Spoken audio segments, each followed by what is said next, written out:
Good morning, everybody, and welcome back to the U.S. Snooker Masters of 2026 here at OX Billiards in Seattle, Washington. It's David Burney in the booth, and I'm joined alongside Christian Youngers for our first batch of knockout phase matches. Tom Lemore taking on Angus Liu. Tough one to call here, I think, Christian.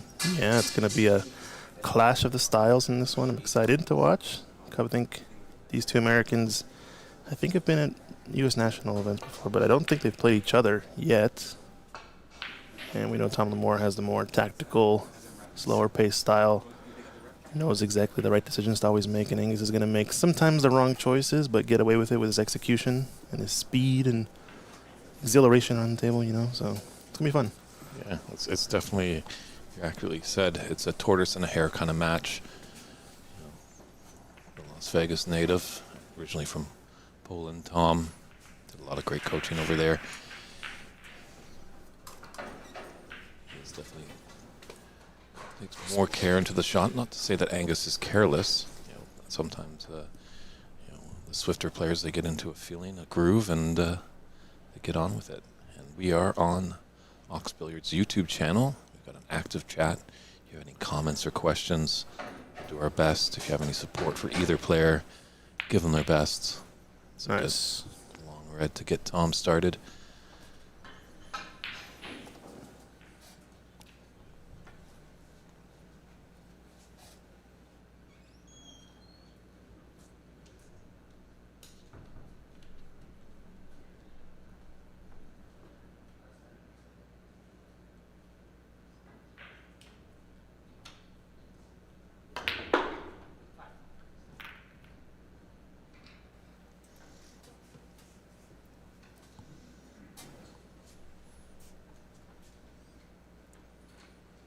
Decent split of the pack here, but unlucky not to get on anything. It's only got this red that's going to the lower left corner, but the white's going to be stuck in the bunch. I don't like it very much, that shot, so safety time.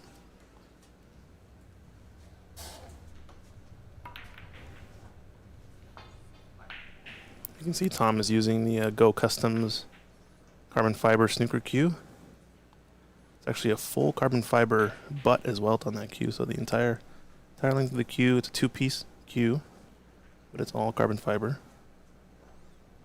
I have a very similar one. And was it Ahmad Al-Assaid that was the first one in America to use that cue? It's a different cue that Ahmed is using. The one that he's using, I believe, is a Q-Tech prototype that was never released. I think it's part of his sponsorship from Q-Tech. They tried to develop a snooker shaft for him, and they haven't released it out into the wild. They did release a 10.5 millimeter or a 10 millimeter Q-Tech Synergy shaft, which is their Pro Pool line of shafts, all carbon fiber shafts. But yeah, he did use that carbon fiber shaft on the tour when he was on it a couple years ago. I think the only two players that have carbon fiber in this tournament are Ahmed and Tom here. He's done well off that red to develop the black a little bit. Love to get it back on the spot. I suppose the pink is rather safe on the left side of the table. I think you can open it up here. Nice shot.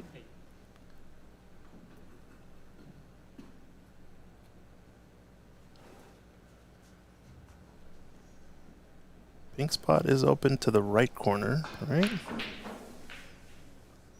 Yeah, I wonder what angle he's got on this open red into the right middle. So if they could just run through, be on the blue into the opposite middle bag.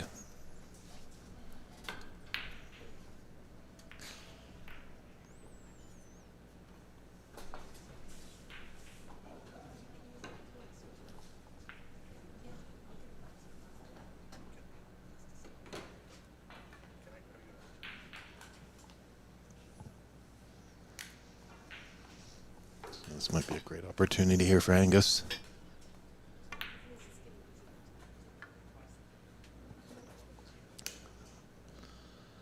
Local player here, plays out of Empire. Great club run by CCU. That's where the second chance tournament is going on today. So if you're in the neighborhood, feel free to step over there or come see us at OX. We're at 1432 Broadway in Seattle, Washington. Admission is free, the drinks are cool, and the snooker action is exciting. These are do-or-die matches. We will have a new champion because unfortunately the reigning champion Renat Denka is not in it this year, but fresh off a wonderful victory out in Markham, Ontario last weekend as the Master Q champion. Jokingly talking to Renat after his victory, it's like, hey Renat, I do fancy myself as a little bit of woodworker. Do you need a bigger trophy case? Seems like he's winning everything in North America. Yeah, it's all going down, but this is the one that I really wanted to see him at because he is the defending champion, but I want to see some rematches in some of those matches. He did take down all three Irish lads that came overseas last year. He beat Rodney, Brendan, and Davey Morris in the final. So I really wanted to see the Davey Morris grudge match against Renat on these tables, especially because I think that'll be quite the tester. True. Yeah, Albert Kenny is also in this tournament. He was the runner-up at that Master Q tournament. So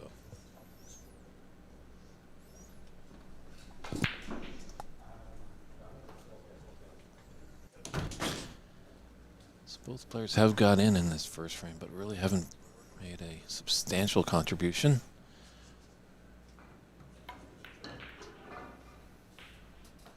Hello to our good friend Vineet Dasani in the chat. You know, Vineet is overseas with the family in a nice vacation, but he always makes time to tune in to the great snooker action back here in North America. We're missing you down here, Vineet, and we're going to miss you in the BC Open next weekend. Lots of great snooker action here in North America. It almost feels like a pro tour with an event every other weekend.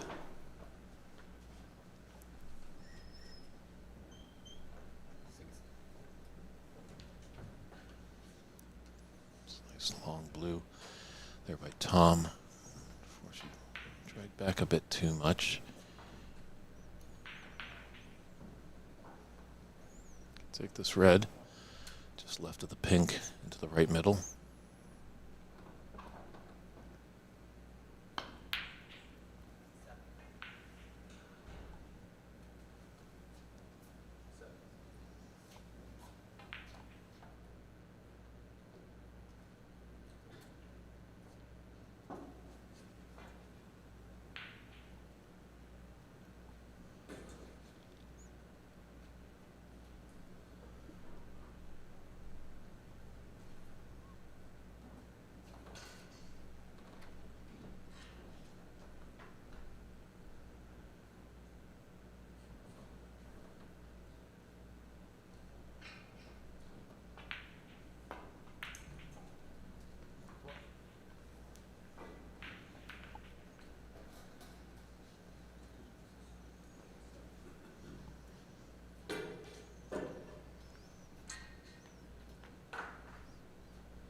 Seems like he's kind of from the Mark Allen camp. Both those players, Mark Allen, a professional player. They have this short backswing. They just draw the cue back just not a lot, but able to generate power and spin.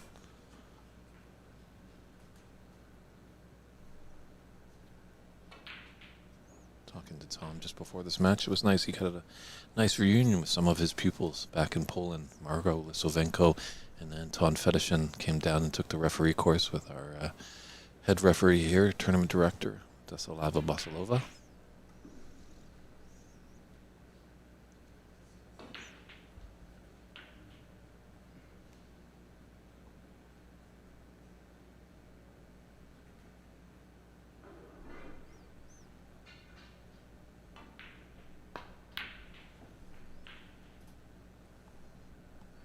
Nice red to keep the break going.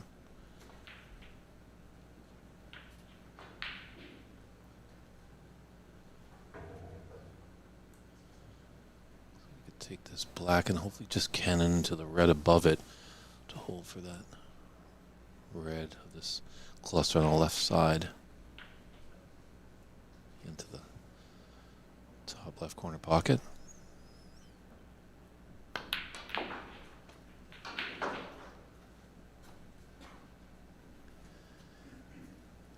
Well, he didn't hit the red that I thought he was going to hit, but he's still all right.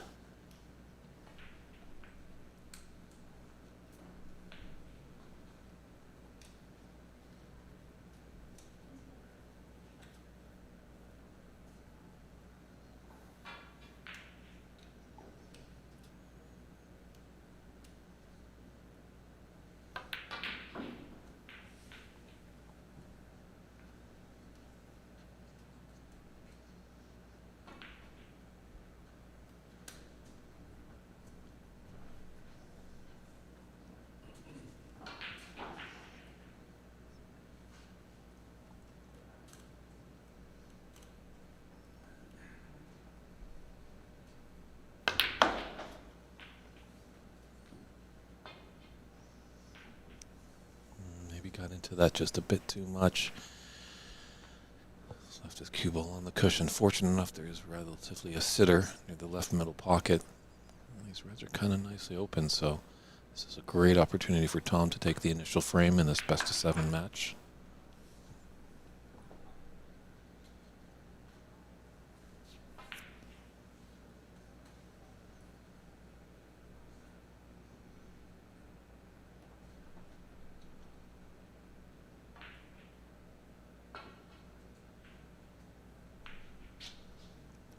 He's just got a hair of an angle on the right side of that blue. When we talk about that, on the right side of the blue, he's got the natural angle to hit the blue and come back down to the business end of the table.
Oh, had a bit of fortune there. Raises his hand as he fluked the black into the opposite corner pocket.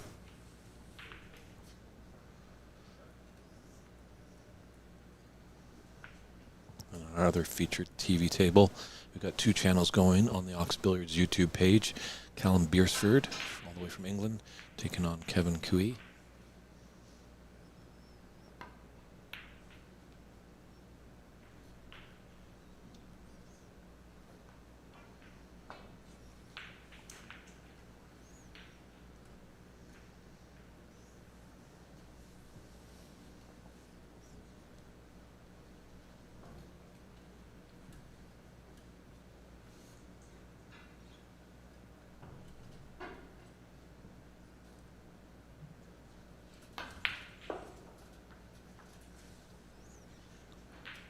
See in the chat, there are friends at OX Billiards.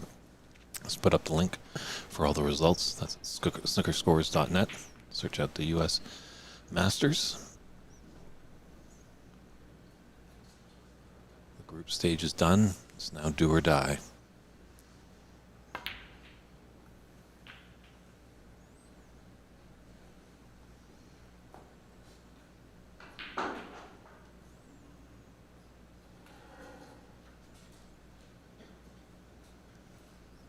This blue will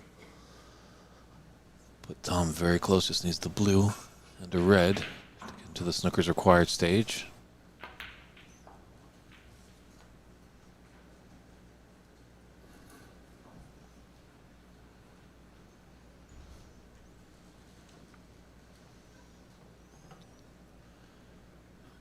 It's been a definitely nervy half century. 52 and hopefully building for Tom. Not his best break, but never seen a player win when they're sitting in their chair, so Tom is doing his best to stay at the table.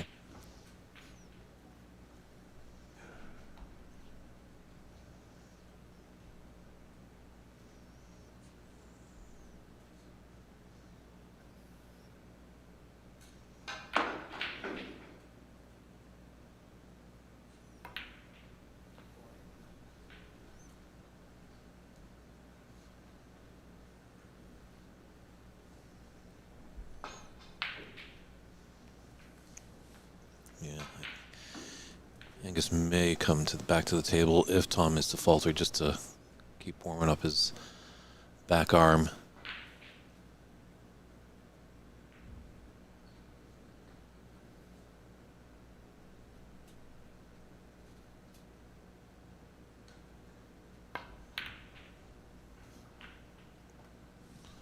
And Tom's been using all of the pocket, that's for sure, for many shots in this break. The important part is they're finding the bottom of the bag, so it's going to be a last tough, tricky red.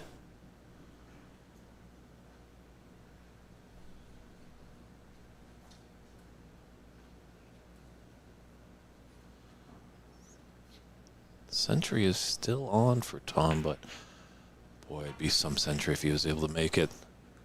With that red and black where they are, needs those.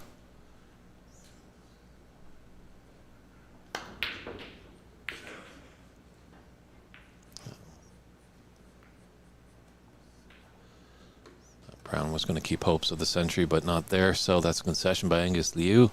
So Tom Limore takes this first frame by a scoreline of 73-14, and we'll step aside and be right back with frame 2.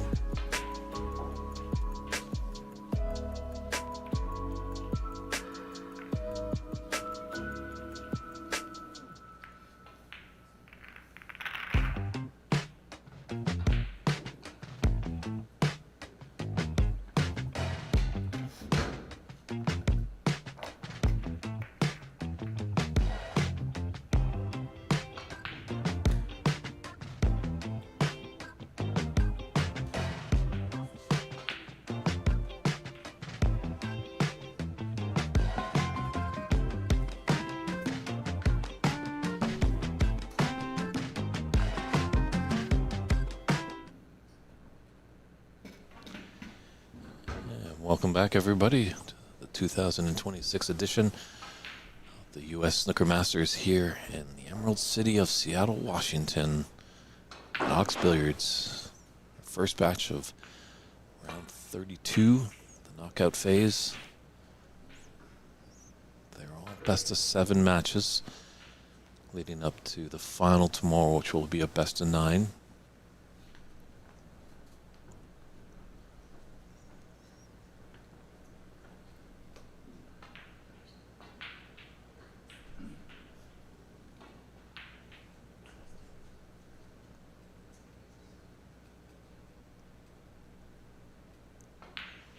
Hopefully Angus can dig in and put a frame on the board for him so both players can feel like they're in it.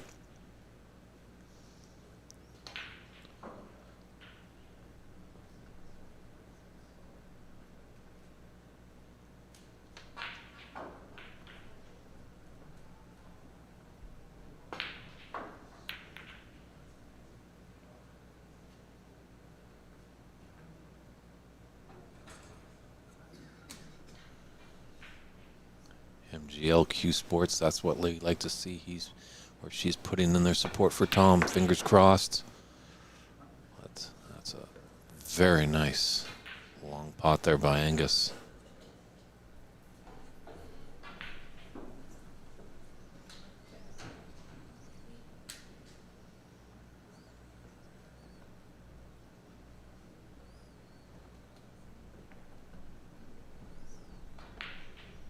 Great discipline there.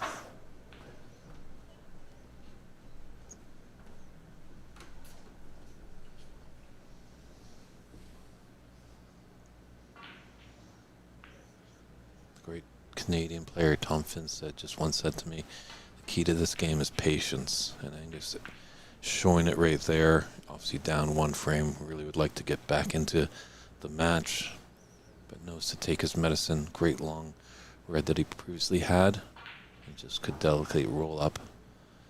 He'd like to be glued to that yellow. Unfortunately, there's maybe a couple inches of space. But in this stage of the tournament and the caliber of these players, it's one thing getting out of a snooker. It's making sure you don't leave an easy pot on.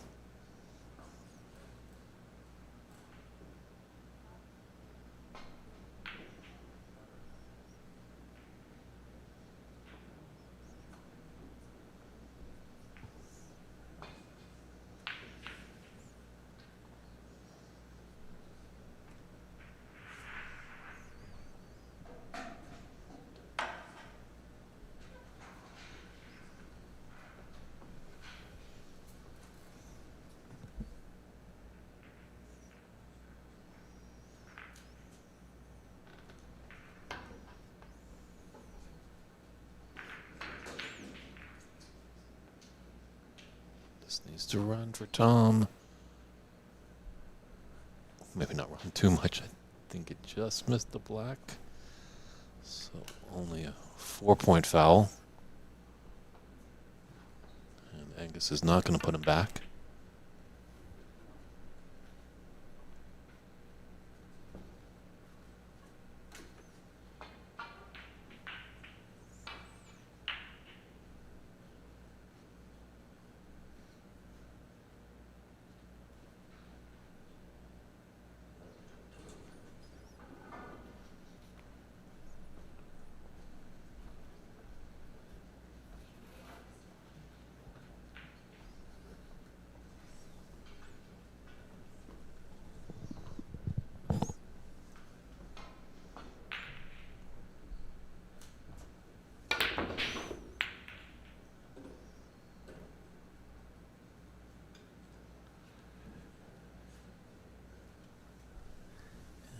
Just hit that a bit too much.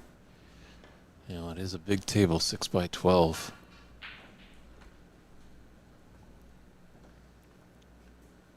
And he was on the wrong side of the blue, so he did have to go in and out of bulk.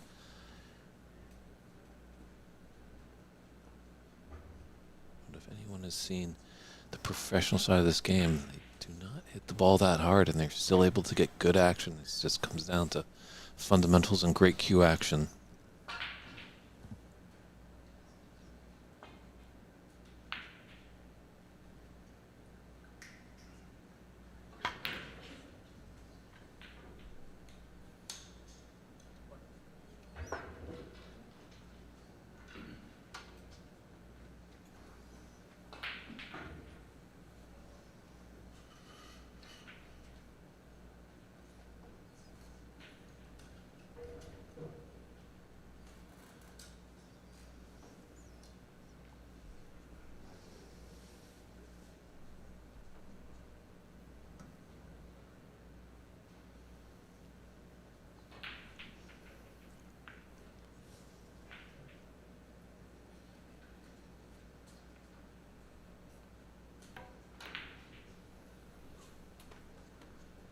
Very nicely done there by Tom. That was a thin cut on that pink.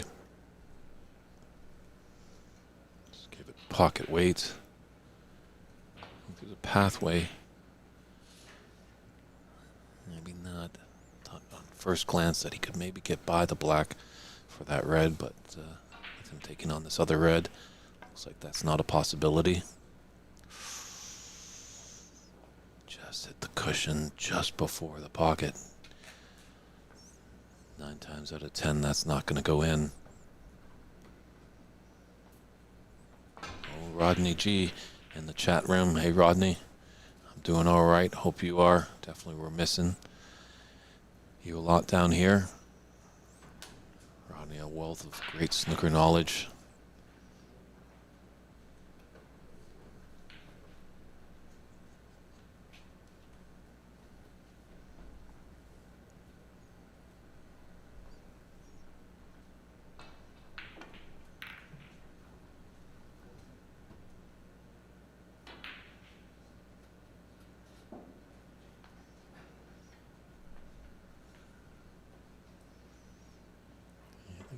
Bent down to take a look at that red that's close to the top left corner. Has an element of safety with such a thin cut. This cue ball is going to shoot back up towards the bulk end, so don't blame him for not taking it on.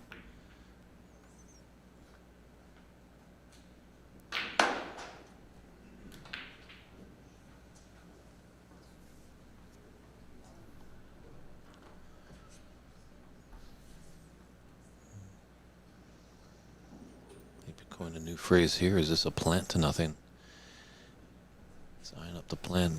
The angle, take it off, will come off cushions. And it's kind of made a mess of that.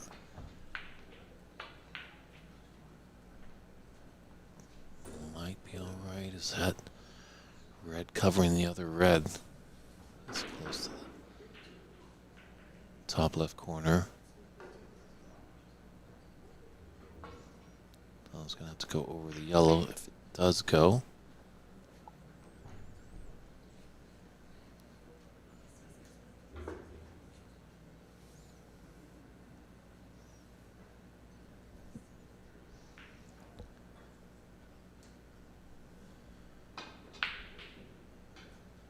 Do let us know if you're on the chat where you're tuning in from. This great sport of snooker. It's a global game. So we always like to hear where we're reaching you, where you're finding this great snooker. We're in Seattle, Washington. That's a nice creative shot there by Tom using the cushion first to glance off it and nip that red into the pocket.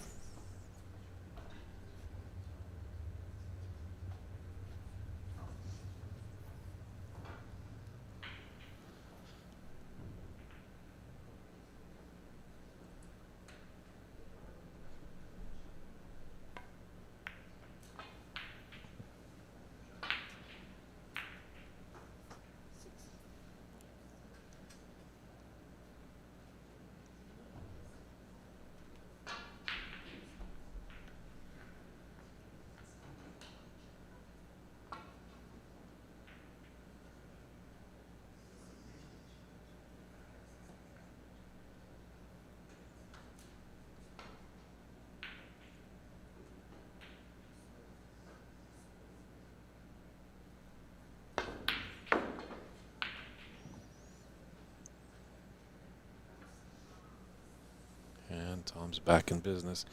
I'd love to get that red cleared away from the black to make it available into both corner pockets. If he just stuns into this pink of the red that's just below the cue ball right now.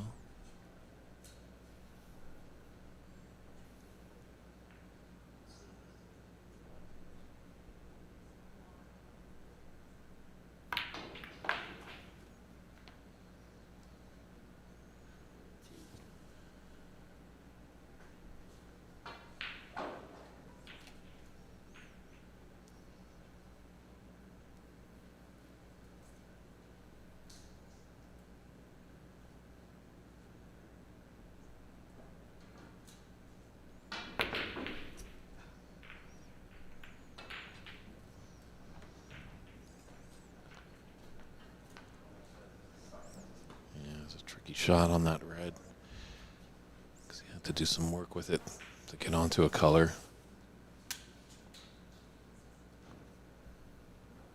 But Tom's fortune hasn't really gifted an opportunity for Angus. Oh, the dreaded double kiss. He was looking nice to get behind that green, but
It's a little dangerous there for Angus.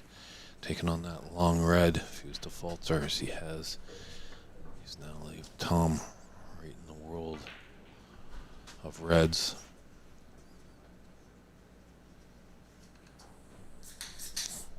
Tom is just a little low on that red.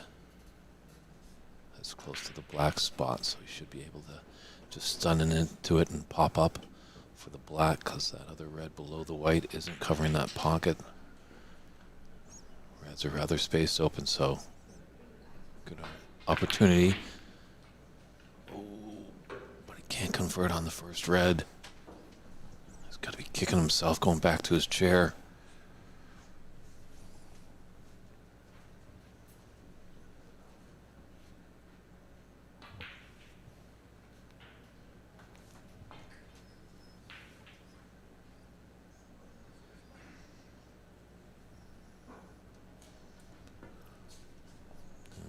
Can come off the top cushion here after this red and be nicely on the back black and be in business. Just got to be mindful with that rest going by the red and the black. And he hit there and it would have been a foul.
Cool. Nice pink into that green pocket. I think it's got to be more. I'm not too sure if he's actually pushed up that sleeve or it's just a shorter sleeve. Falters on that red, but it is a no-no. We have a strict dress code with this tournament. And sometimes players just push up that sleeve on their bridge hand, which is a no-no. So that gives you an advantage, because any piece of cloth hits a ball, it is a foul. Our good friend Charlie Brown, who's in this tournament many years ago, back at the 2016 edition of the Richler Cup, was in a match and got down to take a shot and then got up and returned to his seat, called a foul, and everyone was dumbfounded in the room, realizing that the great sportsmanship of Charlie Brown, just a little fiber of his shirt touched the ball and he had to resort to his seat, as that is a foul, as most of the time players are reffing themselves. Hopefully someday in North America our budgets can get bigger, we can have referees at each table.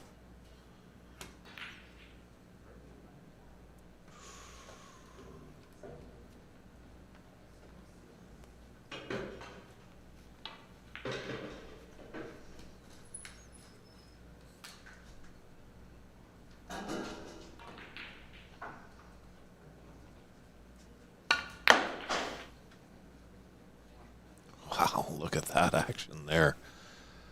Great stuff by Angus. Just, it was an easy pot, but boy, did he get into it, and it brought it back a bit too much.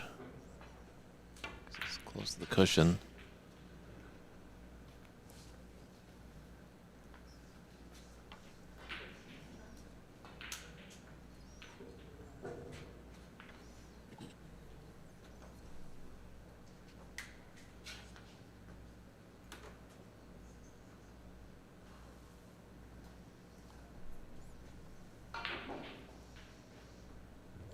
that yellow getting in the way. A little dangerous. Swerve around it. Opts not to, just hits it solid and uses the cushion for a good contact.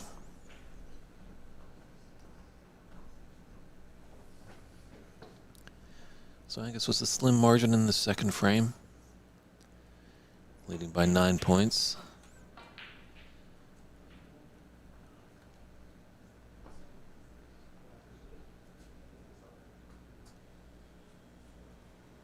Still 67 points on the table. Just a difference of 9 points, so anybody's frame.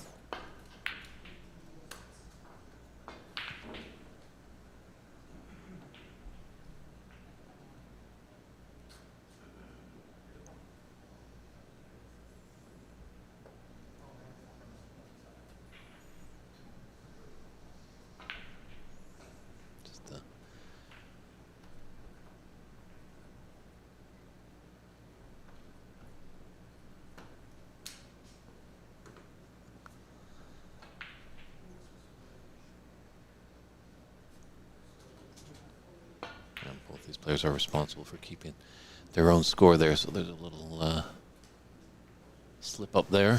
So they just confirmed with us about the correct score and got that for them in the room. If you love the sport of snooker and want a prime time seat, come on down and join us out with some scorekeeping. You get the best view.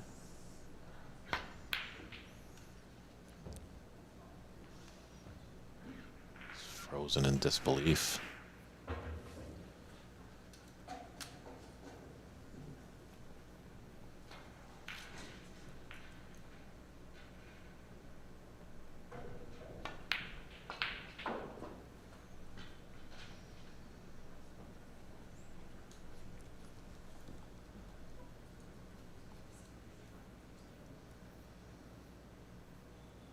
These scrappy kind of frames can really build. If Tom is able to come out of alive of this one, he's got a nice 2-frame advantage. But if Angus can put this one on the board for him, gets him in the match, and we'll be tied 1 apiece. So sometimes these early frames can be really huge in the result.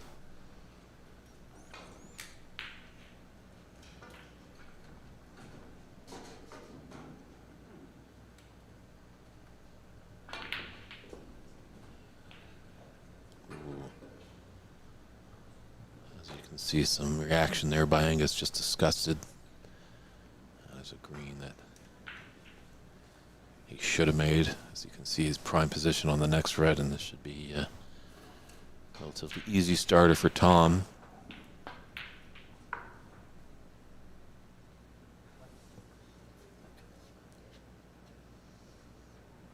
No bulk colors on his spot to stop the momentum of the cue ball going in and out of bulk, because that's what he's going to have to do off this color to get down for these 3 reds.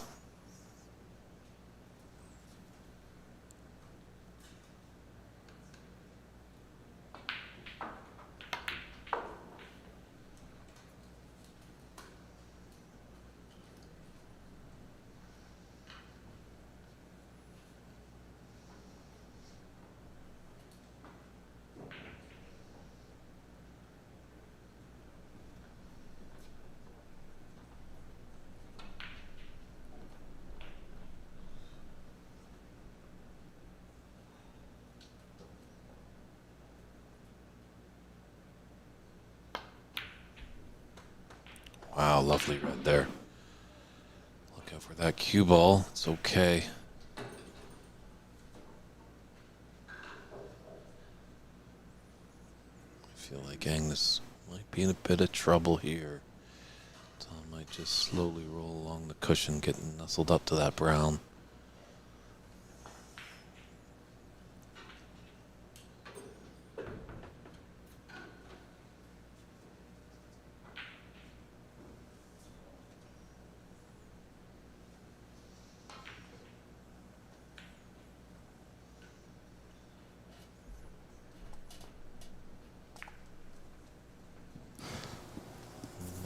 pacey on that brown.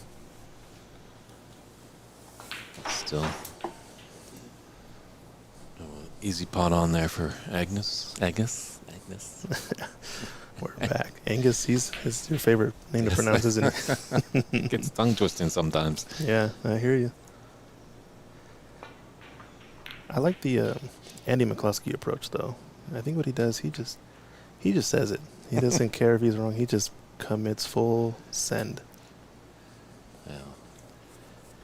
Not sure if a lot of you Americans are aware of great Canadian sports personality Don Cherry, who was a hockey announcer, and I don't think he pronounced any European name correctly in his entire career. But he made a 30-year career of broadcasting. Wow, great. Long read there by Tom. Really good shot. Is that going to be the one to get him over the hump in this frame?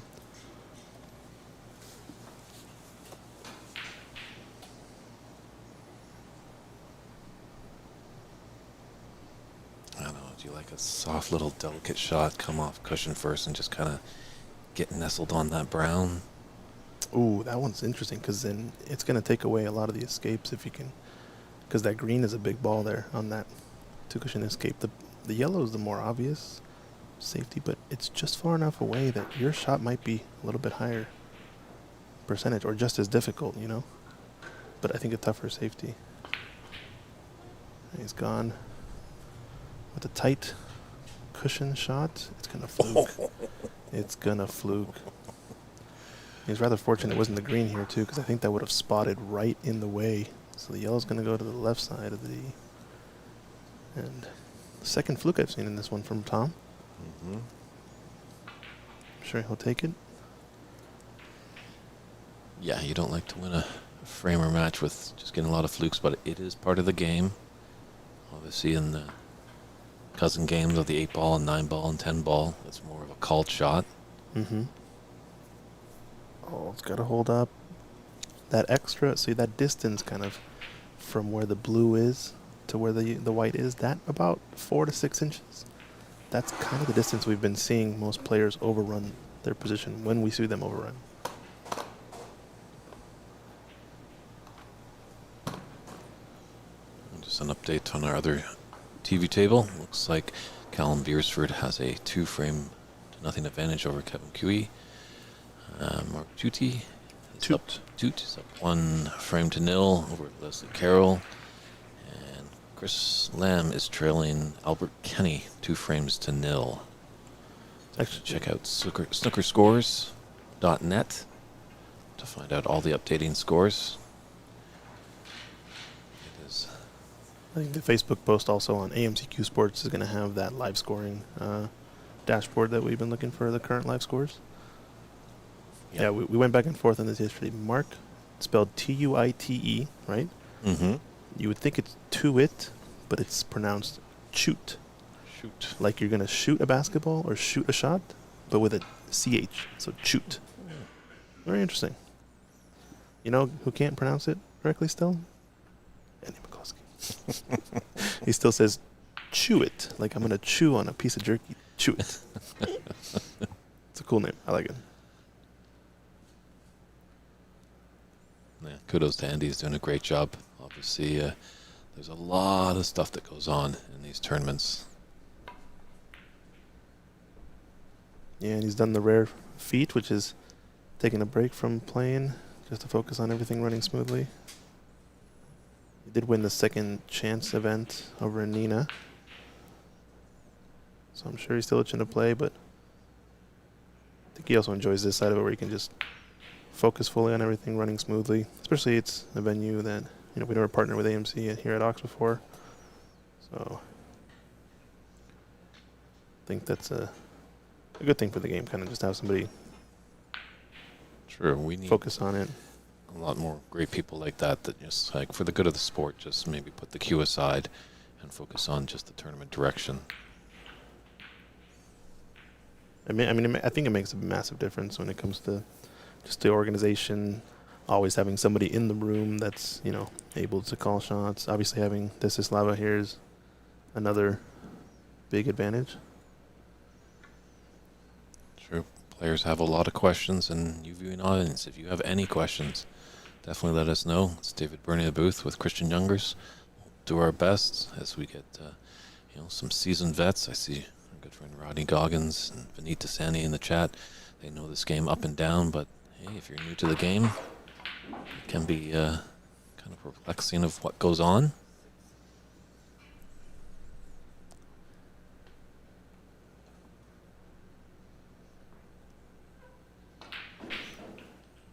As Marianne McConnell calls it, the family colors are pretty tough right now. Yellow's the only one on its spot, and green's on the cushion, and so is brown.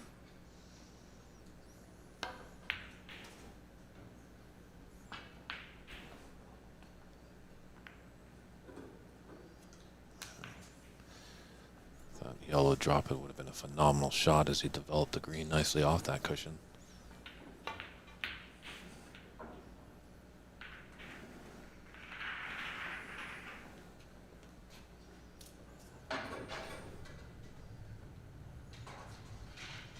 You see Tom play at the standard pretty well, and he does struggle with a bit of a tremor in his right hand, his cueing arm. You may have noticed in that last shot, it was a decent view of it, but tends to happen mostly after the contact, but it will affect him at times on his last follow through. He's talking about a bunch of different ways on how to address it, but definitely affects the match play, especially when you're under pressure. Something you can't really control. Really tough to deal with. But he's got some procedures he's planning to figure it out. Yeah. Imagine a Tom Lamore that doesn't have a tremor in his right arm. My goodness. He'd be the Terminator. Yeah. Watch out, U.S. Nationals. That would be a good matchup there, I think. You'd love to see that. True, yeah. We're eagerly awaiting the announcement of that great tournament. Oh, yeah. Where's it going to be? Do we know yet? We do not know yet. Our good friends at USSA have not made the announcements, but Okay. our friends north of the 49th parallel at the CBSA have announced the Canadian National Tournament. Where's that at? It will be in Toronto, running from May 30th to June 7th. So they have the seniors and open side. Which club? Is it the Master Q one or what? The Corner Bank. Corner Bank. Oh, okay. Is that where Ahmed won the PABSA Open? You are correct. Okay. Yes, way back in 2022, Ahmad Al-Assaid won that Pro Tour card. I think he was the first American to be on tour in a long, long time. It's really nice what PABSA is doing as the young Canadian. Where's this green going? Fluke back at you, I guess. They do go back and forth in this game. Mm-hmm. Yeah. 6 feet by 12 feet of bays and 6 pockets. When balls start going, there's bound to something to fall. You got to catch the edge of that pink, I think, to go in. Mid-ranger coming up. Mm-hmm. But yeah, just going back to the PABSA point, like PABSA has really worked well with the WPBSA, allowing people from this side of the Atlantic to get a tour card. As Igor Figueiredo previously just won the PABSA Open and the senior side, so he'll be at the Crucible this May, playing in the Seniors Championship, and I believe he's going to jump back on tour. I'm not too sure exactly, but just a strong and stand-up guy, as we like to call him, the Senna of snooker. The Senna, okay. Nice pot there. Great shot from Tom. I think if this blue goes, that's the one to close out this frame.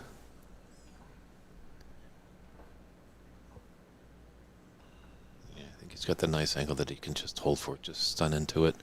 Maybe a little bit of draw. He doesn't have to go in and out of bulk for the pink. You don't mind a little bit more angle, too, because you have plenty of space to play. Even this is okay. You can definitely go forward 2 cushions and come around the black even. Just got to make sure of getting the blue down. Just the pink for a 2-frame advantage. Doesn't have to be any concern about the black. He doesn't need it. Oh, yeah. Okay. This is great.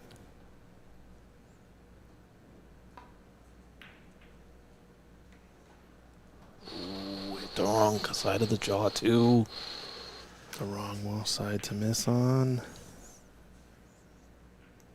Angus really needs to punish him here. Take out these last 2 balls, tie the match up, 1 apiece. He's gonna have a fun shot here on this black with the rest. Bit of a spot shot.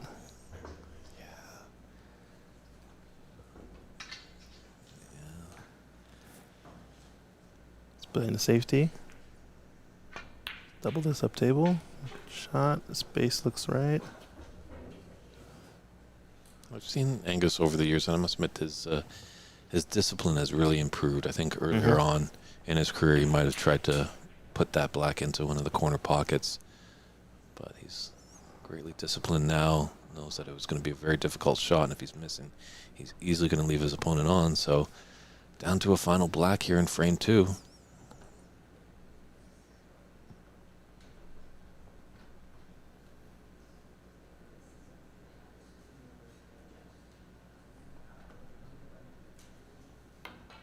So either separate the balls or the same cross double back from Tom. This is going to be a bit too pacey. It's going to leave a shot attempt if Angus wants to take this on. Yeah, he's off the cushion, so this is one he'll go for.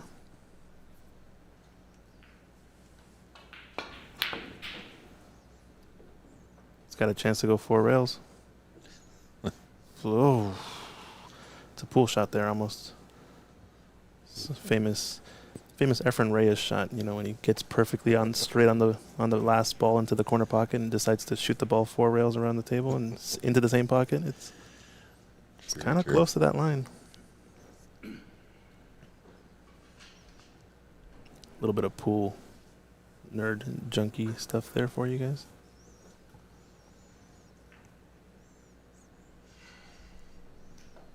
This is potable from Tom. Risky if he misses. He has to go for it, I think, though. Oh, and it's there. Great shot. Wow. And the white. they're all watching the cue ball. It is going to probably just stay out. A little waggle of the finger. Tom's making sure that doesn't go in. So we'll step aside for a few short moments and be back with frame 3, one that Angus Liu desperately needs to put on the board so he doesn't go down 3-0. We'll be right back, everybody.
Back here with frame 3 with Tom Leemore leading, Angus Liu 2 frames to 0.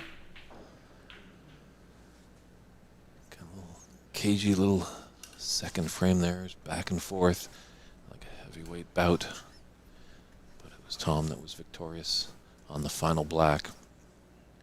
See if he can carry that momentum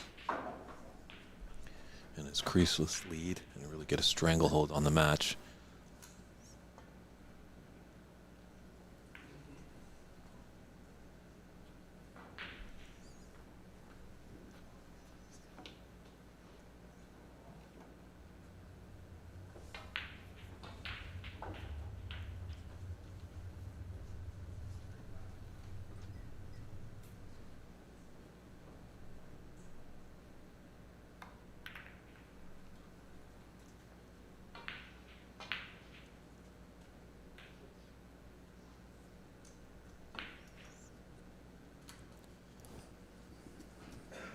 So, Battle of the Americans this morning here in the TV match.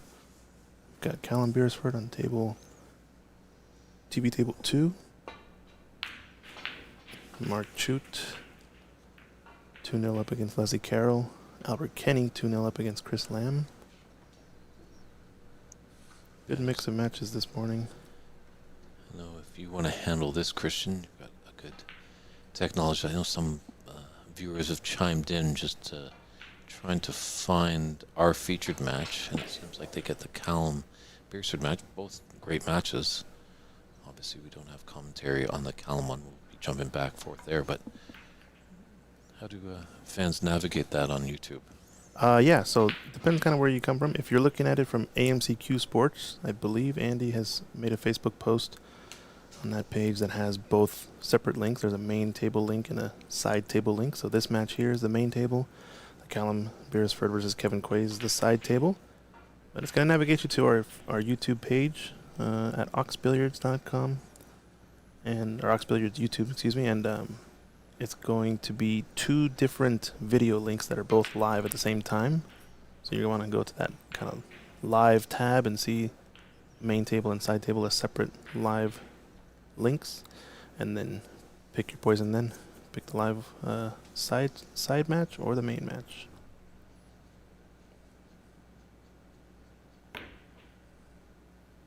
Look at this pot though. Oh, very close from Tom. He's played it in a way that keeps him fairly safe as well. Might be a red to left to right middle here. Looks very thin. Or the double. Natural double to get on the black. I don't think he really sells out anything to the left middle pocket, so maybe just this red right of the bunch up into the yellow pocket has a chance. Looks awfully tight though. A lot of balls to pass. I think it's on. He's got it. Great shot. Yeah, Tom would have the best view of that shot from our commentating booth.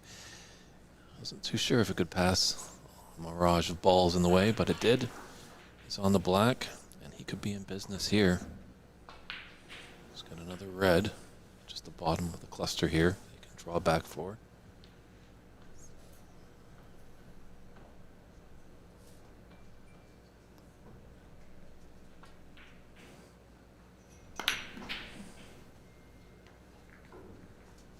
Friend in the chat, damn the grifters, 7313, just letting us know he's got both streams open and viewing. We appreciate your viewership. It's a really good shot there from Tom. He ended up getting in the perfect place to have option of either red here.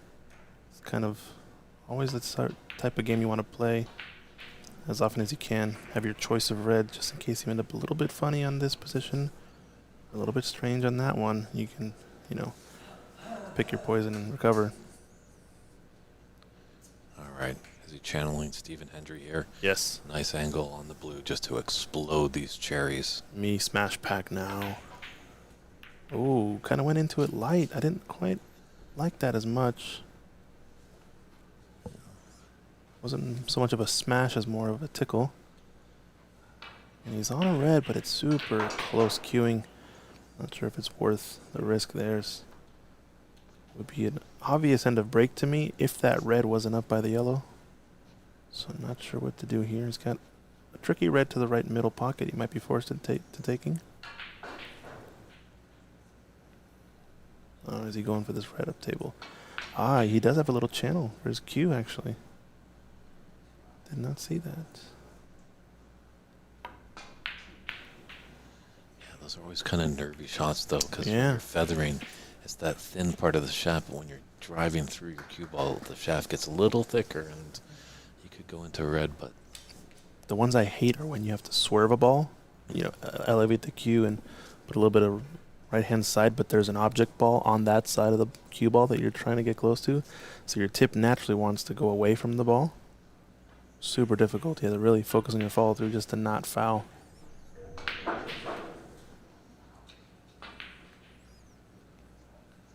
Bit of a tie up on the black now. Does still go to the left corner, but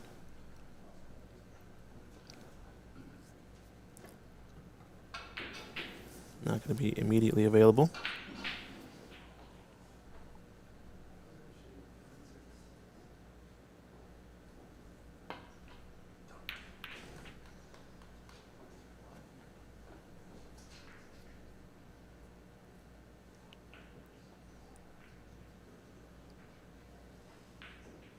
it's a game of millimeters. He was just a little too pacey, almost just ran nicely snug behind the green, but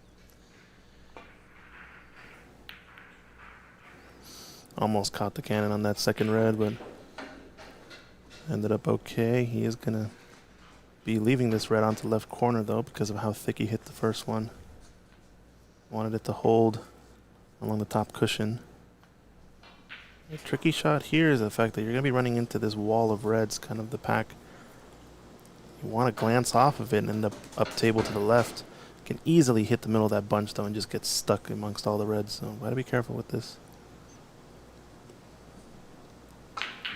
Maybe just a flick of extra topspin, maybe. Actually, that would open it up, and he's hit it. Fortunate there to get on the black, but could have easily gone wrong.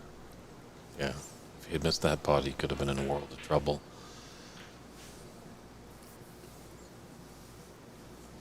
Tom, a man that lives and dies by the sword. Just a little uncomfortable going over these reds for a thin cut on the black.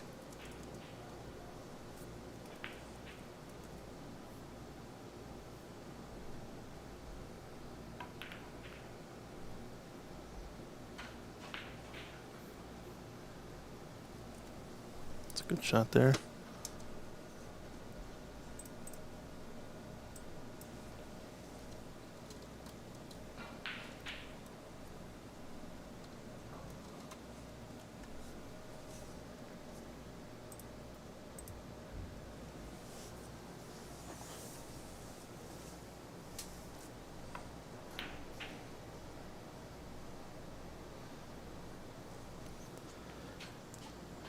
You'd think it's a big mistake, but it actually hasn't left much for Angus to punish. Angus is going to have to come up with a really good shot if he wants to make an immediate impact. May still be worth it just to dump the cue ball up table behind the yellow-brown. Yellow-brown, blue, pink, making a pretty nice cone to hide behind. Is he taking this on into the green pocket? Yes, he is. It's a risky shot. Not quite sure if it was worth that. Yeah, A lot always of risk. tough going from one side of the table to the other. It may be a 6x12 table, but you really want to cut it down to be 6x6 and just dance around the reds with black or pink.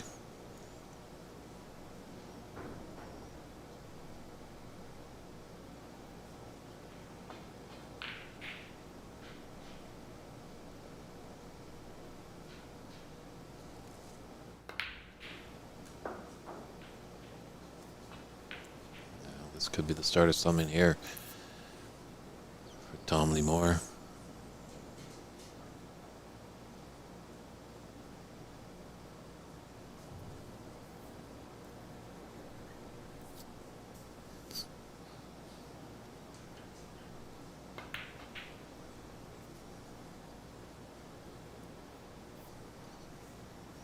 He's okay. I think this cue ball can just barely get by the pink for that red in the right middle. It's a tough angle. It's very close. Nope. Body language tells me it's not there. I don't think. It's a nice little shot there of the great room down here at OX Billiards. Obviously focused on the snooker side of the room.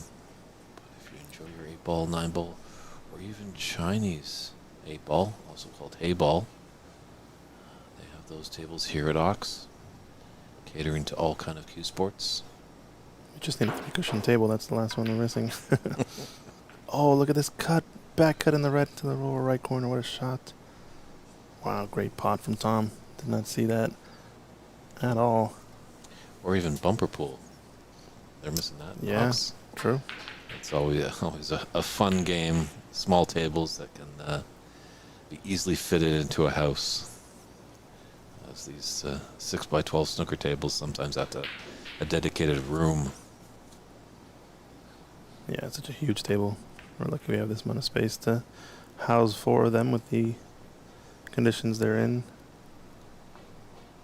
And great spacing too. You might just see maybe just at the bulk end of this table and the top end of, as you can see on the top of the screen, maybe a little hiccups of players running into each other, but not much. There's a lot of good space around these tables that you can kind of just get in and do your business at the table and not be worried about an adjacent table.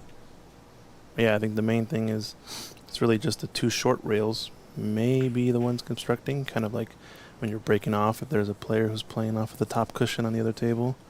But the side-to-side action, there's plenty of room. You can see carpet there kind of channels.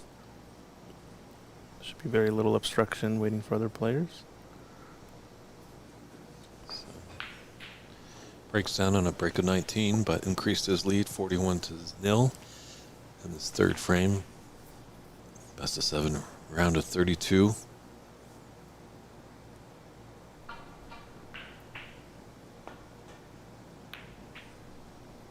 We talked about how important it was to get into that top 6 seeds, because those 6 players are skipping the round of 32 and coming back tonight at either 5:30 or 8 o'clock sessions.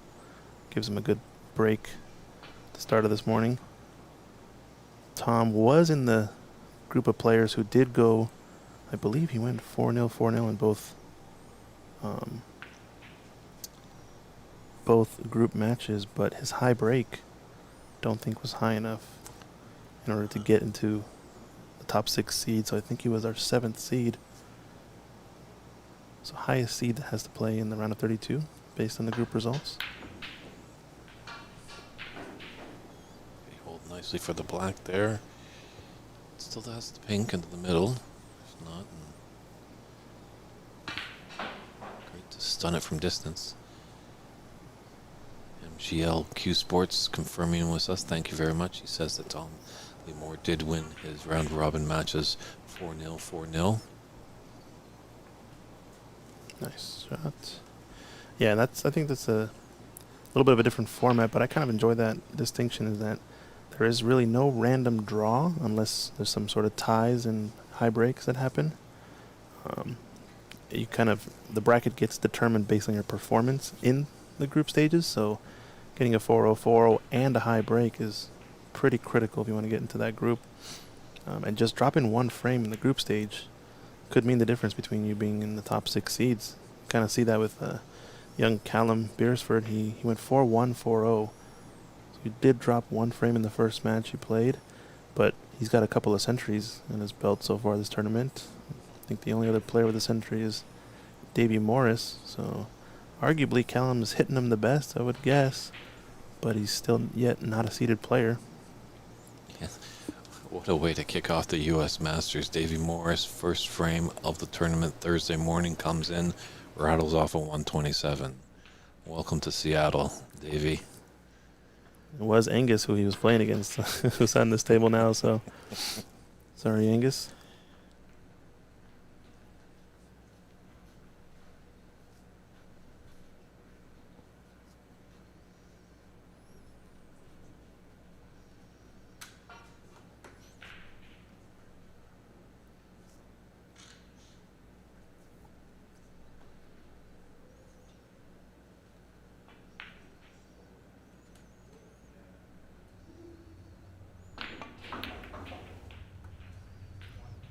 Looks like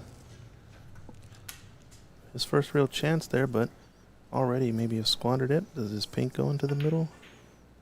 Oh, like it nice does. recovery shot, yeah. I thought he might have just gone too full into the red. But he's going to get another nice red as well to continue the break going. You want to keep these shots simple and compact. Both players have given each other chances, and no one's really leapt at it and done a one-visit clearance. Tom was close on that last break. What did he get, like a 60 something? He did get a 60 in the first frame. It definitely was nervy for all those Tom Moore fans. There's a few shots that easily could have rattled in the jaws and stayed out. So There was a fluke black, I believe, too, like in the middle somewhere. Bit of a shame there if Angus did not get more than just 7 points. Really was just the first shot. Got far too out of line. He wanted to be on the right half of the table to pot these reds to left corner. And that first red did not get him in a good position on the pink. His left Tom, tough one into the corner. Tends to rattle, but at least it tends to jaw and leave the pocket at that pace, so... yeah, it's a tough sport, this snooker. You know, you take it nice and easy, gives you the chance to go into the pocket. But as you mentioned, if you do hit it softly, it will rattle and sit in those jaws, as opposed to Tom hitting it hard, and you got to be pinpoint accurate to get it to drop. But fortunately, he was a little off, and as Christian alluded to, it shakes in the pocket and spits it out, and not an easy starter for his opponent. But Angus couldn't capitalize on that miss, and he's left a red to right middle.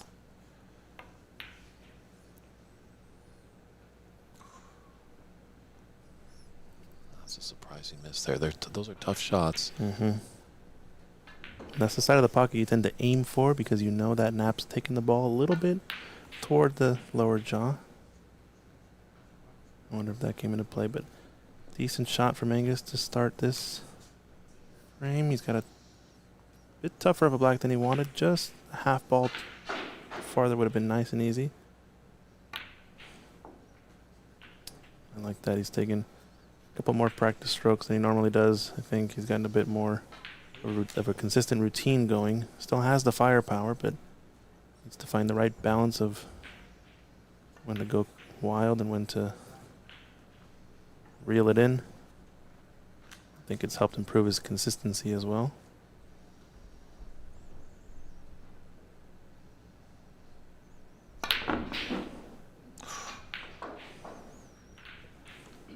It's interesting, Angus's shirt, as I was alluding to in the last frame. I thought he was just pushing up his sleeve with the no, but it seems like it's just short and just rides up, and it catches on his arm.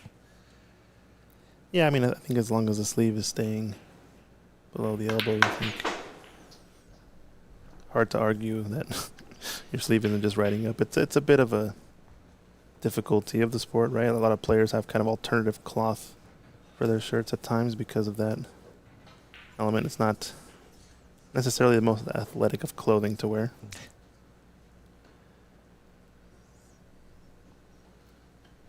It's definitely a debate. Definitely, if you want to chime in, anybody on the chat, the dress code of snooker. Sometimes I think Judd Trump actually has come out and said maybe they should start relaxing it. Yeah. Maybe having a bit more of the polo shirt and the dress pants, because these players have great ability, and sometimes just the full dress that we see these great players wearing today, it hinders their ability.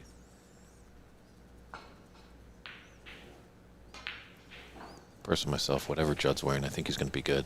Yeah, I agree. I mean, I feel like the dress code can still look how you want it to look as a snooker purist, but then just find alternative fabric. I mean, we have the technology to figure out how to get more comfortable versions of the smart wear that we like to see in the snooker table, at least that the purists like to see.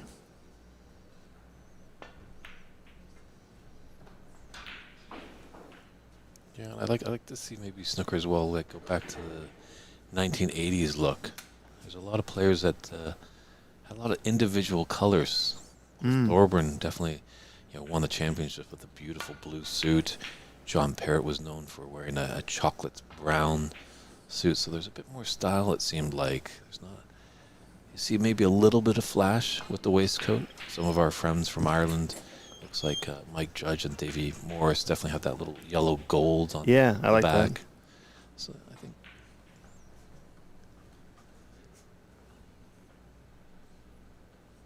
Mix it up a little bit, Mm-hmm. Like I know Ahmad Alisay that's playing in this tournament. He does have that powdered blue suit that he wears from time to time. He wears the red, I think, on the waistcoat as well, on the back of the waistcoat. Mm-hmm.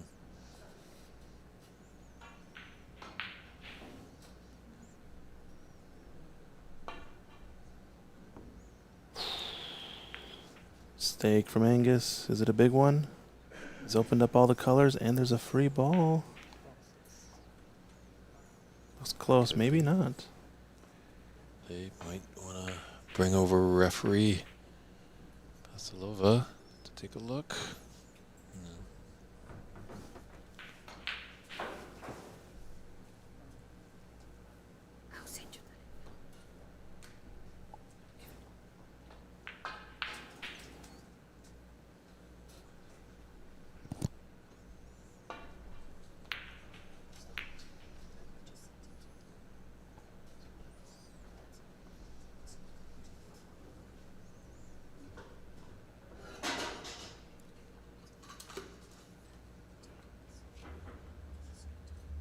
Bit of difficulty with the rest, with the extension. So I'm just going to have to draw back to get at least onto the blue.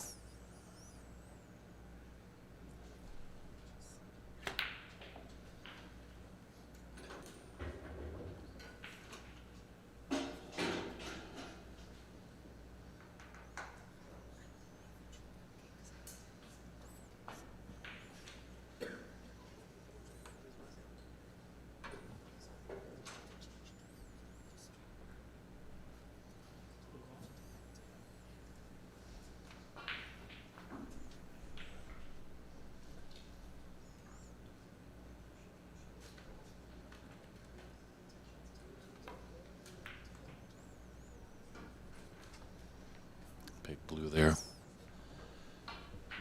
Let's put him into Snooker's acquired stage.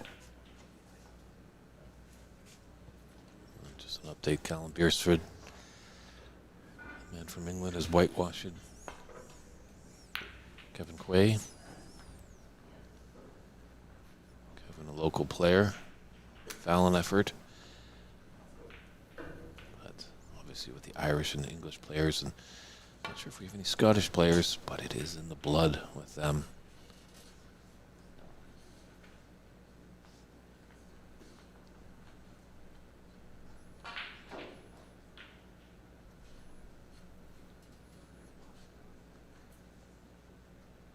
So I'm switching to his other hand. See that a lot more often these days. More players are ambidextrous.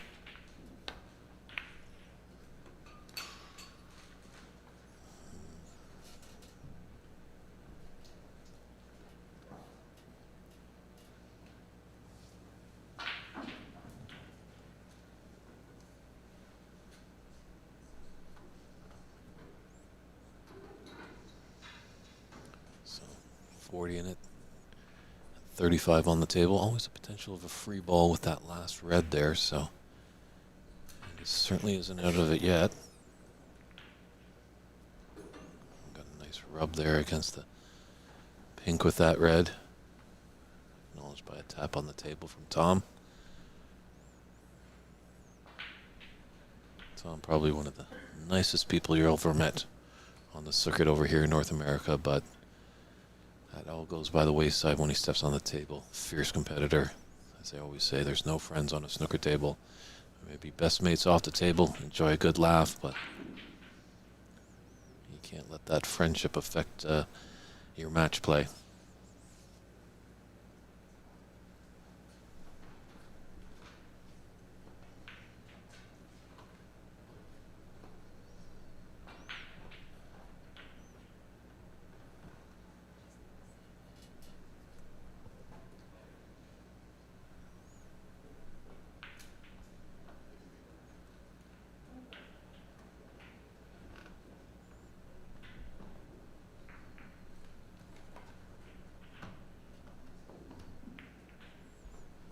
Nice hit by Tom. And just a result coming in. Looks like Albert Kenny is going to continue his pursuit to be a U.S. Masters champion as he's defeated Chris Lamb, local player here, by 4 frames to 0.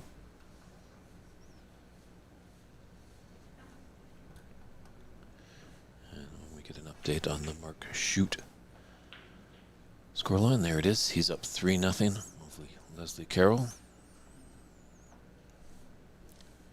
Looks like he's in the balls too, looking well, and definitely would have been a nail in the coffin there if that res was to fall for Tom.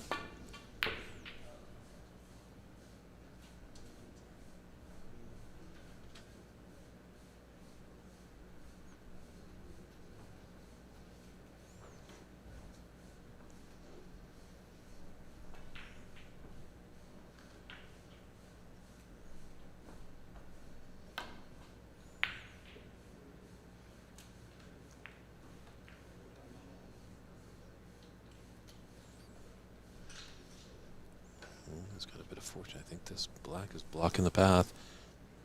Yeah, Angus has got to do a little swerve.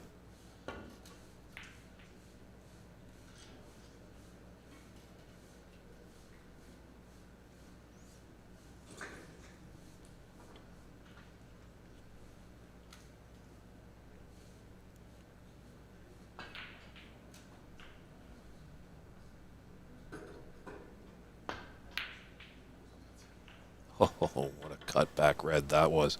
Tom Lee Moore lighten it up here.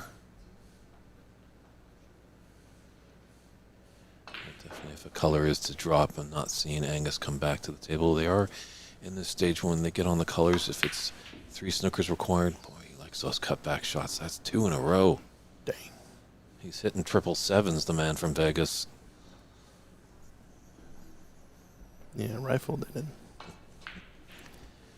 Probably a little bit easier when you have the snookers required lead. Mm-hmm. You got a 2-0 lead in the match. Oh, what is this going to do? This is going to make us think a little bit.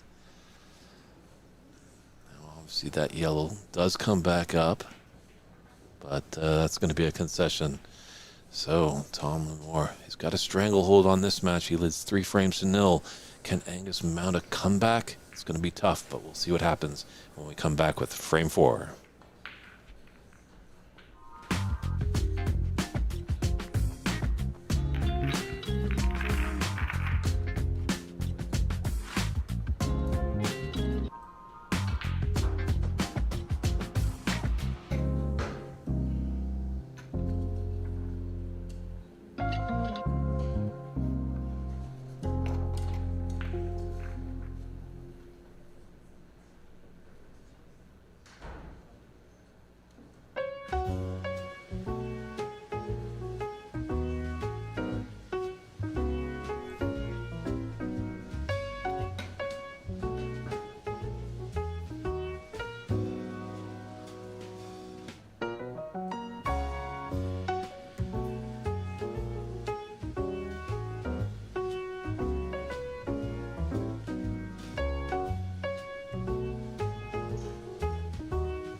And welcome back, everybody. Frame 4, this best of 7 match, round of 32. Tom Moore from Las Vegas, commanding 3 frames to no lead over Angus Liu. Local player here, plays out of Empire. If you're in the neighborhood, we're at OX Billiards in Seattle. 1432 Broadway in the Capitol Hill region. Come on down and show your support for Angus. He definitely needs it. He's got a wall to climb. That's why we tune into sports. Anything can happen.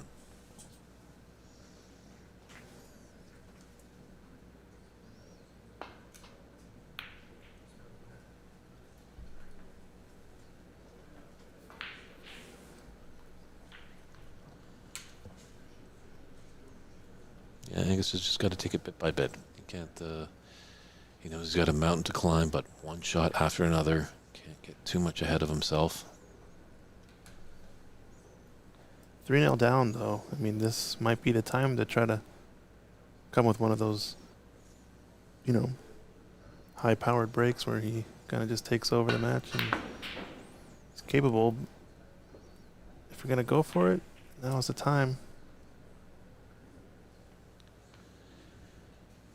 Yeah, if Angus can get in, get some fluidity, I think that will really help him. But unfortunately, he's left a shot on for Tom.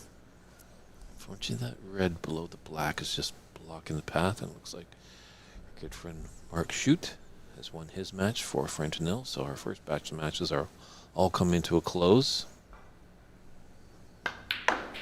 It's going for the red closer to the corner. I didn't see that window there, and that's going to lead natural to the black. Really good shot. I think he had a couple of other reds, too, he could have taken. He's got the angle to cannon into that red.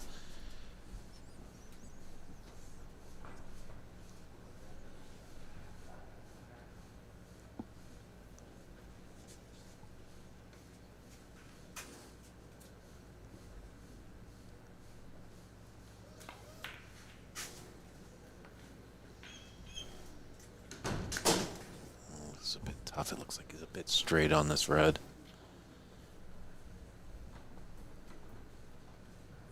Tough one, because if he has to make some angle, he's got to hit it with pace. That makes the shot that much more difficult.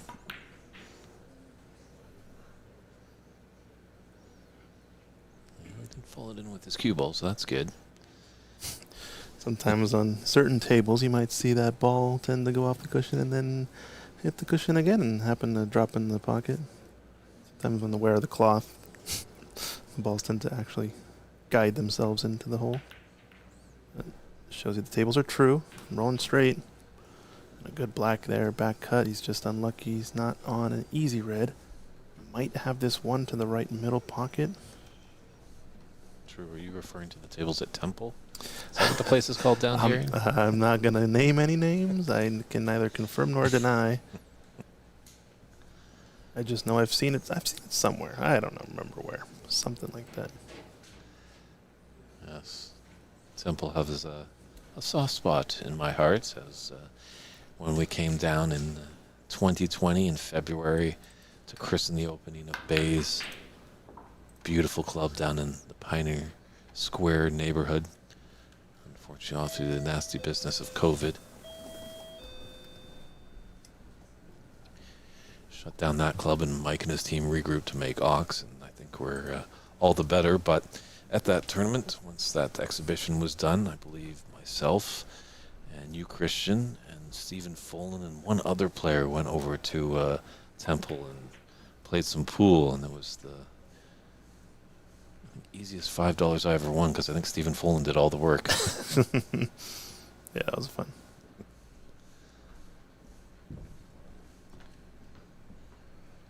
Could you imagine what that $5 is worth now? I know. That was 6 years ago.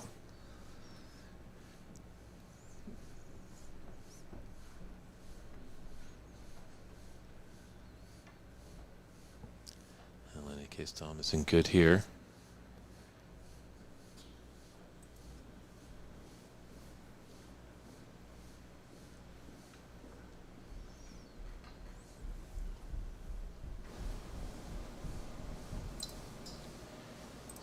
see as well. Just as Tom thinks about this shot, just looking over at the room, Albert Kenny and Chris Lamb, as much as that match has come to a conclusion, they haven't left the table. It looks like just Albert is passing on some great knowledge. He's got a great history in the game. Out to Chris Lamb.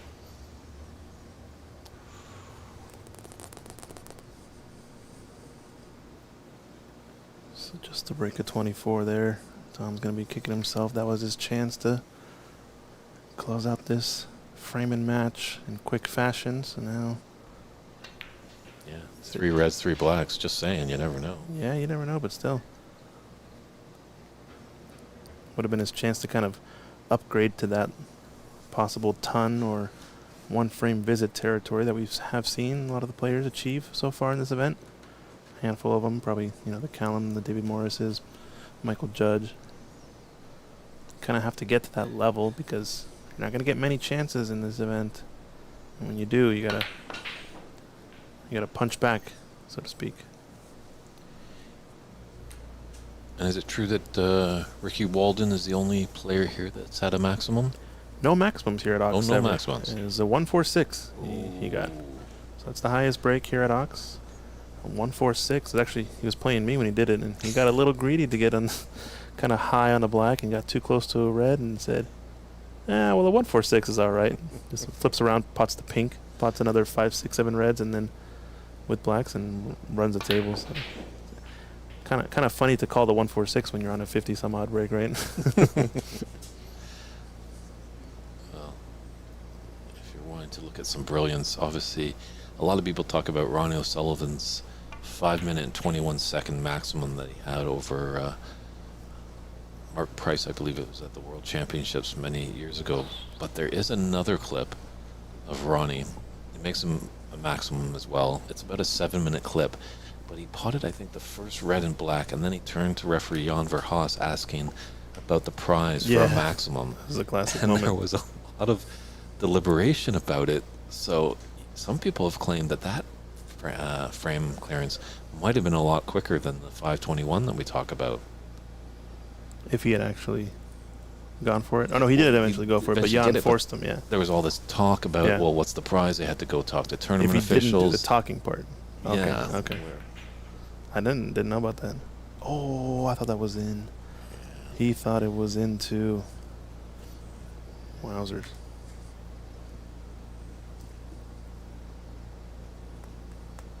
Yeah. Surprised we don't see our young friend Daniel Holojda from Poland over here playing in this tournament. Yeah, I agree. Did he play in the U.S. Nationals? Is he an American resident? He is American, yeah, I believe, obviously, because he was representing America at the PAPSA Championships. And at the time, I believe, when he was born, I think his parents were living in America, so he did have American citizenship. But I think there's some interesting politics going on that the Polish body was like, if you're going to present yourself as American, you can't play in the Polish national championships. Yeah, no, you kind of have to pick one or the other, right? That makes sense. It's kind of how Matchroom has been doing it, right? Like, as controversial as it might be to kind of, quote, switch countries, once you commit to one, though, you're kind of stuck there for a minimum of 5 years or whatever it should be. It's shouldn't be able to just bounce back and forth, so I totally agree with that.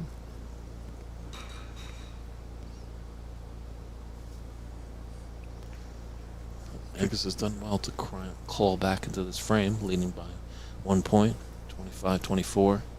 Yeah, he wasn't really shooting that black with any real intent. It was kind of more just if I make it, I get the points, but I think he's just trying to put Tom in more of a spot as he laid the red on that top cushion. Come with a good safety here. Put some real pressure on Tom now, but this is going to end up bad for Angus. Yeah.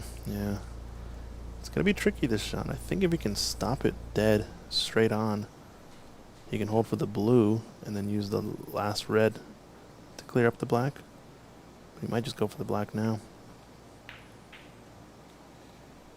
Yeah, Graham Biffin, 8335, chiming in, letting us know that Ronnie had a 153 this week. Yeah. At the highest break let alone on TV, the highest break ever A couple days ago, right? on the pro circuit. This is a mistake here from Tom, though. He should have had the chance at the blue. He's trying to slow roll, maybe to hold it. If it wasn't there, that shot, you're better off just playing outright for the color. Instead, he's kind of in no man's land here, kind of tight to the cushion, doesn't have a nice angle on any bulk color to kind of stun up for the red naturally, so should have been maybe a bit more tidy with the cue ball there. Maybe there's a bit of anxiousness trying to get this frame wrapped up, match wrapped up as well. Yeah, thanks for the clarification. GL CueSports just letting us know that Daniel cannot play in the European Championships. He plays as American now, but he can still play in the Polish National Championship. So, see, that should be the same thing, though, right? He should also not be able to play in the Polish, I guess, but it also depends who's the governing body and all that stuff. I would just like to see more of him. If he's playing an American National Championship, then it'd be nice to see him in other American events, just kind of as a, maybe trying to grow the sport type ambassador of the game, because especially if he's near the top of the table when it comes to performance on paper, those are the guys you want to be boosting your sport in the country. But I don't know him. I haven't met him before. I just know that he has kind of transferred over recently. he's a great young player. Really enjoy seeing Daniel, so that's why I'm missing him a little bit. And he's given me an open invitation to head over to Poland. As I hear in town of Łódź, they have some great old factories. So, as people know, I do like to take photographs. So someday, somehow, but maybe Daniel will tune in on the weekend and we can hear some of his thoughts through the chat. But we wish him well.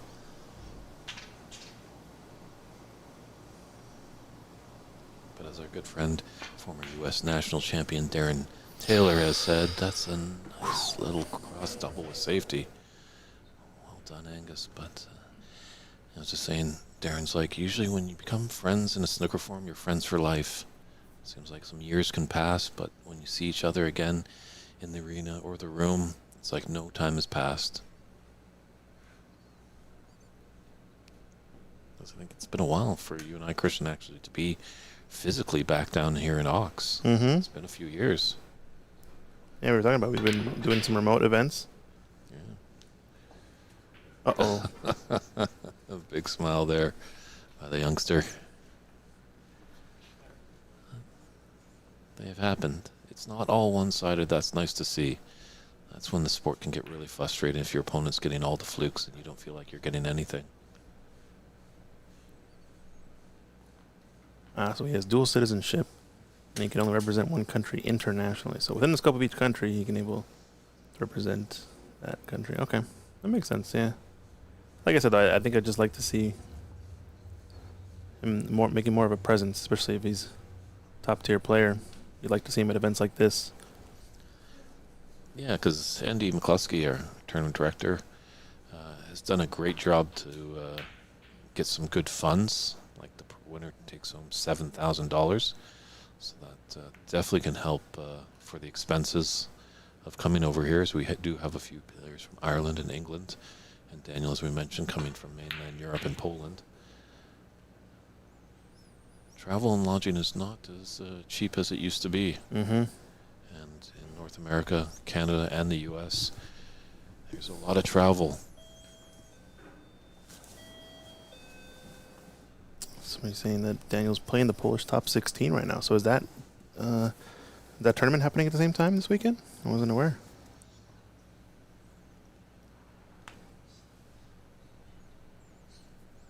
And good morning to our good friend Buck Moose tuning in.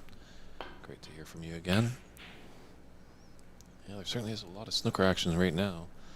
Last week we had the Master Q event in Markham. This weekend we have the U.S. Masters, and then next weekend back up in British Columbia for the BC Open Snooker Championship.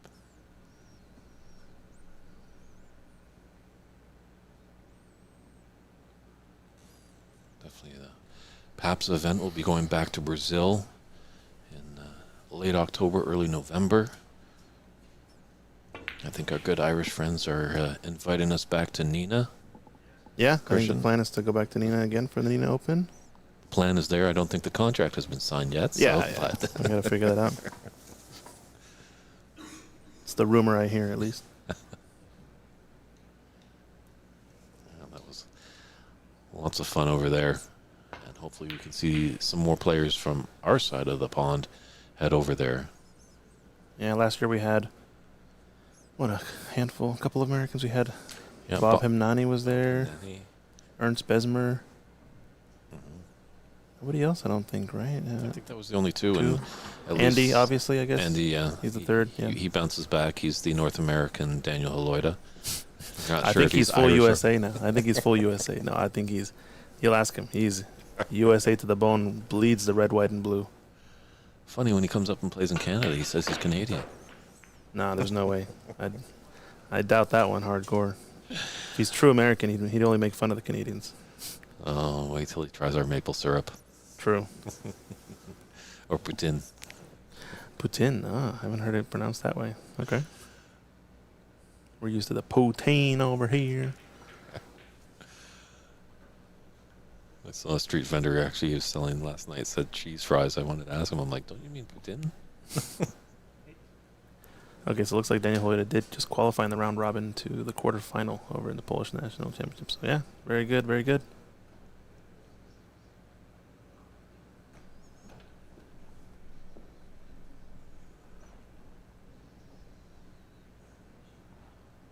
Tricky shot here to this left middle pocket for Angus.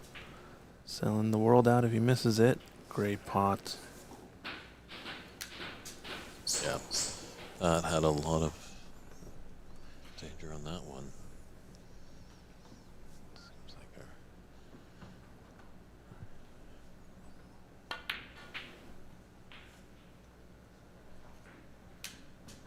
this is exactly what Agnes needs. Just get the flow, get into the balls, put up a good break.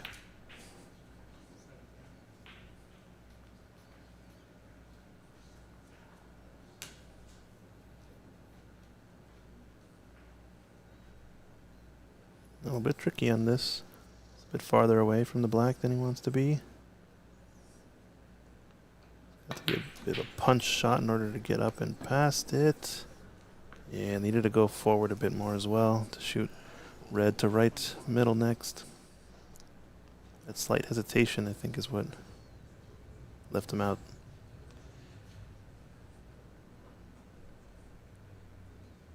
Cross double, maybe? No, just play it safe. Yeah, that nice break of 24. He's built up a 20-point advantage in this fourth frame. He's got the full snooker on both reds here, too. It's a good, straightforward safety.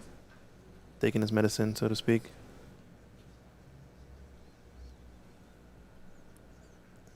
So might just be able to see a thin coat of red paint on that red that's near the pink.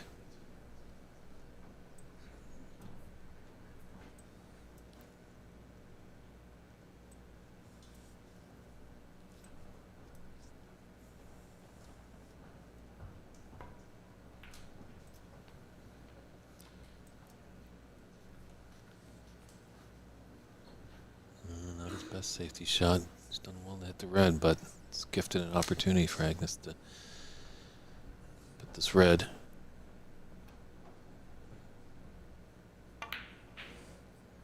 Shot. Nice natural angle to play for this last red.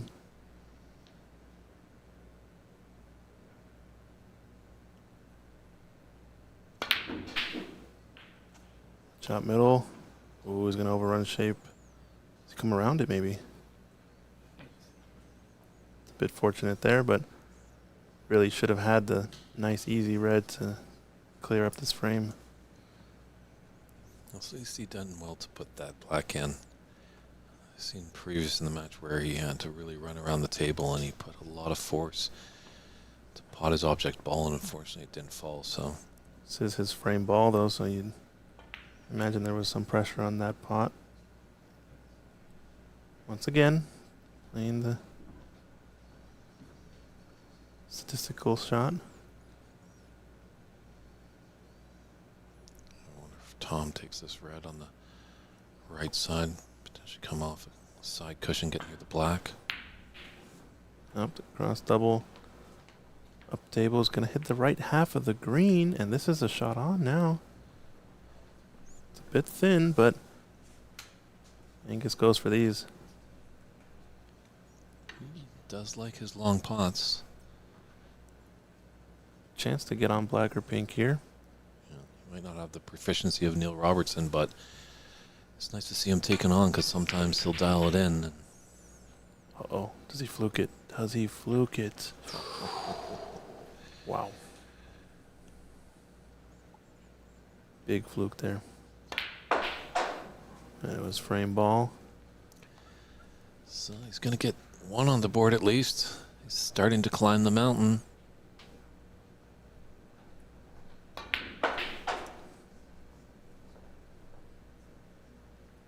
Yeah, good to see him at least get one in this match. I think he had a chance maybe more in the first frame as well, but Tom's been playing pretty strong. Now the frame's at your mercy. Those pockets just open up to look like buckets. Yeah, this is the Angus that we know. Yeah, just in the zone, not overthinking. Well, that blue doesn't really matter. Is he going to fluke it somewhere? Probably not, but he'll take this fourth frame. And we're going to step aside. Can he continue the comeback, get another one, slowly push us to a decider, or will Tom wake up a little bit and say, sorry, son, I'm going to dispatch of you sooner than later. But come back when we have frame 5.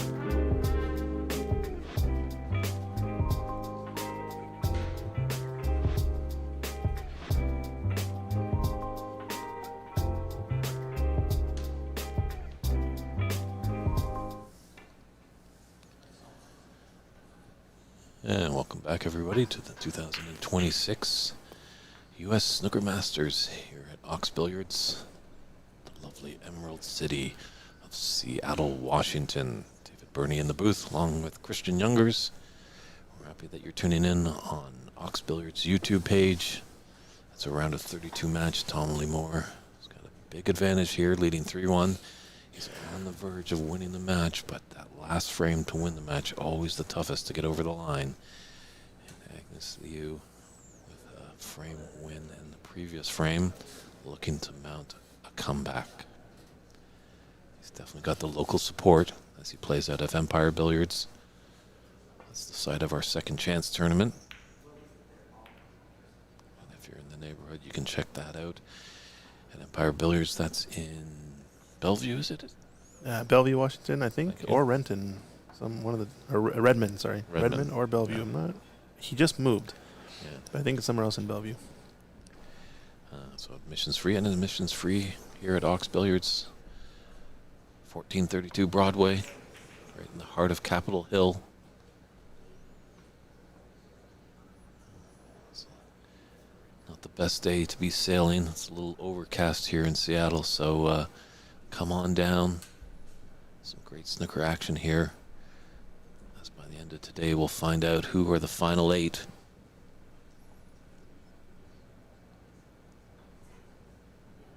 It's just a wonderful championship last year. Our final went all the way down to a decider to the final black. You couldn't have scripted that any better. Mm-hmm.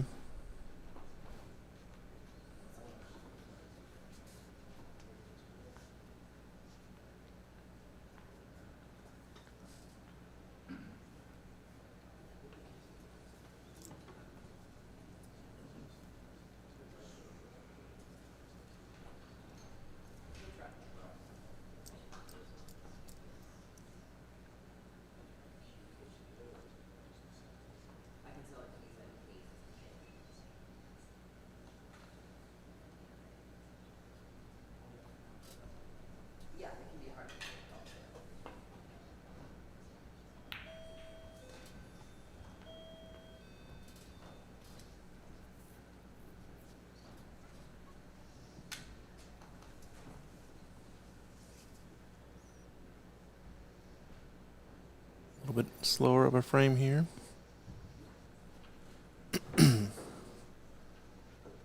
Biding their time, each player. Nothing really open yet. There's no classic big red on so far that it's been taken. Does he go for this? Nope, just playing it back up to Cue into bulk. Nice shot to just past the green. Doesn't leave anything easy, and he's got the white close to the cushion.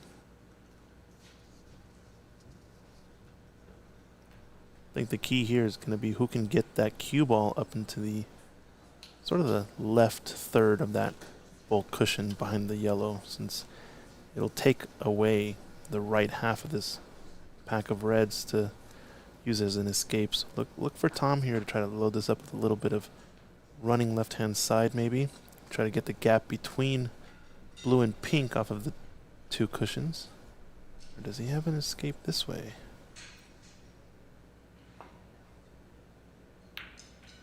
Playing the dump to the top cushion.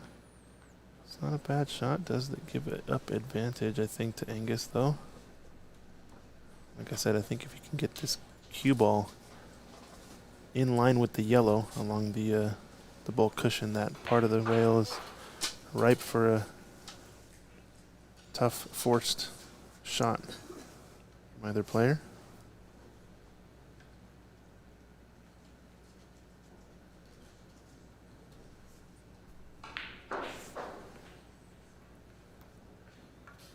Didn't fancy anything up table, so just trying to get behind the black.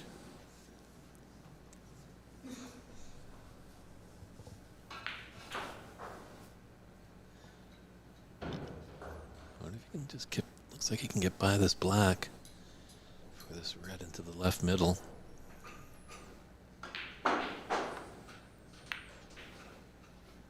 Goes for it. Missing wide on the far jaw. It's going to leave it wide open for Angus.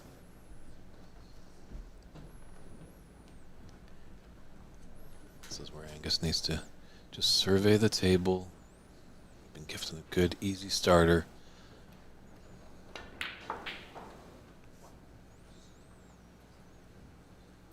Got an angle on the blue to smack right into the pink that will burst open the reds.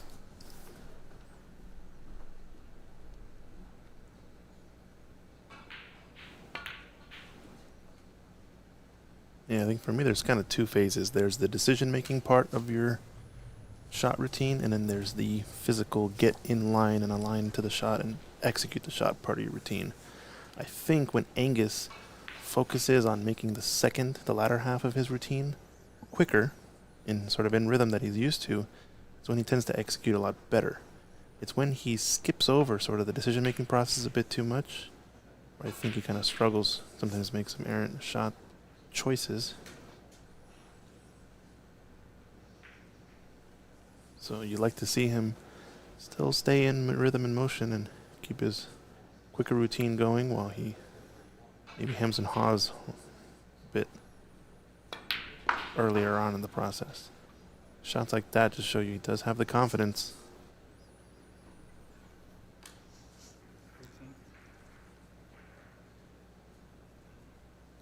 To see also a growth in his confidence as the match goes on. The longer these frames get, I think the more it's going to favor him in the match, even if he's down. Probably end of break here, though. Yeah, always tough to have an opponent, when they're trailing by that much. They're kind of playing with nothing to lose, playing fearless snooker. Gonna go with inside spin, try to go two cushions into the pack between the pink and yellow and brown. And he's on a red, maybe? Just might be on this red, yes. Does go. Can bust off the pack a bit here, too. And he's got the black for free. Although he's going to be a little bit elevated, and based on how straight it is, not going to be easy to get up the table.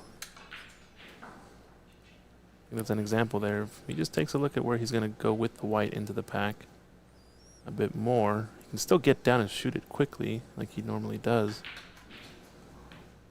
I think it's just the intent behind where the white's going to go needs a bit more attention. The intent needs attention. It's a lot of Look at that tongue twisting chant. stuff. That's not a bad shot. Actually, best he could do there. Yeah, that red just... Looks like that little cluster of 6 around the pink. So right on the red, pass everything and go into the yellow pocket. Is there a plant on maybe to this middle pocket? There's kind of 4 reds below the pink. The right 2 might be close, but I think that's obstructed. Our other view looks like it's close to a plant into the lower right corner. So maybe something to keep an eye on for future. Just looks like that red that's out in the open might just hinder that plant idea, but a good spot there, Christian. Yeah, I think the other direction is going to be the real choice, because there's enough of a gap that you can manipulate the angle slightly. We look for that to creep in later, although I imagine someone's going to run into this. Peter Dew in the room, that's, as you can see on your screen, rolling in with probably the most obscurest of cue cases. I think that's probably his luggage, but...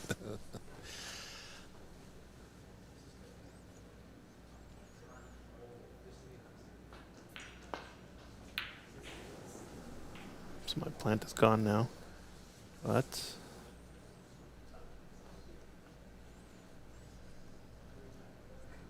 doesn't have to go for this. It's not a lot of reward for making this red to left corner, unless he can follow all the way back up and down for blue. It's a crazy shot, but Angus can do it. Yep, he's tried it. Now this is the chance for Tom to try to put this match to bed.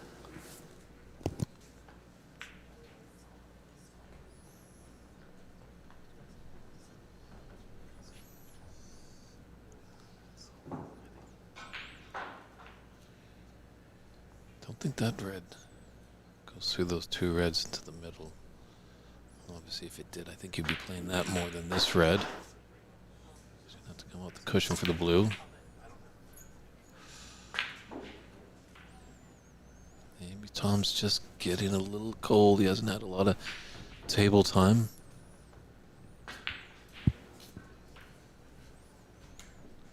So just got to focus on his game.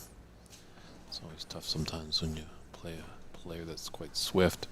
You feel like sometimes you want to catch up and play at their pace, but that's the wrong step.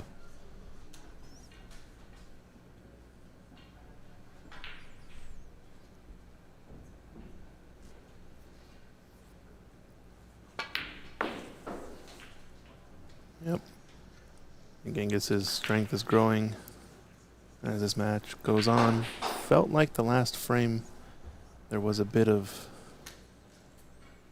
eagerness maybe for Tom to get it over with, and I think that's what's led to this opportunity in the steal in the last frame. And now confidence is growing. Yeah, if Agnes is able to take this one, Tom is going to be starting to feel it a bit. It's a funny phrase that Rahana, a friend of mine in the pool commentary world, says, you want to keep your opponent, you don't want him to think that he can win, you know? Oh, all of a sudden your opponent thinks he can win, huh? Oh, looks like you got a bit of a match on your hands in that case. I think that's what's happening here is, looks like Angus might think he can win now. I think as much as on the onset at the beginning of this match, we both felt like obviously a tortoise and hare battle. Tom, a more slower, methodical player. Angus likes to get in rhythm and pop balls at a swift rate. But it kind of felt like a toss-up at the beginning. I have to say it was a bit of a surprise that Tom went up so quickly 3-0. But you got to win 4 to move on.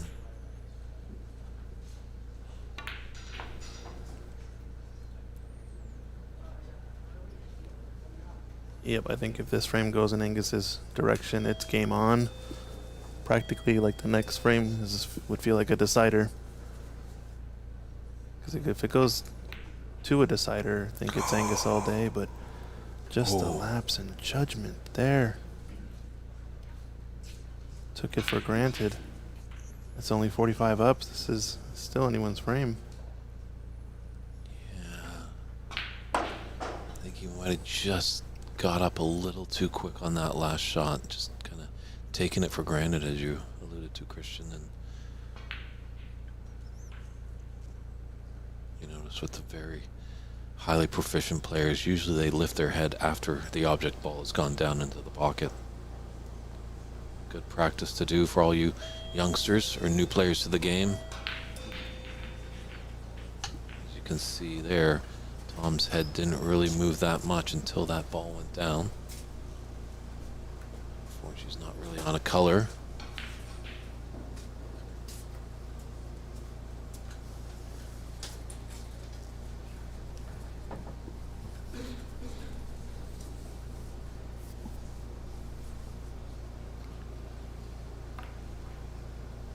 Yep, just taking the medicine, playing safe.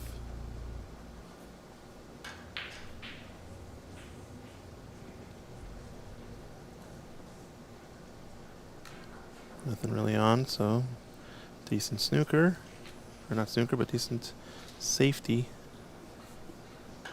Just try to slow down the Angus train. This is a tricky one just because playing off of the right of any of these reds, that red along the right cushion comes into play. So if he can, he's going to try to nick the left side of either that red along the long rail or the 2 down by the black spot.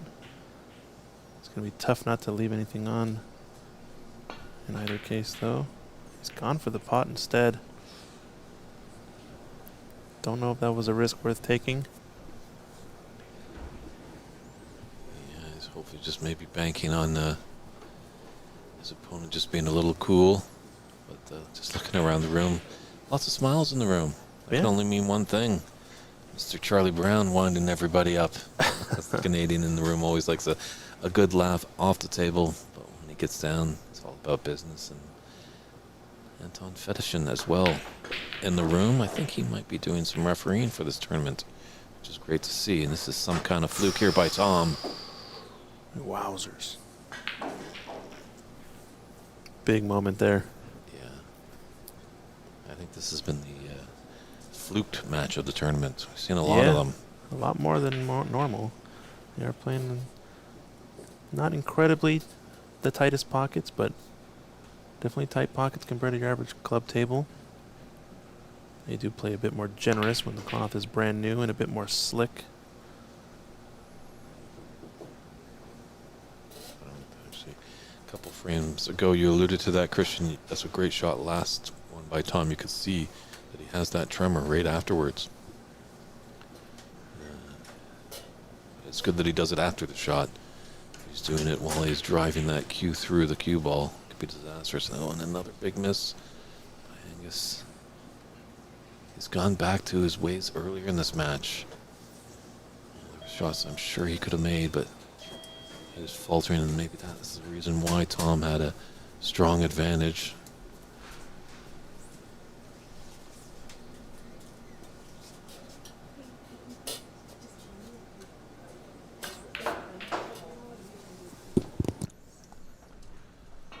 This is good time for Tom.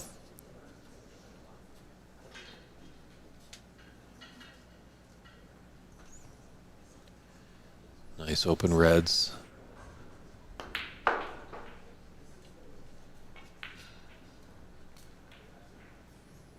This is the chance you really wanted. I don't know if he really wants to get the black back on that spot, as it's going to be covered by a couple of reds. At least Tom will dispatch with one of those reds that will block a pocket for the black if it's to be respotted.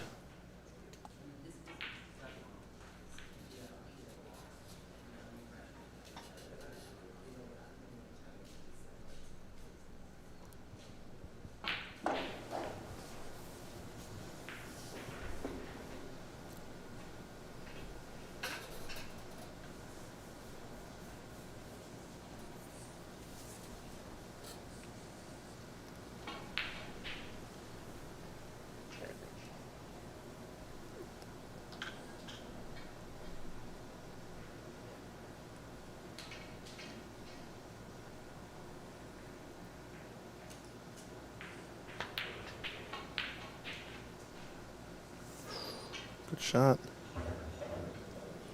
That little flick on the red just hurt him a little bit. He'd love to have just glided by without the flick, a bit more straight on this red into the right middle.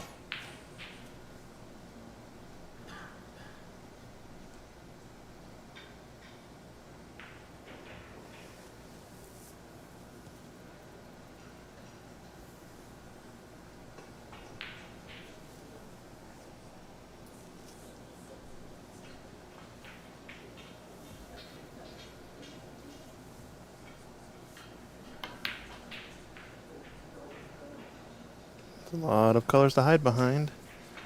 Doesn't get the full snooker here. It's going to be a bit of a mistake.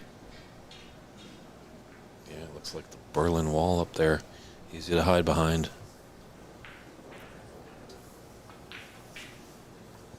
Great discipline by Tom, too. Didn't take on a risky red into the right middle. He was trailing in the frame, but leading the match. Really like it to be done here in the 5th frame.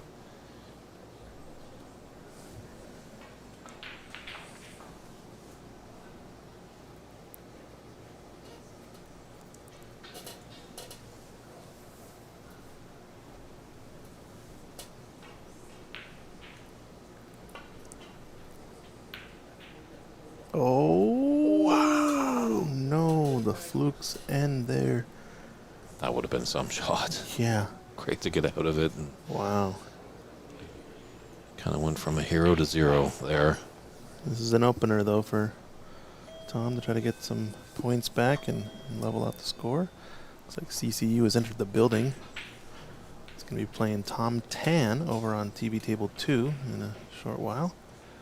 And on the next feature match here, we're going to have Ahmed Ali El Said, 6-time U.S. national champion. He's going to be playing Mohammed Rahim, I believe.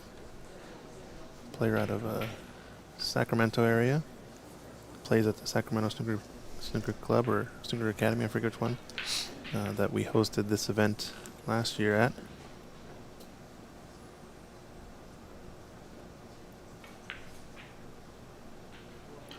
Going to be playing another safety here, it looks like. Yeah.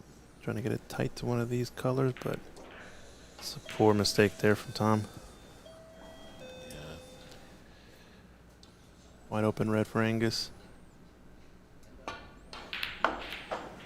Was intentional there to play, maybe try to play the yellow safe so there's no clearance on, but would have only favored him, I think, to have the clearance available. So an interesting shot choice. Maybe just a lapse in execution. Yeah, kicked at that black nicely, but putting a lot of spin on this, as you can see. So you got to be pinpoint precise. Ooh, this is getting dicey, this match.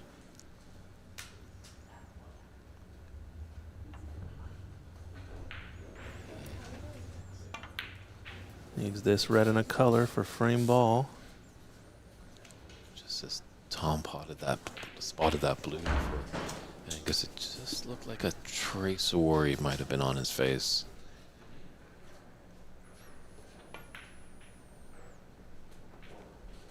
That's frame ball there for Angus. Oh, almost drops the white in behind the blue.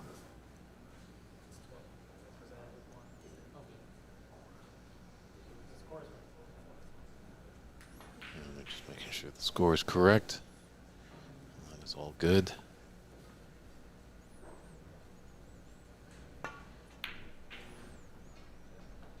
Good safety here. Either going to be concession, or if he misses this snooker escape, likely a concession. Quite possibly, I would think so. Head final 40. red. There's always the free ball. Yeah, it's only 40 points and 35 on.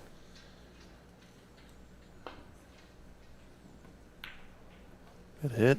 Just going to get a snooker in return, depending on this cannon. Not quite. It's a tricky little double here to try to punch the red between the green and brown in and out of bulk. So a risky shot, but might be worth going. He does not need snookers. Oh, see, he needs snookers from his opponent. That's decent. Yeah, it's got rid of that wall, but brown looks somewhat safe. It's not ideal. The yellow's very safe, and that's a color ball Tom needs as well. Green. Yeah. It's a good shot for Angus. Good result, at least. Has a chance. Looks like he's got it. It's pretty straightforward escape, I imagine, in this one.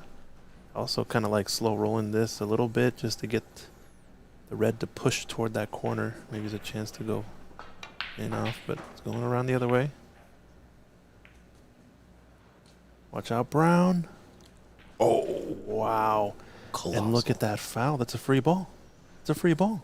That could be a free ball. That's 4 points. 4 points, and the blue is on. Free ball. So many twists and turns that can happen in the frame of snooker.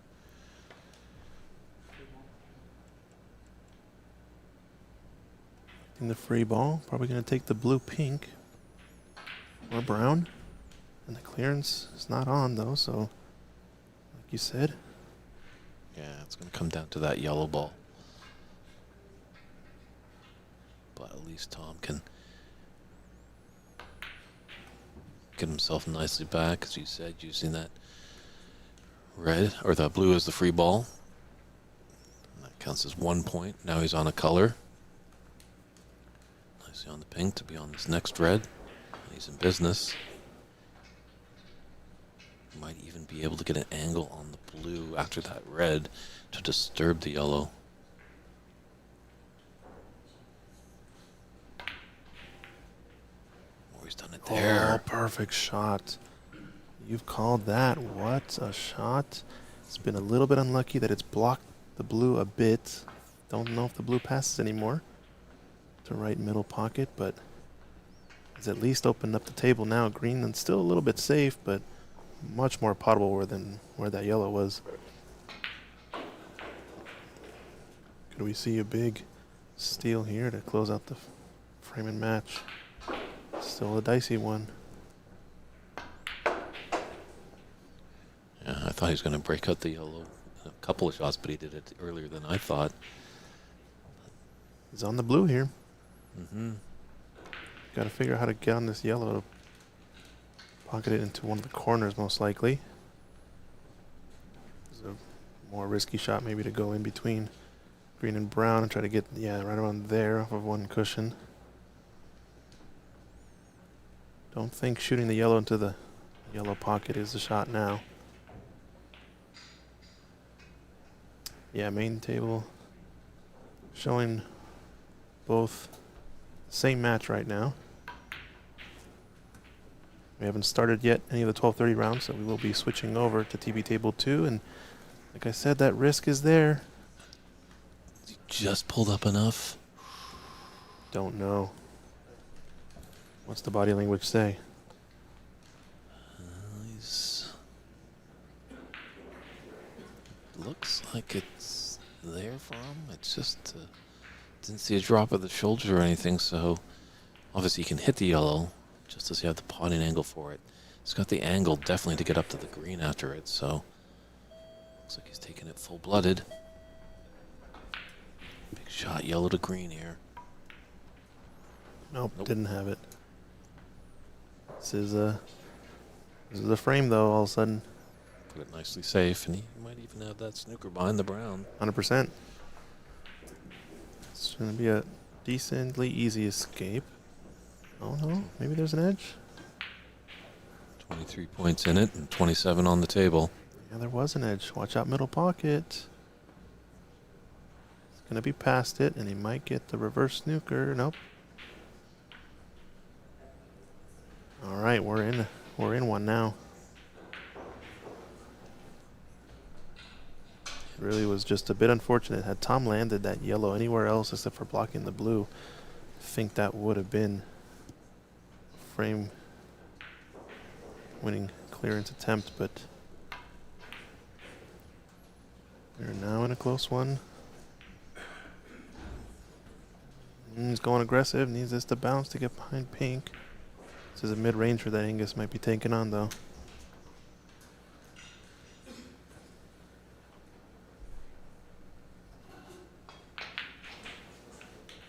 Oh, he's playing the safety.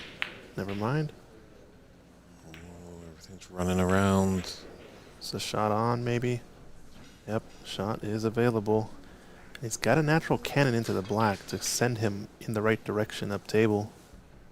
It's going to be a bit tricky, but I think he can technically do either. Purposely run into the black or miss the contact. Looks awfully tough to judge from this angle. I feel like the black's unavoidable. I think he might be able to scooch by it. The only problem is that middle pocket. Yeah, So it looms large, right? There's a lot of things that are probably swirling in his head, but the angle's there to hopefully get out for the green. Yep, there it is. The corner pocket. It was the corner pocket? Are you kidding me? I can't believe it. I did not see that one coming. I saw the middle pocket. I didn't see the corner pocket. I don't Yeah. think anybody did, but Glancing barely off and goes in off. That is some wild shot there. That's really going to hurt now, too, because great chance for Agnes to take the... And he's fluked it. No. So what that's done, though, it's made the score level. All the balls required for Tom Lemore to tie. So we're still in a jockey fight here.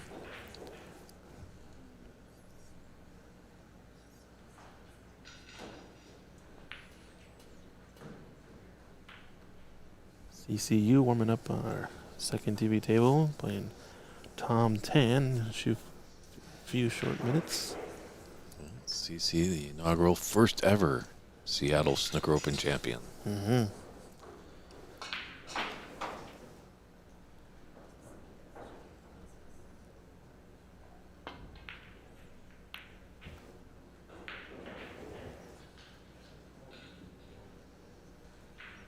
Not bad.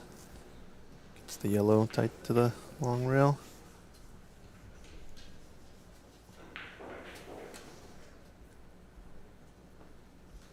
This is a bit of a spot here, actually. Getting the yellow out and keeping the cue ball safe is going to be a little awkward. It's going cushion first. That's going to probably give advantage back to Tom. True. Could thinly snick this yellow, come off a cushion, or maybe even a little bit of two and maybe nestle behind that pink. It's a tricky shot. Yeah, or play the brown-blue. Try to get the yellow back out in the open near the pink spot. Be like his cross double. Either option, we'll see what he chooses. I think I like your shot more. So does Tom, and black is a safety backup. Oh, this has gotten interesting, though. Where that pink and black are now. They've created a little nice cluster to get in behind.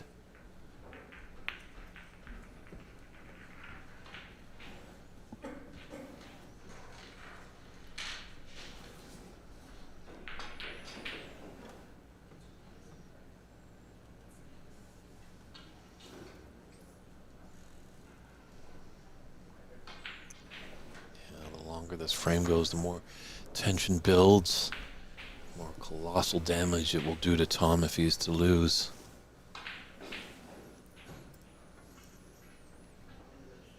I don't know, Christian is snicking that yellow in the right middle pocket.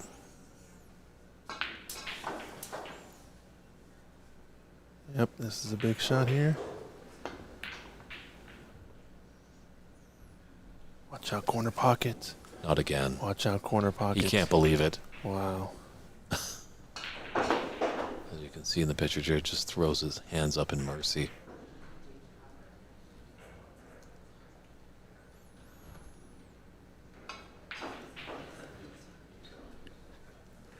It's going to be one snooker required to tie now for Tom. This feels like deja vu a little bit. Yeah. He's got another ball in hand. Got the yellow. Misses it. Missed it the first time. I think he's going to make sure to get this ball down this time. No sense to get overly aggressive on the position. And he's missed it worse this time. Yeah, great position on the green, but I think he should have put more concentration in just burying that yellow. This is Still interesting. at the table. This is interesting here, though.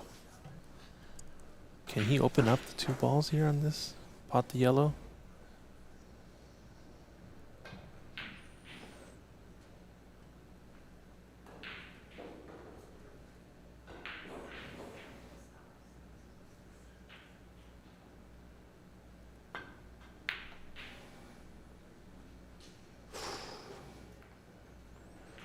That yellow has a bit more pace. It might go in that pocket. Just saying. Seems like these pockets are Tom's nemesis right now. Based on how this match has been going, I think we've seen more wild shots than that, so I wouldn't put it past it. Oh, he's gotten a decent result here. I guess was a little quick on that last shot. He's got to maintain his focus. Don't rush anything too much. Yeah.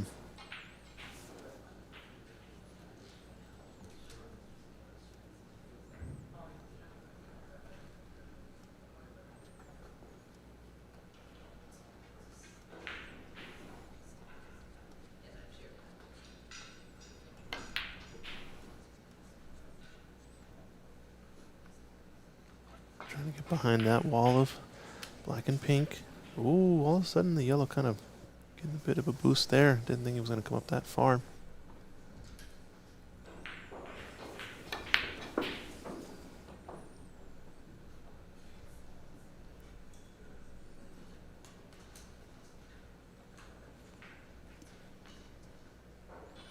Tom might have a chance now. Come off the right side of that yellow.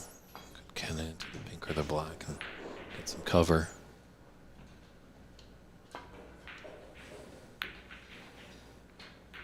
Oh, it's very close. I think he also kind of wants to open up the pink at least to the pocket so that the clearance would be on if he gets the 1 snooker. Although where it sits could be that he goes for the clearance.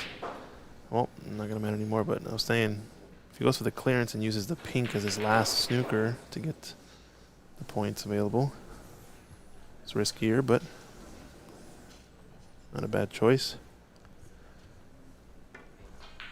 Looks like some of our 12:30 matches have got underway.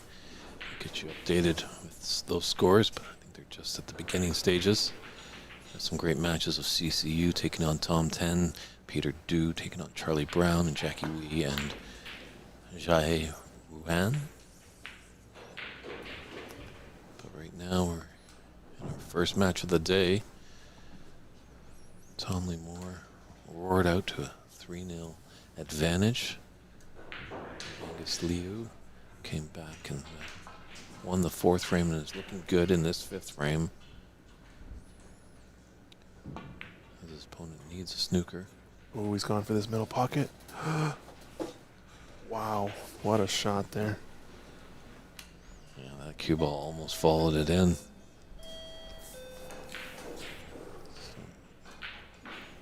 Agnes just taking a look at the scoreboard.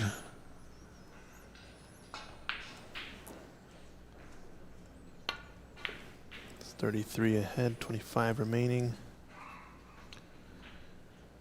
It is 2 snookers to tie now for Tom.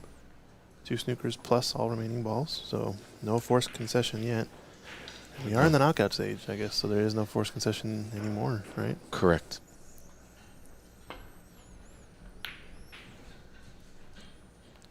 Yeah, I think we're in a Dave Daly moment. It's 33 behind. 33 behind. In the Or score Brendan line is O'Donoghue. 3-1. 3-1, 33 behind.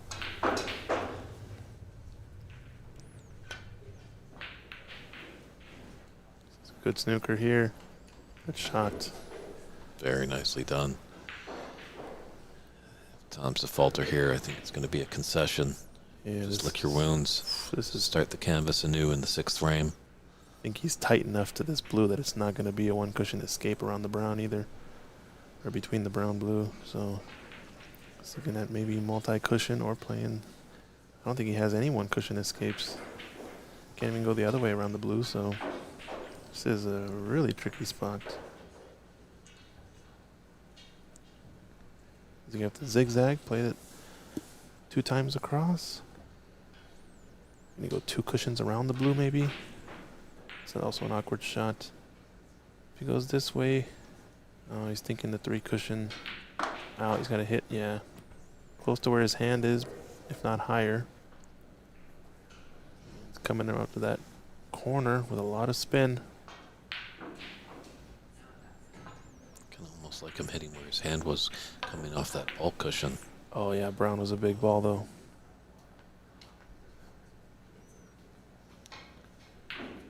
So that's just a foul, not a miss, as we are in the snooker's required stage. This green certainly should do it. And the belt side of these pockets is now loosened. It's opened up. It's successful on the brown, but there's a concession there. So Tom's got to start to feel it. It's going to be a very interesting 6th frame when we come back right after this.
And we're back with a very important sixth frame here.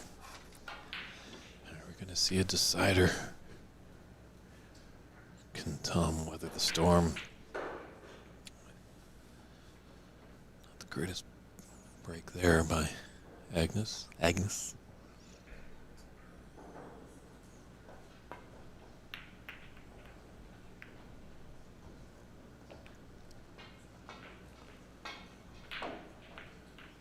Not a great safety there by Tom. You can just see him off the table. He's got some frustrations.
Just ring and come back. If that one dropped, it really would have done well for Tom's confidence. He's kind of just reeling a little bit. He's in complete control in this match, taking a 3-0 advantage in the frame count. He's lost the last two. He's kind of just looked over at our booth over here and just kind of a body language of like, what can I do? That mind of the goldfish. Forget the past. Be in the now. Wait for your opportunity. He does have the ability to do it.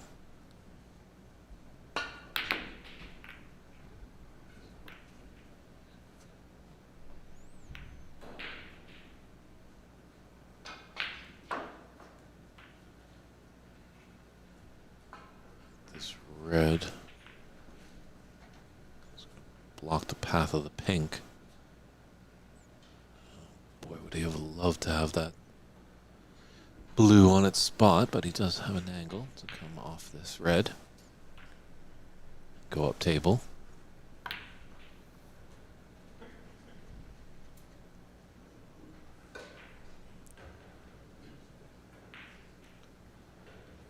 think he's got the angle on the green.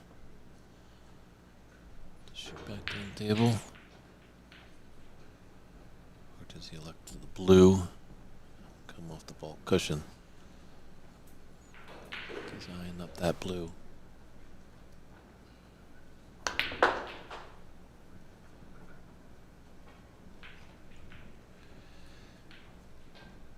MGL CueSports just letting us know there's something wrong with the knockout broadcasts. Okay, good to know. Thank you for that. I appreciate it. We'll pass it along to our Dynamite team behind the scenes and try and get that problem rectified for you as soon as possible.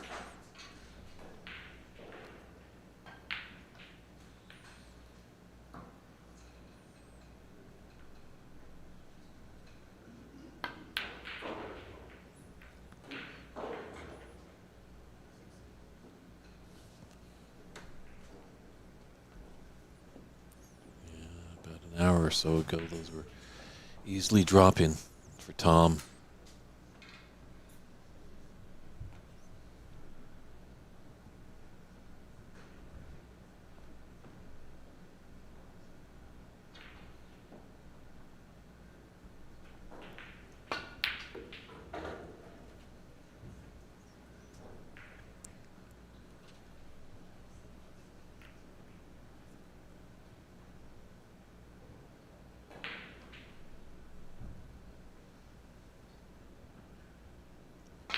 Safety shot.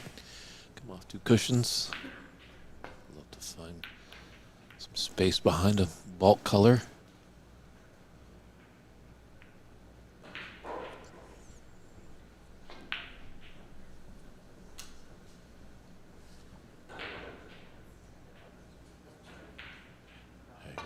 on this. Agnes.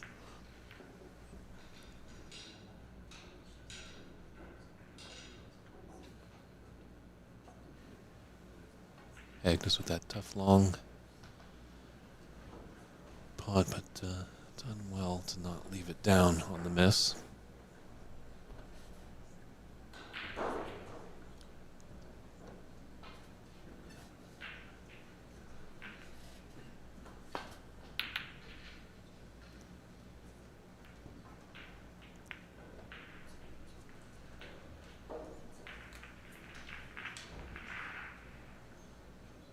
So a little safety exchange here in the early stages of the 6th frame.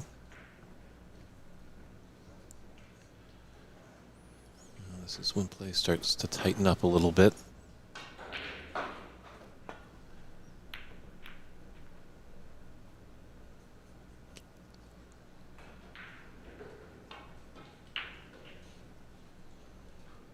Now the green has come to his rescue.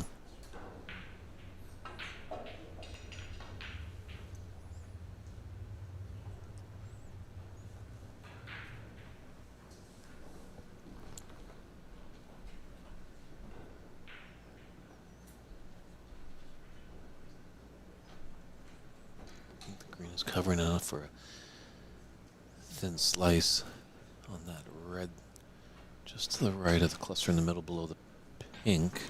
So it looks like if he did have the angle, he might have a path to come in between the two reds near the bottom cushion and then the two reds on the right side cushion and get him back into bulk. But the green is blocking that angle.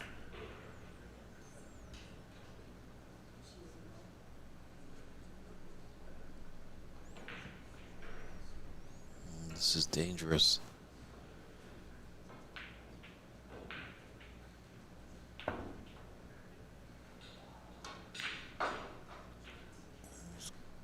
Decent effort and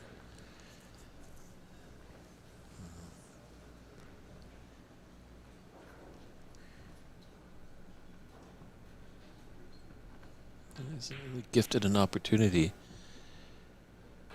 Yes.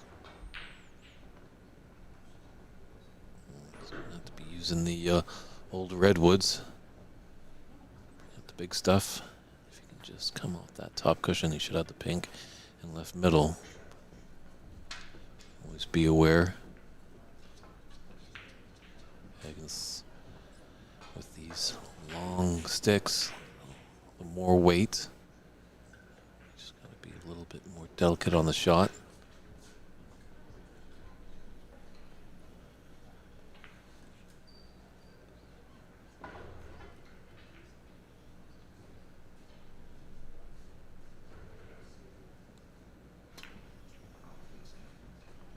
As you can see, Agnes just fired that in there.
Angus has a chance here.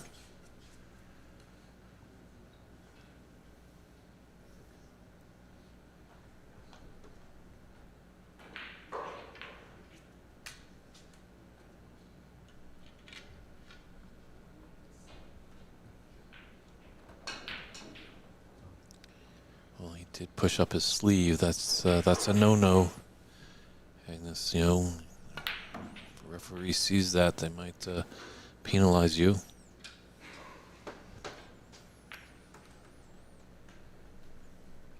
You've got to keep those sleeves down. It's part of the dress code.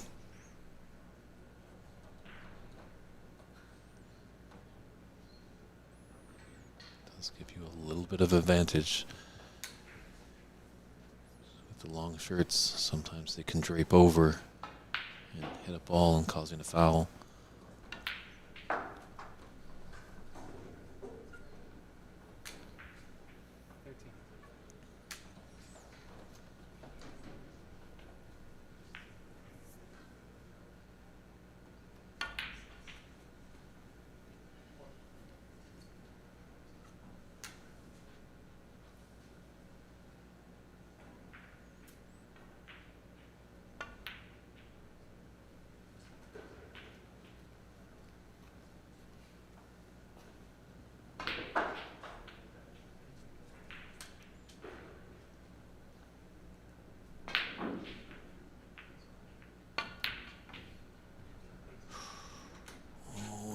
Driver's seat.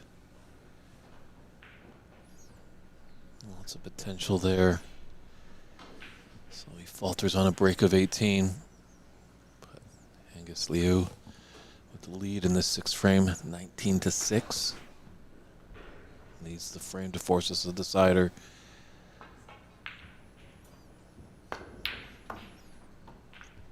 That's got to boost up Tom's confidence. That was a well struck red, just ran into the heart of the pocket, didn't dance with any horn. This is a frame Tom Leemore definitely needs, because if he doesn't win it, we're going to go to a decider. He's probably going to have to take a trip to the head doctor.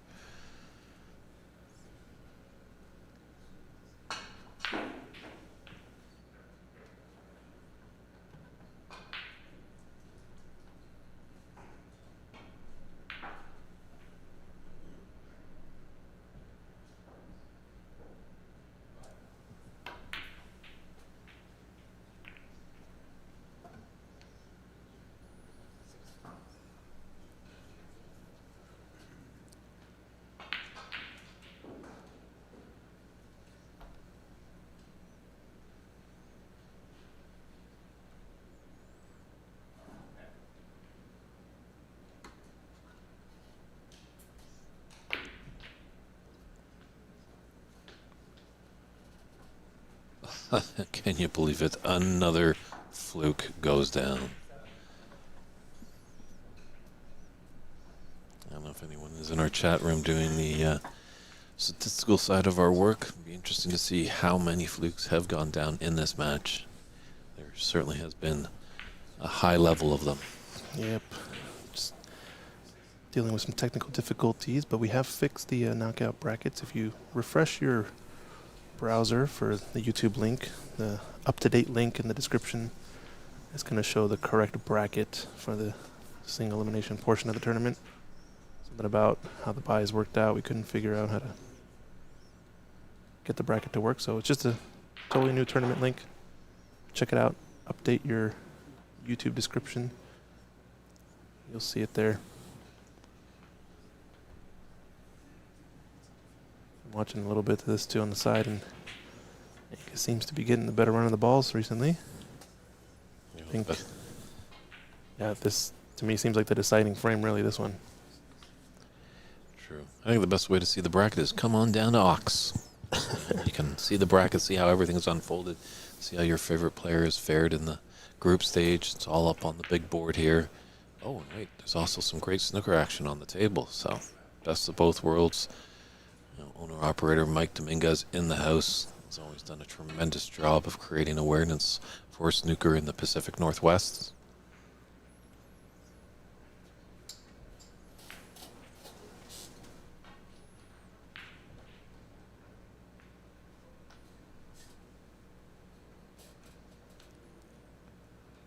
good friends at OX Billiards have just put that in the chat.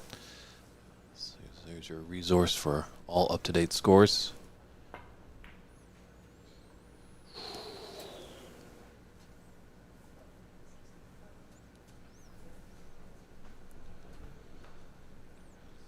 Big opportunity there for Tom and just overcuts it.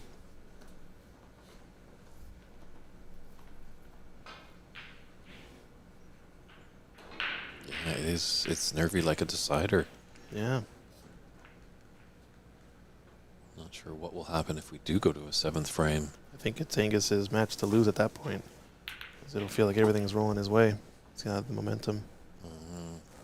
Just needs some saving grace here as he got it from the brown. Tough to tell. Tom's having a really good look at that red close to the top right corner.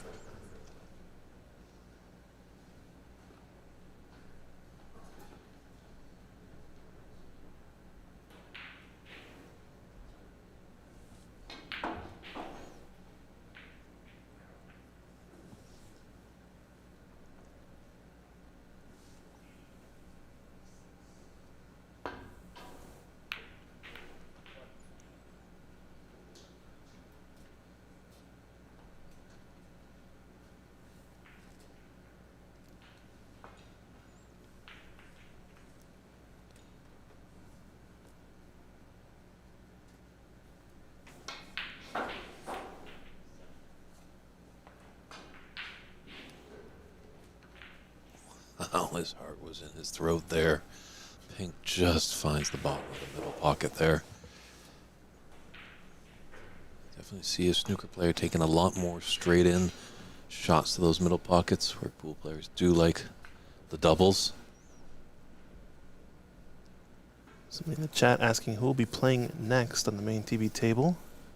And we are going to be playing Ahmed El Said, 6-time U.S. national champion, ex-pro, on the TV match against Mohammed Rahim.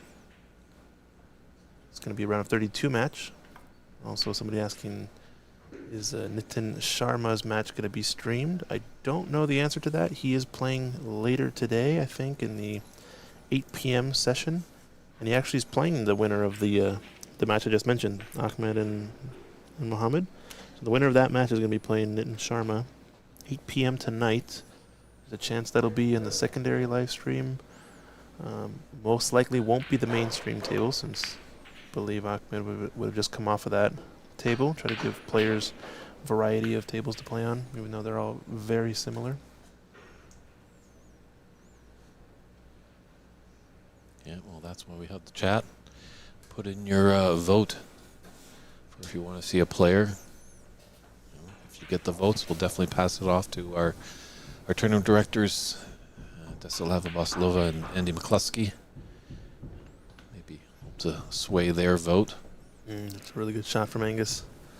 Going cushion first and behind the yellow. Tight to the back of that ball. I think there is a one cushion escape to hit this open red. It's not frozen to the back of the yellow, so it is a possibility, I think. Looks close.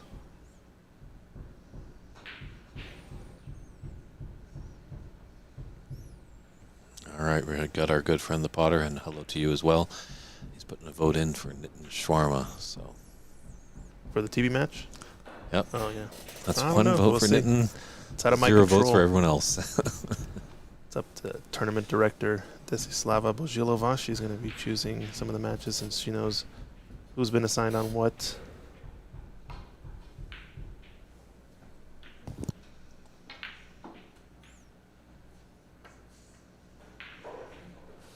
This is probably going to be coming back.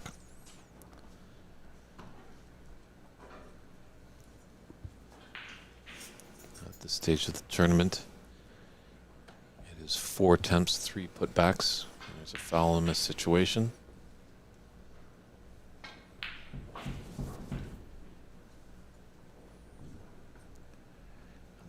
Without the referee Tom just confirming with his opponent that it's a proper replacement.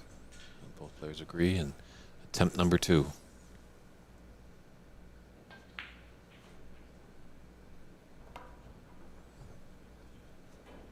Needs to slide a bit more, and I think the pace is a bit short.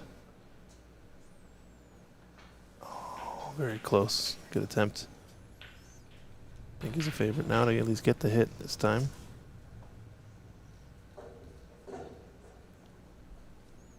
Should be just a bit of an adjustment on pace is all, I think.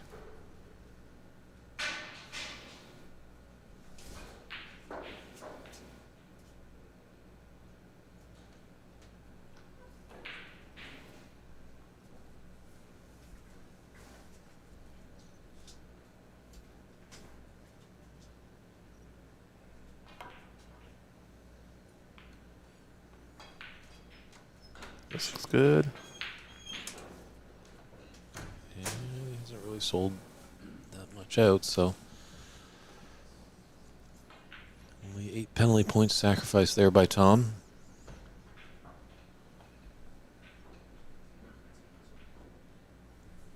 Angus might have this red. Get the black spot into the left middle. Oh, looks close. Just overcut it.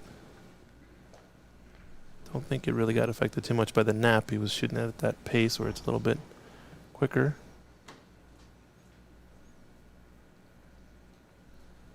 It's a bit of a shot to nothing here for Tom.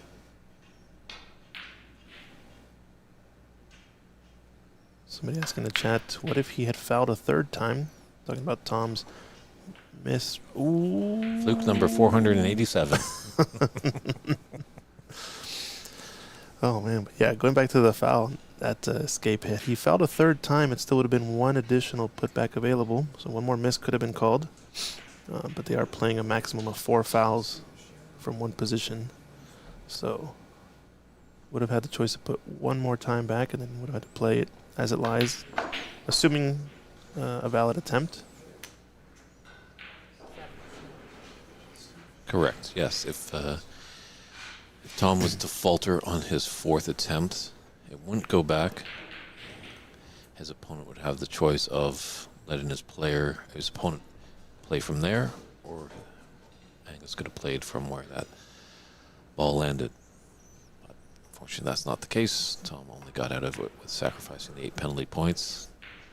And with that, pink and red has tied us again.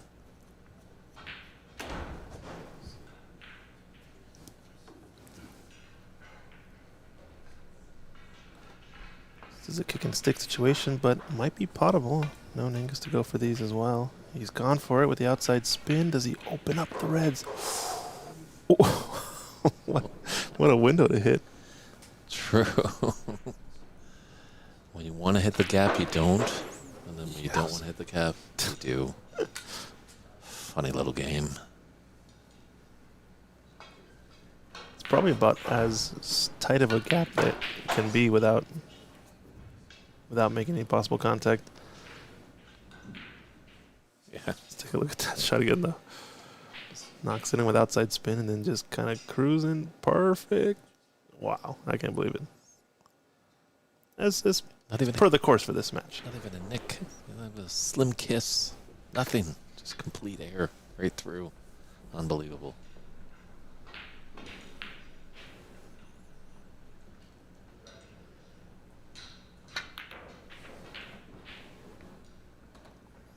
That was decent pace to leave that red sitting over the top right corner.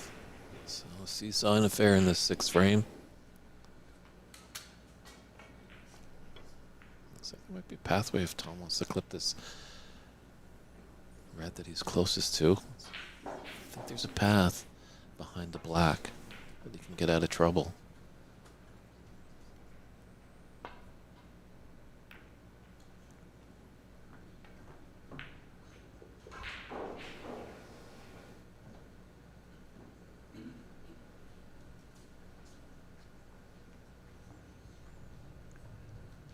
Good point, Andy. Andy's making a point.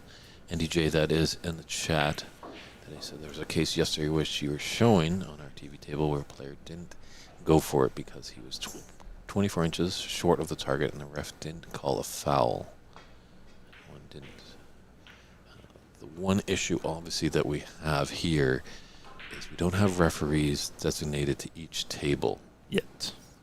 Because obviously they would have an impartial judgment. It's tough, obviously, in those situations, and there's lots of discussion that goes on with it.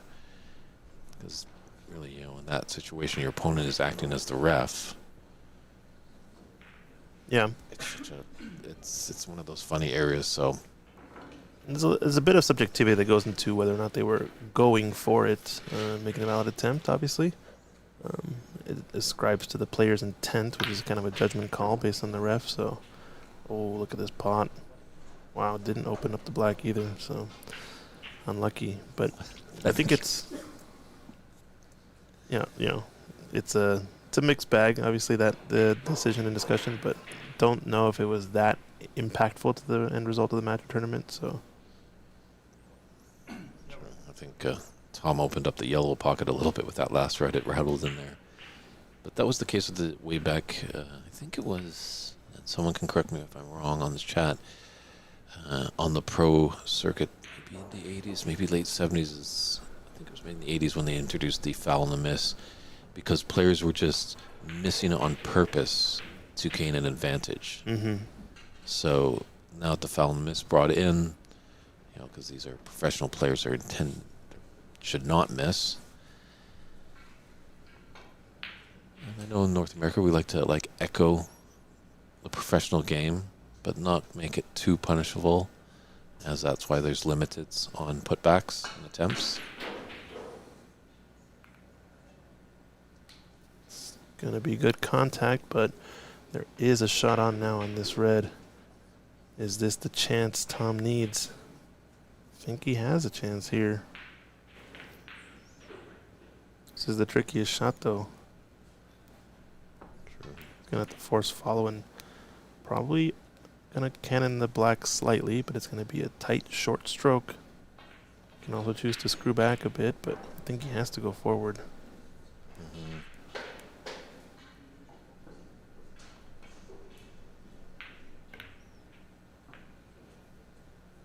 Oh, he's missed the shot. Yep. That could be a big, big miss there. That was it there. That was the shot.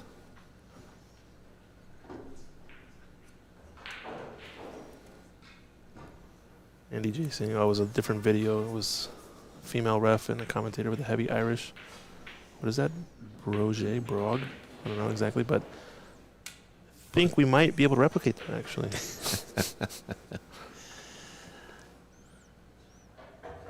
I'll just go for 3 points all the time and we can do a good job of it. But there might have been, because obviously Andy McCluskey, Brendan O'Donoghue, they come from the Emerald Isle. So they do have a thick Irish accent.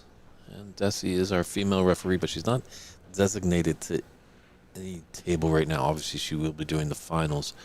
But right now she's acting as more of a roving referee if there's any issues that come about.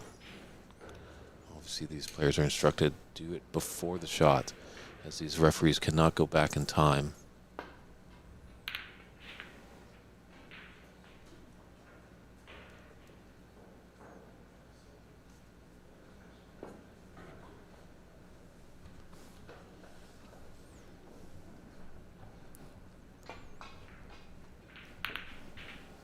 Uh-oh. Got away with another one, but slides for a decent safety attempt. Classic shot here is to poke the red down to the top cushion near the scoreboard and send the white 2 cushions up behind blue, brown, or yellow. Bit of left-hand side. I wonder if he's going for the cross double, 2-way type shot. Guess he figures at this point, if we're fluking the ball at the rate, we're got a decent strike to make that one. Well, I've never known a snooker player to play for flukes. But in this match, who knows? It's a 2-way shot, not a fluke. Uh-oh, watch this red. Or watch the white, I mean. Just glancing past the blue. All right, mid-ranger tester. This is definitely a tempter, and I think Tom is going to take it on full-blooded, just trailing by 4 points in the 6th frame.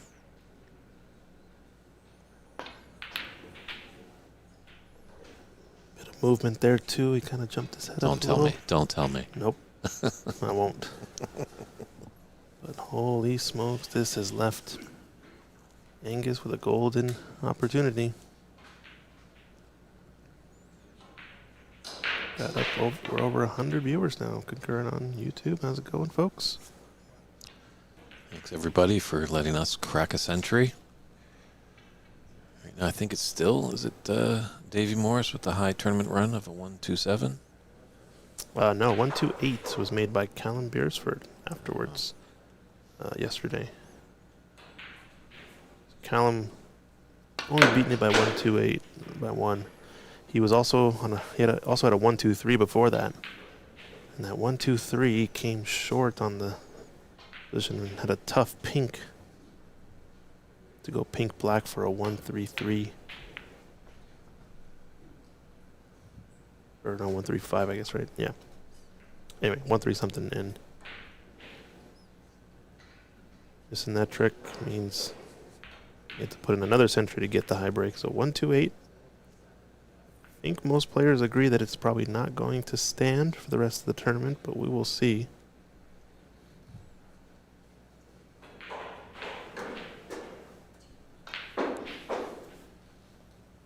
Yeah, it's tough to say if that high break will be beaten, because now it gets a little nervous now in these do-or-die matches. Obviously, with the round-robin stage, you've got 7 frames per match. But there are only 3 players, and 2 players move on, so it's still tough. You can't really play a lot of more looser, I guess, snooker, as they say.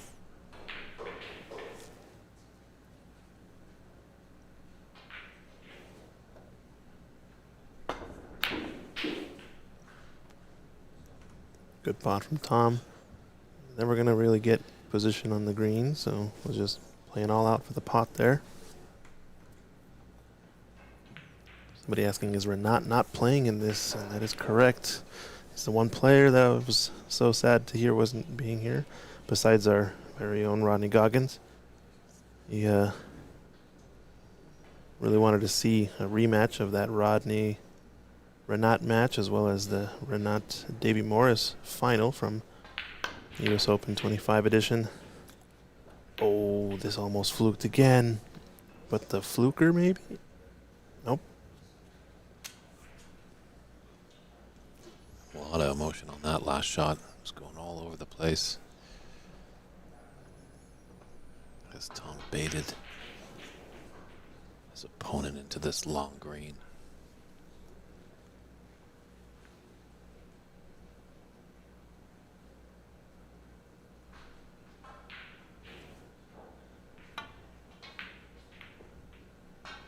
Oh, went the other way, went thin on it. It's a risky shot based on how close that corner pocket is.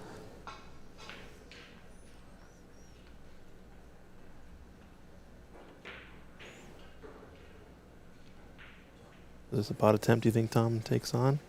He's got no reward to get position on the brown, barring some 4-cushion type around the world thing. True. Wonder where the safety is there. Still being up 3 frames to 2. He's got a little bit of the house money to play with. Avoids the in-off for once. Doesn't avoid the... Oh, he's okay. Got a path, yeah. I was going to say. Rules have been, I'd say, favoring Angus a bit, but Tom's gone enough one too many times in this one, I think. True, the snooker guards are watching.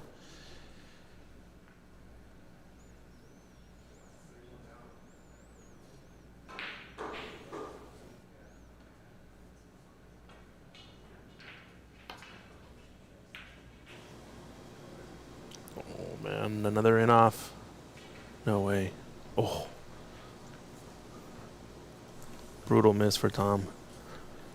I think we're going to be seeing a Desaida coming up. It's possible. That pink is pretty big. It's safe on the right cushion. It just feels that way, though, you know? Yeah, excuse me, Dave. But yeah, I just get the vibe. I get that internal gut feeling that there's going to be some sort of wild ending to this frame, and we're going to go to a decider.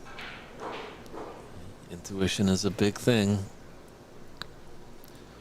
Somebody asking, is there any of the Irish players still in the tournament? Nope. I think all Irish players have exited the building. I think they're all eliminated. There are only Americans left in the U.S. Masters. No, I'm joking. We've got still a big Irish contingency left. I think most of the favorites are waving the Irish flag. True. But a lot of them have a first round bye. Got to be careful. Some of those Americans might call U.S. immigration. That's one way to remove the Irish from the tournament. Yeah. The proper way is just to beat them fair and square. Yeah. But they are tough competitors. Yeah, if you want to find out who's left in the knockout stage, there is a link in the YouTube description for the bracket. You can go check it out there to see what the round of 32 looks like and who's advanced already to the top 16. All the info should be there. Snookerscores.net.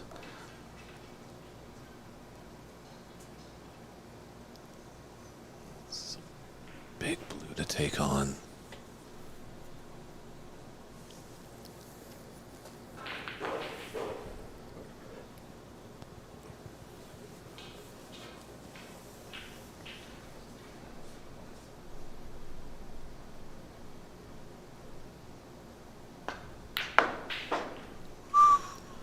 Boom.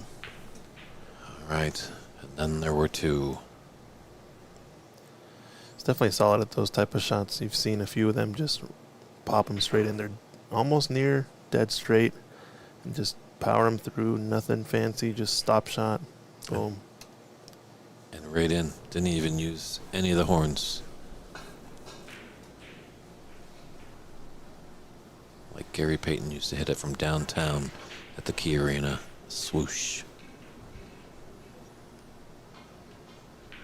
Curious what kind of safety he plays here. I think the shot is to play the pink to the top cushion, or the bulk cushion, excuse me. He's playing the double. Oh, amazing shot there. Wow, he's played the cross double. He wants it. He wants to close this out now. And it's a back cut. Tomlin Moore specialty right there. That was an impressive pink. I thought, yeah, he was going to come off that side cushion, maybe get towards the block, put the pink up in bulk, but took the bull by the horns there. It's all there. Maybe just a threat of that corner pocket to go in off after the black, but Black ball game. He is a right-handed player, so we're going to be seeing either the rest or the extension, but my, oh my, what this frame has turned into here. true. Tom does Does he play right, left-handed sometimes? He can go left-handed from time to time, but the importance of this shot, he is going to go to the opposite hand. No, he doesn't really have a tremor in that hand like he does in his right hand, so maybe that's a reason why to help favor it. Frame a match right here.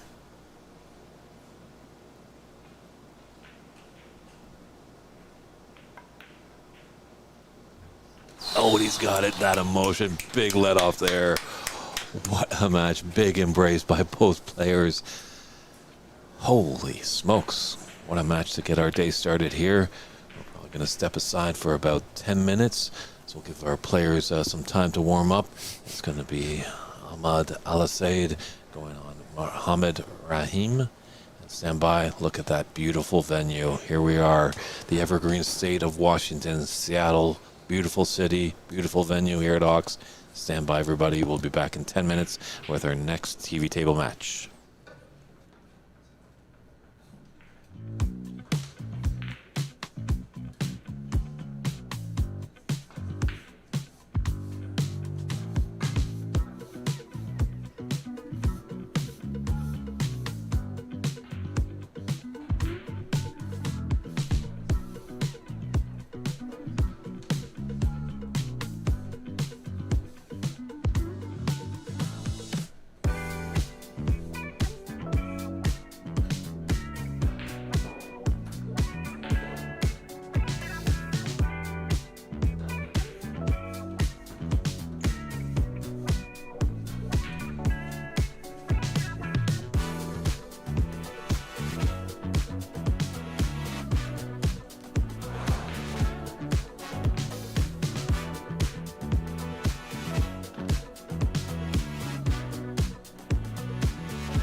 Hello everyone, and welcome back to the 2026 U.S. Masters here at OX Billiards in Seattle, Washington. It's David Burney with Tom Limore, fresh off a very exciting round of 32 match victory. How are you feeling? Still shaking like a leaf, but yeah, glad to be over the line. It was a tough match. We had a few close battles. Started off with a good 60 break, first frame, which sort of, just to sort of settle in. Next couple frames again were kind of close, pressure shots at the end. But yeah, I'm glad to all respect to to him for the way he played and kept going, kept fighting, even from 3-0 down. So yeah, that's true. Like how you're feeling. It felt like you were going to get it done and dusted, and we were going to be off pretty quickly. Yeah, but I think maybe a bit audacious, but in the fourth frame, I started off with a 24 break. It was three reds, 3 blacks, and maybe I was thinking, let's try to do a little bit of a nice high break, and I rattled the red with the rest. Yeah, I think that sort of flipped the momentum a little bit. He got in and scored heavy, so. Definitely. Yeah. It was a great seesaw and fair in that 6th frame. Yeah. You nailed that long blue, and then we're on that pink. Yeah. Us in the booth were like, well, is he going to clip off and play safe? But No.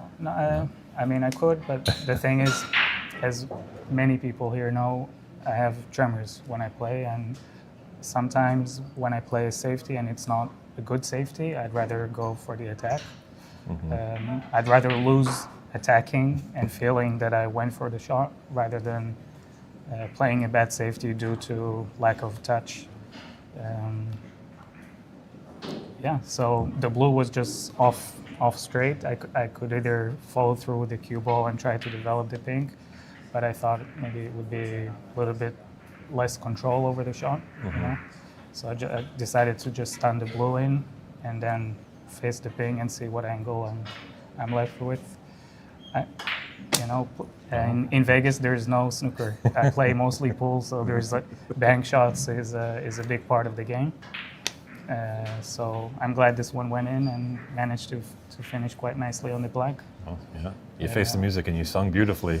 Pink and black won that match. Yeah, So. yeah. Well, I'll let you get some rest. You got some time. You're into the round of 16 now. 8 o'clock, you'll be back. So And congratulations, I would Tom. like to apologize for my wife, family, friends watching it. I know they've probably been more under pressure than what I was, so thank you to everyone. Oh, I think I could hear them biting their nails over there in Vegas. What nails? No nails left, so. Perfect. Thank you so much. All right. Thanks again, you. Tom. And looking forward to seeing you later in the day in some action. Thank you. And we're going to step back into the commentating booth and get ready for our next featured match here at the 2026 U.S. Snooker Masters.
And welcome back, everybody, to the 2026 U.S. Snooker Masters. We're set with another round of 32 match. We've got a pretty big name in the American circuit here. 5-time U.S. national champion Ahmad Al-Said taking on Mohamed Rahim. Kind of a toss of a coin. Obviously know a bit about Ahmad's history. Player that fell in love with the game as a young boy back in Egypt. His father took him into a room and he just saw the snooker table and was transfixed. Spent some time obviously on the pro circuit. Ahmad did, as he won the 2022 Pan American Championships in Toronto. Got a 2-year card. That could be you, as that great tournament is going to go down this year in Brazil at the end of October, early November.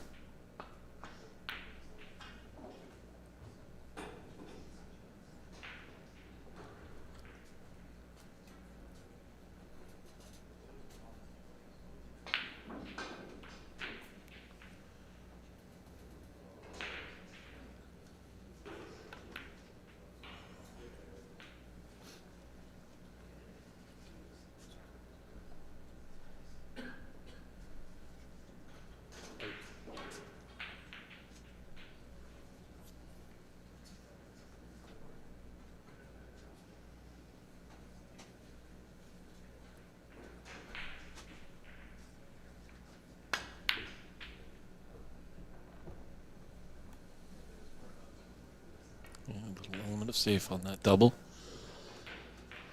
I did. I already did it.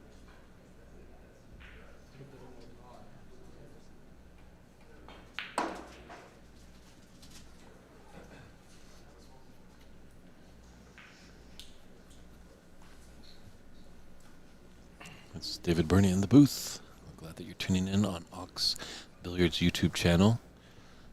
There are 2 live streams going. This is our featured match here. Also on the other live channel, there's CCU taking on Tom Tan.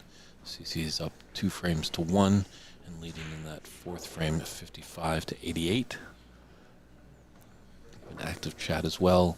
If you have any comments or questions, if you want to put your support for either player in this match, if there's a player in the tournament that you'd like to potentially see on the stream, we can pass along your votes to our tournament directors. Do let us know where you're tuning in from.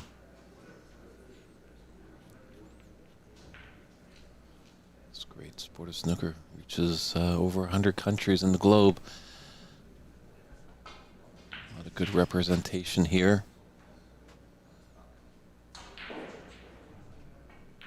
We even had a player in the tournament representing Kuwait. Great to see. Majority of the field obviously is American, but we do have some Irish players that have come across the Atlantic, as well as a few English players. Some have just crossed the 49th parallel up there in Canada. They've come down.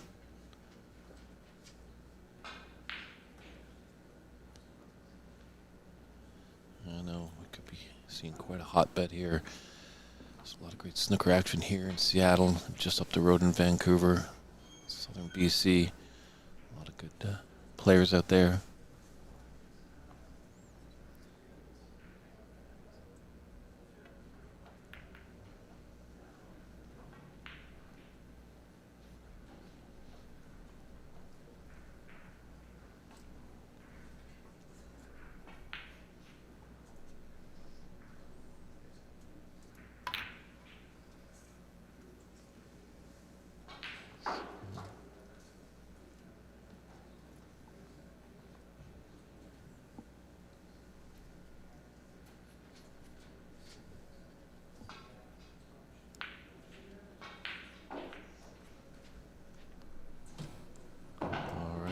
Everybody.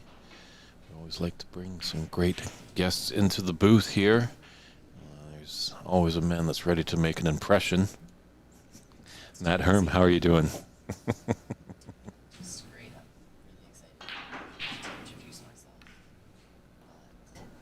I'm even more excited to watch this outstanding snooker that we have going on this week at OX Billiards in Seattle.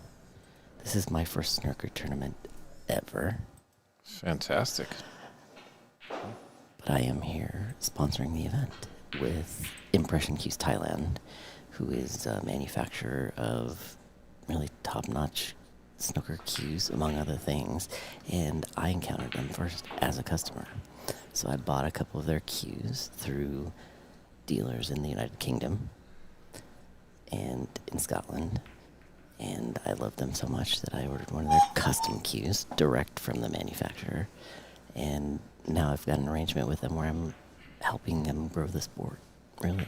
So they're growing as a business locally in Thailand and doing a great job. And a lot of their content is in the Thai language, right? Mm-hmm. So it's difficult to have access to that type of equipment here in the United States. A lot of my role is truly just translating because they're doing such a good job already. If I could just tell you a little bit more about the company. Please do. The Impression Cues brand right now, the factory is based in Bangkok. They're currently opening a second factory, which tells you about how quickly they're growing. The demand for their cues really spans the entire range of skills. They make cues for juniors, beginners, and then they really make up to professional caliber equipment. Right now, Thepchai Unu is using one of their cues in the final of the World Open tonight against Ronnie O'Sullivan, which I'm very, very excited about. And in case anyone wasn't aware, Thepchai is actually a partner in the Impression Cues organization. So between Thepchai and Cupkeep and Nut, the three of them were all born in 1985. So they had a limited edition last year, 40 cues in their 1985 set. So they really are pretty creative about, meeting their audience in interesting ways. Well, definitely 1985 has a lot of history in this game of snooker. So, Matt, how did you get involved in this sport? I fell in love with snooker when I was 16 because it was the place that I could go to get in trouble as soon as I got my driver's license. I have that common story among Americans who encounter the one snooker table in a pool hall, right? So all the pool tables would usually be taken when I'd get there, and sure enough, we just had the opportunity to teach ourselves the rules. But then, have had very limited opportunities to play with other people. I'm based in Denver, Colorado. So I want to definitely give a shout out to the Rec Room Underground, which is where I play. We have a full-size table there, similar to what's being used today at OX Billiards. So I'm really proud of that. And right. Well, I must admit, I always hear that Denver and Colorado, they really rally behind their sports. That's definitely true. Yeah, one of the traditions there, of course, is the Rocky Mountain Showdown, which is the CU Boulder versus the Fort Collins, it's the University of Colorado Boulder, which is where I went to school. I'm a Buff alumni. And then Colorado State is the Rams. So every year the football, rivalry is a big draw locally for everyone in Colorado. But yeah, we get behind individual sports. Like skiing is obviously very big. The Olympic Training Center is in Colorado Springs. Okay. So really, high altitude snooker is intense. Yeah, how do you feel the difference there? Because that's what a lot of sometimes athletes have to deal with. I'm more familiar with obviously the team sports like the football and the baseball and lacrosse that they're playing up there. And Denver's a little higher up than most of us. Yeah, the Mile High City, it definitely impacts athletic performance.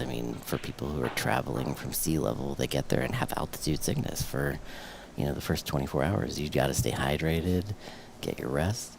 And yeah, you see in the NFL, the defensive players are over there on the sidelines sucking oxygen bottles.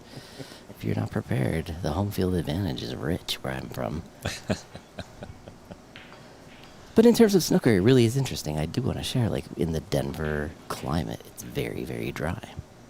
So I'm learning that certain cloth types, certain table conditions within even the room impact what players are able to do at this skill level.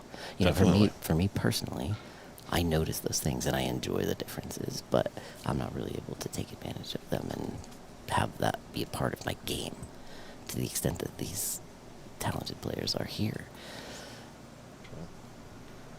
I'm hoping to get to that level one day where I can appreciate more than just how the cue feels in my hand, to really get to that technical level to understand, oh, that's why it feels the way it does.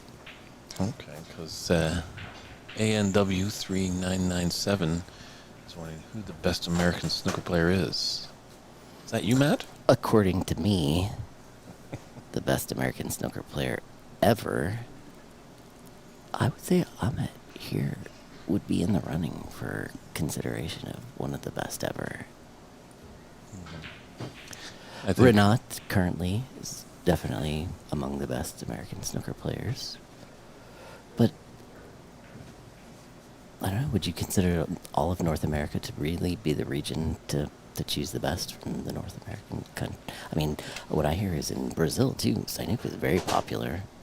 So it's tough to say because obviously in North America we have a couple countries. There's the Great White North up there, Canada, and there's been a big history. Obviously in Canada they're seeing a regrowth, and America we're not seeing much snooker. We are seeing a lot more now, but early on it wasn't that big.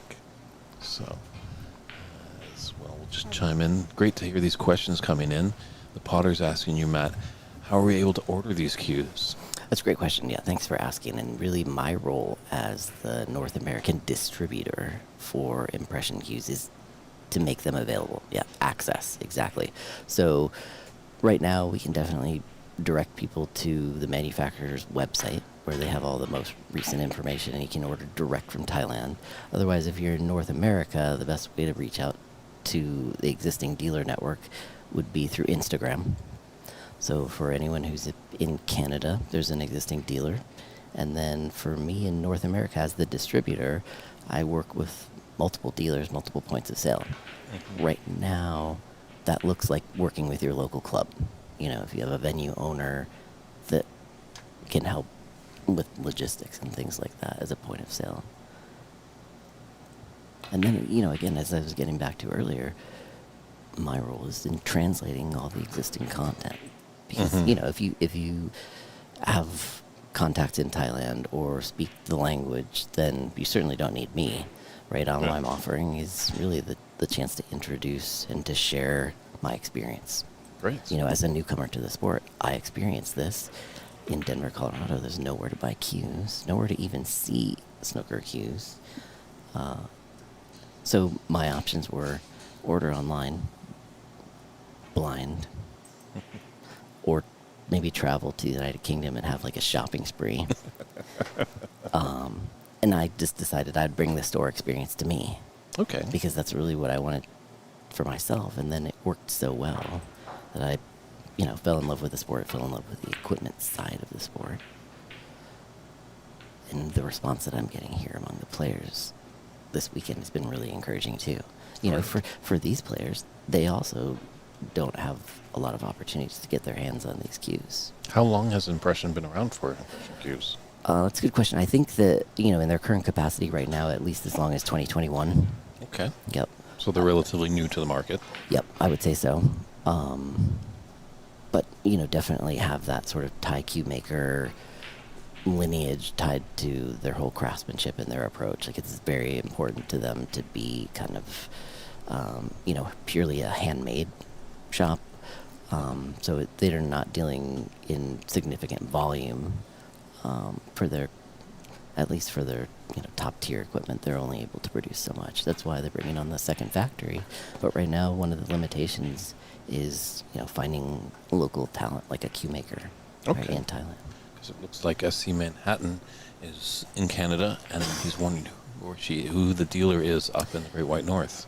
That's a great question. Yeah, so I think the gentleman's name is Johnny Quach, Quachh, and we can share that information in the chat for those who are in Canada. And then here in North America, yeah, the demand for a specific website, I'll acknowledge that. Yeah, like we have certain pricing information available for U.S. customers, and for now, rather than have a website, it's just contact through Instagram. Just a simple process while we establish the market here. And then truly, my plan would be, to attend some of these other competitions that I'm learning about, maybe in Brazil or in Toronto. Well, the BC Open's next week up in Richmond. You want to extend your trip and come see us? That sounds like a blast, right? But for someone in Denver, Colorado, how do we learn about the BC Open? As someone new to the sport. Yes. I think the development of websites and, how do you get it out to people? It's just you advertise, and hopefully it's now that there's nice Facebook groups and stuff like that where things get posted and put up there. Right. And belonging to or discovering the Facebook groups. Definitely. Or just, I guess, just reaching out, or somehow it comes word of mouth. Like some people have shot me an email just being like, hey, I heard that you're running this tournament. I'd love to come out and referee. And I'm like, hey, we're happy to have the help. Right. Well, Potter is actually curious. He asks about what would the average cost be in Canadian dollars, if you know. I know you're a full-blooded American here, Matt, but for a single shaft cue.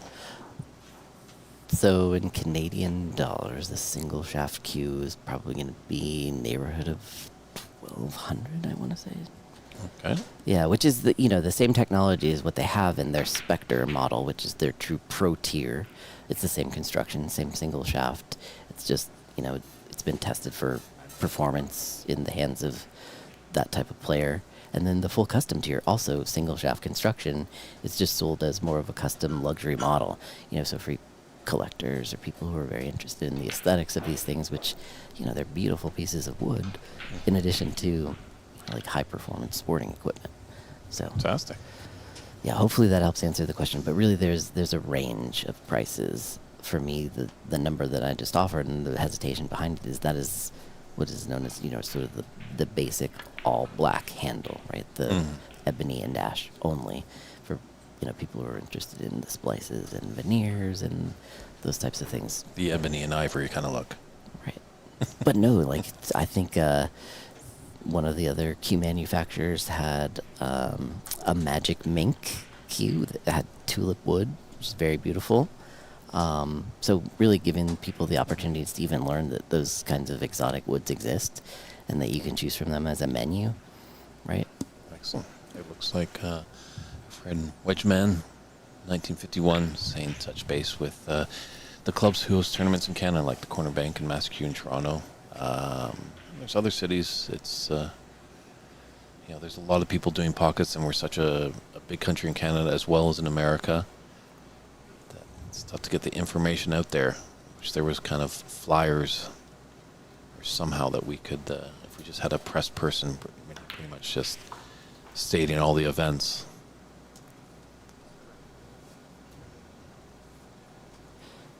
I was just sharing in the chat the contact information. We can share a link.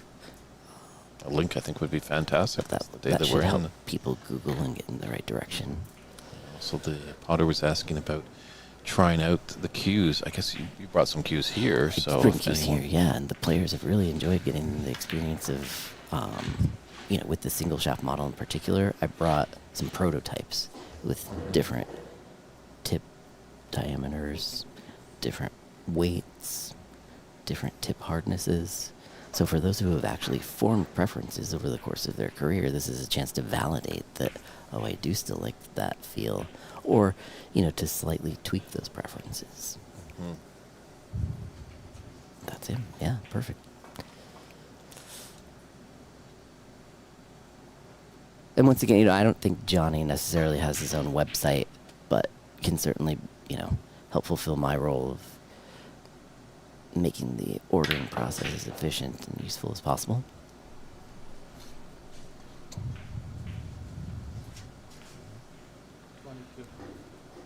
Yeah, looks like we kind of got a little seesaw affair here in this first frame, but it's a good opportunity for Ahmad.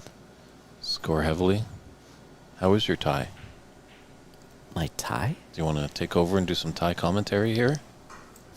Not today. Ce n'est pas possible. Ce n'est pas possible aujourd'hui. tonight, I mean, watching the F1 Ronnie showdown with the Thai commentary, we're having a watch party. Get the hair. We're also having a watch party for the later sessions tonight at this event. Yeah, exactly. I appreciate the invite, really. As someone new to the community, it's been, very welcoming. Everyone is very friendly. Yes, and I know Potter's wanting you to come up to the BC Open to sell some cues. I know, obviously, this is your first trip down here, and you probably have to get back home to Colorado, but Matt and I have exchanged contact information, so definitely anybody back up in the lower mainland where I call home, I can put you in touch with Matt. That'd be great. And, I'd also like to say, like, I definitely appreciate the chance to, do business or sell cues, or really what that comes down to for me is just, again, sharing access to those things. But then, my role as a distributor is also not exclusive. You don't necessarily need a license to do what I do. In fact, it's sort of the non-glamorous side of things that I'm the guy that sort of does the licensing. In order to do business officially in the United States, it's just a little bit different, right? Like having a sales tax license and handling taxes and whatnot. So my background is as a paralegal, right? It's hard to advertise some of those services. But what that does allow me to do is to work with other cue manufacturers, and I don't mind sharing with everybody, even though I'm technically, sponsoring the event as Impression Cues USA. I'm also here offering the opportunity to check out a Sunny Akani cue, right? That's part of the buzz in the community right now, and I was able to secure one of those for myself.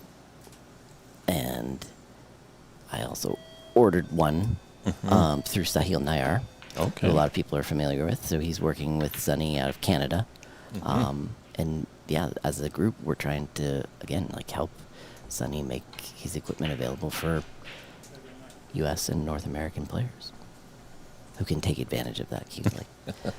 Sunny really has an interesting technology behind his approach.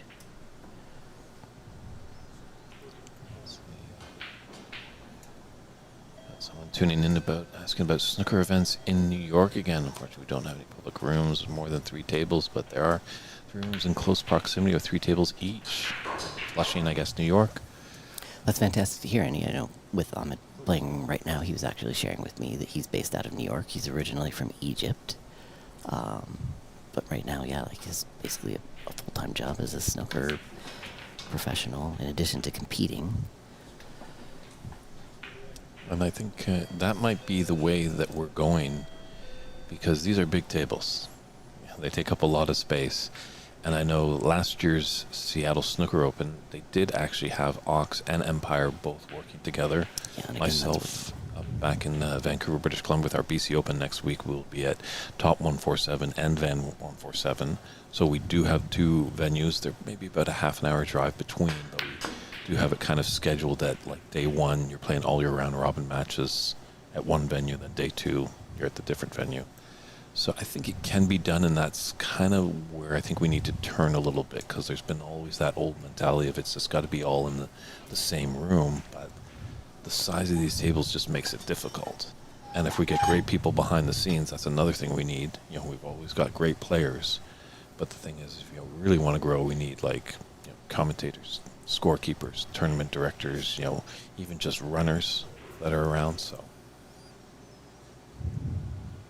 I think we're getting there. We're definitely, things are improving for the sport. Obviously, WST Play, are you a subscriber to that? I definitely am. That is, I think, a big game changer for us here in North America, as most of the events are in Britain. Right. Us on the West Coast, that's 8 hours ahead.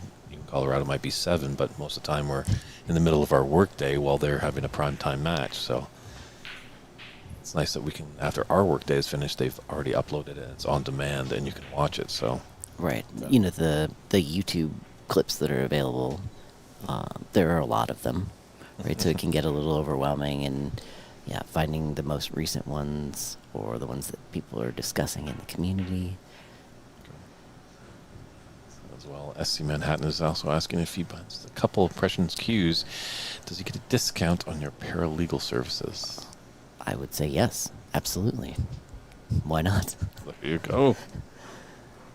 We're a witness when we have it here on tape, so.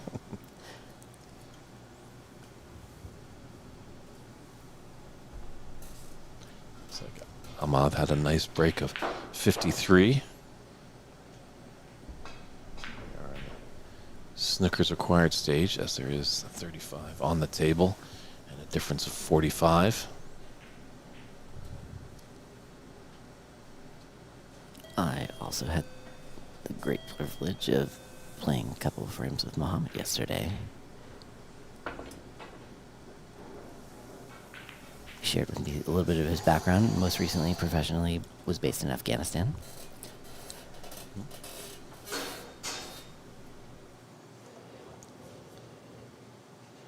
Tremendous red here. Swerve around the green and yellow. I don't think he really wanted it to go in, unfortunately. So now he just has to get this black in.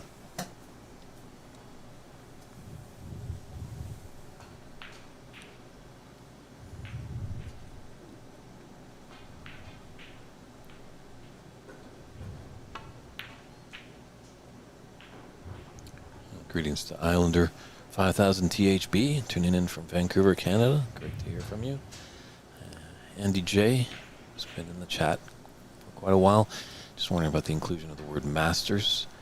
I don't think it has any real official significance. It's more, well, these are great players here, and it's kind of what, just to give it some individuality and stuff. Like, I call it the BC Open because it's pretty much open to everyone. If I was to say it was the BC Provincials, probably only open to those people in that province. That makes sense. I love that question because I had that question for myself. What does Masters mean? What does invitational mean? What does open mean? Mm-hmm. Yeah, I'd feel like more invitational. It would be more of an invite to players, at least putting, we know some good players. There's going to be some really good prize money. We want to invite you to this tournament. Right, a lot of times that's a limited exclusive field. True. Mm-hmm. Whereas even the U.S. Masters, it's not limited to just United States qualifications. Right, that just happens to be how it's hosted, how it's organized. In our last BC Open qualifier, we did try a thing called Survivor Snooker. Oh. So we had best of 5 frames. So frame 1 starts with 15 reds. Frame 2 is 10 reds. Then the third frame is 6 reds. If we go to a fourth, it's 3 reds, and then 3 reds. And then if it's a decider, it's 1 red placed in between the pink and the black. Sounds like a creative format. I love those ideas. I don't know if you know it, Matt, but I like to be creative sometimes. That's good. You're an artist. True, Yeah. and I think the verdict is still out. Some players are here and there, but I think that was the same case when the shootout came first out. A lot of the purists were like, what is this all about? But Yeah, well, I love it once again as a Tepchai new fan. It suits the speed game, and I also really enjoyed. There was a match between Stan Moody and Nong Yi in the shootout, both crowd favorites. Yeah, the golden ball, right? a golden ball, yeah. So yeah, a lot of these players just having a little discussion. Obviously, it's the 3 snookers needed when they're on the colors. So they're both doing the arithmetic, but there you go. Yeah. Ahmed has sacrificed his frame, so Ahmad Al-Assaid takes that first frame, and we'll step aside. Matt, are you going to continue joining us in the booth? I think so. Can we see that highlight one more time? That amazing full table masse. Okay, here we go.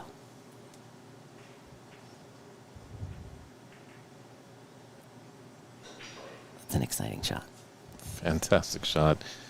Unfortunately, it's not the winner of the frame, so we'll step aside while they get ready for frame 2 and be right back. That was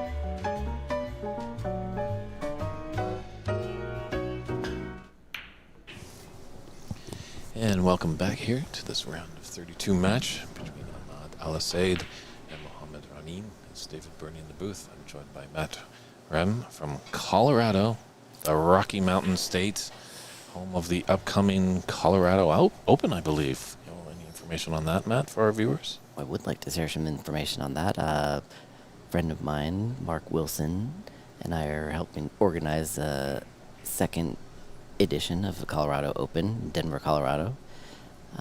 Last year, I wasn't actually involved in the event, but I know Mark Wilson and Dave Daly were both involved. I know Dave is actually the champion of last year's event.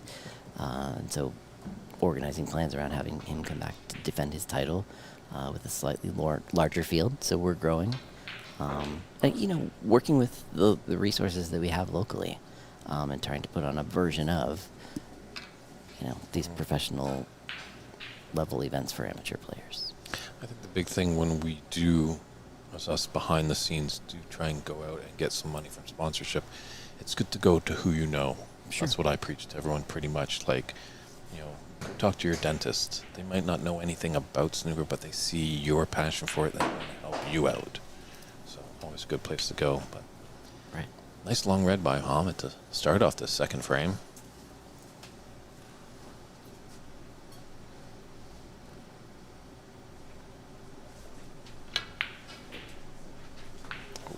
Falters there.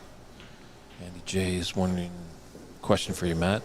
Are there any ski areas? Of course, there are ski areas. I mean, one of my favorite ski areas here in the Pacific Northwest would be Whistler. But then, in my area, Vail and Aspen are probably the most well-known ski areas.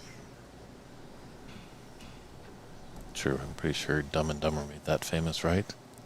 Should we get the baby blue and orange suits for next time? Was that Steamboat, maybe? Steamboat. A destination ski area. Or Telluride. A lot of people have heard about those in the snooker community. Another way that we're growing the sport locally is by participating in the National Snooker League. So we have a Colorado division there, and I think there are close to 120 players in the league across 13 different locales or divisions. So having the opportunity to participate. Oh, I understand now. Ski areas in Thailand. Water skiing.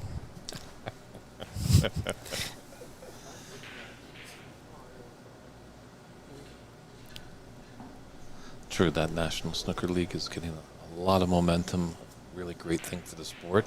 It is its first year. It's great to see, as you mentioned, 13 different clubs being involved. I know they're busy going away. I think I will be actually commentating on a match on the 31st of March. So they're just like trying to develop an identity. You got Monday night football in America. You got hockey night in Canada on Saturday nights. Why not Tuesday night snooker in North America? Another creative idea.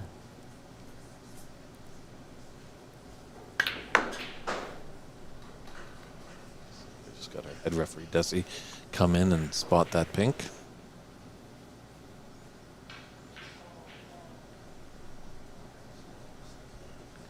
A&W 3997 is asking us, who is our favorite player on the tour?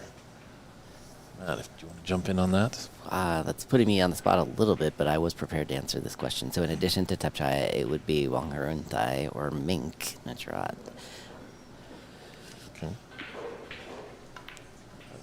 We're taught in the commentary booth that we have to be unbiased. We can't have favorites and stuff I'm a like guest. that. I get to be biased.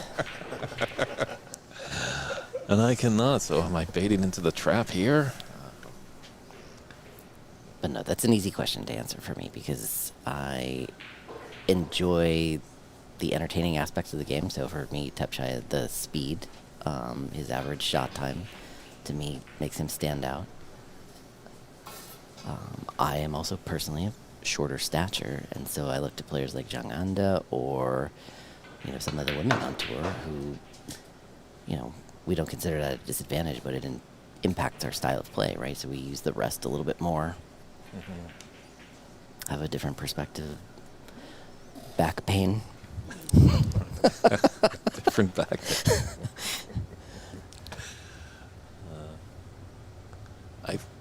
I'd have to say I would lean maybe more to the Neil Robertson, Luca Brissell, and even some of the Thai players that you mentioned, just because it's so British-centric.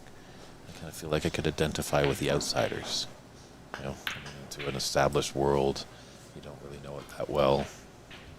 Great fluke there. This table seems to be with a lot of flukes going on, as our previous match had a ton of them. Just looking around into the room, looks like CCU and Tom Tan are deadlocked 2 apiece. Charlie Brown was able to put the first frame on the board to the good for him, but he trails in the second frame, 50-45 to Peter Dew. As you can see, the beautiful sights here at Ox. And it looks like Jackie Wee, another quick player. I mentioned quick players, he gets down to it. He's tied 2-2 with Jai Yuan. So there's the updates from the room.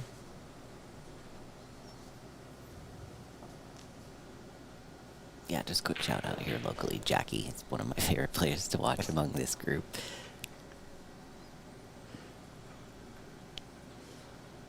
He was a runner-up at last year's Seattle Snooker Open.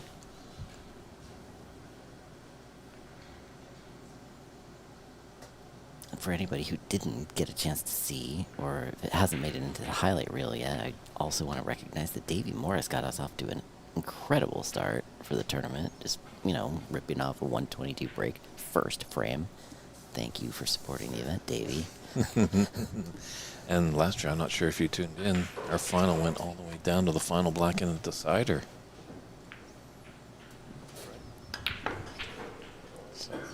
Ahmad not electing to put his opponent back in, seeing that it's a little bit more profitable to take on that red. He's got the pink, and he could be off to the races here.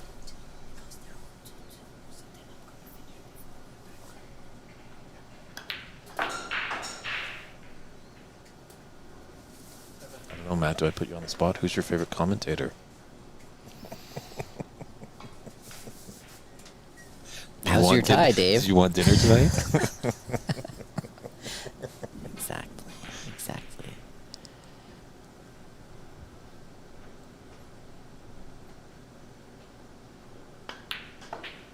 I've been learning a little bit of technical Spanish around the sport of snooker so that I can meet more local players in Colorado. Pretty popular among Spanish speakers and Vietnamese speakers. So far I've learned buen tiro, which is good shot. Okay. Tornera is pocket. Impressive. This is part of my job, is to translate and make this sport accessible. Okay. I don't do much translating. I just do more impressions. There you go. But you speak French. Petit peu. Petit peu. Well, as being a Canadian, it does. It's part of our education early on. Sure. Myself coming from Ontario originally, which is neighboring Quebec, the province where they do speak a lot of French. We're taught it from grade 4 to grade 9. That was the mandatory, and then it's optional if you wanted to continue on.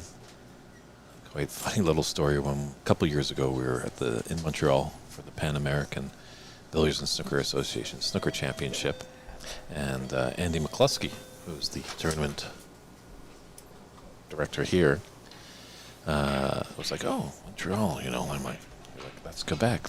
That's French. Okay, there's probably little pockets here and there." When he landed, he's like, "This whole province is French." This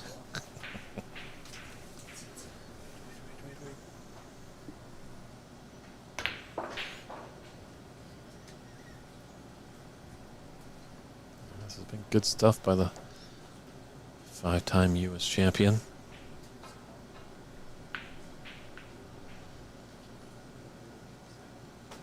Ahmed was telling me a little about his carbon fiber cue and how it was custom made for him. It's a little, I won't even say unusual, it's non-traditional to use that type of construction, but it's really effective for him. And for me personally, I like how it sounds. It's part of his trademark. You can tell when he's playing. It sounds like... Would impression cues move into that, the carbon fiber, or just stick with the ash and the maple? For right now, they're focused on the traditional handmade construction, which would be with the ash shaft, although they do work with maple shafts as well for those Okay. who have preferences in that area. I don't know about carbon fiber specifically, but one of the things I do want to share is that, in addition to making cues different sizes for juniors, for example, that I'm working on developing products for disabled snooker players. So one of the things that I discovered recently was, for individuals with limited eyesight or who have, an impairment physically, there are people who, use a rest that remains on the table, like a weighted rest head, or sometimes a telescopic rest. So working with cue manufacturers to have equipment that, meets diverse needs within the sport is really exciting to me. And I think I'm making plans to go to the disability sport event in Thailand in 2027. Fantastic.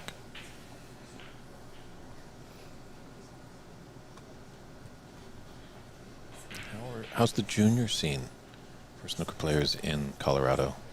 So far, non-existent, but I am working with the local universities to help develop a snooker team or a snooker league, right? Because I think the snooker table belongs in a fraternity.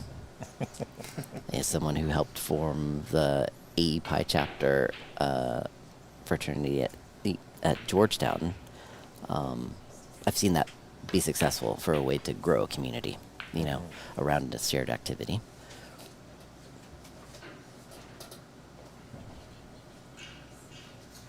True. I think if we got into the Olympics, if they brought back the World Cup and at least opened it up to the North American countries, like obviously we might give some of the Brits and the Scots a little run for their money, but at least there would be exposure there, and hopefully juniors could tune in.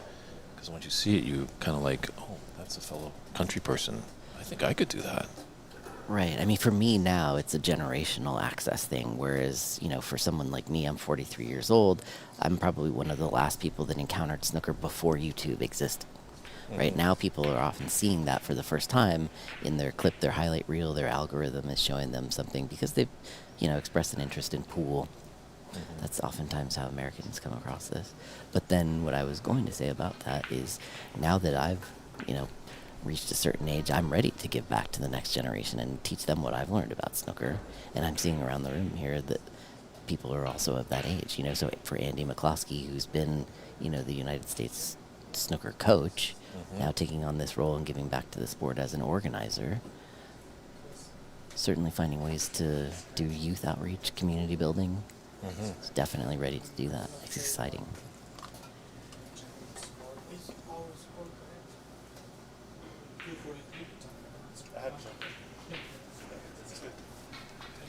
Looks like a good friend Arslan Yami is tuning in. How's it going, Arslan? Everything's going well up in Alberta. Fellow cityman Albert Kenny, coming from Calgary, Alberta, has won his round of 32 match, so he's into the Sweet 16. And it seems like it's so impressive what you Americans do as opposed to us in Canada about sport. There's a lot of money in sport, and actually Christian Youngers and I were talking at breakfast that there's a lot into the team sport, maybe not as much into the individual.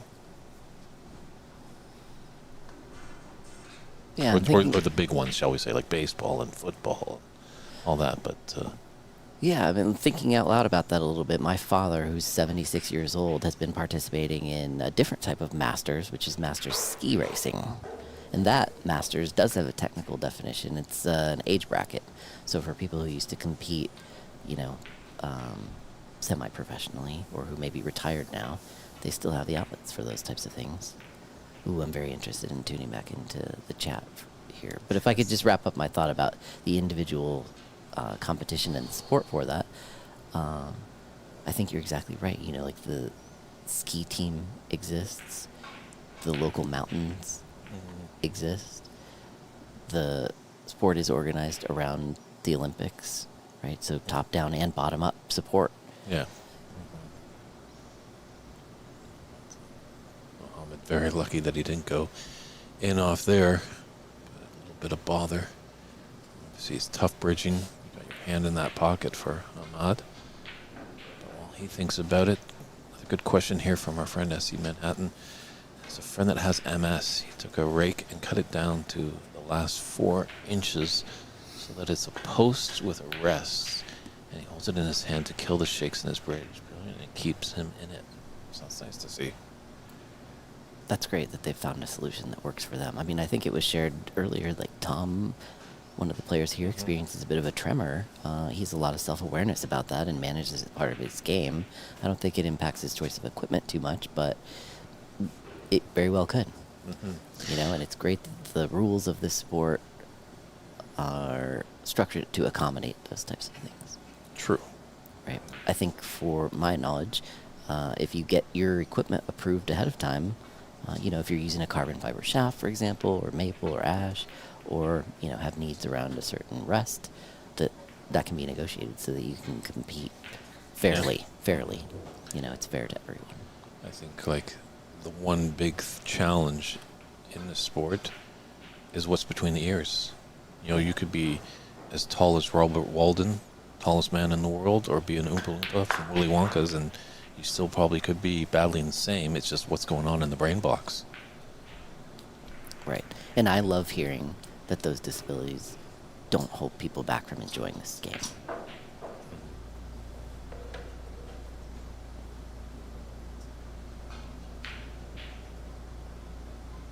How's the youth scene where you're from?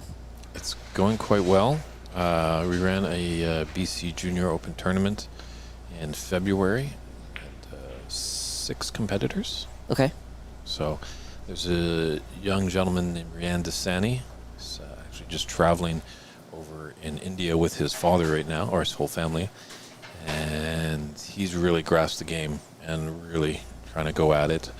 There's another young gentleman actually in this area, Liam, who came up to play in that Junior Open. Really nice kid. They really love the game, and I just would love to, you know, preach to those parents that these youngsters have an interest. Like, it's rare to see sometimes with young people just falling into something. Sure. I mean, I will say that, you know, this is a challenging discipline. It requires some dedication, you know, for an after-school program for snooker for an hour. It doesn't quite get the job done. I mean, it's nice to have exposure, but, you know, for someone who's about to take it seriously or to even a, you know, semi-competitive level, it's great. You know, getting involved early, I think, leads to more success. Yeah. And hopefully they can stick with it. It's a very tough game. Yeah. And know that, you know, results are not going to happen overnight. And, you know, you got to learn to lose to win. I remember a great story I once heard of Steve Davis was at his pinnacle of powers. He got invited up to do an exhibition in Scotland. And the guy that put it together was like, hey, I got this young fella. I just want you to destroy him. So Steve beat this player 10-2, 10-1, 10-0, I think. Just annihilated the kid. And this young gentleman was Stephen Hendry. So what happened there? Right. Stephen dug he dug in his shoes, and he's like, well, I'm going to win 7 world titles. How's that to your 6, Steve Davis?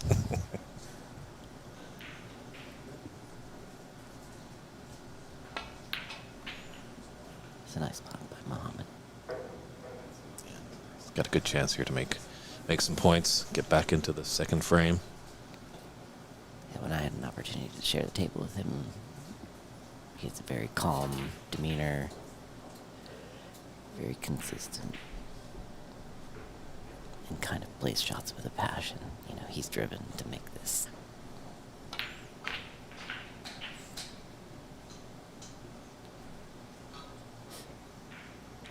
Don't worry. We cursed them a lot in this Oh no, commentating I wasn't booth. cursing. I think that was a great shot for him because he took it his way. You know. Sometimes when we're just talking about players, it's like, oh, they're looking good here. And then all of a sudden they just falter. The dreaded commentator's curse. No such thing. You're focused on the outcome. I'm focused on the process.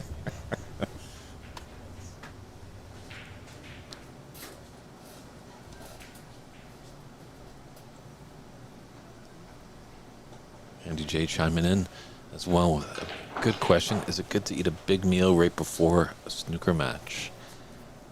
Andy, these guys have a hard time feeding themselves. Truthfully, like when you travel, your whole schedule is interrupted. But then I've been asking around and we're all wondering to ourselves, am I hungry? That's true, and you let that in. I'd have to say a light meal is a good thing. Maybe a decent little salad with a bit of chicken, if you're of that persuasion. You don't want to be bearing a big pasta meal. And some of these matches can go on 3-4 hours, so you don't want your energy a little fluctuating. You gotta have it pretty consistent. Like sometimes, you want to play hungry. I remember when I was a youngster, I played a lot of golf. And I remember, you already had your breakfast and you tee off and you're going around, and I was lights out on the front nine and hit the halfway house. I'm like, I'm a bit hungry. I got something to eat. Mistake. Oh, did I blow up on the back? So.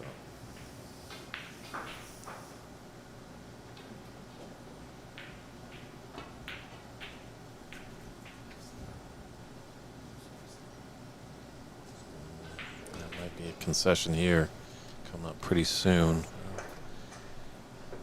So we need a couple of snookers.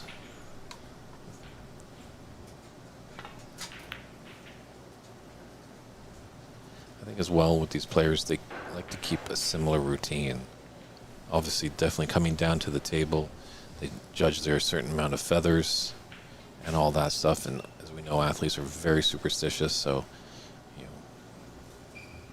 maybe they get up at the same time each day, floss their teeth in the right direction, don't deviate.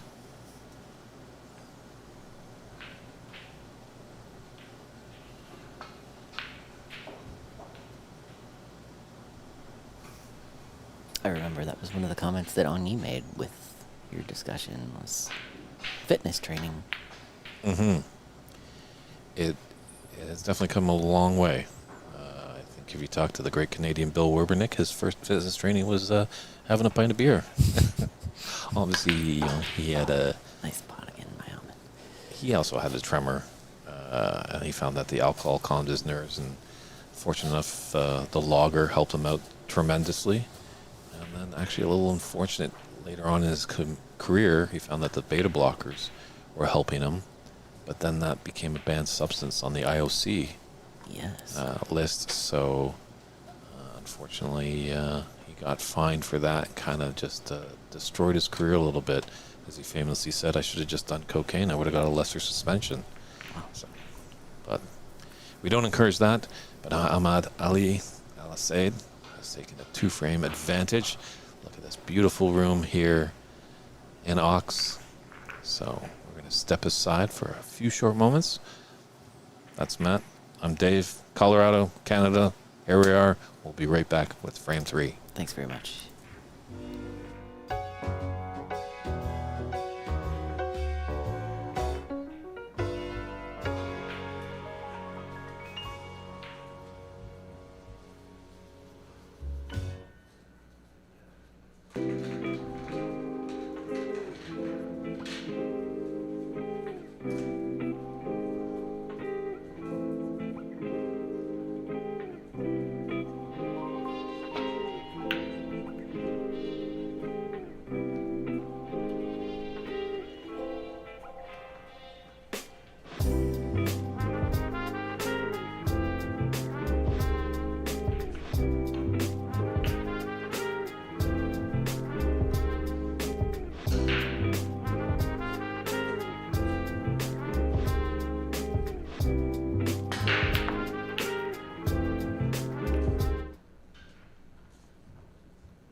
Welcome back, everybody. It's great having Matt Rem in the booth. Really precise and giving a lot of people great information on impression cues. They're the new kid on the block. Looks like they're doing well. Potter is asking how Charlie Brown's doing. Last time I checked, Charlie was up 1-0. Looks like they might be in their 3rd frame, but hopefully I can get an update on that soon. If you do go to snookerscores.net, you can see results as well. If you are on Facebook, head over to AMC CueSports, and in their description of this event, you will see a link to a live scoring feed there.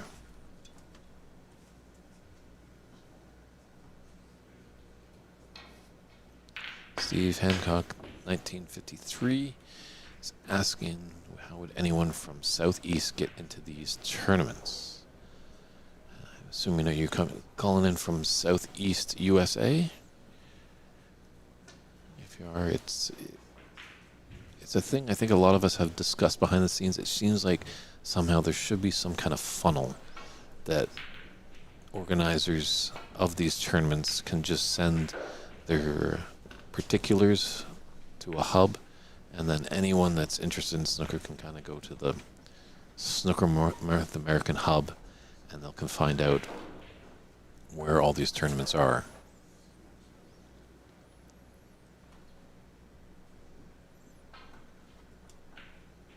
As well, we're trying to build up with the tournaments, keeping them going on around the same times as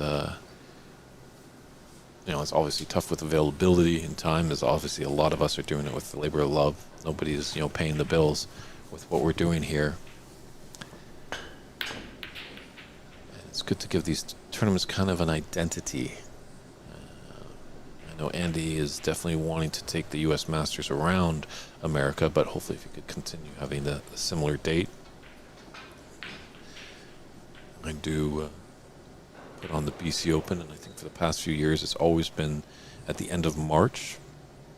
So hopefully that could help with people knowing about tournaments.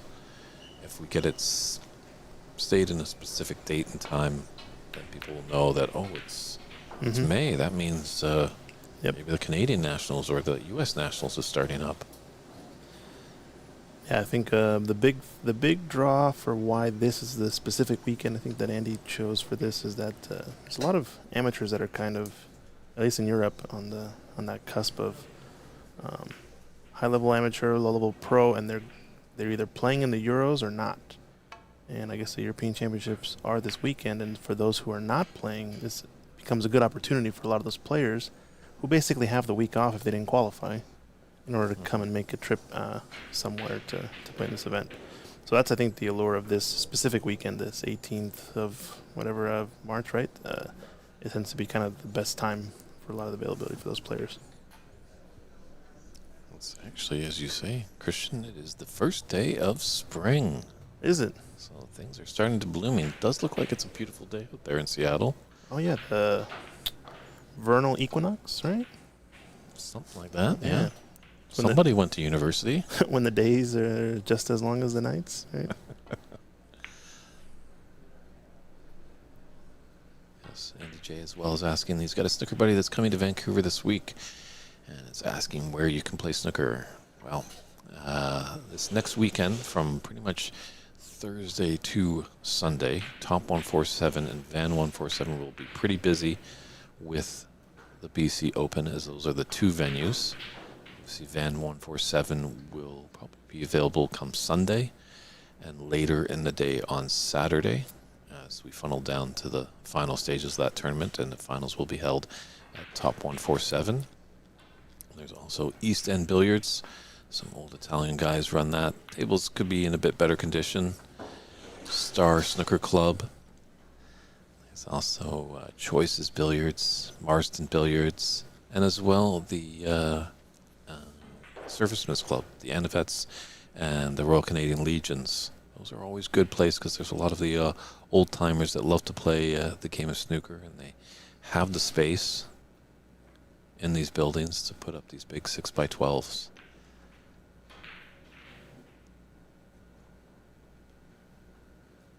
I think actually there might be another room that's just opened up in Coquitlam that's just outside of Vancouver, but the name is eluding me. But ooh, that's a big fault there by Mohammed.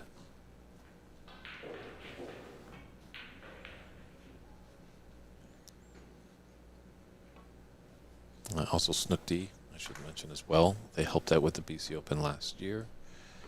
They've got some snooker tables and some pool tables. So I think the best kind of bet maybe just do a Google search. Oh, look at this shot. Wow. That's a pot and a half from Ahmed. Yeah, this looks pretty appetizing for him. It's a little tricky bit of a black, but gets it back on the spot. Reds are relatively open up, so. Yeah, the cannon is natural automatic. It's going to play shape for the loose red to the same corner pocket.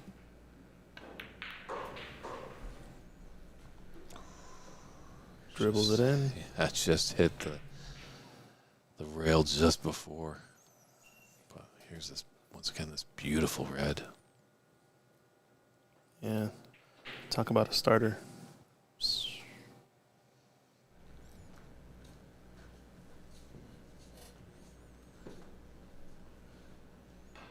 Got a nice angle on the black, a nice little stun shot to play for the area just to the left of the pink spot, a little below it.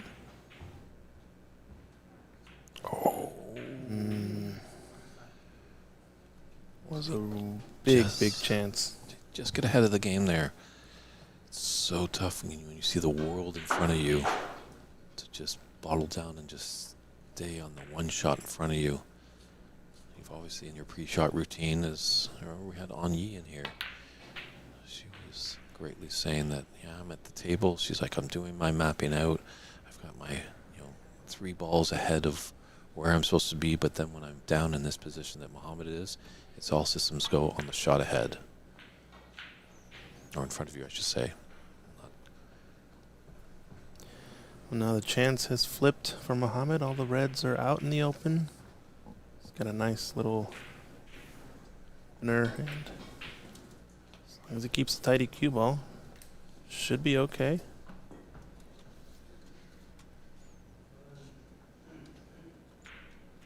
Definitely plenty of reds with the black and blue on. Should be enough to put away the frame, but here comes a mistake. Stake off of the first red after the red black.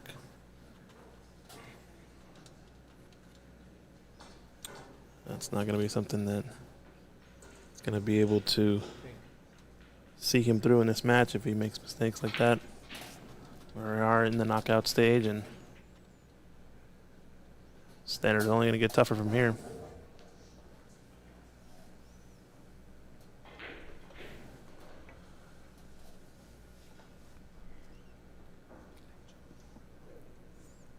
Yeah, I agree. SC Manhattan Legions can be good value for your buck.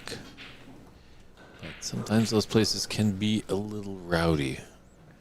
Whereas if you come into the room box, it's definitely a professional atmosphere here. These people are serious about their CueSports.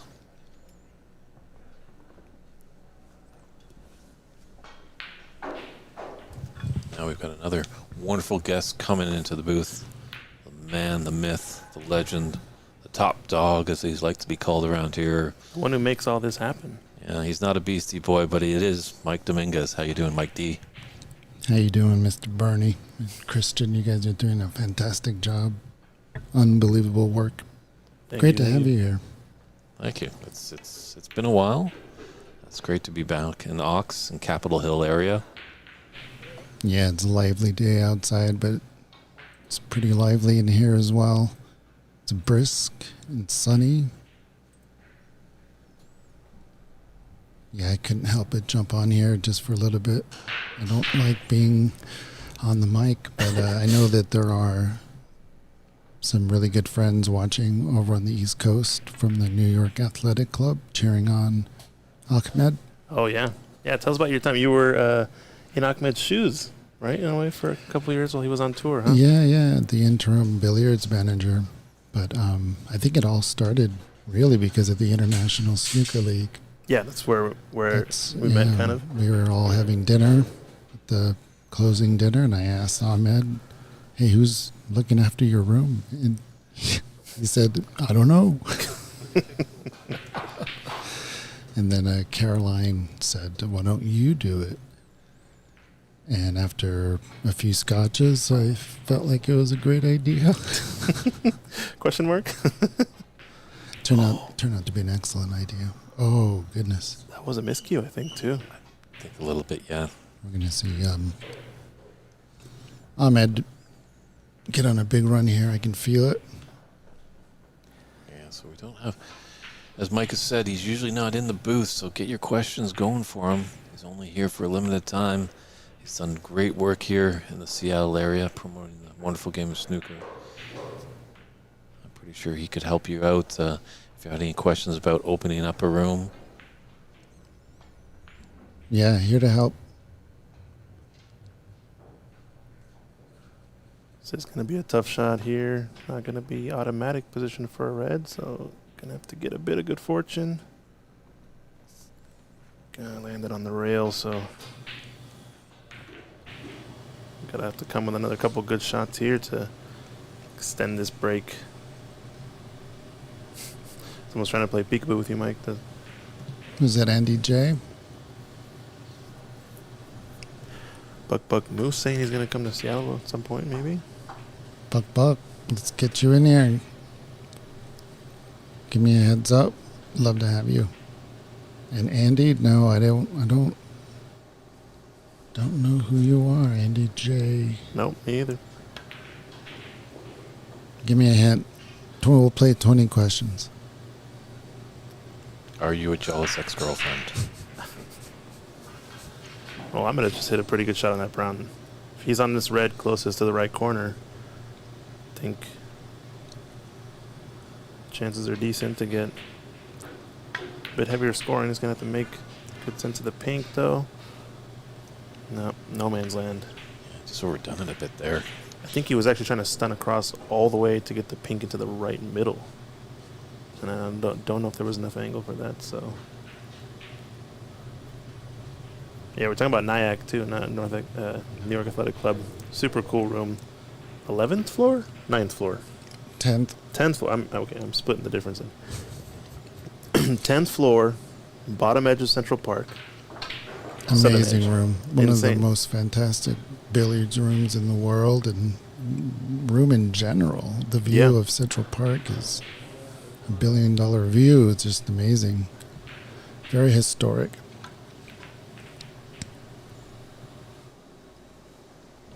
Yeah, he breaks down on the break of 13. We thought it was going to be a bit more profitable for Ahmad.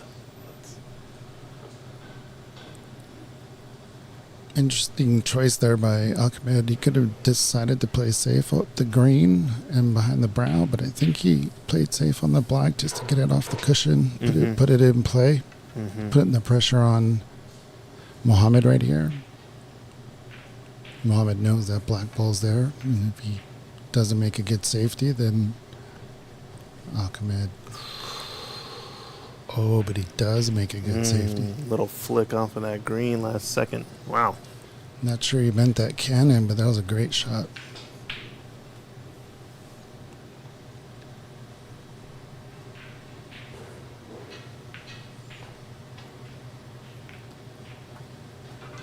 Cue ball. Not Mike, I bad. didn't know you had a 120 break. What other secrets do you have? Daily. I mean, that's my warm-up routine, 120. Reds are worth 10 points, right? Yeah. 50.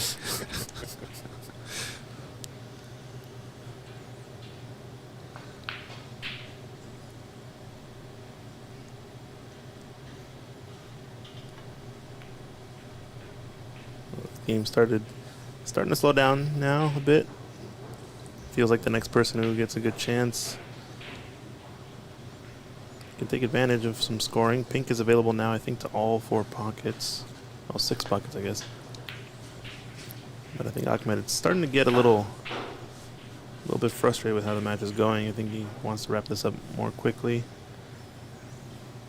I think he's trying to battle his eagerness to want to just jump all over and go. Just got to bide your time. Tick all the boxes. He just had that one slight miss on the black in the early part of this frame. Kind of a black off the spot, sort of. Yeah, that was a tough bridge, Yeah. but still a makeable ball. Seen a couple matches though where like that one shot, that one black off the spot, whatever it is, it just kind of changes the whole frame. It messes and muddles up the rack. All of a sudden, it turns from a 15-minute frame to a 45-minute long one. Wow, it's just a little straight on the screen. I'd love to have a little bit of angle.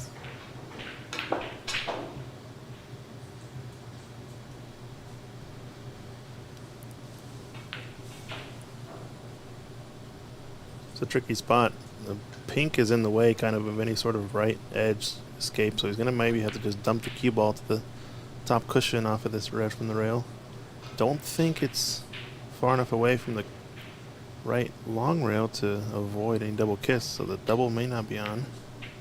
Oh, he played it. Yep, it was good. Good shot. Those always scare me because of the double kiss. And I think a window, though. Yeah, there is a gap. R.I.P. Johnny Virgo. There's always a gap.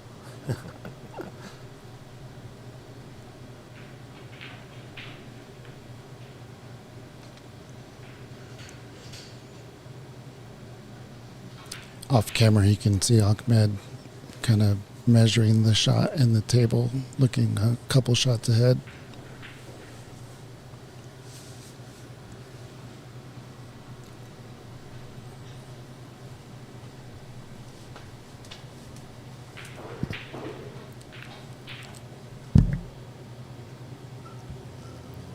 Give them an opportunity. There's a red into the right middle here. Ahmed.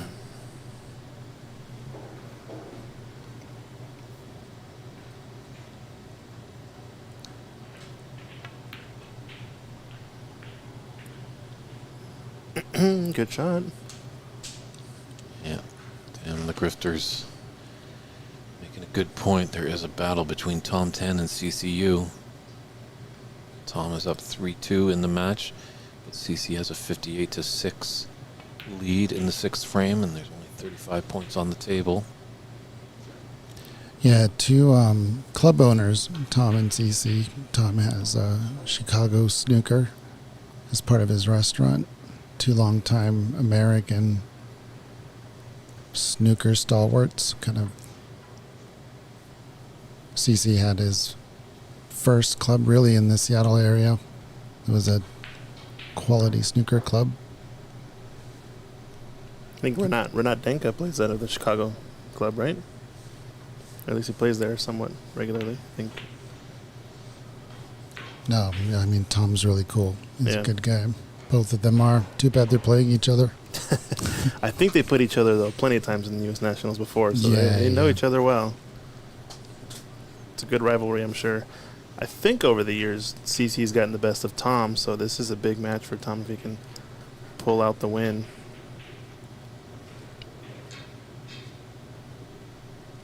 CC owns Empire in Bellevue across the lake from Ox, and Empire and Ox are partners in the Washington State Snooker League.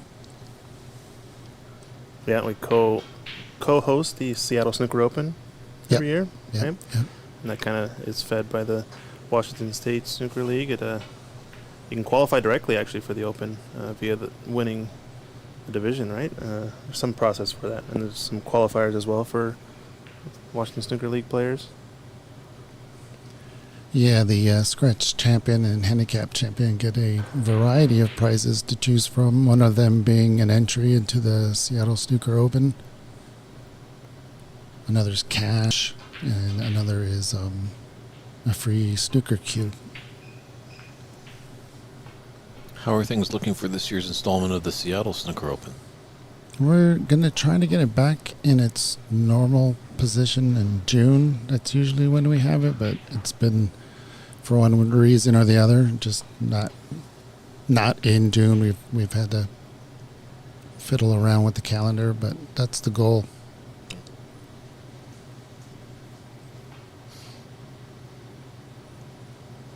Who's gonna knock off Mr. Andy McCluskey off the perch? You think Jackie Way's gonna get the rematch in the grudge match? Come on, Juggy. I mean, I think he can beat him for sure. I don't know. I think you might have to call up Renat Danka. It'd be fun to make the trip. I wanted Renat to come here though, because I wanted to see that Davey Morris Renat final rematch from the Sacramento event. I think there's about 30 other players that probably didn't want to see that happen. Are you kidding me? You know, Andy, I got to say, you know, we've hosted the World Women's, we've hosted the U.S. Nationals, the Seattle Snooker Open, Seattle 9-Ball Open, Northwest Cup, all these huge events, and it's us doing the work, right? Running the club, Ox doing the work, running the club, running the tournament, TDing the tournament, doing the commentary, just running around, Handling exhausted. the cash. Everything, yeah. Set up, clean up. But this tournament with Andy coming in, and he's got his own crew, even brought the great Desislava, and just has been such a treat. He does an amazing job, so thank you to AMC CueSports and Andy. Yeah, Brendan and Desi. Yeah.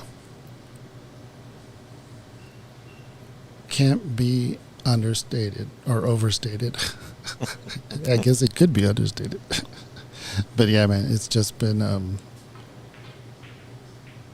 load off my mind. I think, some tournament directors got to see that their involvement is a tournament, and then room owners, that's their thing.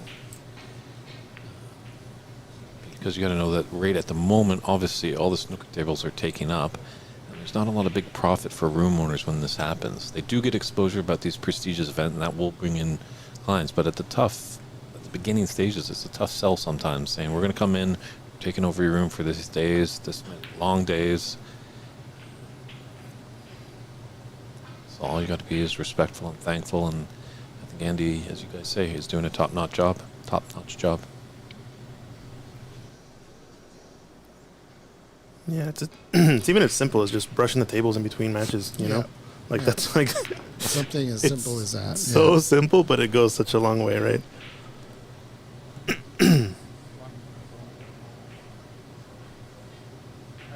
Tough miss for Ahmed. This has been a feisty frame, this one.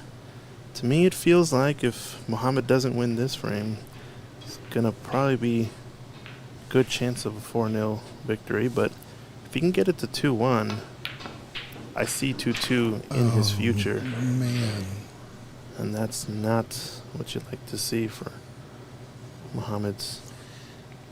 We have seen a 3-0 lead before earlier in this day, and then almost got quickly erased. So, but for some reason, I don't know that Mohammed has the same type of firepower, we could say, as young Angus, especially with the type of flukes we were seeing in that match.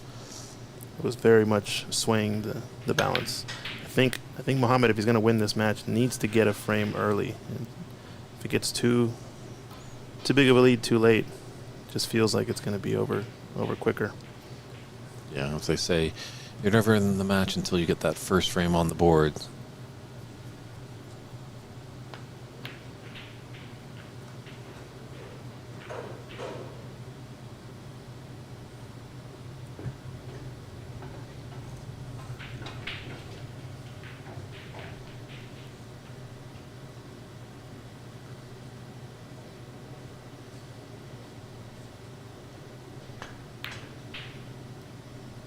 Speaking of CC and Empire Billiards, they are hosting the Second Chance event right now. It's happening live at Empire Billiards.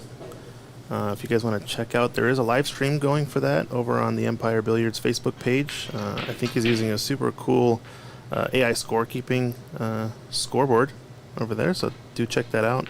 Doesn't have any commentary, I don't believe, but still, fun event to watch. They're playing the Second Chance event, I think, for a cash prize of $1,000, I'm pretty sure.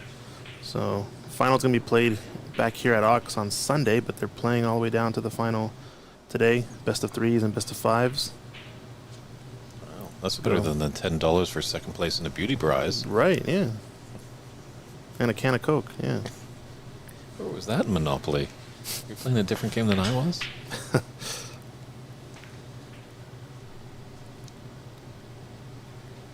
Uh-oh. Tough miss for Ahmed. He's left a thin one for this left middle pocket, but it plays large at this angle, so. Yeah, I gotta watch the brown. Just the key part is what color are you gonna make? Oh no! I think it's covered. It's tough to tell. I wonder if he was just thinking about his color after that, just took his mind off the red. Oof, yeah, I don't know. Tough from our angle, but it looks like he's gearing up for it. I think it goes. A little bit of a drag shot was good for trying to make the pot, but it's going to hurt his position. So just now roll up to this Tippity. blue. Yep. Just make sure you hit the blue. Good shot. So easy to falter on that, but Yeah, it looks like is the pink in the way there? Or is the blue in the way? Blue and the pink? blue's a little bit in the way of the yellow. Just a little bit. Astute observation there, Mike. He's looking at the one rail kick down the right side. That's straight from a 120 breaker. Yeah. That's the knowledge I carry with me.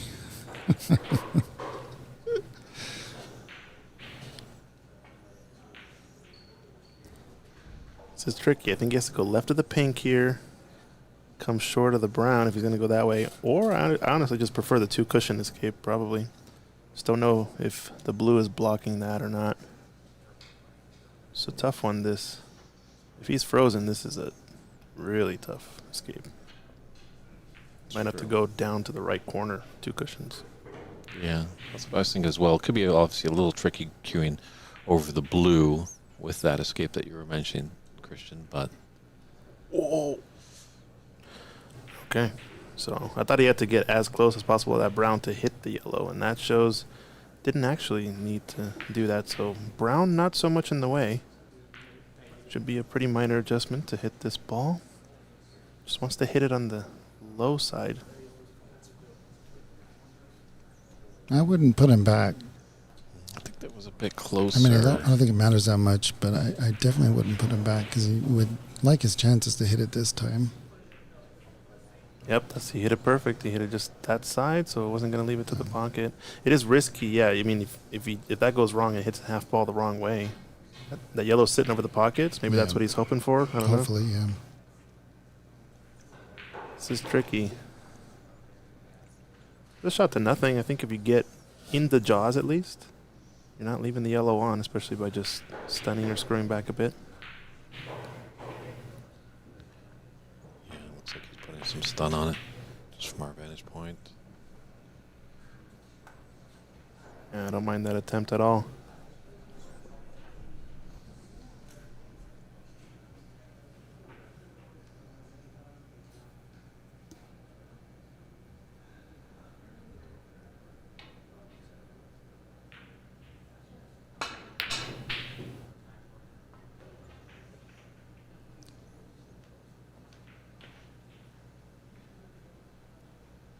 This has gotten weird. He might not like his next shot, Mohammed. Just going to be very delicate. Just tap that yellow ever slightly and just cozy up to the blue. Okay, yeah, it is straight enough that he's okay. It's a good shot. Middle pocket here and the jaws on this right side of the table are going to be in the way for this kick shot, so it's going to have to manipulate it with a bit of spin and or speed. Oh, it's going two cushions at this, maybe three.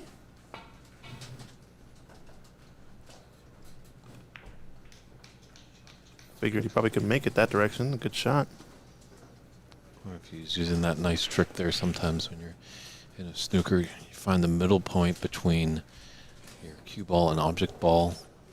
Find that middle point in a line to a corner pocket, and then on that same parallel, come and take your shot on there. But Oh, good shot. it was.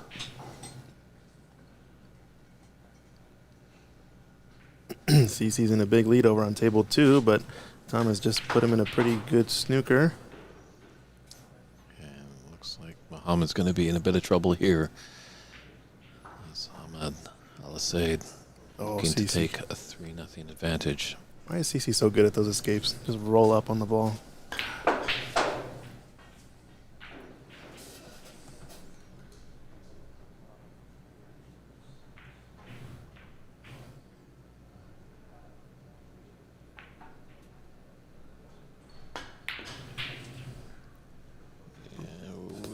Look out for that cue ball.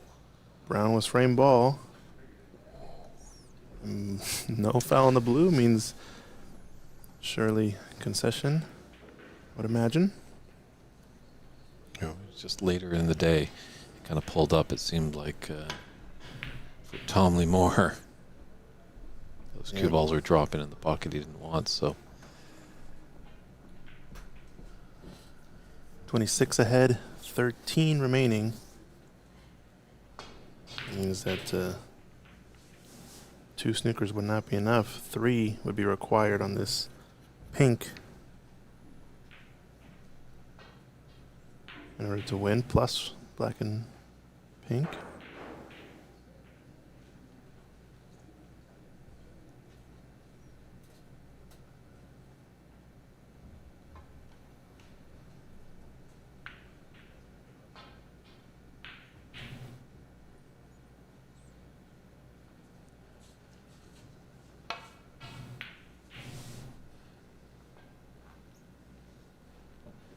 Touchy shot, but I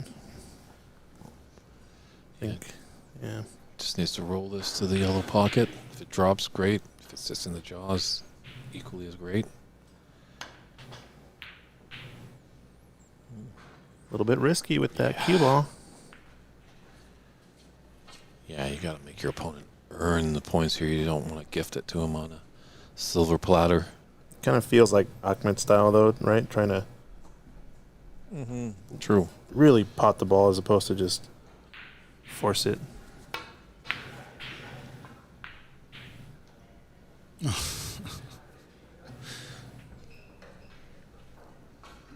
Oh, Let's put the black in a nice spot, just off the top cushion.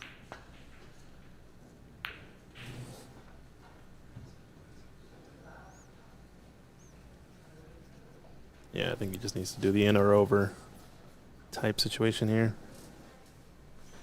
Just get this frame over with sooner. And you want to pot it, sure, but it's only going to drag on if you take on a few pot attempts.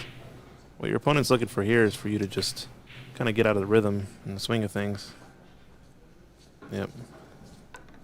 Even this, just roll it in. Yeah, doesn't have to do anything really with the cue ball. Just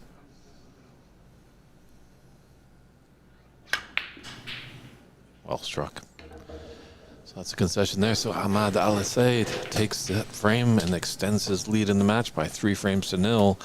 Do we see another comeback coming up? We'll see when we come right back with frame 4.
And welcome back, everybody. Our featured TV match here.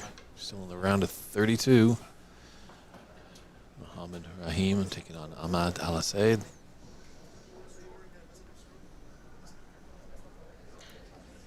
Just experience with Ahmad is helping him.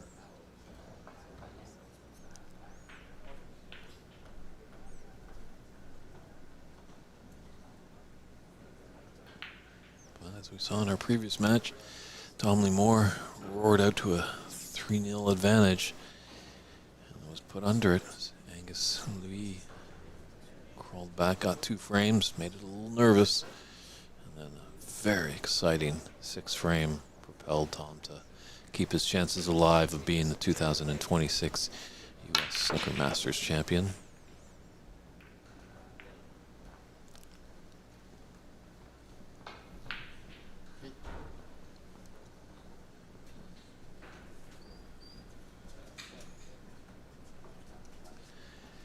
AK Kenny, 01234556. Hey, that's the same number for my luggage. Sorry, little Spaceballs trivia for all y'all there. Thank you for the kind words. I do enjoy being in the booth. It's great to have all of you tuning in. You know, push away the troubles of life and just sit down and enjoy some exciting snooker action.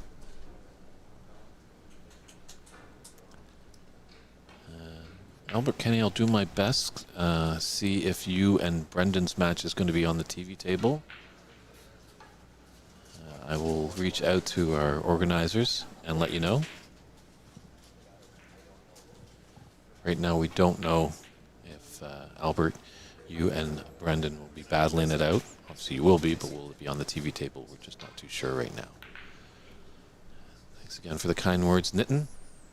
Really appreciate it. Looking forward to seeing you in action a little later today. Runner-up, actually, at last year's Calgary Open.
It's left a long red on for Ahmad, up 3-0 in the match. Be definitely surprised if he refused it.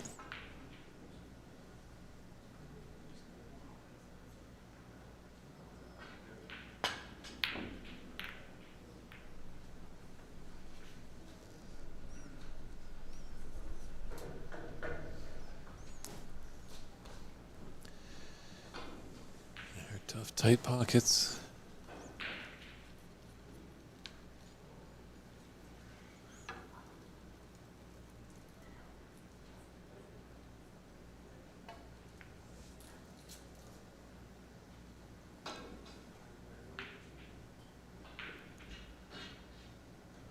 Again, he's left a long red on.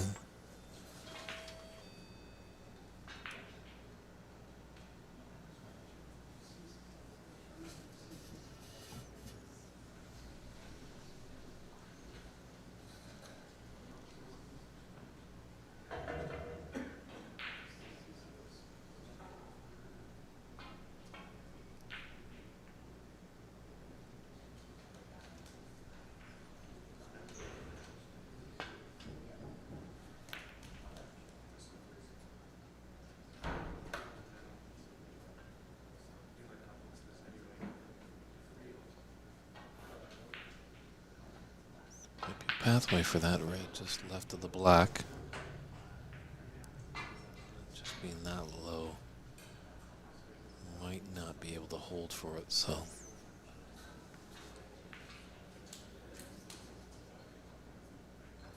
Didn't like either of those reds. See, the natural angle would look like taking him up for the blue.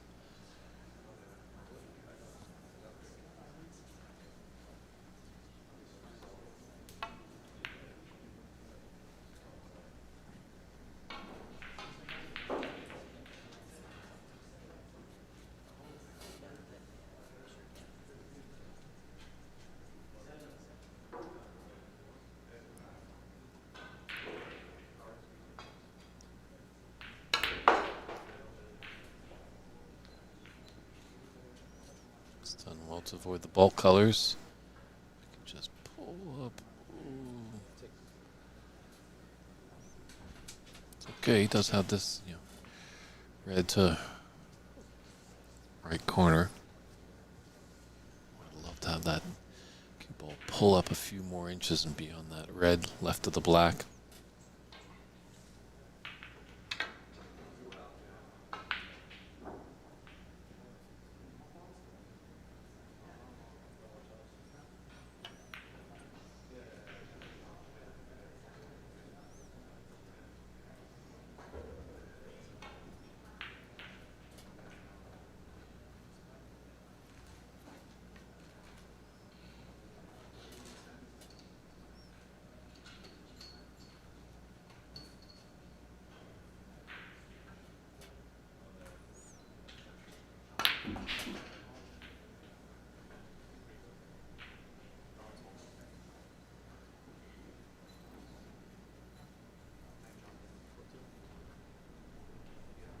He's going to have to come off the cushion for the blue here. Tough to hold for the black.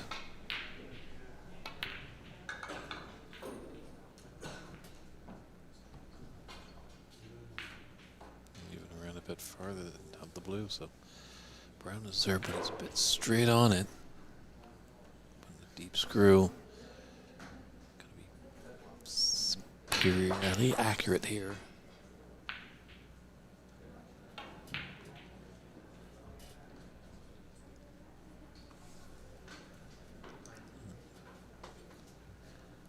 As that red doesn't block that path, it doesn't look like it. Definitely looks like it goes for him.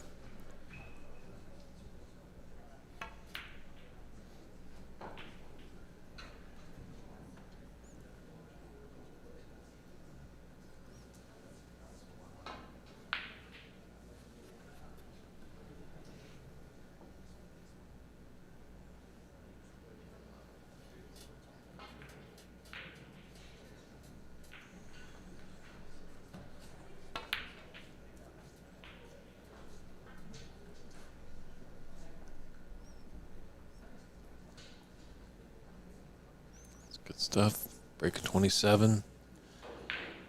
If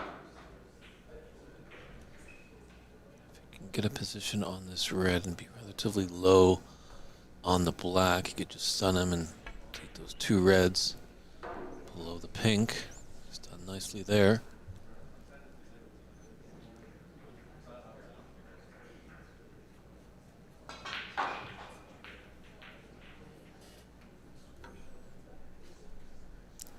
Unfortunately, just be a bit too low.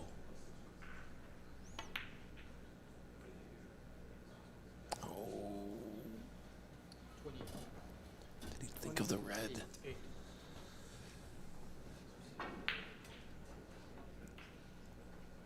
Done nicely to play for these reds just below the pink. He just took his mind off that black pot.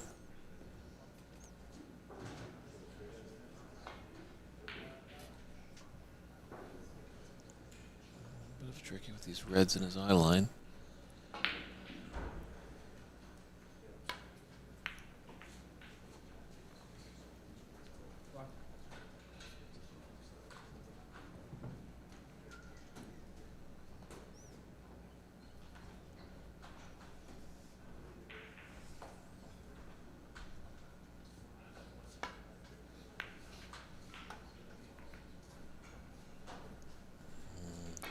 those nicely. Hey.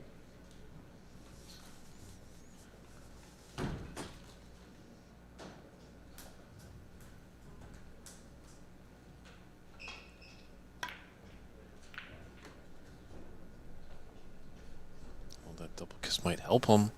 No, it's going to leave a rather sitter for Muhammad.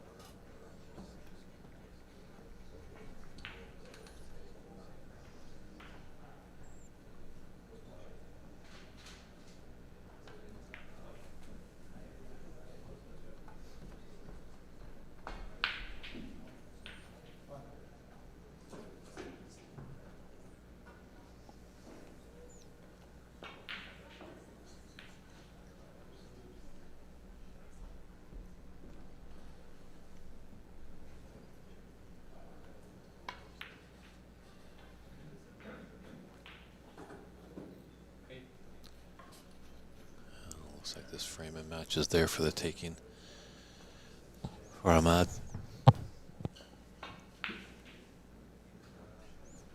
Just gotta keep his composure. Don't get ahead of himself. Take it one shot at a time.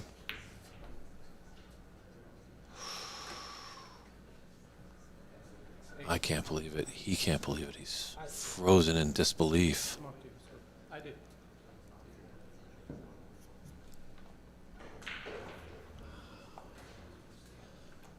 On the outside, he looks pretty calm, but I'm pretty sure inside he's ferociously upset with himself.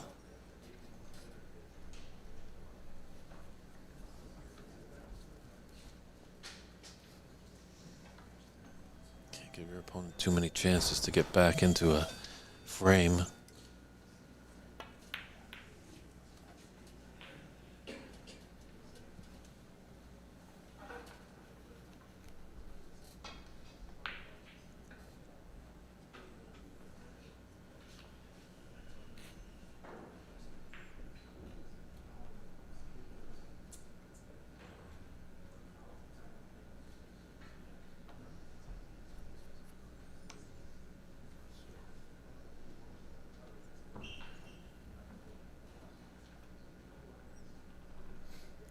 Is he taking a thin cut on this red?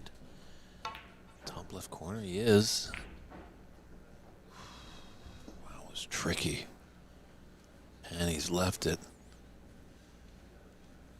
Does have a 20-point advantage.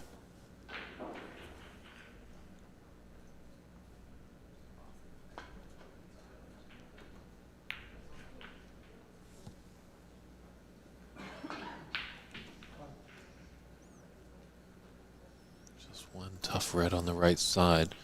Other reds are open. Ahmed with another great chance. I don't think he thought he was going to get that chance that early. Hey. After he faltered on his previous visit to the table. Hi.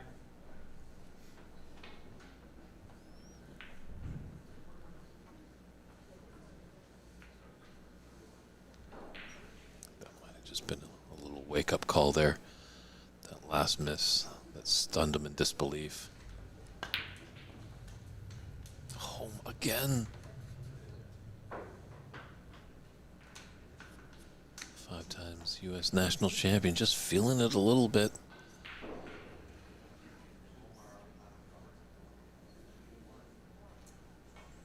Muhammad's got to seize these opportunities, really punish his opponent.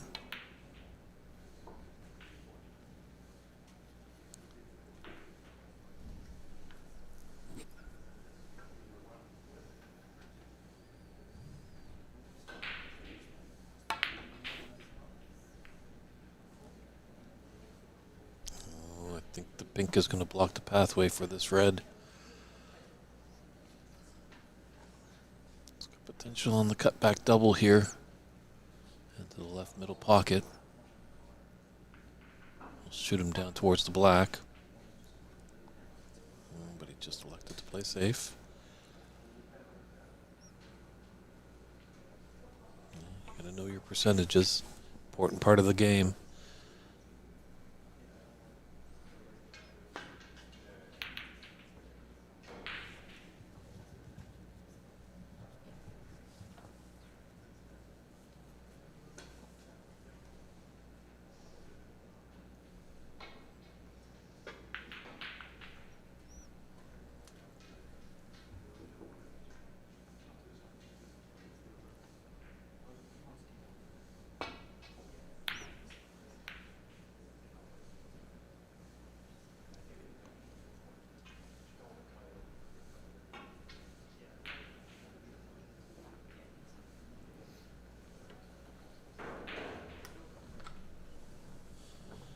Fast MMR chiming in.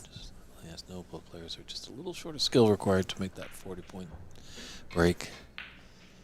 It's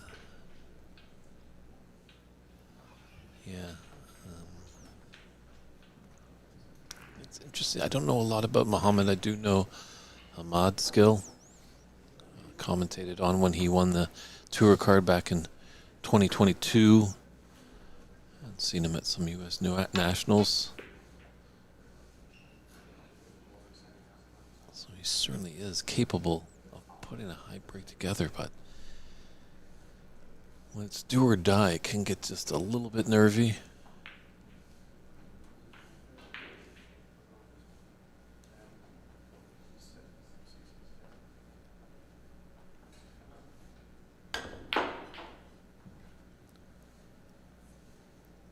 I actually like the comment that Andy McCluskey said the other day when he was playing a tournament in Canada. I guess the culture up there is to spot your own balls.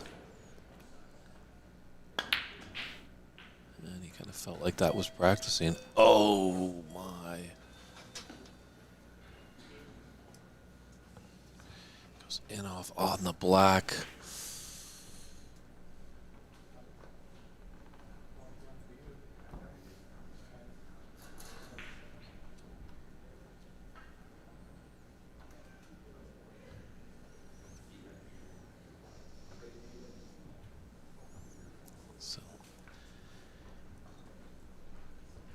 No free ball obviously awarded, as he can put it anywhere in the D, even though if it's not your desired spot to be in the D, if there's a spot where you can see both sides of the object ball, no free ball.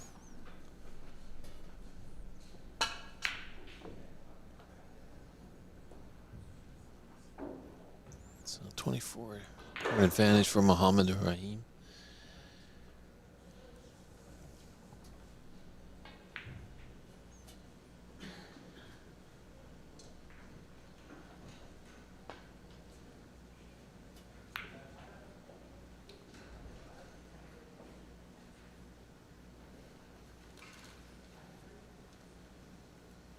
Don't think he's got the cover, but it is relatively safe.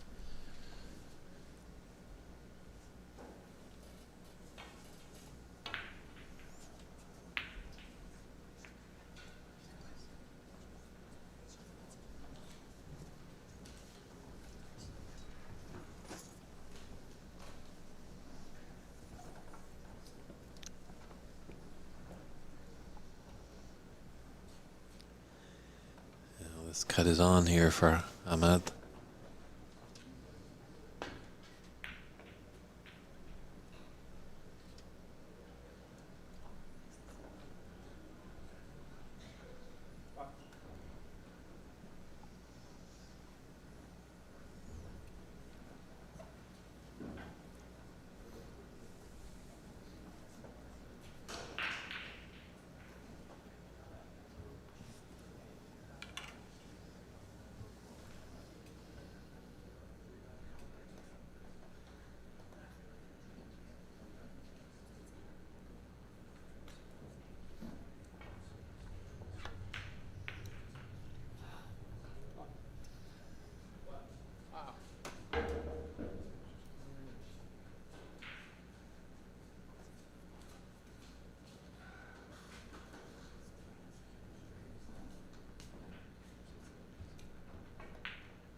So just a little bit of scheduling so everyone's aware.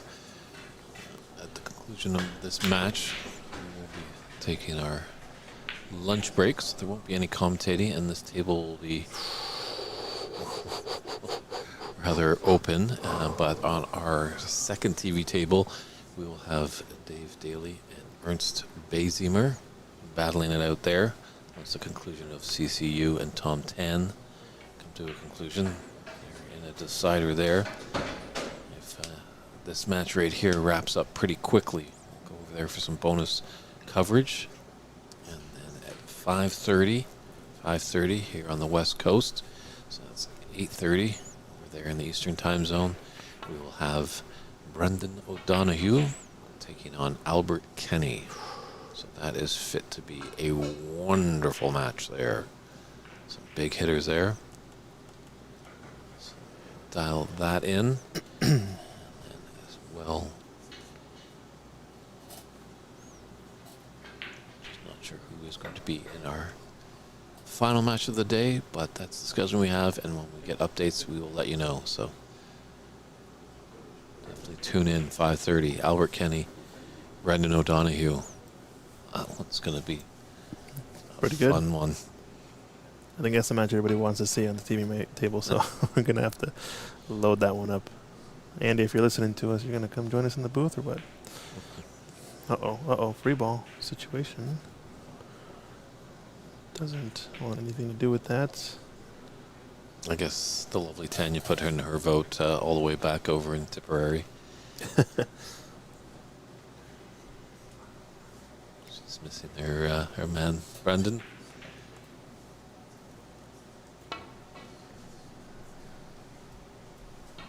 So, one more attempt. Matt, I don't know. Just wait till that ball stops. If you wanted to be staunch about the rules, if it's still rolling Questionable. and you touch that cue ball, it is a 7-point foul. It's close, that one. It's so final attempt here. Let's really let Ahmad come back into this. Got There the it hit. is. Ooh, it's going to leave it on. Sold it out. I like this, Dave. I like that you're using the sellout terminology. This is a pool term, isn't it? Or It's does Snooker really interchangeable. talk about selling out? I think you sell it in Snooker. Okay.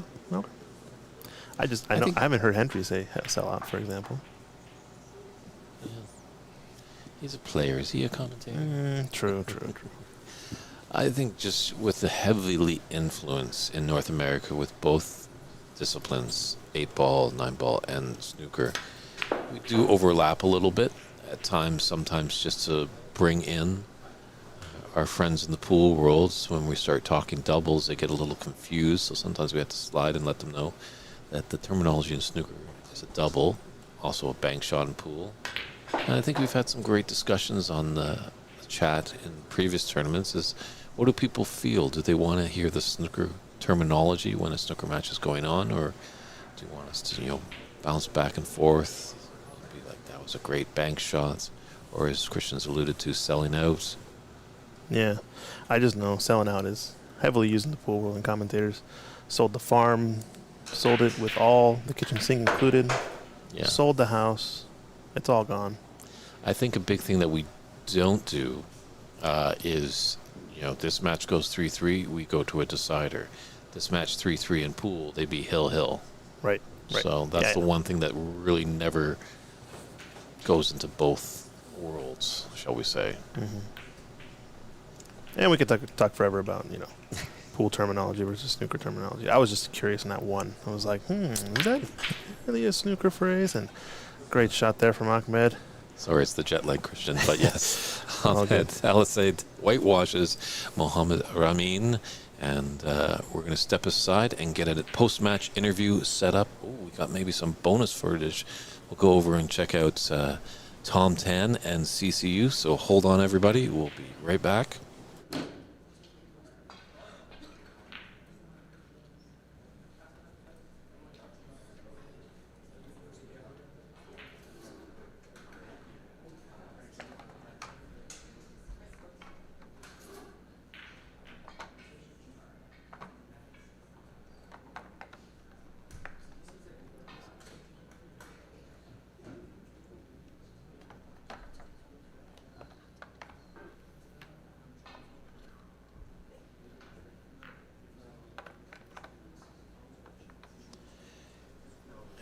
is the bonus coverage right here.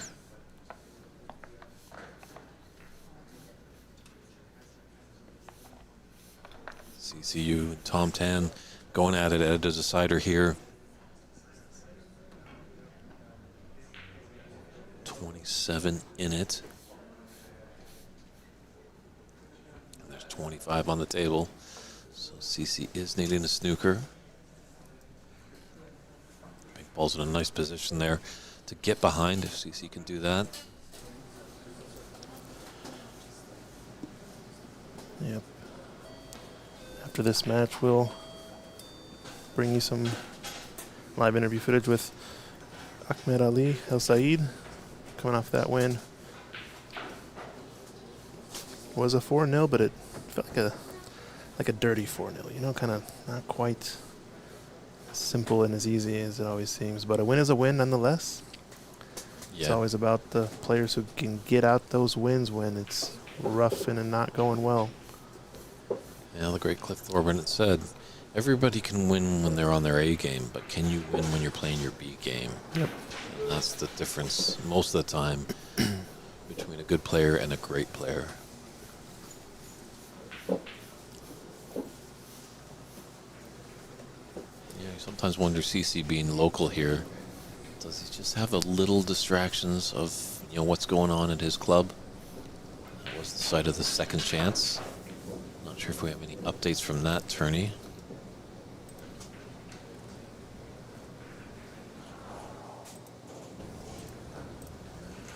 A little bit better view here.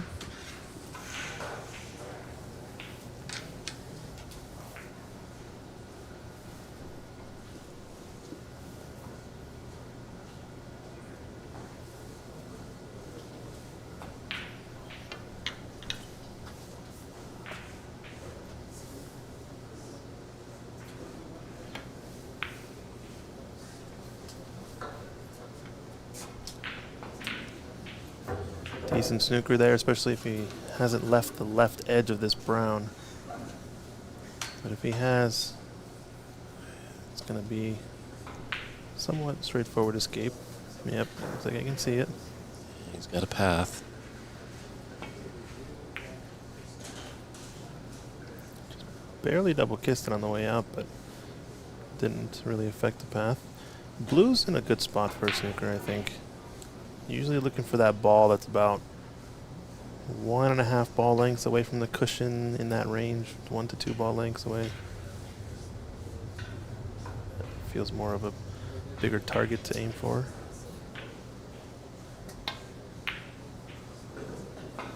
He's playing it this way with the pink. This looks decent. Needs the brown to run. Like the idea, but Yeah, really nice effort.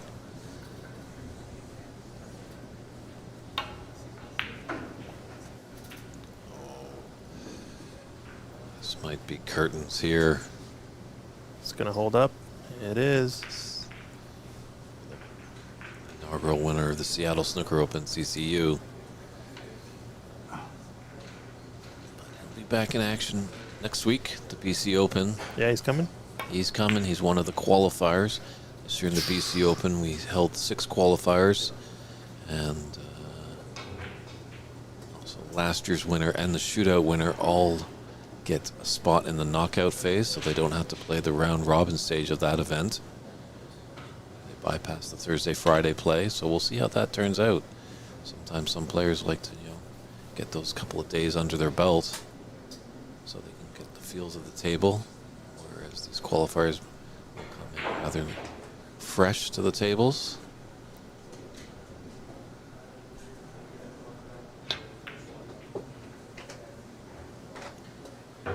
This is a decent attempt with the white, but it was always going to leave a chance at this blue. Oh, it's raced just long enough. Oh, it was very close. Yeah, I thought that might pull up and be in trouble, but I think at least the black has taken away the potting angle. No, it looks close. I think he can make it. If not, very easy one cushion. Yeah, very, very close.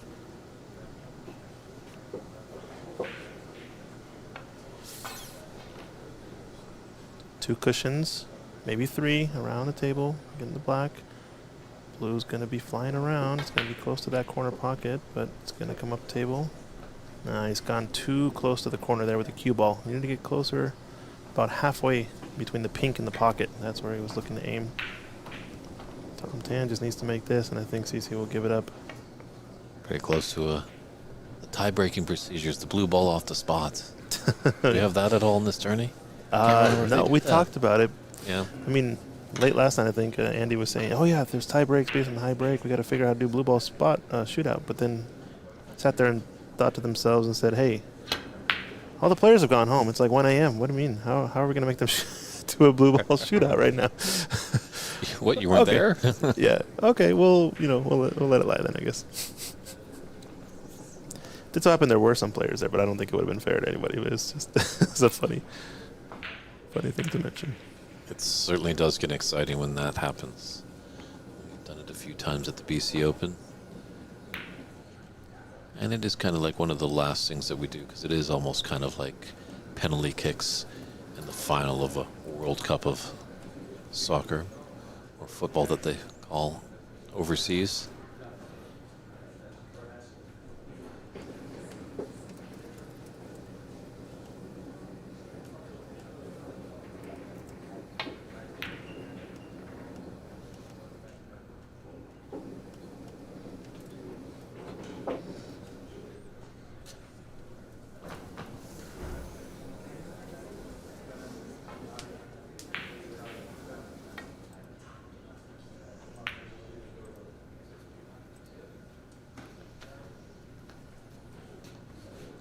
Thanks for the kind words. SC Manhattan is just appreciative of the great quality of cameras and microphones that we are using. Well, we want to give you the best audio and visual experience.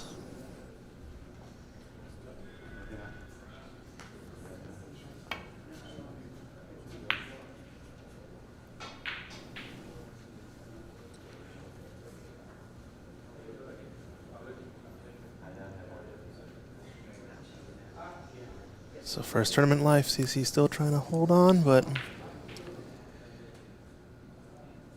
certainly an uphill battle. Trailing by 28 and only 18 on the table. Just needs the 2 5-point snookers to potential for a black ball respot. And that pink is still in a beautiful spot, so might not get in the first shot, but as long as he can have some patience, and when that opportunity presents itself for him to get behind the pink, he's got to take it. yeah. Black is always in a decent place, but it's just enough off the cushion that it makes it super difficult. He's quite off there. That was Yeah, you see. It's tough because you're trying to get a good snooker, but at the same time, if you don't get the snooker, you're trying not to leave the blue potable. So it kind of reduces the amount of things you might attempt. Just knowing you might leave that blue over the middle or over a pocket, it's gonna be tough.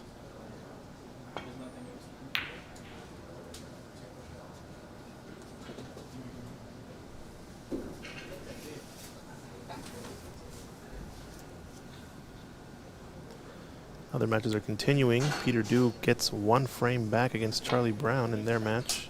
So they're 2-1. We don't have any other matches going on that table later, so that should be fine to run in before the 5:30 cutoff for the next round. And it looks like Omar Balsera and John Robertson just gone underway. Good to see Omar back at the table. He was part of that grand opening of Bays back in 2020. He was part of Team USA with Dave Daly, taking on Gary Wallace and Stephen Folan from Canada. Uh-oh. This is Trouble. big mistake. Can Tom Tan finally put this frame to bed? Finally scalp a victory over CCU? He's missed it again. He knew it. Oh, Look at the Tom. drop of the head. He knew that was a chance.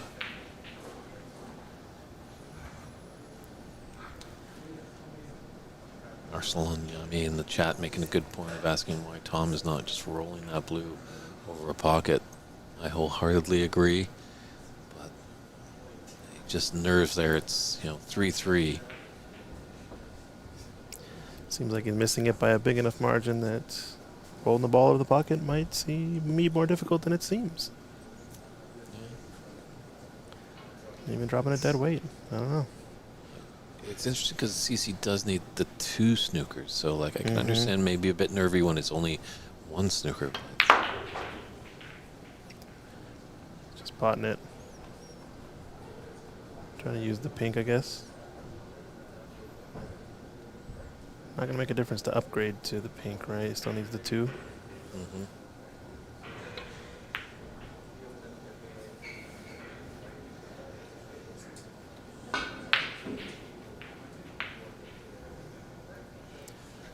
Possible 3 cushion middle, maybe to the corners more likely. I think though, it's going to just slow roll it finally. It's close. Nope. Don't know if CC's going to escape this one. Should be finally curtains. the shot I think he should have done on the blue, but that Right. object ball. He should decelerate on purpose, yeah. Oh, he's gotten it out. But it's going to leave something easier. Yep. This one's tricky to slow roll because you're going across the nap. So just Just firm. pot it. Just make it. Yeah, so it's a firm shot. So overcut it. Just a little bit of the nap. Took it away there. That is a tendency with that that diagonal shot up river, so to speak.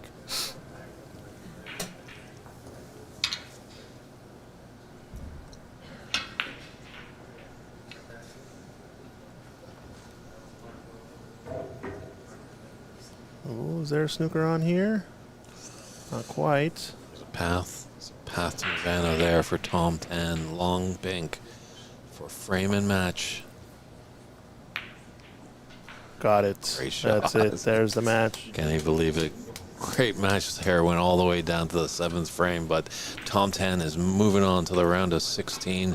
Unfortunately, CCU is going home.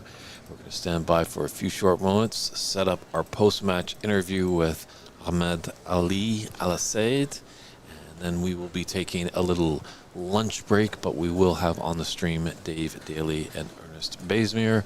But then definitely tune in at 5:30 for our big match today. Albert Kenny taking on Brendan O'Donoghue. It's David Burney and Christian Youngers in the booth. We'll see you guys later.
And welcome back, everybody, to the 2026 U.S. Snooker Masters here in Seattle, Washington at OX Billiards.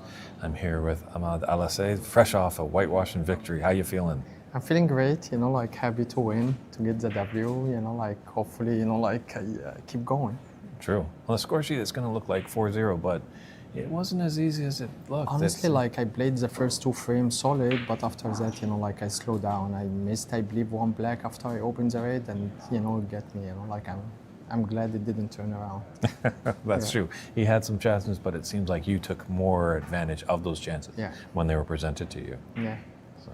I always get myself, honestly, with meals and food, I came early today to play at 10:30, but my match was 12:30, so I'm glad. Well, hopefully you can get some rest because I think you're going to be playing a little lot later tonight. One question I have for you, obviously you were successful way back in 2022 at the PASA Championships. You earned that tour card, you fulfilled that life's ambition. Now you've gone over there and you were away from America for a couple of years. How do you feel the standard is now over here? The standard is getting higher and higher. I feel like I have to play my top gear to win one more national. So, I'm looking forward for the next one. True. Yeah. All right.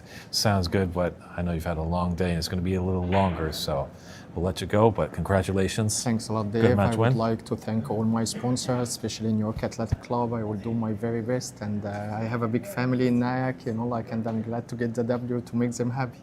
Yeah. Excellent. Thanks, well Dave. said. Thank you Yes, sir. very much. Cheers, bud. And everybody, we're going to step aside here at the Cheers. U.S. Masters. Ahmad, don't go anywhere. I got to I'm take your not. mic with you. Absolutely. But yes, we'll have a TV match coming up with Dave Daly and Ernest Bazemir. That's just going to be without commentary, but back here at 5:30, we'll have Albert Kenny and Brendan O'Donoghue on our featured TV table. We'll see you then, everybody. Cheers. Cheers.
Hello, everybody. Hope you're enjoying that bonus footage here of Charlie Brown and Peter Dew. Keep an eye on that, but it looks like our featured match with Brendan O'Donoghue and Albert Kenny are getting ready to go underway at our feature table.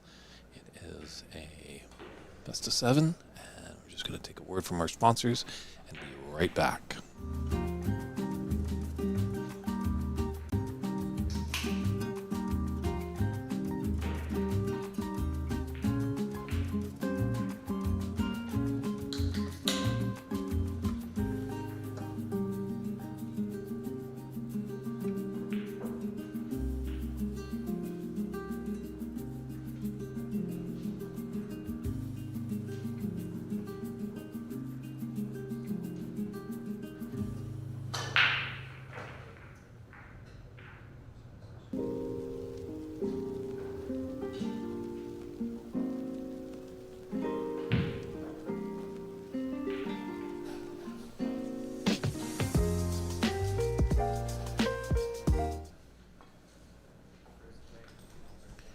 And here we go.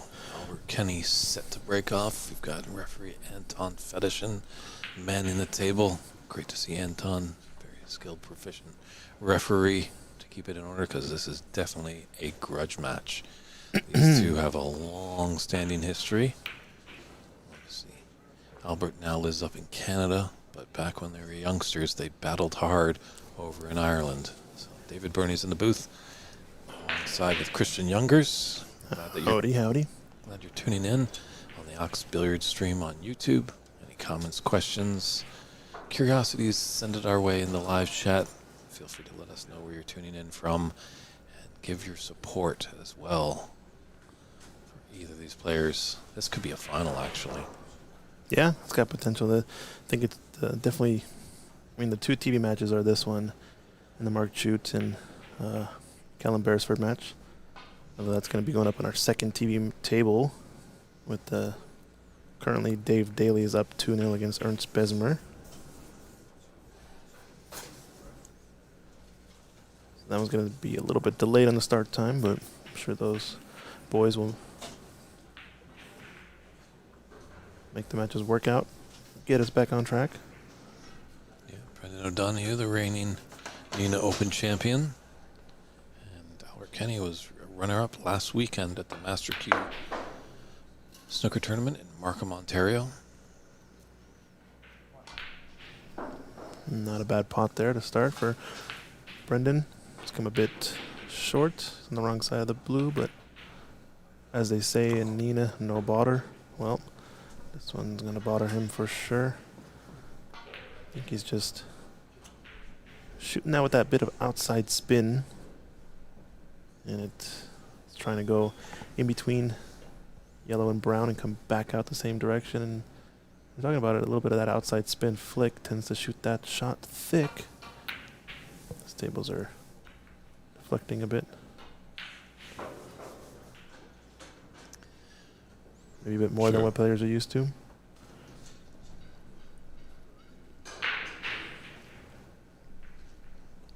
Yeah, both these players able to dust off a frame in one visit, so that's why the safety play is so crucial.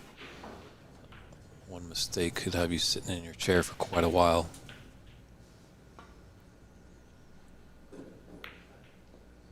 All right, dumping the cue ball to this top cushion.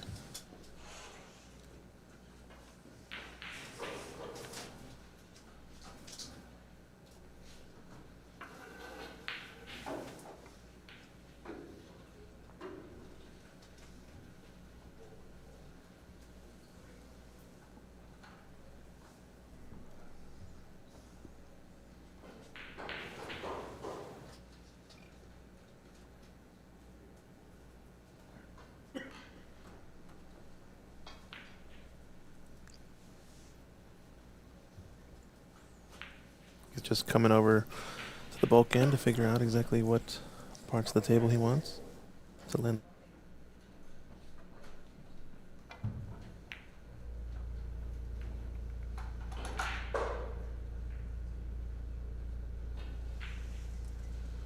Kick it at the...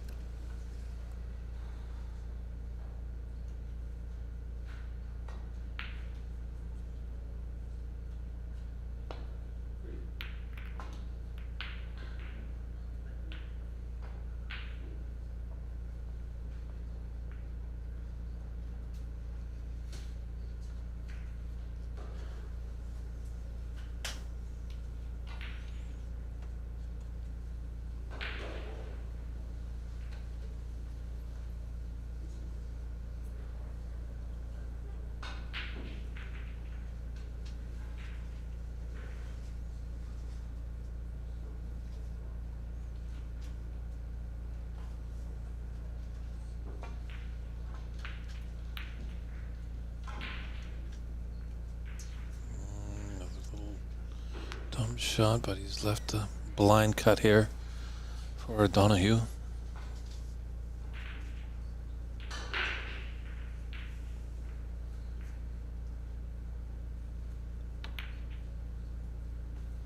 It's a little unfortunate that the blue and pink are nestled up against some reds. I'd like to open up those sooner than later. This is one of the black's not on its spot, but available to the top corner pockets.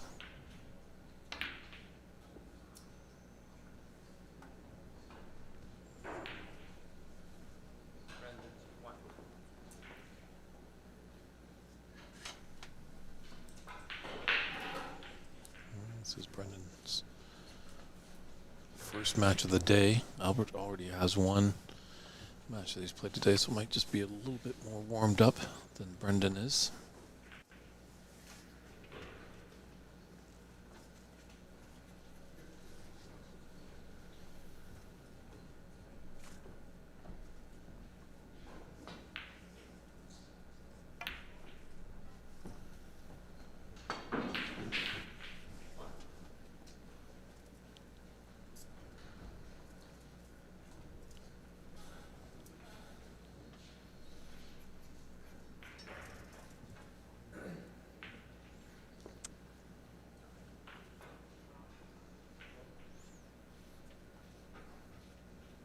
Just going to the angle off this brown to get in between the big open area between the green and the yellow. Come off the. Ooh.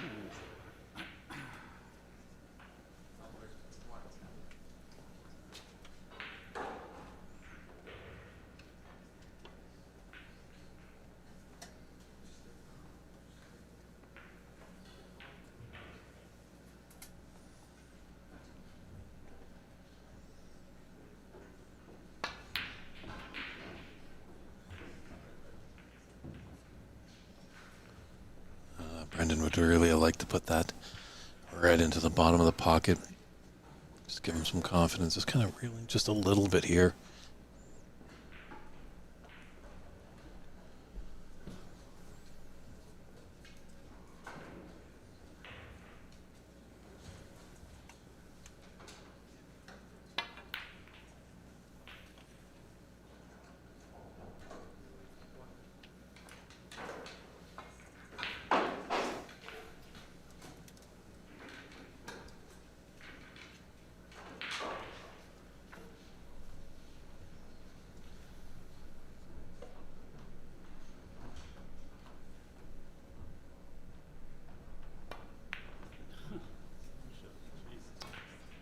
Again, the brown doesn't fall for Albert.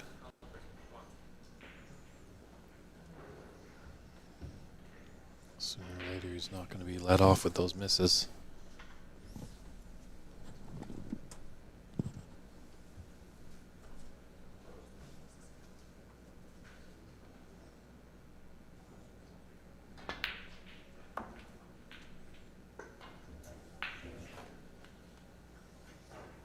Well, here's a chance.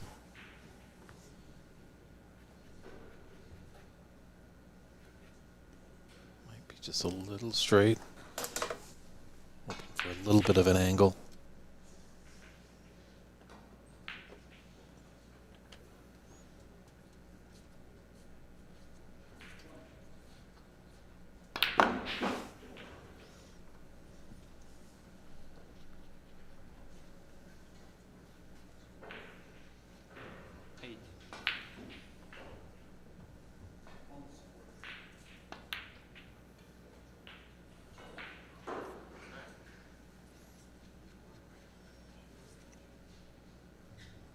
Yeah, nice angle on the yellow. Come back down the business end of the table.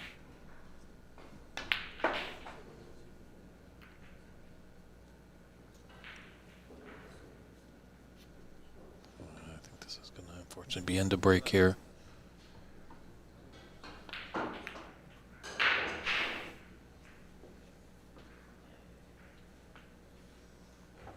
So Albert not punished too severely on that missed brown.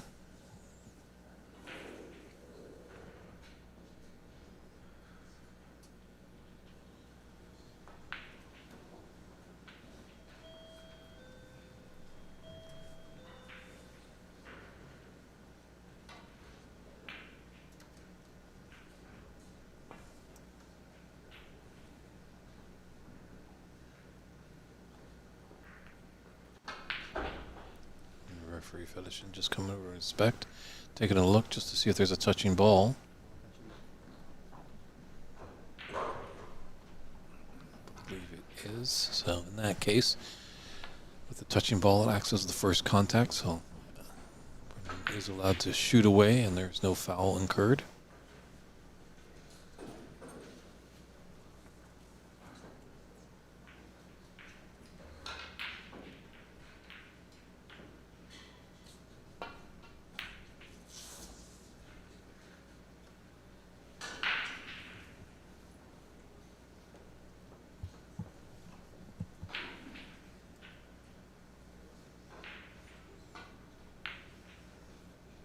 As Brendan tempted by this difficult long red to the top left corner. Just still containing safety.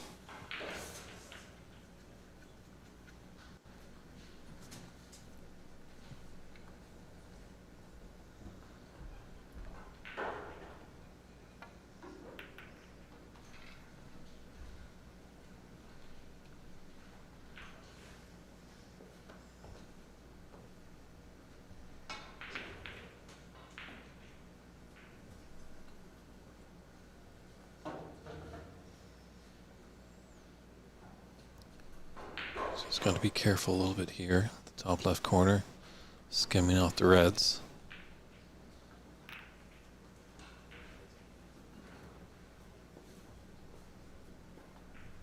That's not the worst shot he's ever played. Or it does have a blind red to the top right corner. He's got his cue ball close to the cushion, so his bridge hand's going to be all over the rail.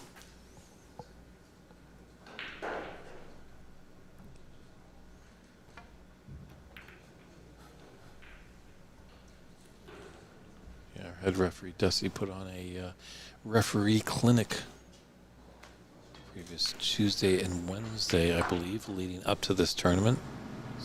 So it's nice to see that some of our active pupils are here. Get into the round of 16 onward, will be put to work.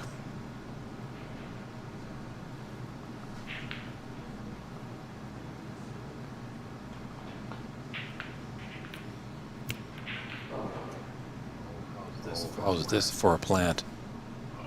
Oh, where's that earthquake? Oh, so close to being a phenomenal.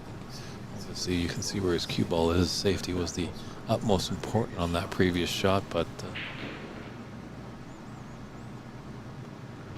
Brendan sure wouldn't have minded to take that red in.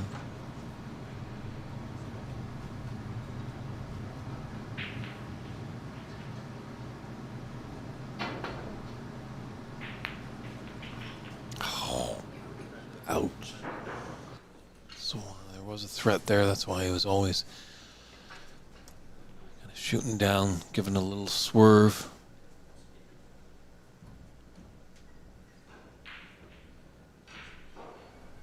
Didn't leave an easy starter. Looks like it's going to be another safe shot for Mr. O'Donoghue.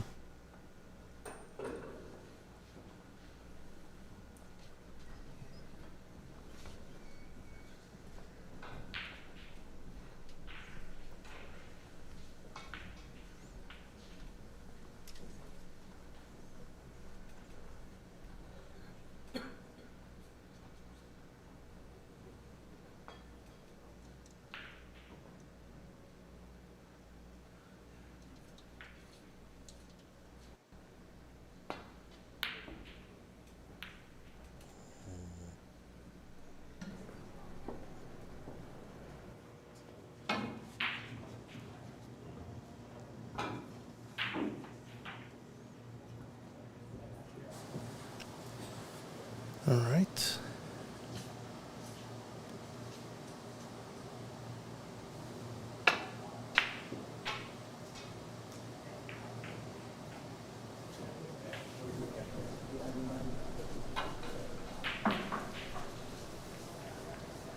Just missing these long reds by a fraction. It's just got to tighten the bolts a little bit and Donahue would be off and running.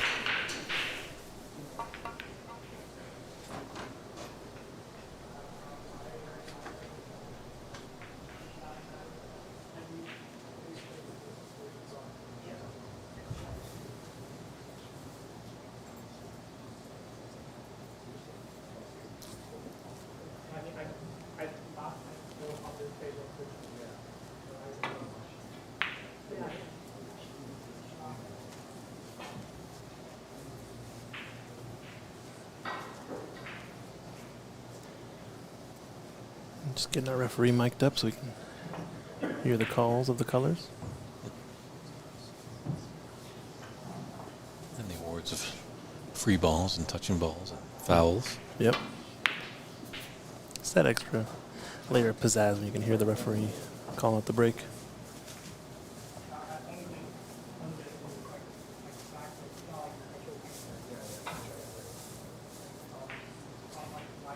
But maybe in the jinx, it seemed like you mic'd him up and he hasn't had to say anything in the last 5 minutes. Yeah. We'll see. Oh, this red's getting close to the pocket. Not going to sell it out unless it drops in. Oh, that's Foul. brutal. Albert, 4.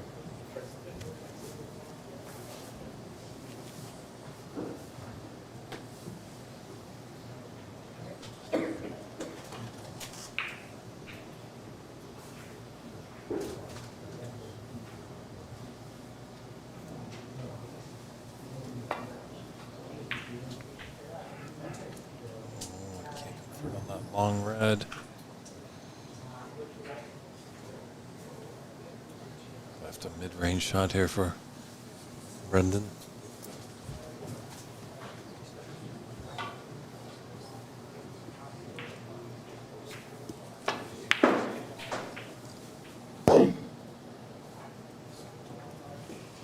One. Yeah, he could be in business now. He's got the blue.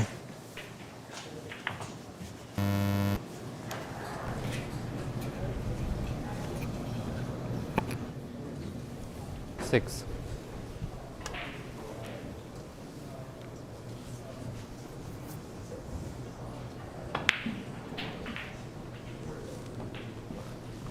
Seven.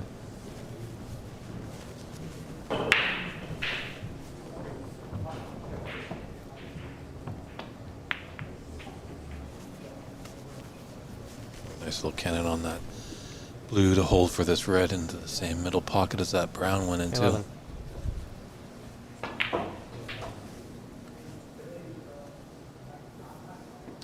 Yeah, He's starting to 12. feel it. Maybe a little adrenaline there. And luckily there's 3 bulk colors to play with, so no bother there.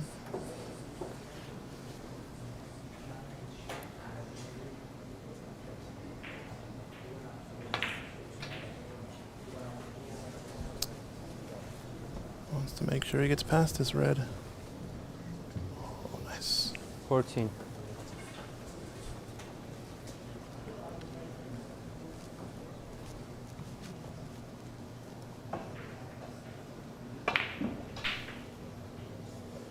Busted the black out. Managed to go around the pink there. He was unlucky not to get on any 15. color. Better than this green to left middle.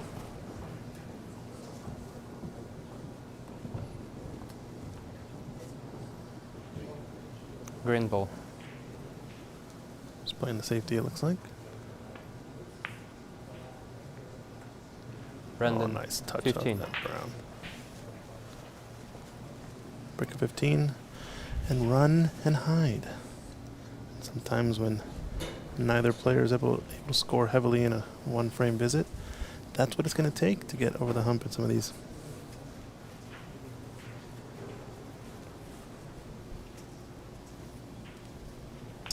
Free Fedishin just coming over, taking a look.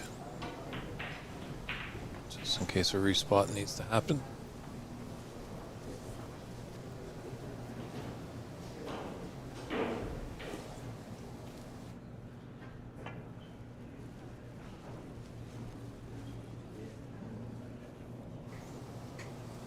Foul and miss. Brendan, 4.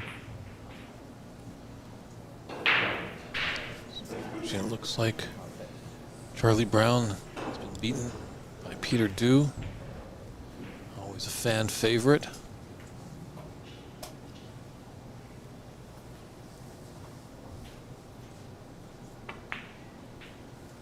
Tough pot here past the yellow. It's gonna guide in. Not quite.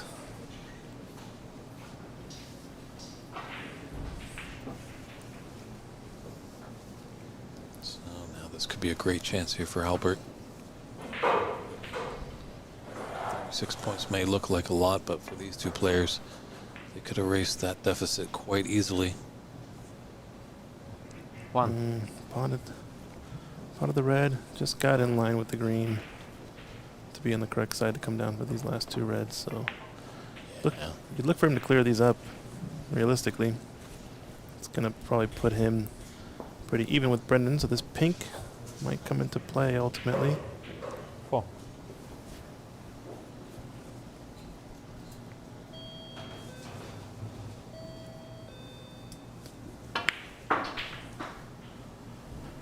Right side of the blue. 5.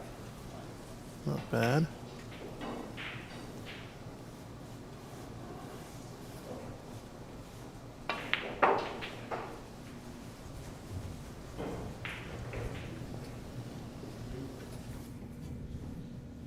Ten.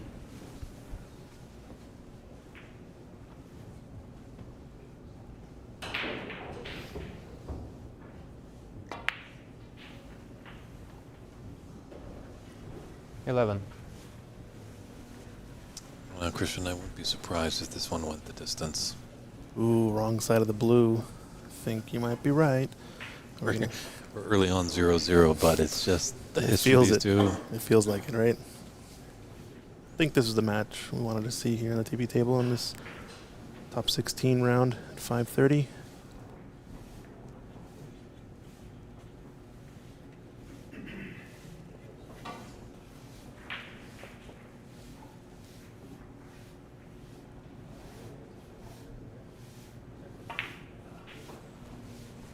Yeah, I wonder if this can just sit back and hope the other batch of matches that start at 8 tonight go very deep into the evening. 16. All decided in frames, black ball respots, just tire them out.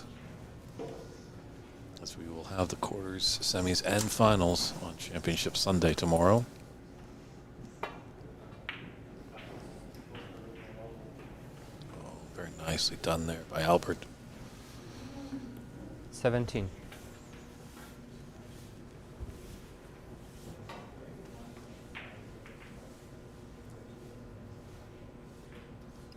Big pot this into the middle pocket, not automatic. Not automatic, it's there. Yeah, I think as you alluded to just a little bit earlier, Christian, this Pink. pink ball is utmost 19. importance.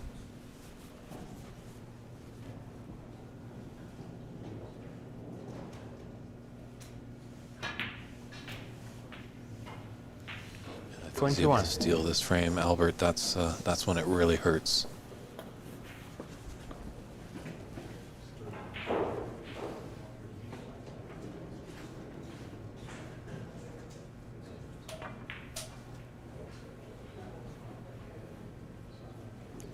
$24.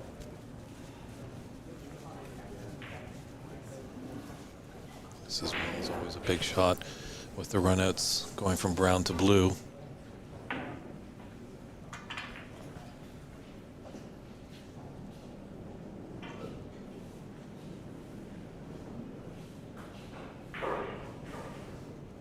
I like him taking his time here.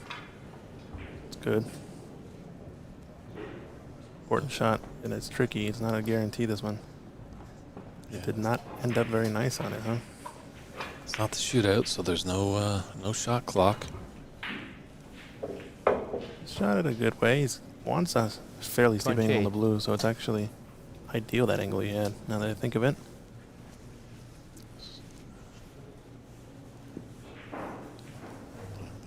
The 30-point deficit has easily been erased here, as Albert can take this blue and put him in the lead in this first frame. Is he going for the breakout here, or no?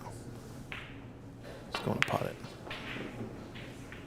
Dropping in behind it.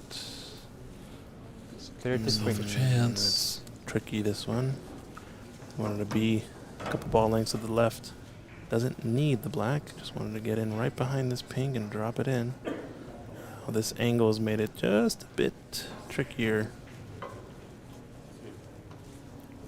I know he doesn't like using the rest as much, so he's just trying to evaluate if the extension, normal cueing, is going to be better. Yeah, I don't blame him for taking it on first frame. You know, if you're in the same situation with the decider, I think safety might be in order, but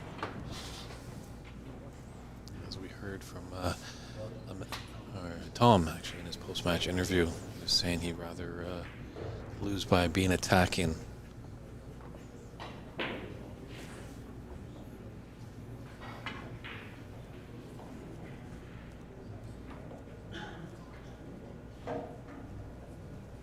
Is he just playing the safety? He's going for this. Playing the cross double. I thought for a second he was going for the safe. Albert, 33. So nice 33 to give him a 3-point advantage. He only needs the pink. Brendan O'Donoghue needs both pink and black. That's not a bad safety shot there.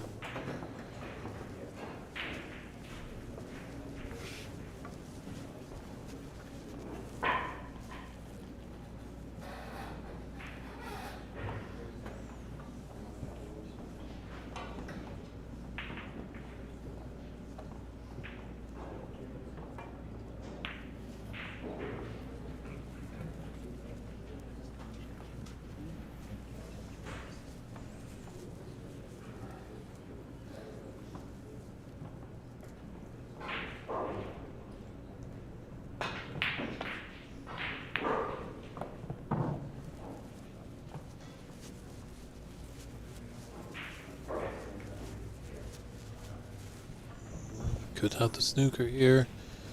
Tap on the table from his opponent. Makes me believe that Albert's in a bit of trouble.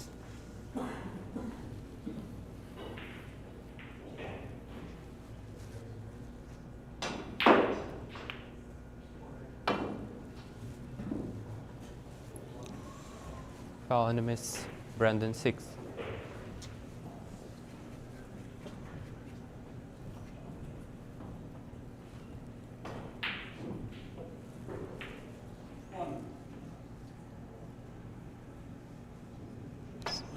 Brendan needs just the pink.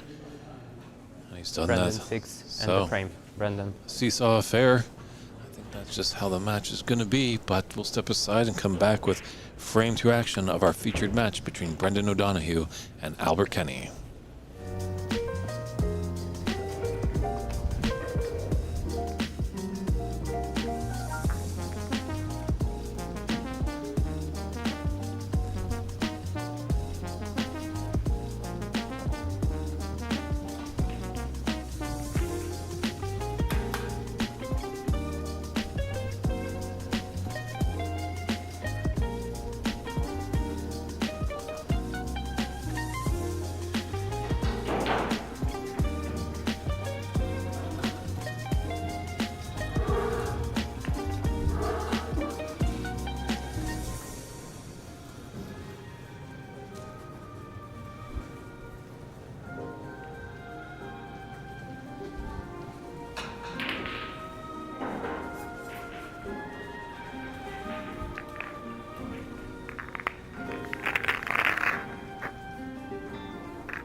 second frame, Brandon to break. And welcome back to this round of 16 match of the 2026 U.S. Snooker Masters. We're live here at OX Billiards in the heart of the Capitol Hill district of the Emerald City, Seattle, Washington.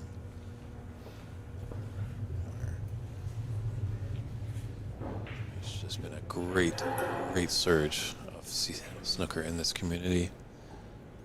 It goes down to a lot of hard work Mike Dominguez has done, Jamie Miller, even Christian Youngers, as much as he's now living over on the East Coast. He was here when Ox became a reality, as well as Dave Daly is part of the community.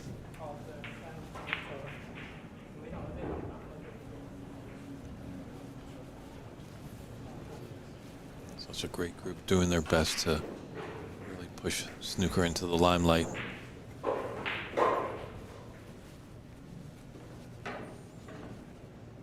Do have an active chat. If you've got any comments or questions, let us know. Feel free to let us know where you're tuning in from. I've seen Albert is at the table now, originally from Ireland.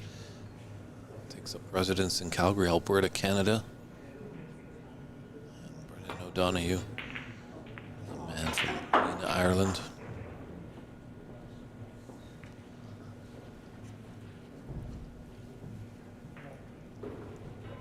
I don't know about a lot of the statistical stats, but they definitely do have a history, these two, going way back to the Emerald Isle of Ireland. Both very strong junior players. I think Brendan might have had that little spell on the Pro Tour, and Albert might have been playing on the Challenge Tour.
Cue ball tight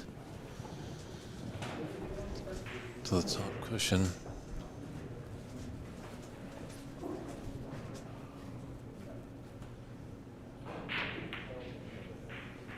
The powder's chiming in, wondering when Sharma is playing, and John Robinson. John Roberts actually just finished his match, round of 32, against Omar Balsera. Omar was victorious, so unfortunately John Robertson is out of the tournament. I think Shawarma is part of our 8 p.m. block.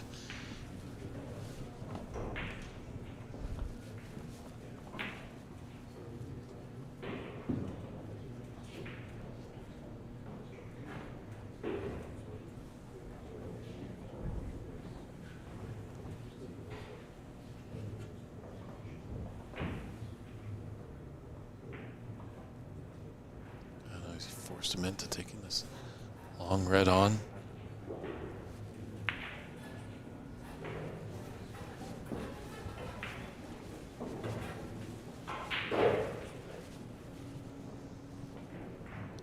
There's a pathway for this red, but I don't think the angle's there to push that cue ball up like that when he came off the pack there.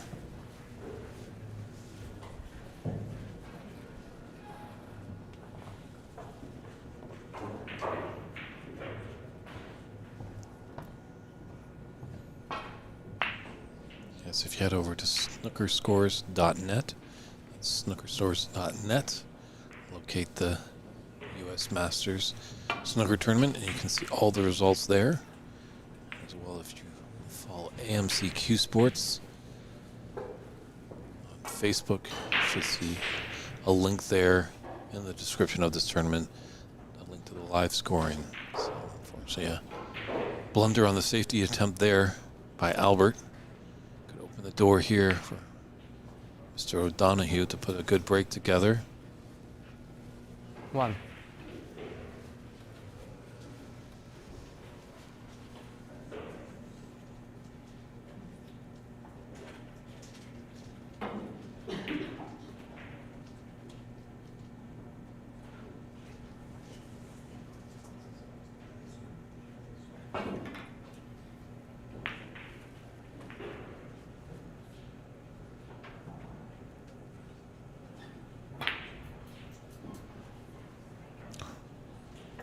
Brandon. He wasn't punished. That blue rattled and did not drop. So the Albert Kenny fan club can breathe a sigh of relief. Have a good look at this open red just below the pink. That black just slightly gets in the way. Might pass the black, but I think he might need to use the upper horn to help him to get that red to drop, or just elect to take the open red into the right middle.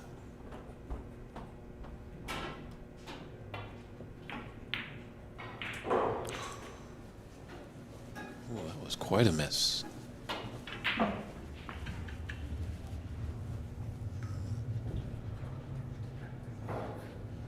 Both players, great technique. Been around the game for quite a while. As we always say, this game just comes down to what's between the ears.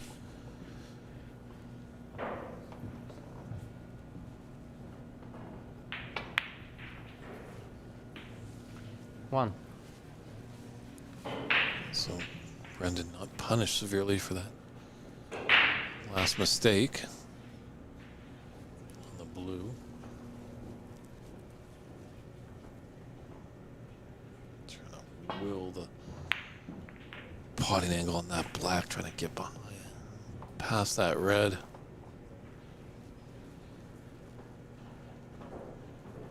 Just gotta go for a few reds and pink. That's just making a little bit of disturbance. So it's an extra bit of tackle.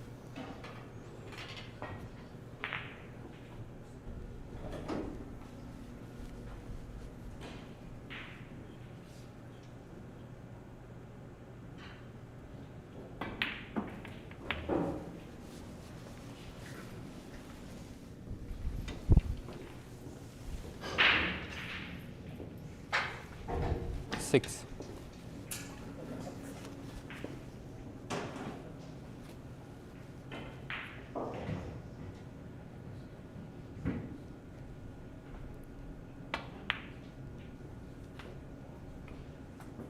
Just a bit Brendan, too high. 6.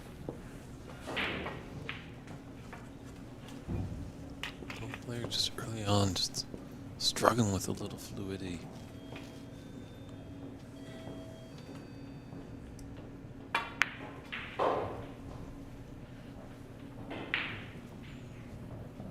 One. He's got a path for the black. Is this Albert's chance? You see there's the rest, so just a little bit more difficult than usual. Always nice to get that bridge hand flat onto the bed of the table.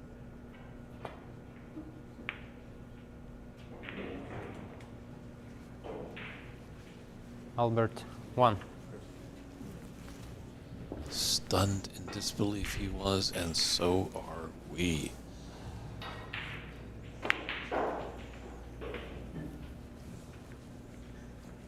One.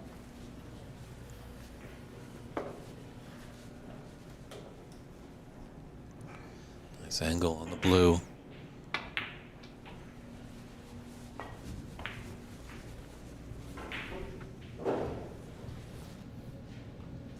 Six.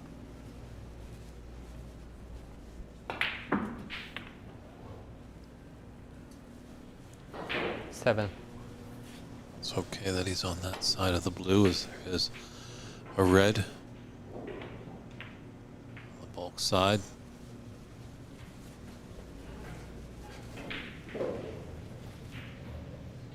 Twelve.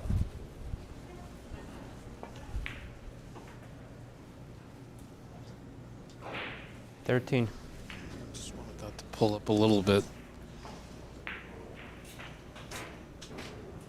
It's blind black, and the angle is just going to be throwing him up table.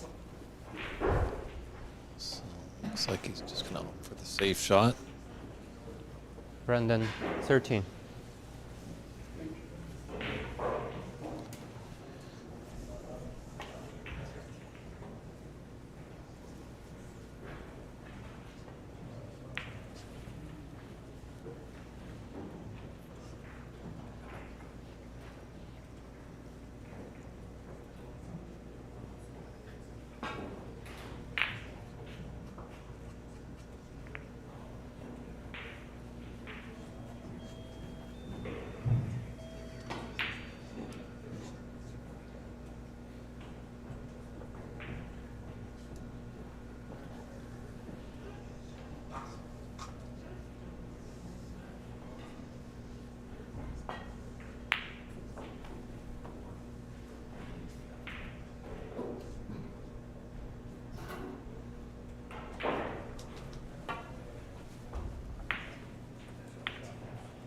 Great long pot there by Albert. 1. A lot of difficulty. It's not ideal on a color. Does have a red, pink, I should say, into the yellow pocket. But if he's to falter, he's going to give a great chance to Brendan. So I don't mind him coming off the left side solidly on this green. Great judge of Albert, pace there. 1. That cue ball pretty tight to the bulk cushion. Only the top half. Gotta be sure that he doesn't put any unwanted side on it.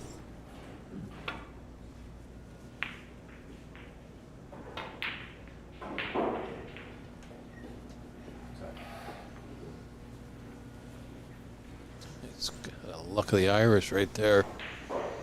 Flicked off, and that blue's come to his rescue.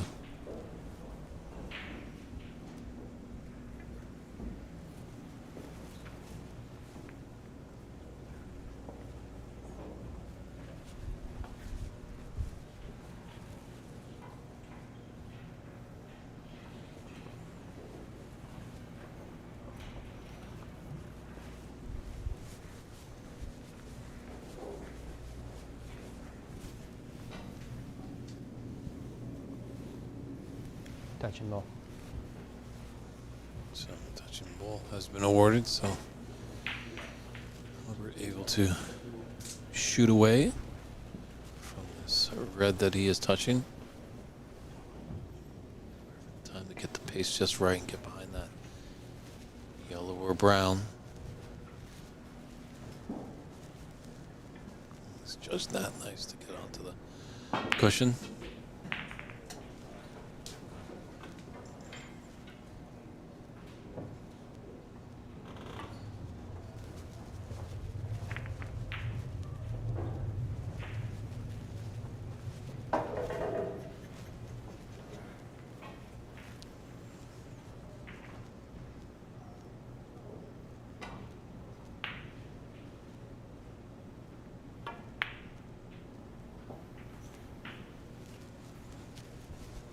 One.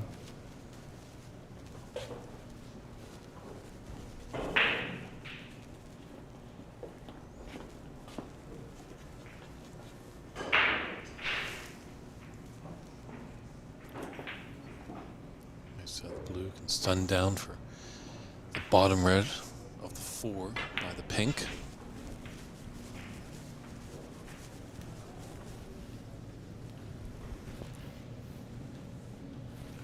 Six.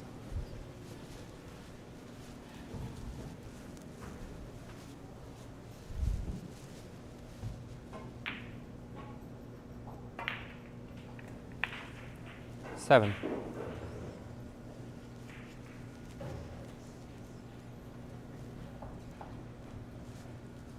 He's going to open up some reds here after this black.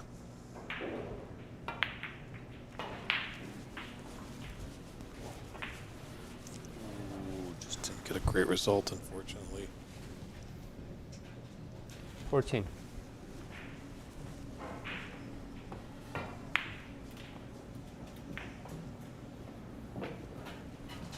Albert, 14.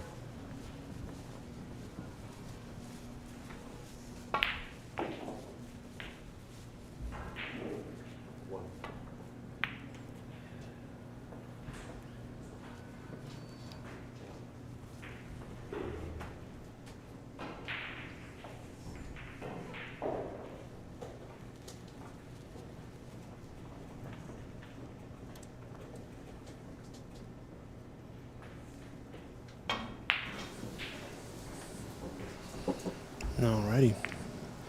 Just figuring out some slight delays in the tournament schedule today, so things are coming down to it. And did have one clerical error, but got it resolved. Good to go. It's a bit of a cagey match, this one, huh?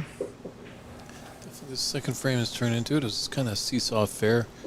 See the first frame, Brendan O'Donoghue pulled ahead, but a great 30 break by Albert got him right back in, put us all the way down the line, and costly foul by Albert gave the chance to Brendan to just knock the pink in to take the frame, and he did. There's been some uncharacteristic errors by Albert. Hopefully he can stop doing that if he wants a chance to win, because Brendan's not playing at vintage form that we know Brendan can play at, but split second he can wake up and get into it. So. Yeah, when do you think he'll find this game? If I'm Albert Kenny, hopefully never. But hopefully not on this trip, right? That's what he's hoping.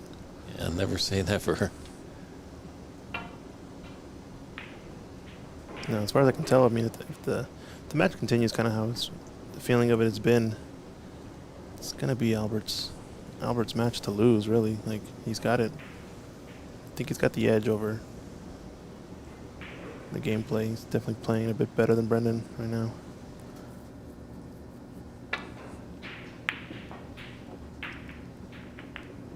True, Albert, I think. Albert's a bit more familiar to the North American scene. Actually, I'm not sure. Brendan must have been over to America at some point in his life. But I think for a few of the Irish lads that came over, it was their first time, so great that they could make the trip.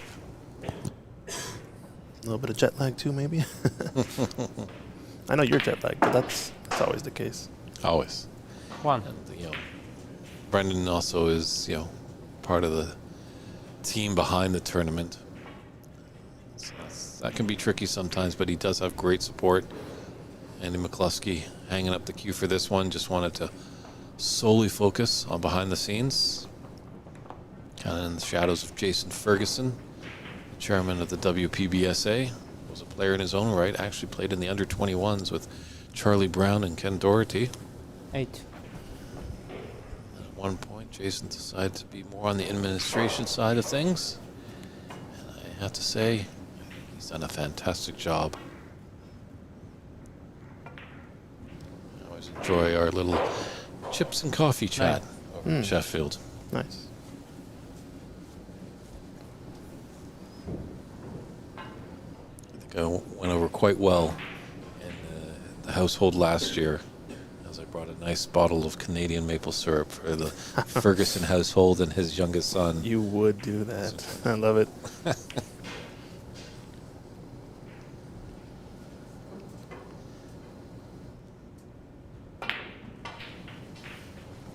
There'll be an added gift this year in Sheffield for some. 16. Any guesses? Any guesses? You're bringing some leaves along with your maple syrup, or what? little bundle? No, I'm pretty sure they have leaves in England. Okay. You sure? Maybe not maple leaves. Okay. But Different kind of leaves. yeah. Got it. I believe it was Cliff Thornton, actually, the 17. Canadian player, that was the first player to come over actually with a two-piece cue and a maple shaft. That's right. Yeah. You do see it still from a percentage of the pro players that use maple. Ooh. That flick aside. Got him Albert, again, I think. 17. Brendan's got to just clean up his act. He does. Albert has been giving him some chances, Yeah.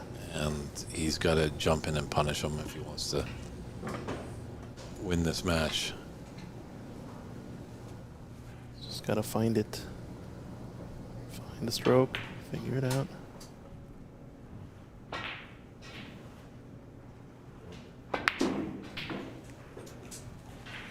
Yeah, nice. Good stun out just to get 1. past the pink there. And we're spoiled. We got referees now for the top 16 onward. The rest of the event. Okay, great to see.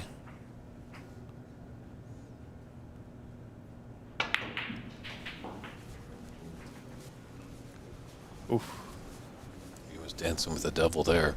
Yeah, I think he wanted to get a bit more reaction out of the cloth 8. there and just purely go off of the right long cushion. It's kind of a tricky one. I think he's going to play safe for long for this red. Yep. Yeah, just looking at his bridge hand, that was a tough Brandon, pot. 8. It's done well. Good length. That's the thing I think Brendan's going to have to rely on in this is a strong safety play. It's kind of the difference you see players playing the safety. They're just getting it into bulk. But the real top-notch players are always getting it real close to that top cushion. Excuse me, that bulk cushion. It makes the world of difference when you do get it tight. Just takes away all the options. I guess the pink is getting in the way a little bit. Yeah, look for here though, trying to get that pace right again. It's gonna get a contact on the brown and it's gonna be good. No, it's gonna get better than good. It's gonna get behind. Good snooker there. I think he has the full ball snooker on all the reds. There might be an edge of this one close to the pink. Just the right edge of it maybe. Go in the gap between yellow and pink. Don't like that shot though, so it's gonna be treating it as a full snooker.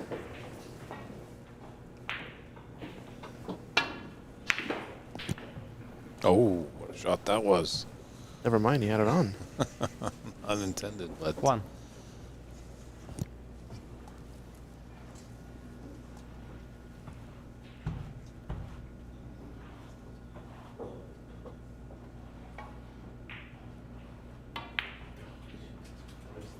oh, maybe just a little adrenaline Albert, pumping through the 1. veins there on that great last red. Big opportunity here now. Brendan trailing in the frame by 6 points. 35 on the table. If he could steal this one, increase his lead to 2 frames to 0.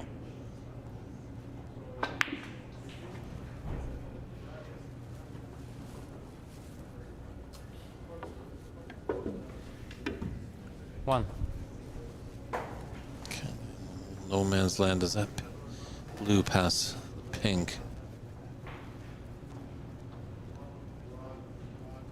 If it does, he might be all right for the yellow. Looking at the black, but he's going to negotiate the brown. Shouldn't be too much of a trouble, but it's just a little bit of a nuisance. Big black here.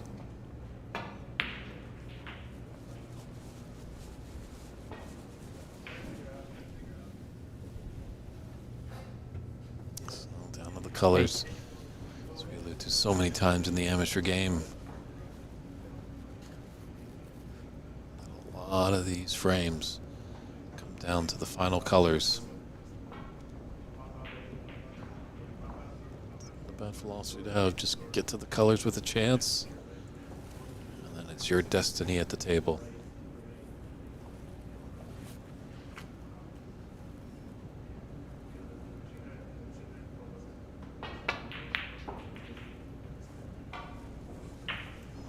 Ten.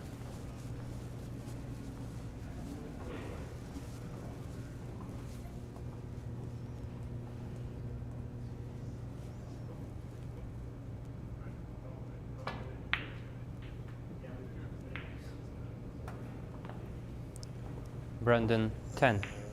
Didn't want that double hit there on that pink. He's got a slim 4-point advantage, 25 points on the table.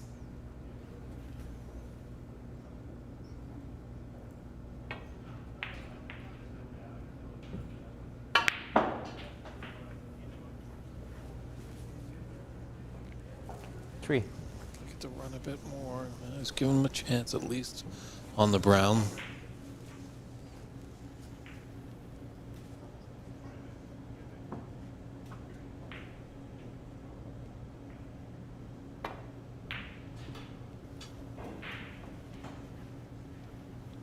Albert, 3. Unfortunately, doesn't get the snooker here, so 1 point in it. 22 on the table. Last frame went down to the final pink. Might be in store for that as well in this frame.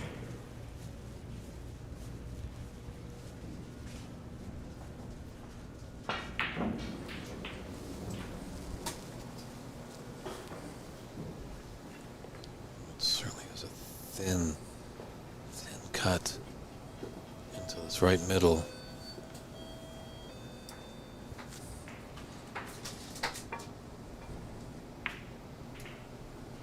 He's got to have the frame here. 4. That was the big shot. It's on the blue. Just gonna come up and down the table to be on the pink. Put it the black 9. nicely. So both players gonna have a frame on the board. So we're into it now. What was it, best of 7? Looking like it's gonna be a best of 5. 15 and the A frame. lot of predictions Albert. thinking that it's going to be a deciding frame that nails this one, but a third frame is on deck. Very important to find out who will go up 2 frames to 1. Stand by. We'll be right back for that frame.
Third frame, Albert to break. And we're back here. Third frame. Ready to get underway with Albert Kenny set to break off. Silent, please.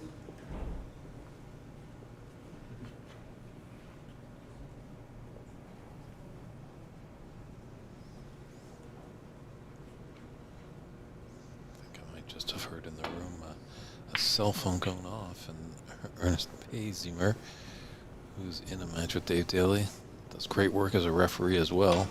Just asking the audience, we appreciate the viewership, but when you do come in the room, just make sure those cell phones are off or turned to vibrate. Getting down to the nitty-gritty of it, so a lot of pressure. Don't want that concentration just blocked because of a careless mistake of having a cell phone go off. Friend Travis Shali is commenting that after watching Ronnie and the Big Boys, this is painful. Well, this is the amateur side of the game. They're doing it for the love. Ronnie's a freak of nature, I'd say. Definitely the best player to ever pick up a snooker cue. But he didn't get there overnight. He has said that he's done. Usually hits about 20,000 balls a week. And that's what he can just focus on. He's a professional player. And all the professionals are. Usually they've created a good atmosphere over on the professional scene where players can really hone their snooker talents. They don't have to worry about how they're going to pay the bills. There's that £20,000 minimum the players can make. Obviously, if they get in tournaments and win more, they just have to pay that back. But that's always good to see because it's a tough balance. I think a lot of players in yesteryears had to fight for that.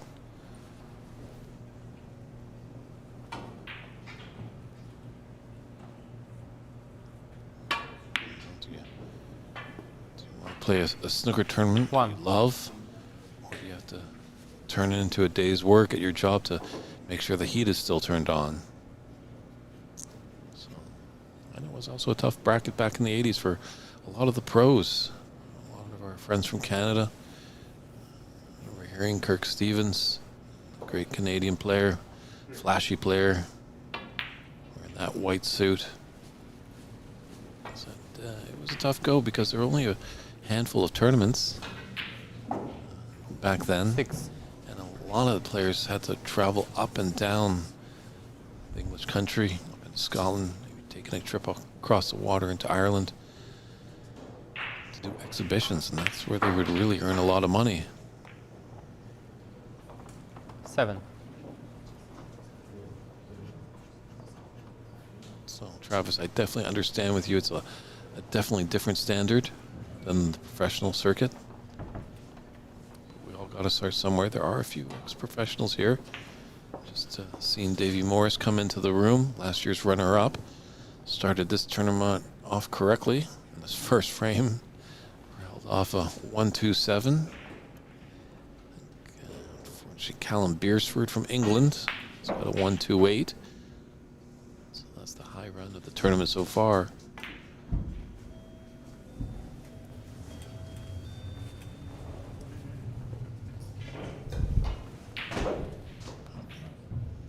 Both these players could put up a century and more.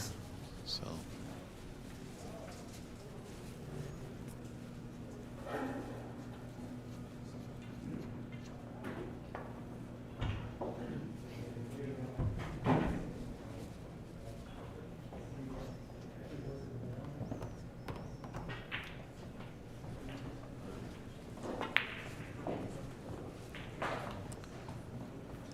Terribly sorry, everyone. I was misinformed. I thought that we were quite surprised that Peter Dew was up Albert, in 12. his match against Charlie Brown, 3-2, and it just seemed like they were packing up cases. It sounded like it was pretty quick, so we assumed that Peter had won that, but not the case. Charlie Brown is still alive in the tournament, but he's up tough against Davey Morris.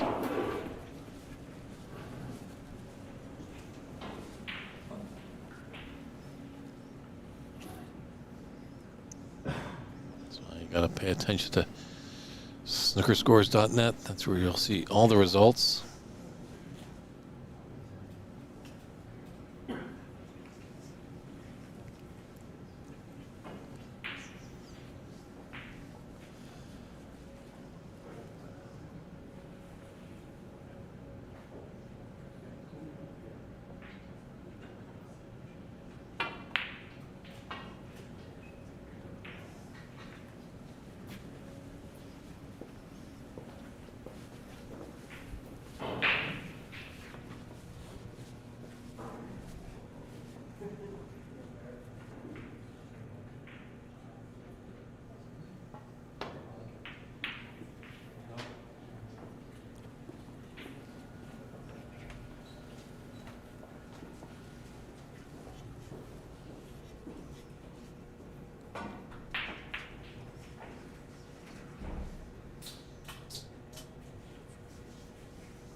1.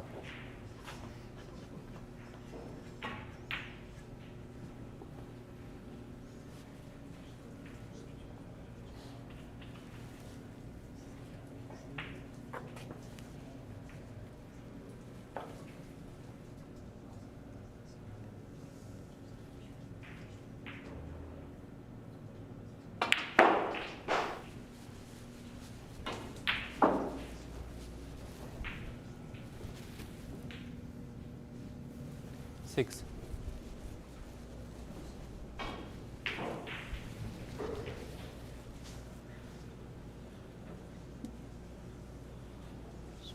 Apologies for the score there. Just had to do a recalibration. Putting the score up for Brendan.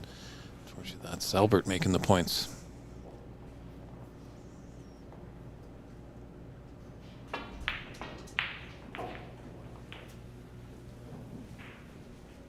Albert 6.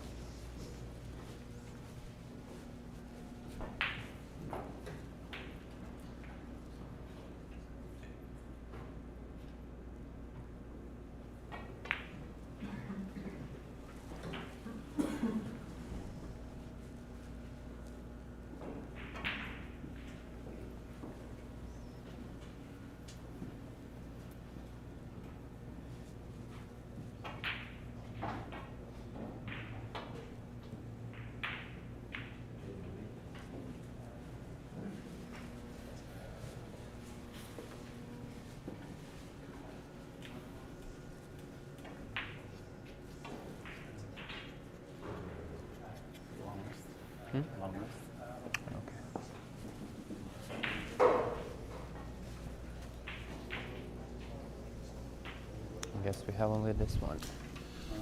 Sean, Or you want to chiming in about Albert having 12 points. That is actually now the correct score there, 18-0. A little hiccup there. We were putting the points towards Brendan's side when they should be going to Albert, so everything on your screen should be correct. Frames one apiece.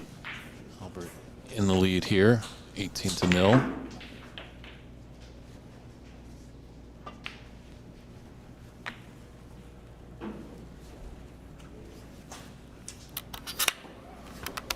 To get the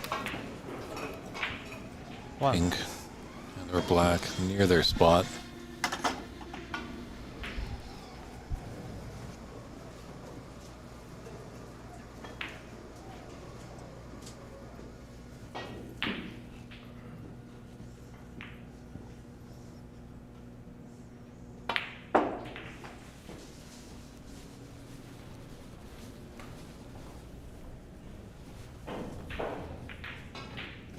Six.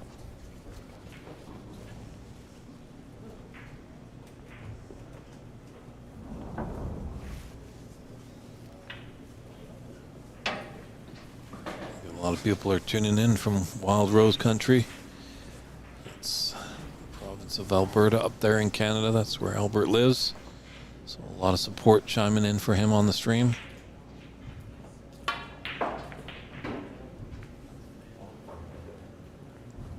Seven.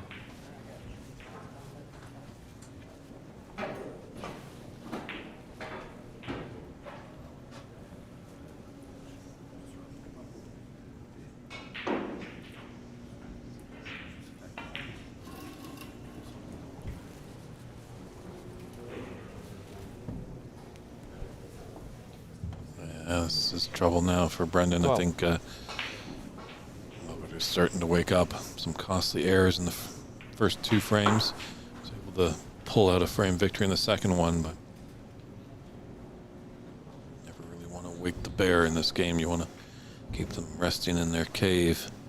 Because once they start 13. attacking, they'll be stabbing those fish out of the river. And in this case, reds and colors increasing their lead.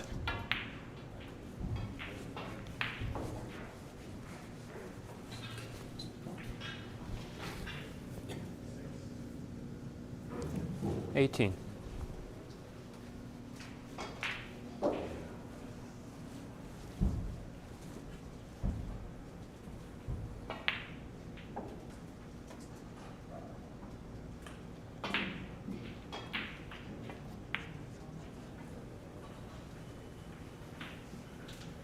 19. He's going to be able to get the pink back on its spot here. Can kind of stun over for the red that's just to the right of the black spot. A little annoyance with going over the black and red here.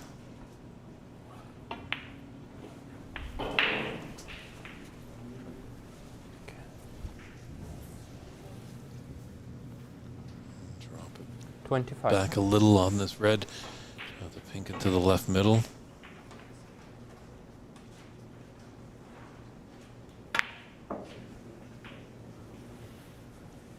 $26.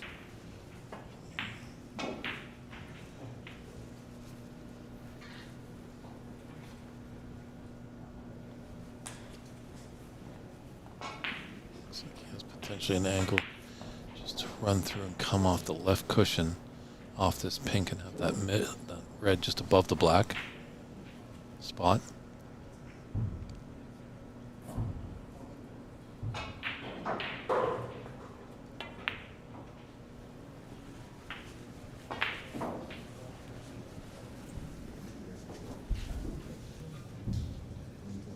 $32.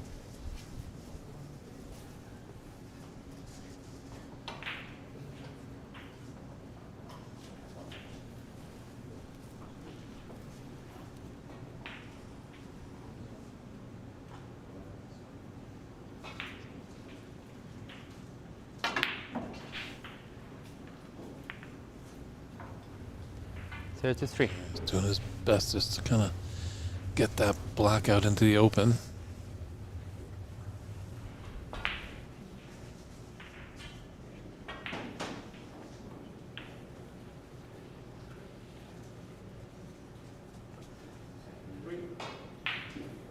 Well, it's going to be a tricky pink to hold for a red, so opting for the blue into the left middle with green and the brown.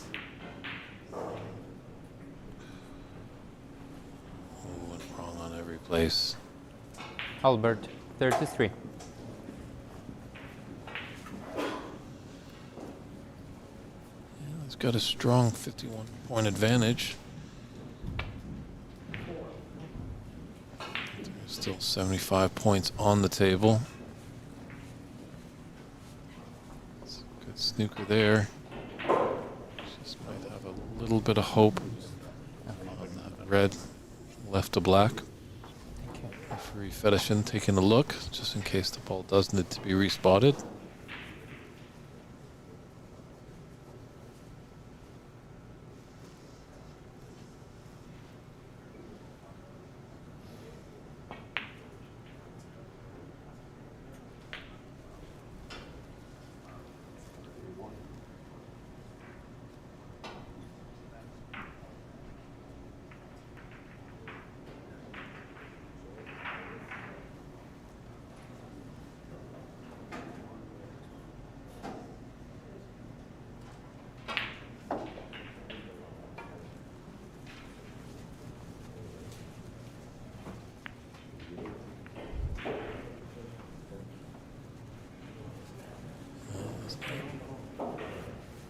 The worst shot he's ever played.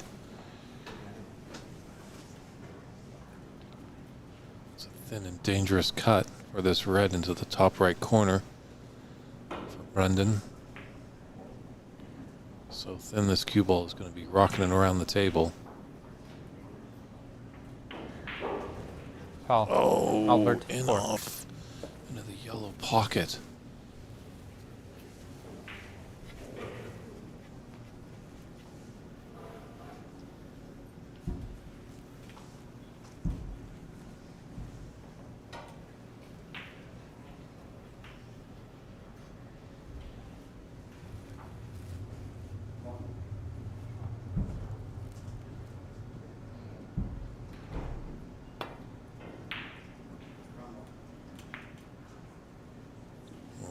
That black.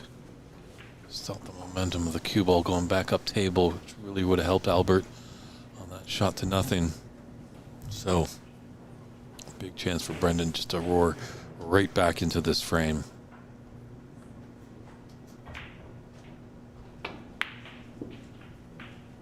1.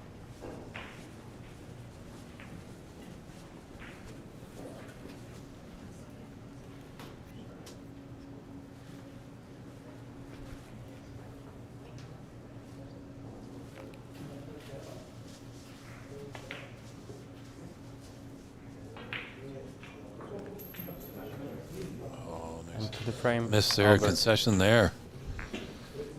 So Albert Kenny takes that third frame by the widest margin so far. We didn't even get down to the colors. And we'll see how Brendan O'Donoghue can rebound when frame 4 begins, but we'll just take a look around the room here at the 2026 U.S. Snooker Masters at OX Billiards. Looks like Ernst Baziemer and Dave Daly knotted 2 apiece and a best of 7. Ernst is up 41-18 in the 5th frame. Daniel Wormsley and Jackie Wee are just at the beginning stages of their match. Daniel got the first frame. And even earlier than that, Charlie Brown and David Morris, it looks like they've just broken off in that best of 7 round of 16 match. So definitely take a look on Facebook at AMC CueSports. We have a description of this great tournament, and then there you should find a clickable link that you can see the live scoring, and as well as snookerscores.net puts up all the results as they happen. That's where you can track the progress of all your favorite players, see how they got to this certain point.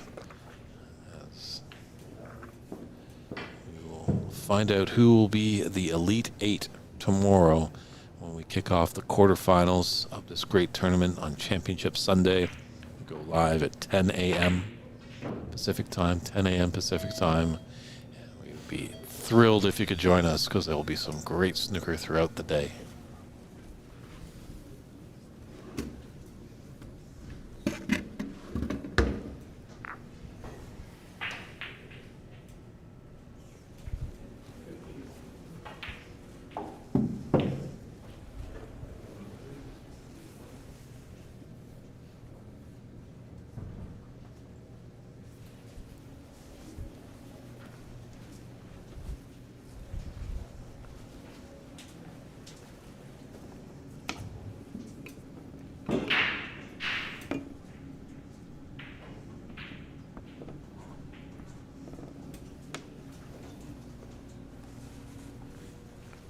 First frame, Brandon to break.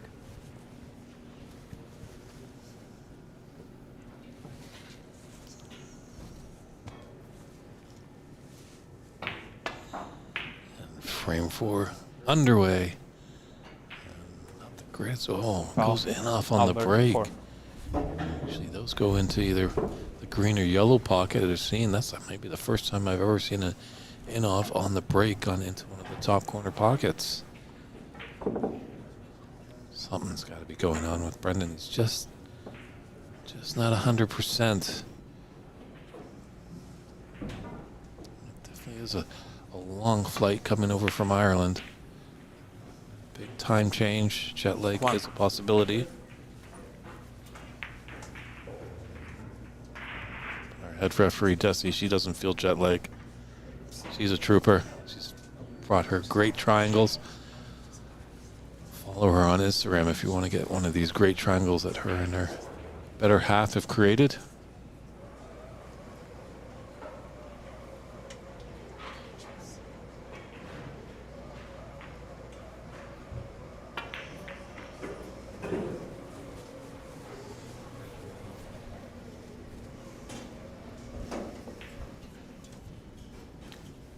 Eight. Yeah, Brendan's got to do something quick or he is going to be up against it. Albert struggled a little early in the onset, but definitely finding form.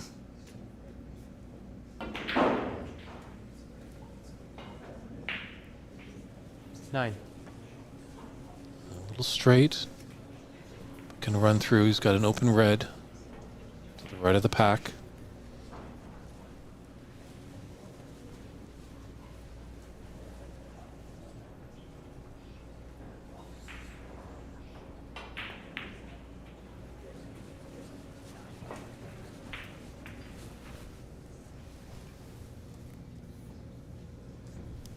Fourteen.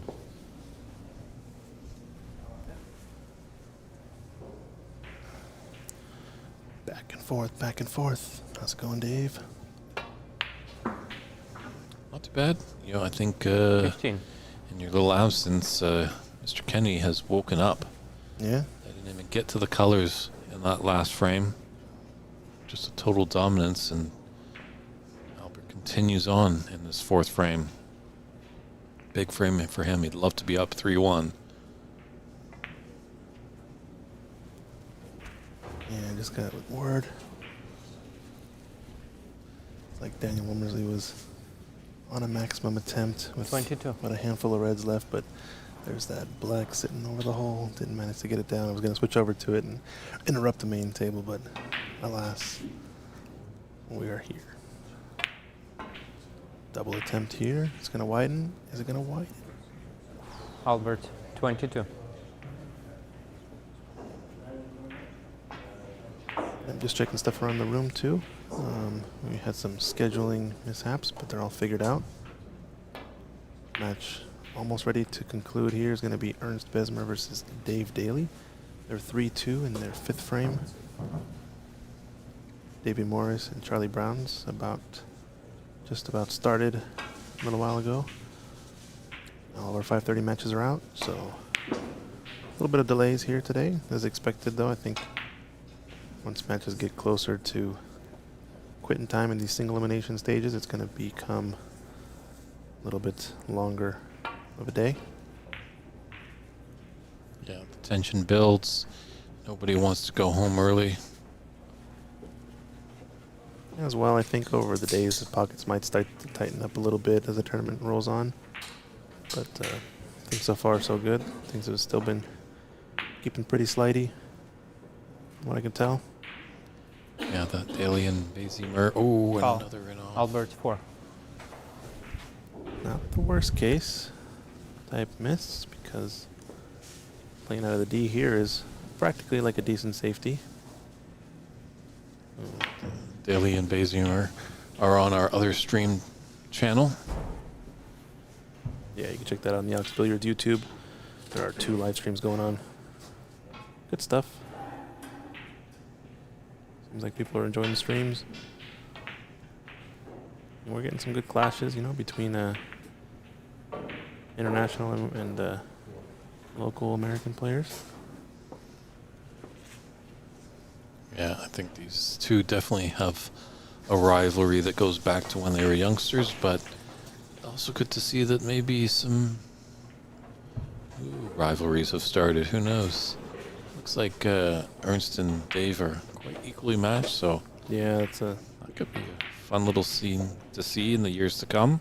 but potential rivalry in the brewings. I know both players have been to prior U.S. national events. I don't know if they've ever played each other. I forgot to ask, but Dave seemed fairly confident going into that match, and I assume Ernst felt the same, so would agree with you there. They're probably pretty evenly matched. Winner of that is going to be playing Adam Nigiati in the next round here. I believe it might be our next TV match on table 1, but depends on the timing. You never know.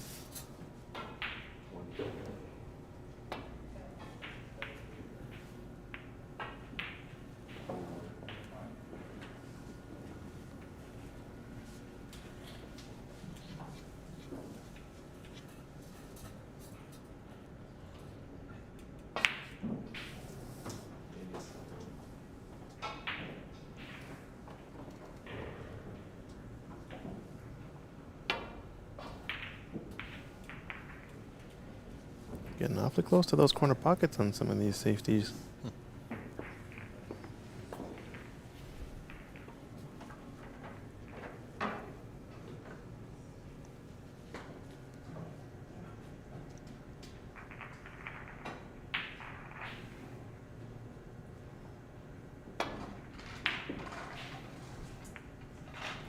And I think it's been that type of shot for Brendan. He's just been missing those by about half a ball width away or so. Seen 3 or 4 of them now that normally he's dynamite on. Yeah. The difference. Just got to tighten the screws. They had great facilities over there in Neenah at the new Institute of Snooker. Every table is different. Every mechanic is different. As much as there are templates that they have, that they can get the correct openings for pockets, that human touch does come into play at times.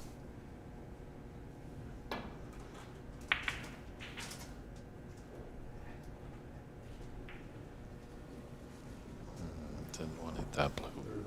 Another mistake. I'm saying that it seems like Albert's sort of found his offensive game slightly now.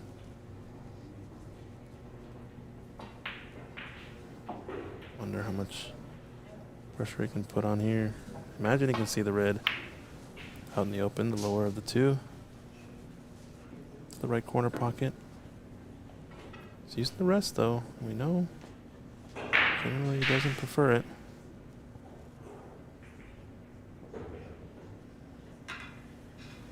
Sure, but great rest player Sean Murphy did make a pit stop on his North American tour out to Calgary, so hopefully Albert maybe got some tips from him. All right, shooting the closest red. Good shot. 1. Screwed that back nicely as well for a bulk color. Not sure if you ever do the practice routine. There was remembered Gary Spence, stalwart of the game up in Canada.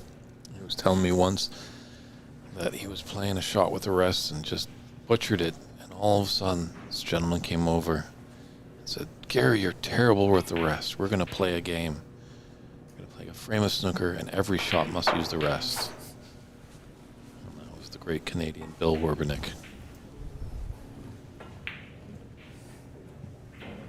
Not a bad idea. 3. Yeah, for his size, Bill was definitely a great player.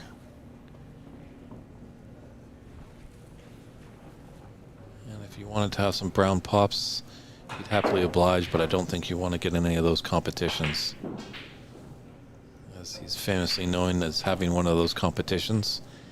I think he was up to 46 pints of lager, and his opponent had 45 and was rendered unconscious. And then Bill chirped up as he finishes 46, like, "Shall we go to the pub for a proper drink?" All right. Then. The characters in this game. That's why we love it. Going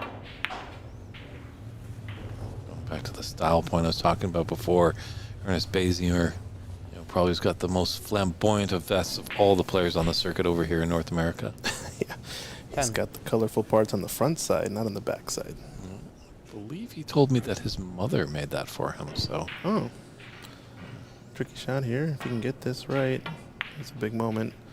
Cannoning that red and hooks 11. himself on the black. Perfect. I was going to say, you need to catch that red full dead weight. Now he's stuck in the reds. This is a really tricky one, too. He's going to have to kick the left cushion, one rail. At this black, maybe 2 cushions. Green ball. Just to get better cueing. Always picking the green. It's a good shot. Very nicely Albert, done. 11. End of break, but does not leave Mr. O'Donoghue in the balls.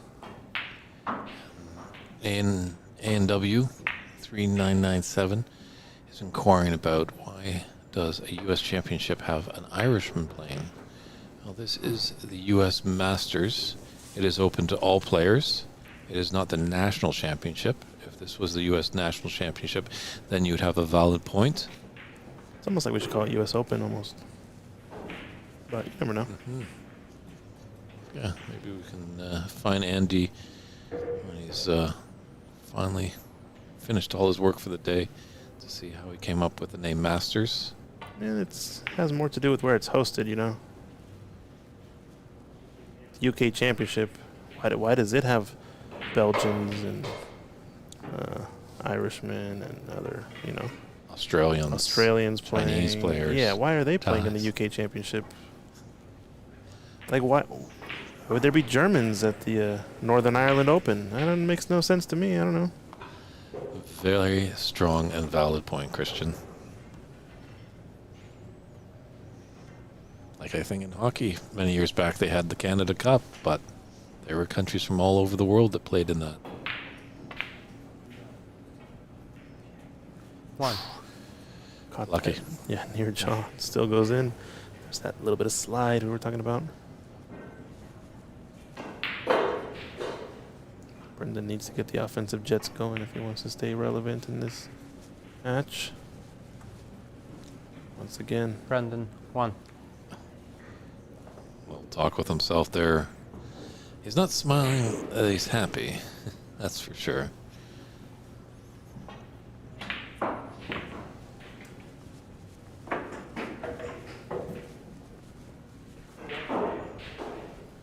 Just got to be mindful of that green. Referee Fedishin coming to take a good look to analyze.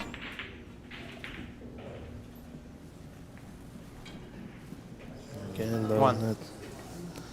not much reward for making this tough red.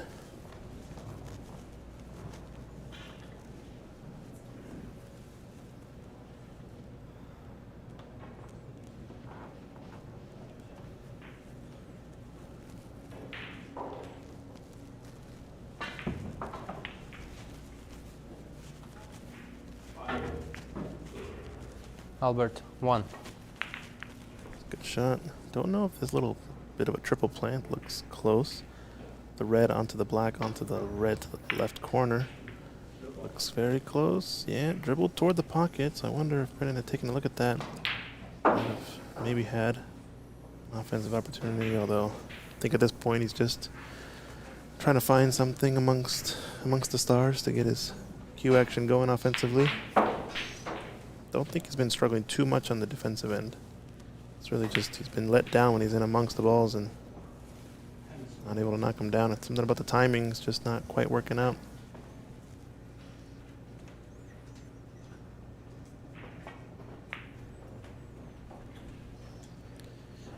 Oh yeah, makes sense. Yeah, it is curious to see a couple Irishmen playing in the U.S. event, but this was part of the idea. It brought some Irish contingency, some British players. It certainly is a worthwhile point, so we don't discredit you, A&W 3997.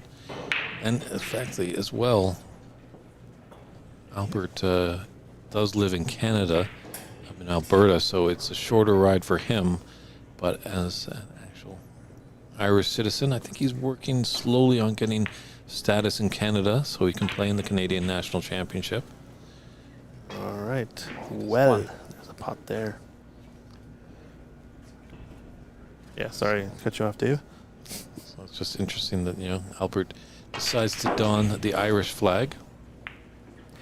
And I think what he said, at least to me, was that doesn't feel like he's quite Canadian yet because he hasn't gained even his residency yet.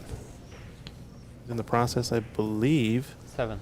based on a new position of him working over at Ranchman's Club.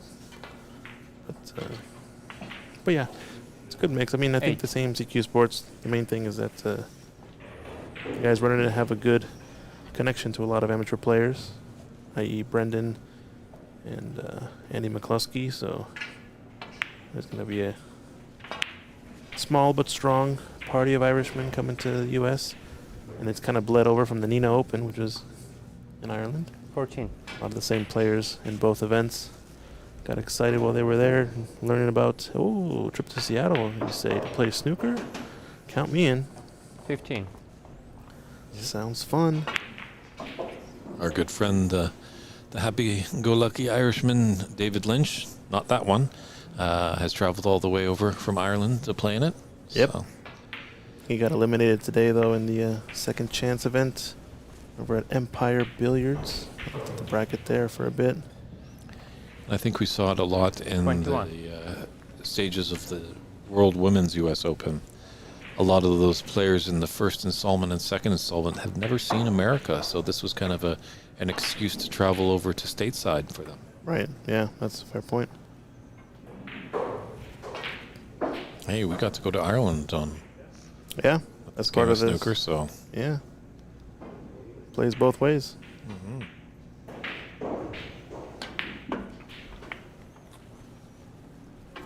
Never imagined I'd be traveling to Ireland for live streaming a snooker 22. event. True. I'm right there with you. Never thought about some of the other places that I've traveled to. And we're just getting started. True. Keep saying true after you say true. I think We as long don't, as we don't lie on the broadcast. I think as long as we don't talk about Brendan while he's shooting, seems like he gets on a bit of a run. So I'm going to continue to avoid talking about Okay. it. But this is going to be end of break regardless. I don't feel so bad now.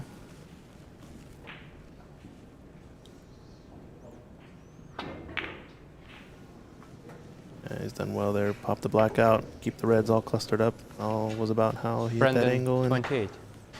nice snooker here. Full ball, covering all the reds. So he's right back in the frame with that 28 break. Only trailing by 13 points. 51 on the table. Definitely an important frame for Brendan. Doesn't want to go down 3-1. Wants to knot it at 2 apiece, thus leaving us a best of 3.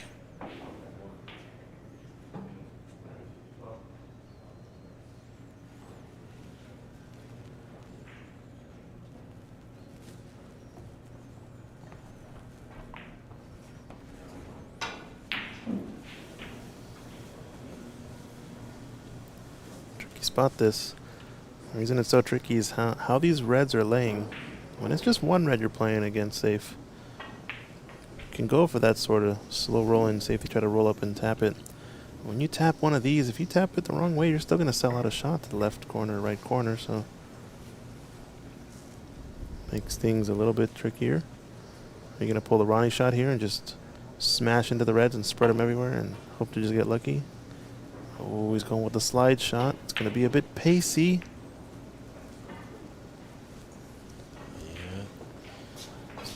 Yeah, left the pot on, huh? Does Brendan go for it, though? He's got a couple on, but they are tricky. I think the one to the right corner is a safer bet if you're playing offensive on this. I think you must be playing safety here. He's sending the red around and playing it behind these two. Oh no, he's just potting it. More natural, 1. I guess. Play shape for the blue. Once again, though, falling short that 3-4 inches up table. Story of the tournament, so he's kind of forced into this black. Big pot, if he's able to make it, he could be in the driver's seat. Good shot. He won't mind it. Getting on the cushion there. Just push the reds closer to the pocket. I think it's just his confidence must be growing slightly, at least knowing he can get that black down finally. Yeah, natural, but 9. once again, tighty cue ball. It doesn't feel too much like it's his ball pocketing when he gets in a little closer. It just feels like his position's a little bit off, and that leaks into the next shot, maybe in his mind. He's played the safety there outright. Brendan, 9. Leaving the black over the pocket so as to make for an easy free color if he can get on this red. Smart shot there. Mr. Conservative. Thinking a few shots ahead down the line. Knew that he just in the position he couldn't get back up for the red. So playing the snooker and see where this ends up. Didn't give him a pot. A chance for another snooker for Brendan. Yeah, roll up on the yellow here.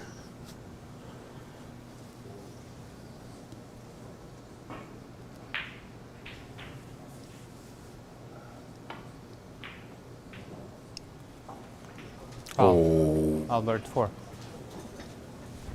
that might be the difference in this match. There's been a few Backfire. wild in-offs that Brendan has had. Actually amazingly had one off the break in this match, and it went into one of the top pockets. Usually when you clip off the reds and your break shot, your balls should be going back into the bulk area. threat of that going into the yellow or green pocket.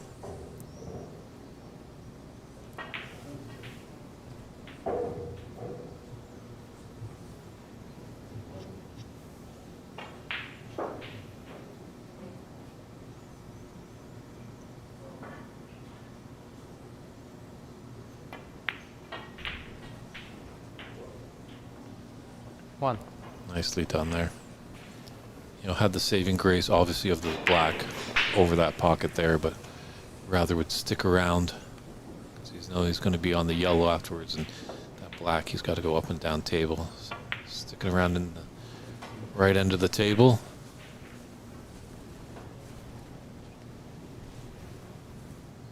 So, chance for Albert Kenny to take a commanding 3 frames to 1 lead in this round of 16.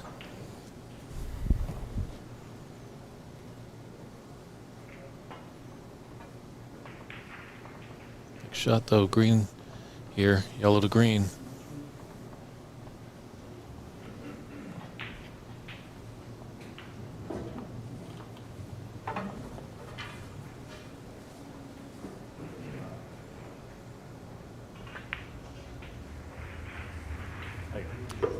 He did learn something from Sean Murphy.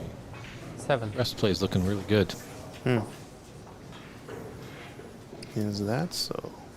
Certainly better than my play. But we all know about that. Well, in that case, it's really good.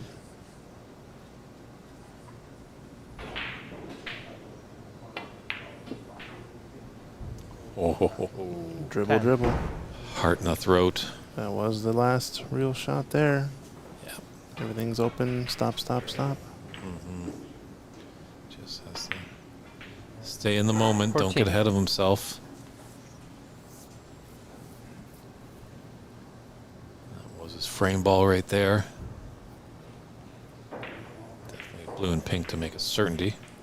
19.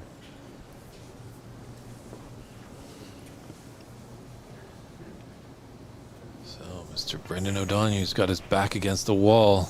What's he going to do in frame Over 5? 25 Definitely and needs to the get a victory there to put his chance to get into Championship Sunday, but we'll step aside as referee Fetishin sets it up. And we'll be right back here at the 2026 U.S. Snooker Masters.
of return for frame 5 between Albert Kenny and Brendan O'Donoghue.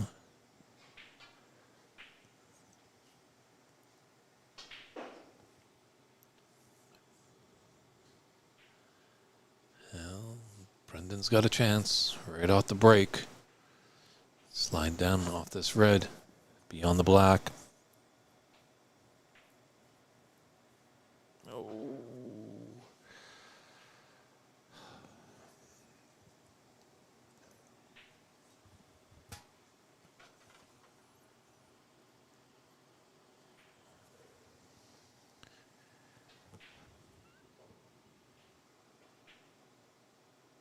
Oh, but equally falters.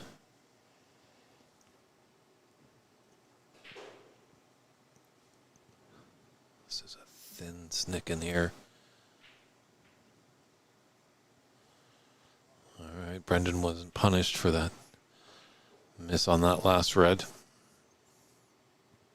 He's got to get his potting boots on now.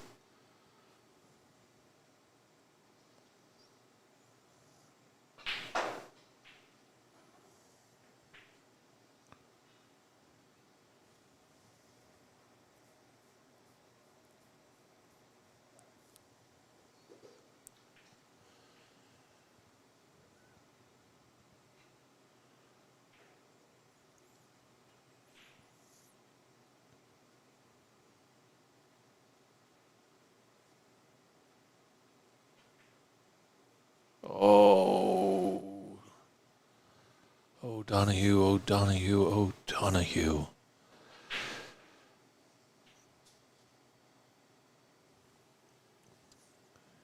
Agreed, SC Manhattan. Andy McCluskey and the team, he's done a great job raising funds.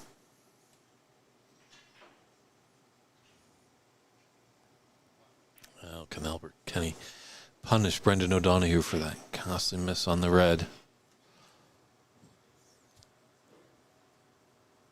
Just got a nice angle on this black, slide through. How's the red? Below the pack.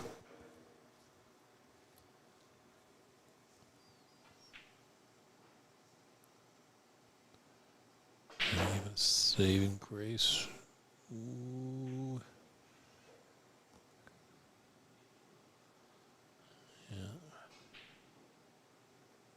It's got a bit of difficulty here. Would have liked that run to a little bit more to be on that open red on the left side. Yeah.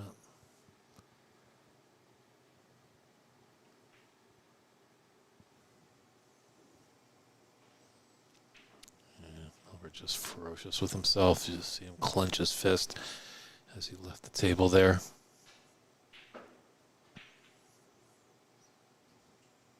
Great long pot.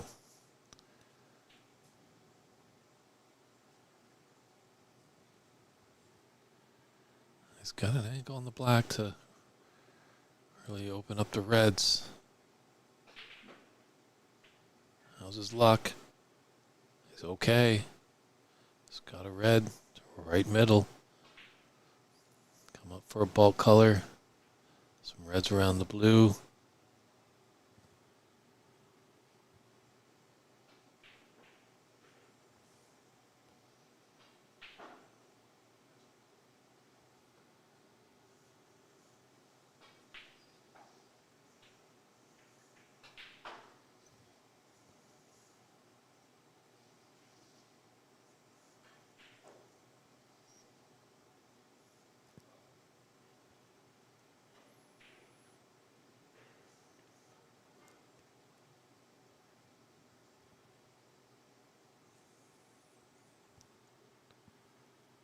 Looks like he's got a little angle on that red.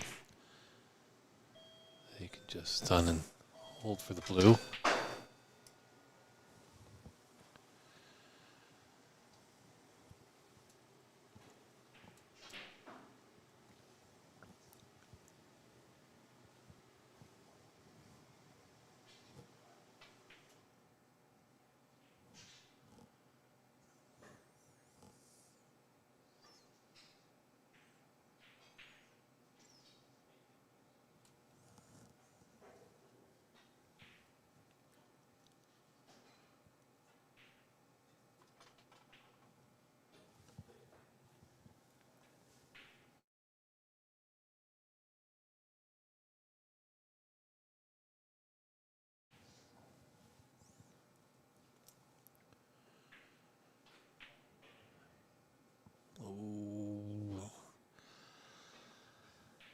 That's a black he usually makes, but nice little 19 to increase his lead to 24-8.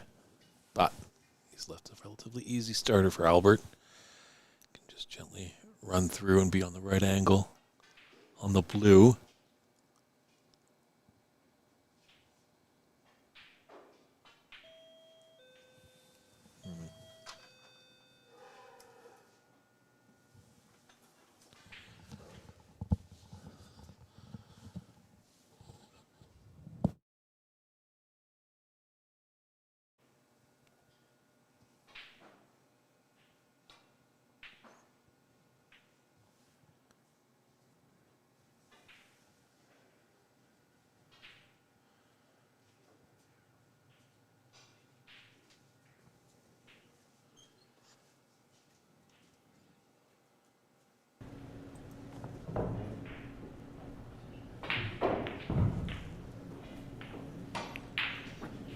Nine.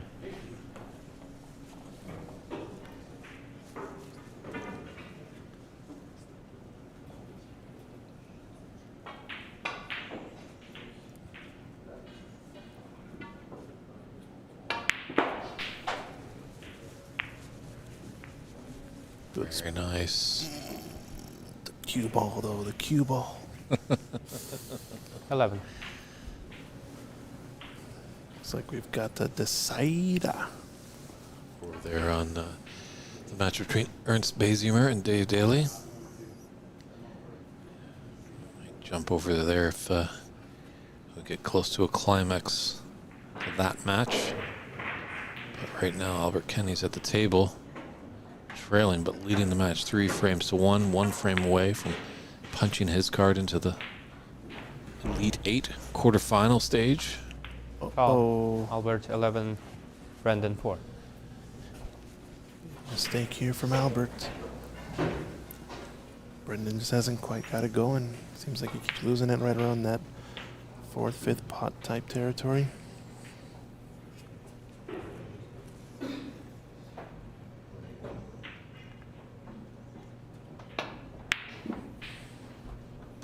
That's the type of shot he needs, I think. 1. Great confidence On. booster. Nice straight long one. Little stun. Don't make anything fancy of it. This black looks like it's going to come up onto the pink spot. So that red looks like it's covered a bit. Colored ball's spot is covered by a ball. Goes the highest point value available, in this case, the pink.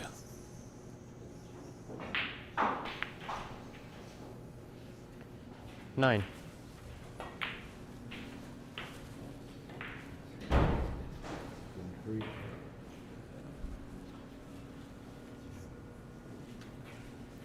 Back of the room there, you can see in the top left corner, feet of new referee Dan Peterson. Doing a great job over on table 3. He's really enjoying it. 15. He's got all dressed up and looking sharp. Dapper Dan. Dapper Dan is right. Oh, he's a good friend. I've played with him a 16. lot in the original club Bays Open during COVID. We used to schedule Sunday 4-hour sessions, him and I and a couple others in a couple groups. And we used to just, play some snooker, try to keep the place open and rolling. He's a big advocate for the game. He's just a 23. pure fan of the game, you know what I mean? There's actually one event, there's a good story. We have a U.S. Amateur Championship here for pool, based on one of the leagues called APA 24. U.S. Amateur. It's a tournament that you qualify for in your local region. You play in the national location afterwards. No prize money, just all the marbles are there for the pride. They give you housing and all that. Big convention center in Florida. Anyway, this was the year before they went to a convention center. They hosted it at the 29. local pool hall in Tampa. And there was a section where they take your picture. They post all the pictures of all the amateurs and what state or location they're from. And Dan Peterson, this 30. guy, he shows up purposely, knew that the picture was happening, packs a waistcoat, lines up to his picture with a pool cue, and he's chalking his cue like he's a snooker player with the waistcoat on. And that was his U.S. Amateur pool picture. 37. It was a funny moment, I thought. 38. Once again, if I don't talk about the game, Brendan seems to ignite a bit. We're going to keep that rolling. We want to see a decider here. That's for sure. 44. Oh, is this what you guys talk about in your production meetings? Yeah, 100%. Don't talk about the game when I'm on the Don't table, talk Christian. about it when I'm playing. Not allowed. Nah, it's really more. I don't think Brendan has any. He doesn't have any say in the production meetings. 50.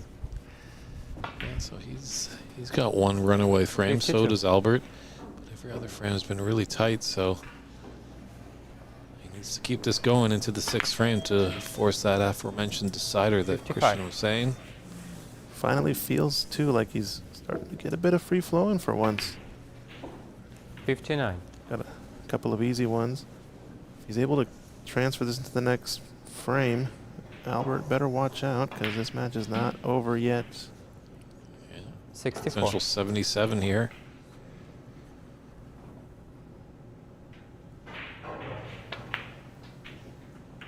$70. Yeah, doesn't need the black, but I think it's a statement. I'm here. I'm Yep. still ready to play. I'm alive. Somewhat. 77 and the frame. Brendan. All right. Nicely done. So can he keep the Brendan O'Donoghue train chugging along and put us into the decider? He's first got to win the 6th frame. We'll find out if he is victorious when we come back.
Just getting lined up for frame 6, but I totally Sixth agree. SC frame, Manhattan Brendan to break. 438 was just lightning speed.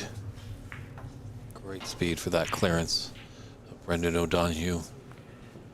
That's what happens a lot of time. These guys get in the flow and they're like just a conductor in an orchestra with that cue stick. Just getting all the instruments playing along, and it just makes some sweet music, providing a beautiful break.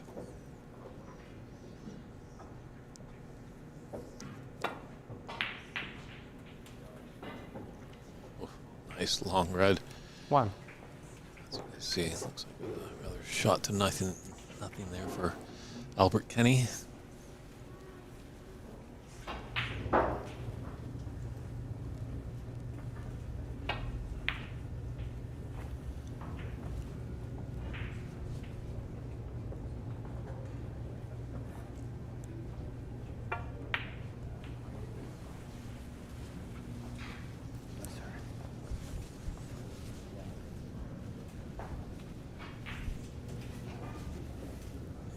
that we have referees at the table.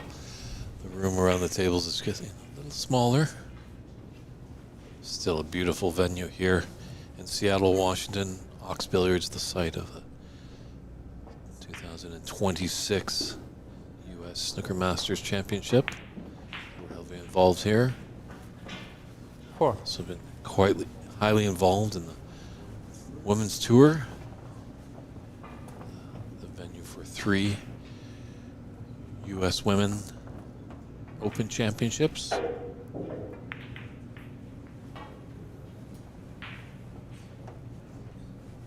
Albert.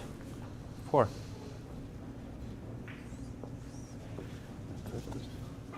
Just gonna get that black to fall. As well, the U.S. Nationals has been hosted here. Touching ball. It's primarily been the site for the Seattle Snooker Open, but last year we had 2 venues. As the interest increases, we're going to need more and more tables. 1. Ox and Empire joined forces and put on a great, successful tournament.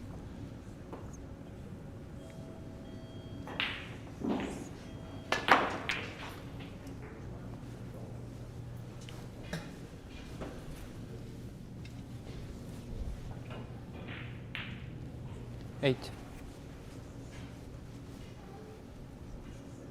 Yeah, it's kind of find that no-think snooker. It seems like when he gets in that flow, obviously he's 9. thinking about things for sure.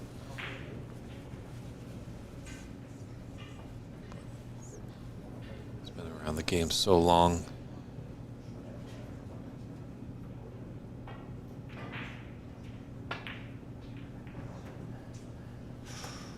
Ooh, blue didn't drop Brandon. either. 9.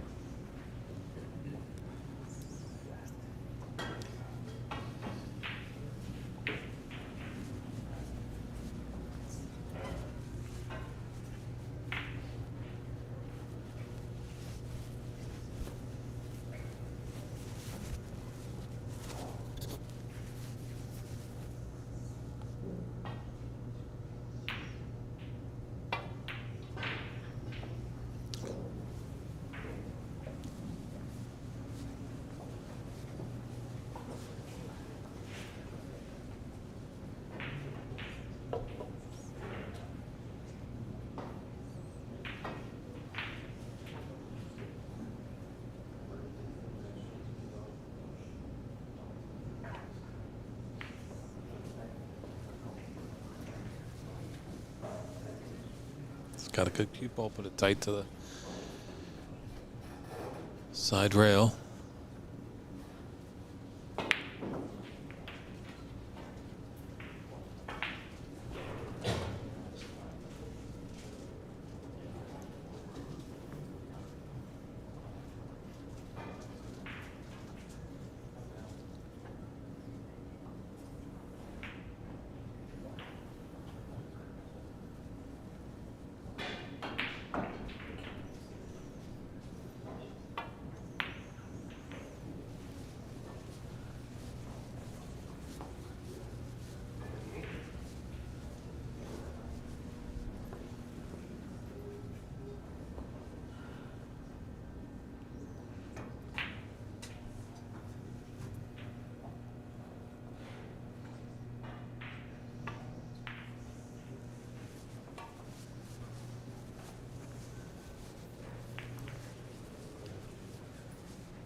Left the pot on that he was taking. However, it's a long red into that yellow pocket, so Brendan not interested in taking it on. Just was able to find happiness with that red into the left middle.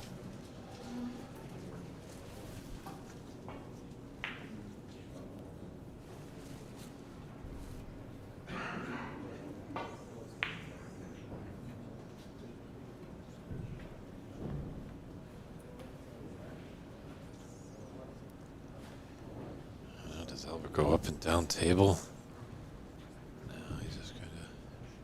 Dig in deep. Push her right up table.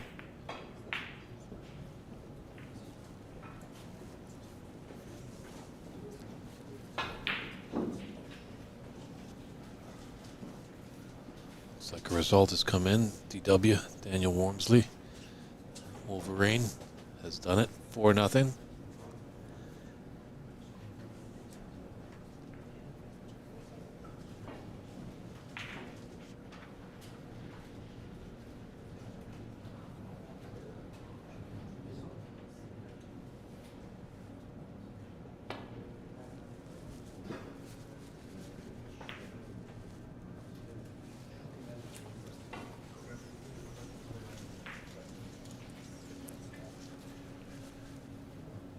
Fresh off his whitewashing defeat of Jackie Wee, we have Daniel Wormsley in the booth. How you doing, Daniel? Yeah, good evening. How are you? Good, good.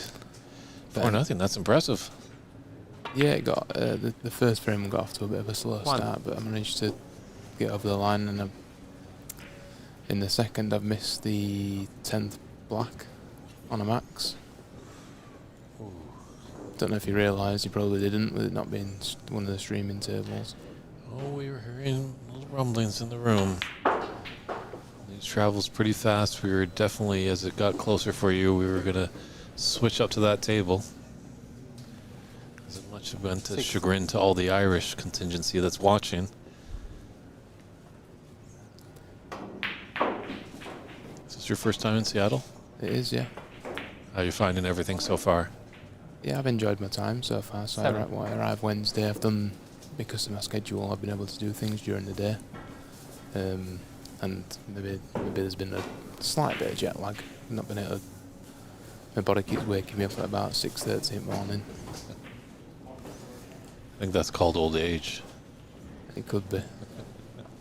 I have started falling apart now. I'd say I've got past 30. Any highlights of what you've seen here in Seattle? Yesterday I went to Lumen 10. Seahawks Stadium. Had the stadium tour. Nice. And today went up the Space Needle and to the Museum of Popular Culture. Oh, the experience? A building that doesn't have a flat side to it? And because I've seen it from above, it just so happened someone was just talking about it while I was up in Space Needle, and it's meant to look like a 11. a destroyed guitar. Oh, okay. I haven't seen it from above. Maybe you should get up if you can. Heights in me are not a good thing. Oh, so you'd be no good on the revolving glass floor then? Not at all, yeah. I'd love to get you up there, it'd be great. Yeah, you'd probably throw me over the cliff. No.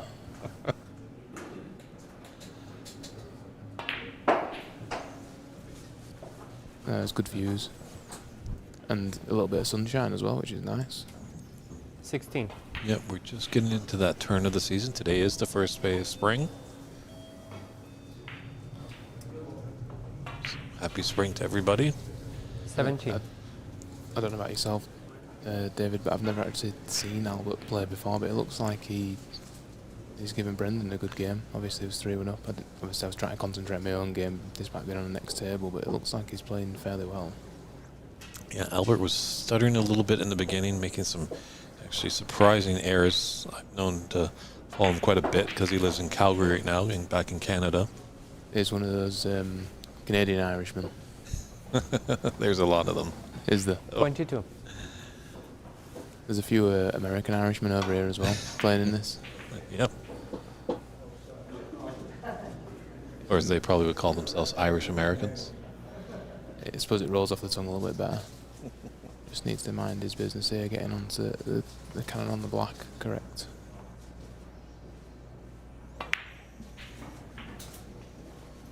Not quite 23. judged it. It was tricky.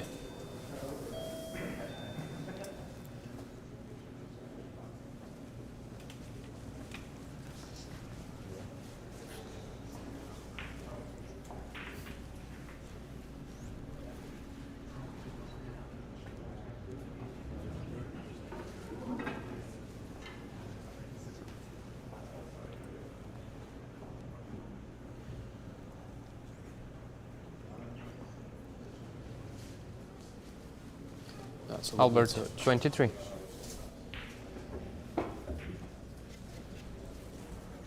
Keeps the pressure on Brendan.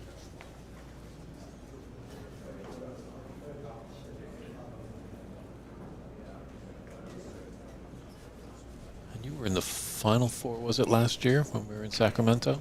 How deep did you make it into the tournament last year? Same round I'm in now, quarterfinals. Okay.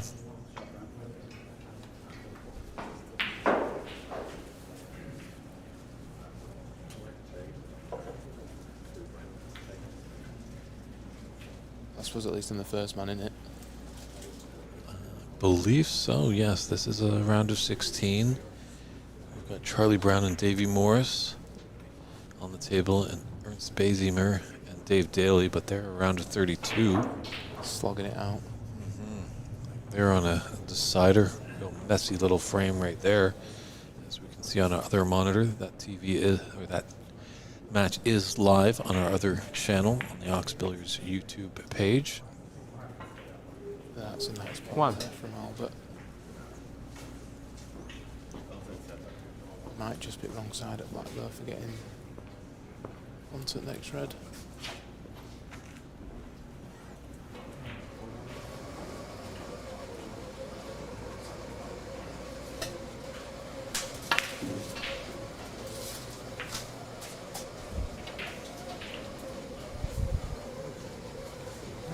As I thought, it just landed a bit Eight. awkward on black, made the positional side of things difficult.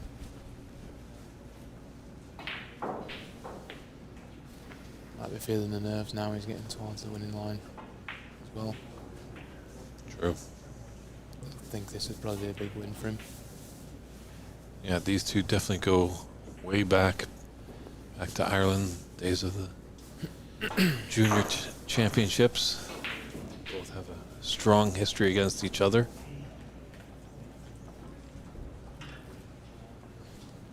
Friend of the rivalry is the Albert, 8. also friendly. He's played a nice little shot there again, keeping the pressure on Brendan.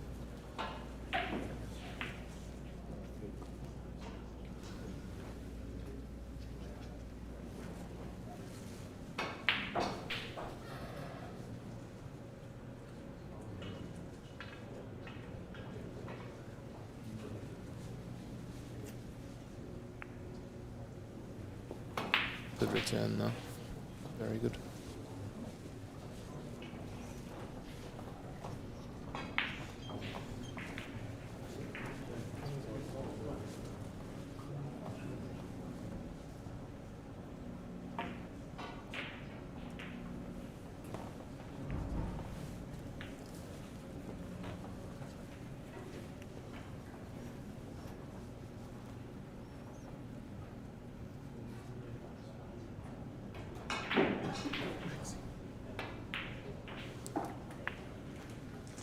Nice One. red there by Brendan. Good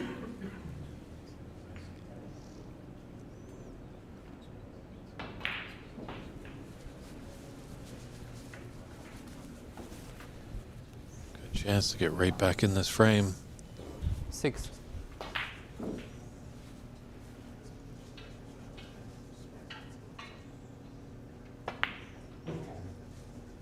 Seven.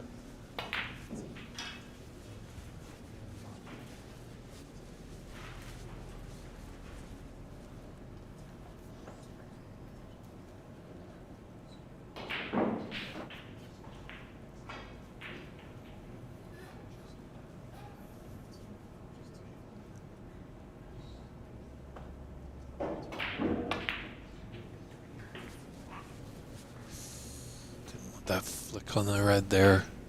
Want to glide past it smoothly. 14.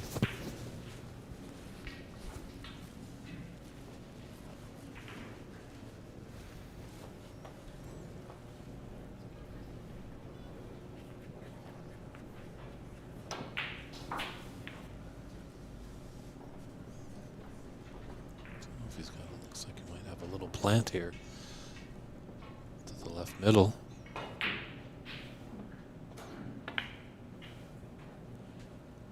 Looks good. He's He's got it. 15. It's a little bit fortunate there. Just kind of raised his hand a little bit there, acknowledging the fluke, but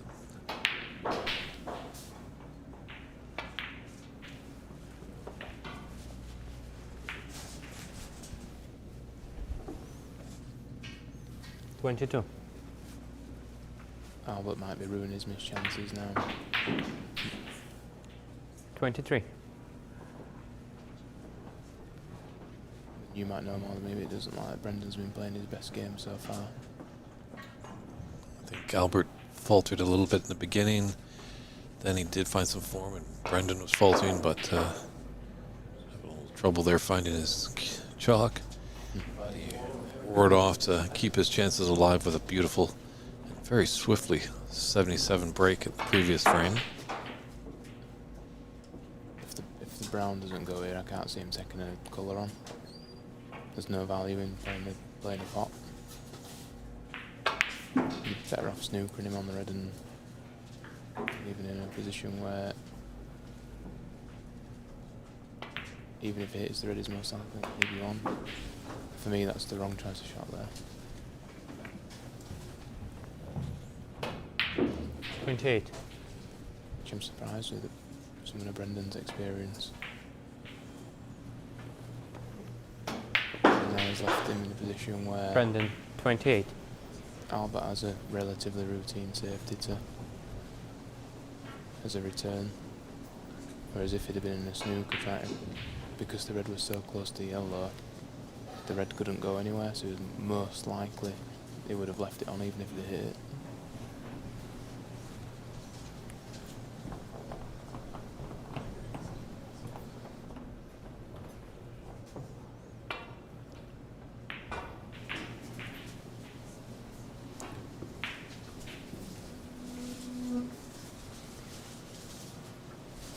Not quite punished.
This could be good. A little bit fortunate there.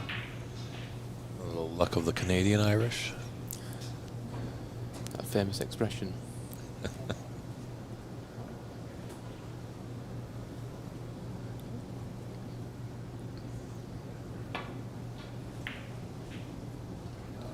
What's this?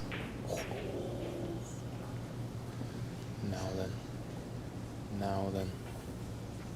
Is this a chance for him to get through into the quarterfinal to play me? Oh, this is why you're in the booth. You're doing some A little bit of scouting. research.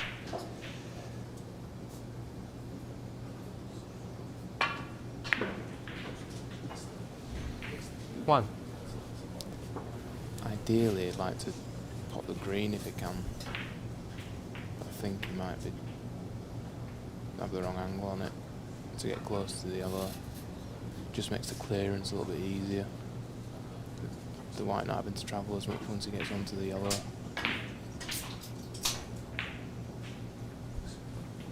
If he's straight on the green, then the black's probably the ball.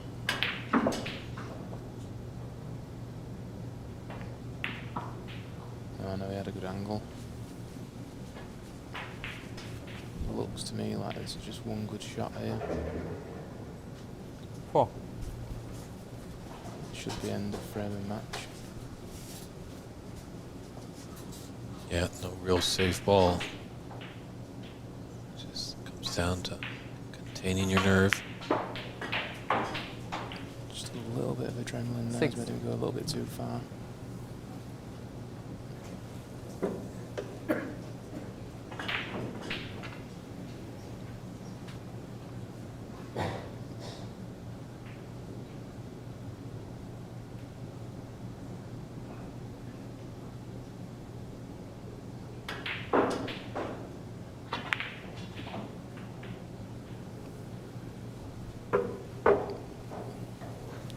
Bad recovery shot. Still 9. got a length round. Got another one, another recovery shot to make.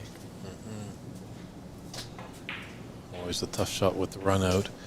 The brown to blue. That's even tough when they're on their spots. A little tricky now with the brown not there.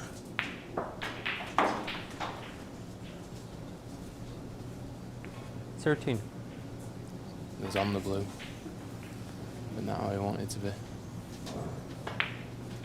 It's just been chasing the cue ball the last few shots and wondering whether it might play the ultimate price.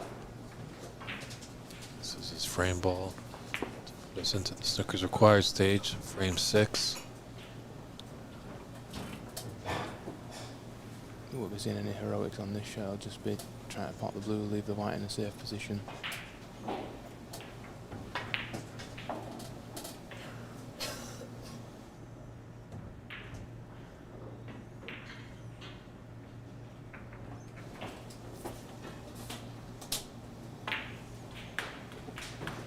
It's there. Good shot.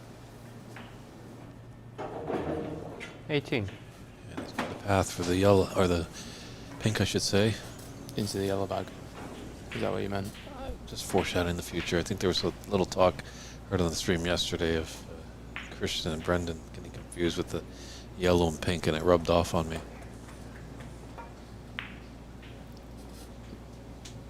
Getting forgetful in your old age. Well, Albert, I'm 18. aiming for the super senior circuit.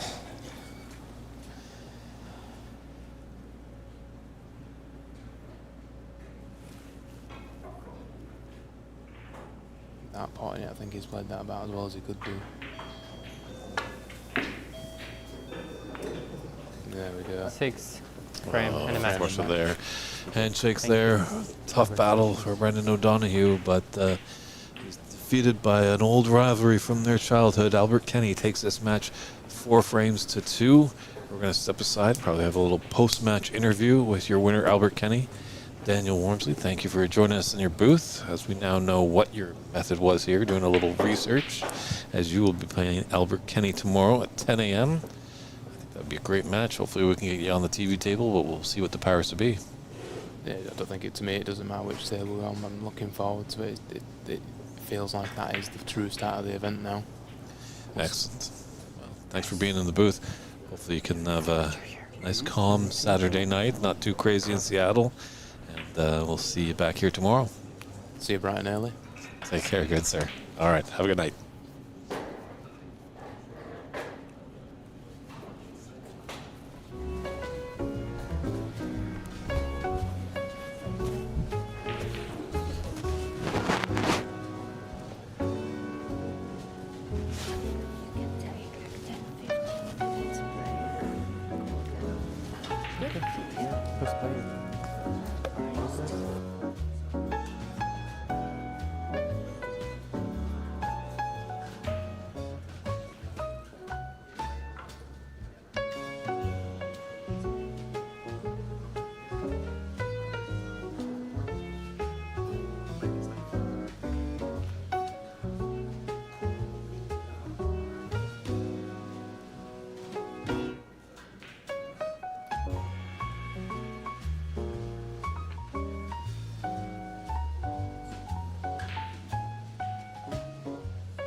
And welcome back, everybody, to the 2026 U.S. Snooker Masters here at OX Billiards. Fresh off a 4-2 victory, Albert Kenny. Congratulations. How you feeling? Yeah, I'm feeling mixed feelings. Obviously happy to win, but just playing terrible. Playing terrible. We both were struggling out there. Yeah, two of us were just missing easy balls, blacks off the spot and whatnot. I was saying this earlier in the week, if you're not cueing straight, or you're confident in your cueing, you can look very silly out there with these cloths. They're they're like glass, you know. Yeah. So on a bad day, if I'm not cueing quite well, I might overrun the ball by a couple of inches. But on these tables, you're going, 2 feet, like that yellow on the last frame. Barely struck it. And it just zipped back 3 feet. So happy with the win. But yeah, I need to play better if I'm going to go further in this tournament. True, it definitely felt like it was definitely a marquee match, you and Brendan. But yeah, both of you were kind of struggling. A lot of frames definitely went down to the wire. We thought there would be more 1 or 2 visits for you both, and lopsided, and then we get down to the nitty gritty to a decider if that happened. But unfortunately, it didn't. For you. I mean, that's what I was expecting. I was actually really looking forward to this match. I haven't played Brendan in maybe 20 years, or seen him in 20 years, to be honest. He's a class act. Obviously, he won the Nina Open last year against Michael Judge. So yeah, Brendan is a brilliant player, and it's just a pity we couldn't put on a better show for the people that are watching. So apologies. I think it was still good stuff. Went down to the wire. There was some good match snooker in there. Actually, my safety was really good. That was probably the only part of my game that was really good. But I was just fighting the table the whole match. I was just struggling. Even in that last break, once I put the green with all the colours left, it should be a formality, and I'm overrunning the yellow, I'm overrunning the green, I'm potting the brown, leaving myself a tough shot in the blue, so I'm just fighting the table. But yeah, hopefully I can find some sort of a stroke against Daniel tomorrow, because if I don't, he's going to give me an old-fashioned spanking tomorrow, Only what people will see on the scorecard that you got the W. And you led me into the next question. Daniel Wormsley tomorrow, he's a tough competitor from England. Yeah. Just very quickly on the win. I'm not really overly pushed on wins. It's more about my performance, and I prepped very well for this tournament. And yeah, I'm just not happy how I'm playing right now. I'm just not trusting my cue action. I'm putting a flick aside on the ball here and there, and yeah, you just get found out on these tables. So I need to have a little bit more confidence in my stroke. And yeah, Daniel's an excellent player, so I'll have to be all guns blazing tomorrow. True. Well, you got a good little rest before we see you back here at 10 a.m. But congratulations, you're through to the quarterfinals. Very quickly, I just want to say thank you to the Ranchman's Club. They sponsored me for this event, and I'm sure there's a few people in the club now watching. So thank you for your support. And the Ma's at home probably watching. It's a bit late. It's probably 1 a.m. right now.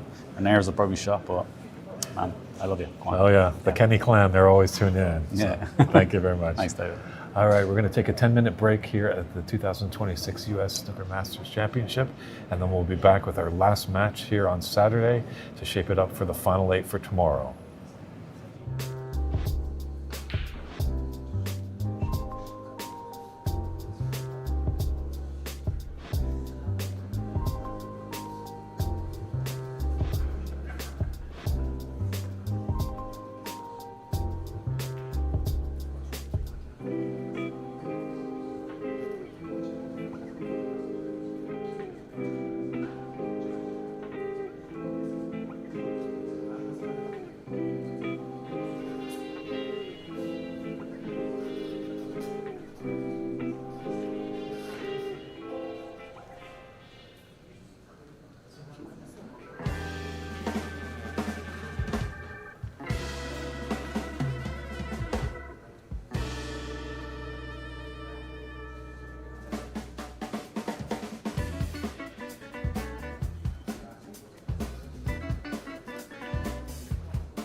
Welcome back, everybody, to the 2026 U.S. Snooker Masters, live here at OX Billiards in Seattle, Washington. This is going to be our final match of the day. Round of 16. Who's going to punch their card into Championship Sunday? Will be at Ernst Bazimer or Adam Najit. Ernest just fresh off a very marathon match with Dave Daly. They went all the way to a decider, so we'll see how that fares. Get a little fatigue later on if the match goes long, but he might have just the adrenaline to punch through. But Adam, fresh off a Q Tour victory in San Jose, the PAPSA Academy. So kind of a tough one to toss here. Referee Anton Fedishin just doing the last minute arrangements here. It's David Burney in the booth. Glad that you're tuning in on the OX Billiards YouTube page. We've got a chat, so feel free to give us any comments or questions. Let us know where you're tuning in from. We'll do our best to keep you updated. Just as Anton goes through his final process there, just little updates. Callum Beersford and Mark Schutt are just about to get started in their match. Nitin Schwaber and Ahmad Al-Assaid are tied 0-0. And Davey Morris is up 2-0 over Charlie Brown. So, best of 7. Handshakes have been had, and it's game on. First frame, Ernst, to break.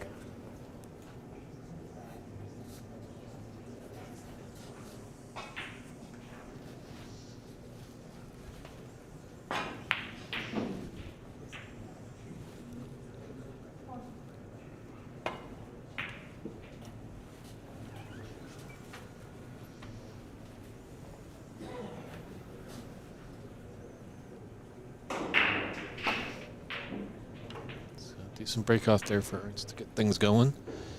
Was by a little tap on the table by Adam.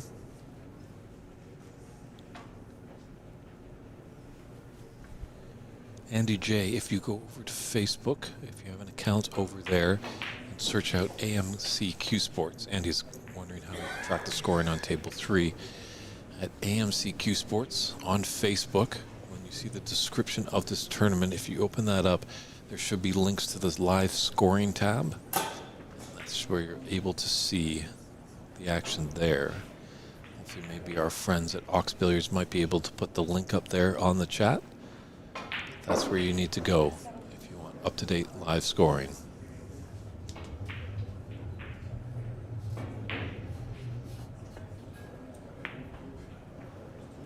One. And Ernst is in first.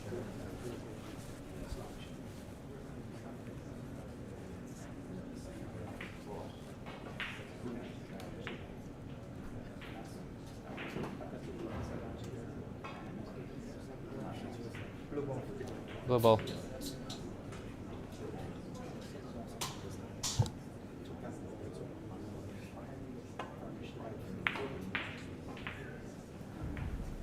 Ernst, 1.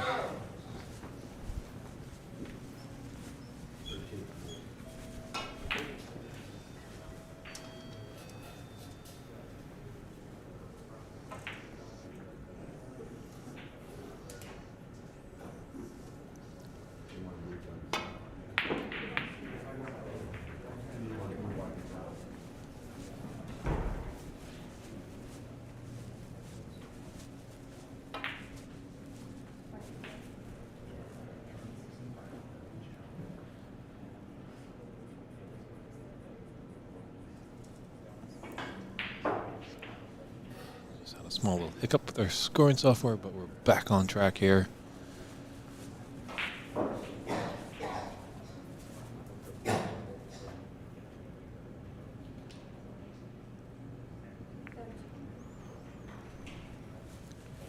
Adam underscore or ADM 955 chiming in. Happy to see that there's some snooker on YouTube. And he hasn't played until since high school. Played snooker over at Joe's. Whereabouts was Joe's? Enjoy a good hamburger from time to time. So don't keep that a secret from us.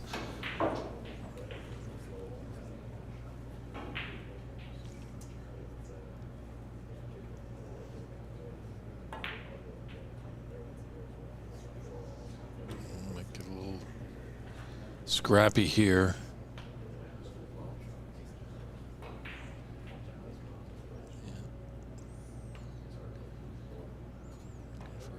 Deep screw here for Adam. Push that red up the table. And he's doing quite nice to get close to the black.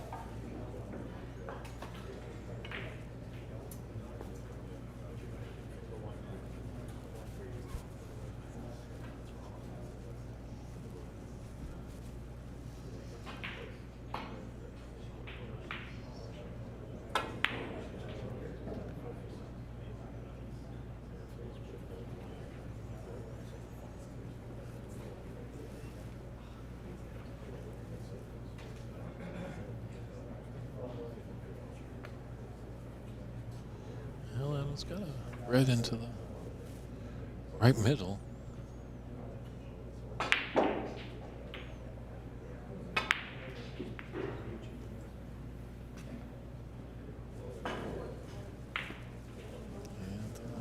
do it at that pace, and he's gifted a great opportunity here for the Flying Dutchman.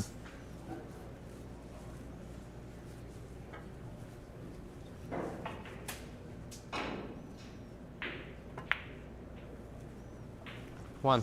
Ernst did come up to me in the break, and he said he might think about changing his nickname to Ernst Green Bayziemer. Getting a little Chris Berman there. Ernst is on me. I think it goes back to last year when we had this great tournament in Sacramento. He was questioning me how I could call him the Flying Dutchman when we had our good friends Barry Friesen and Ed Yiels coming all the way from Holland.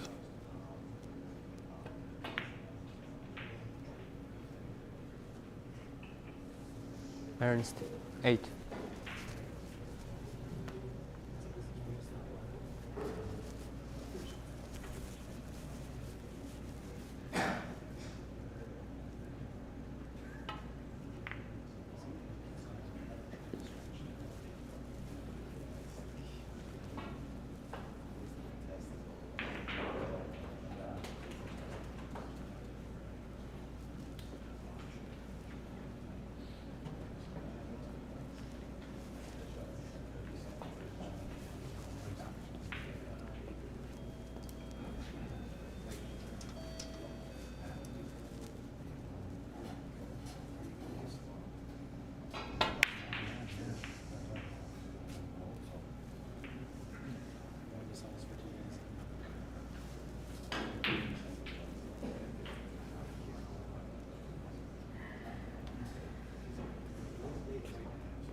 Adam left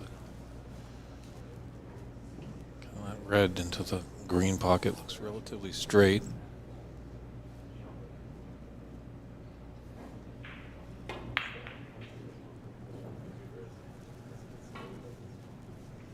I respect both these players have.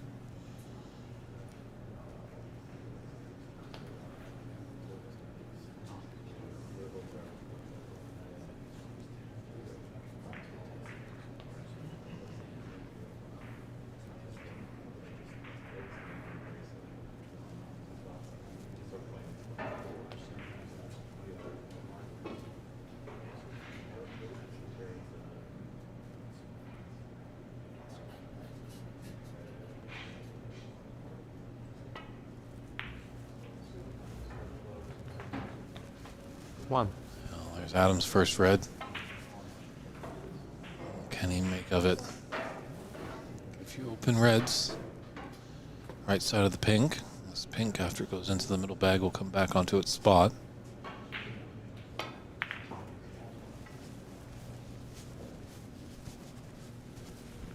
So we've got a path for this red to go by the pink. 7. Maybe a little tough to tell in that angle. Our camera's still going for the more bottom one. A little bit more difficult.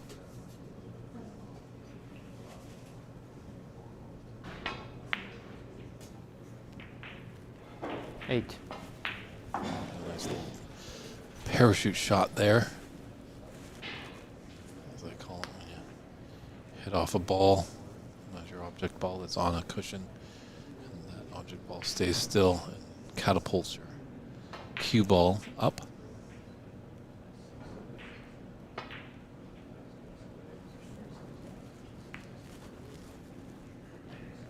Adam, 8.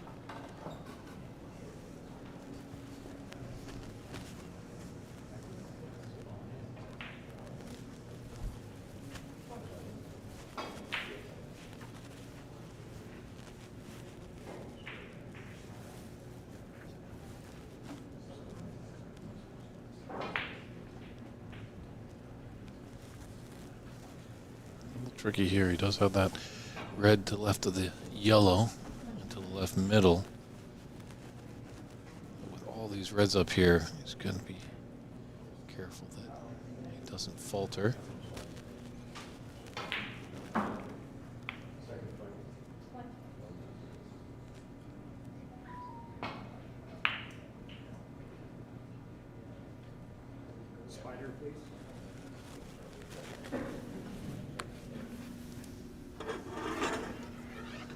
Ernst's just asking the referee Fedishand for the spider. Great facilities at OX. Tables are top notch, equipped with all the rests, from the traditional cross rest, the spider to the extended spider, and I do see the swan make an appearance. However, in some circles, people think it more looks like a slug than a swan. I'll leave that up to the viewing audience. There's a debate for that piece of equipment. Is it a swan or is it a slug? As if we could get a good shot, maybe someone can post up a picture of that in the chat.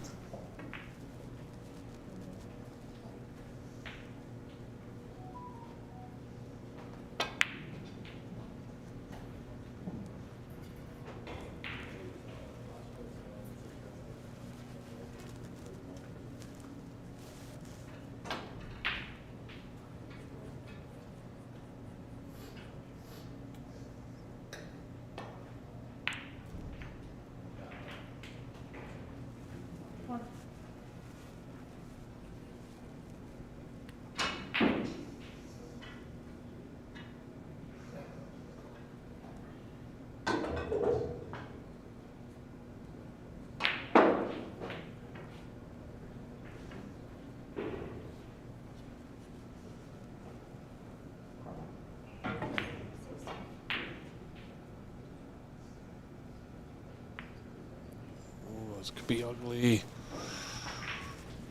Very fortunate, nervy shot there by Ernst. It's a tough game with 6 pockets, but where that black is now, it's reduced it to only 5 pockets available on the table for a red. But if a red is to go down, it should be an automatic 8 points for whoever's successful with that red.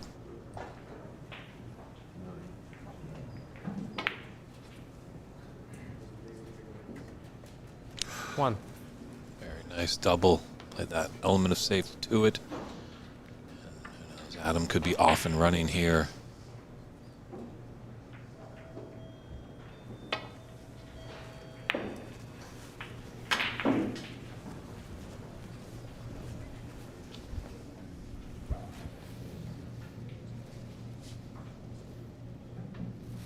Eight.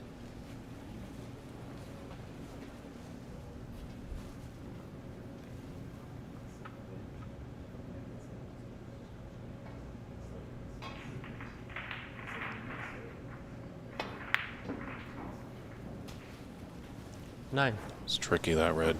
I think it was just off the cushion. Obviously, if it was glued to the cushion, that red, the old theory is with your cue ball, hit object ball and cushion at the exact same time, and it will just hug along that rail until it finds the bottom of the pocket.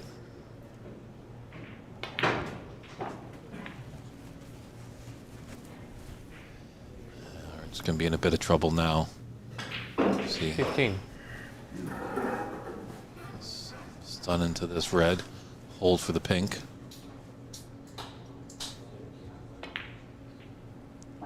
$16.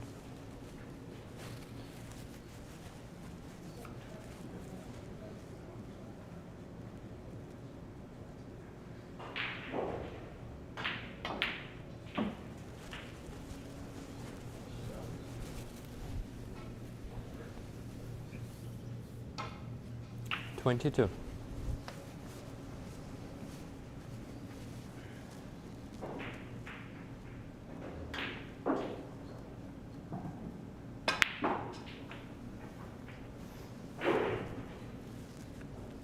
Really got into 23. that. Just a bit too much.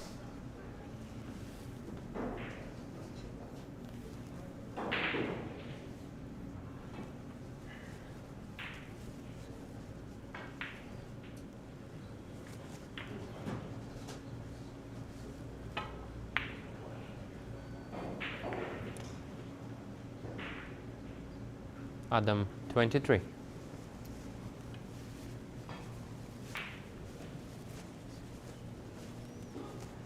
Was red into the yellow pocket. A little difficult for a right-hander.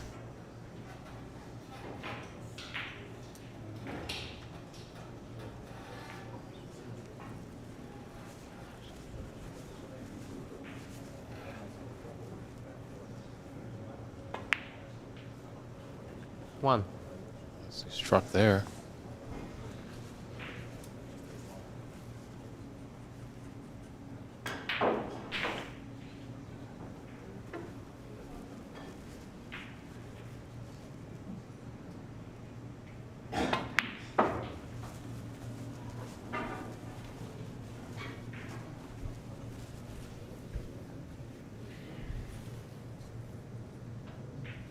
Four.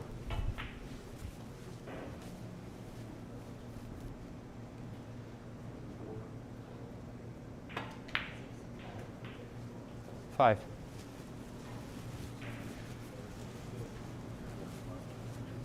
Good angle on the black to come back up the table. That's where the majority of the reds are, just that lone cherry near the top left corner.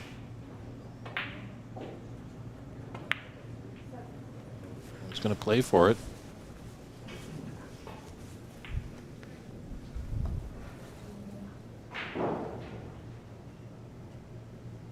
$12.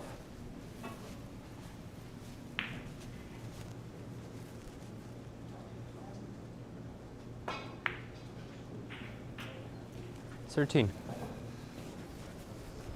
Waggled a little bit. His heart skipped just a beat. Long pink. He can come off the cushion for that red that's close to the same pocket.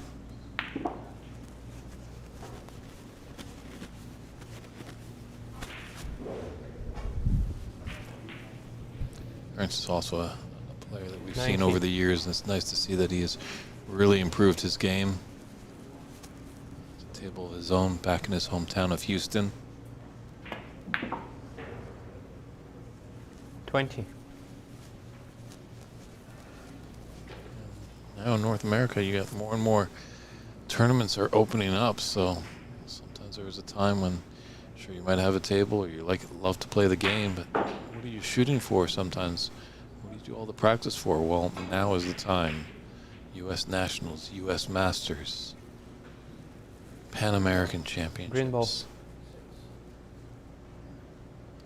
talk of the USA Tour. 20. When that announcement is going to be made, the USSA, but they do have plans. They had a 10-city tour last year.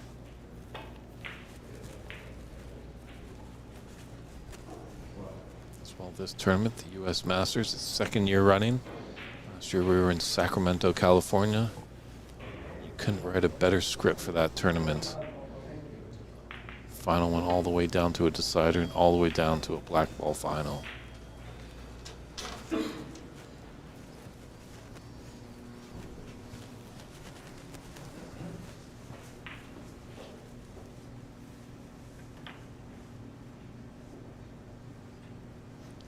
Looks like he's got a path with this red into the green pocket.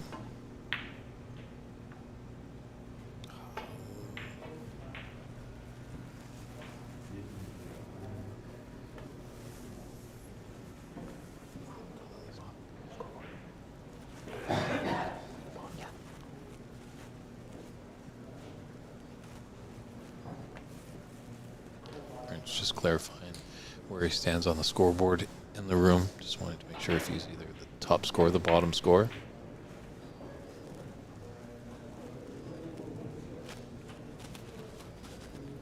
I want that to run a little bit more. It's a great hiding spot there. All that yellow, brown, green, and blue. If you can get there, definitely going to give your opponent some sleepless nights.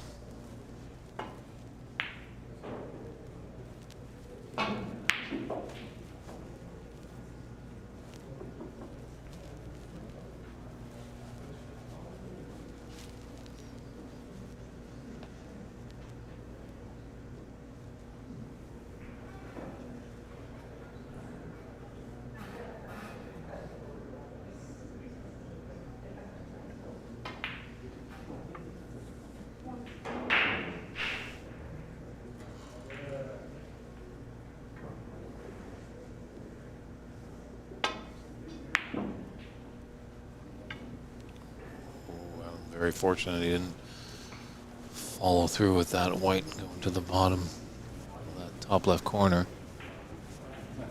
Very awkward bridging here, as you'll see on the lower part of the screen. Just coming over the impression cues. Got our good friend Matt in the booth. Share some great information about those wonderful cues that have just kind of come onto the market. By storm. A lot of the Thai players use those impression cues.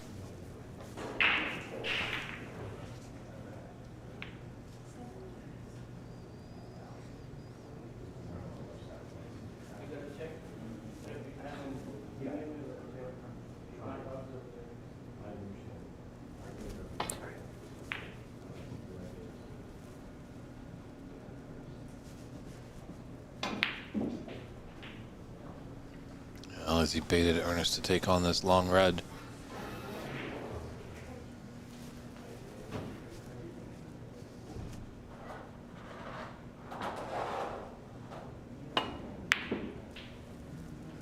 Yes, he did. Hook, line, and sinker. What's going to happen?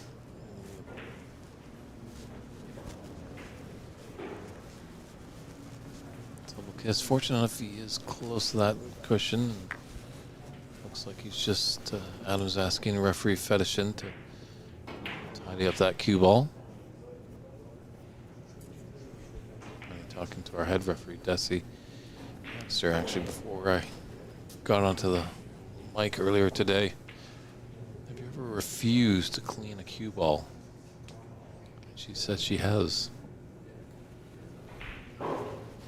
Some more the experienced player going against an inexperienced referee sometimes can ask for that just to get a millimeter of a different respot.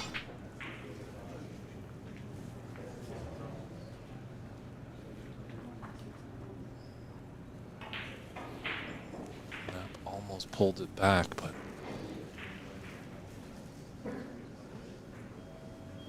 close frame right here. It's the first one of a best of 7.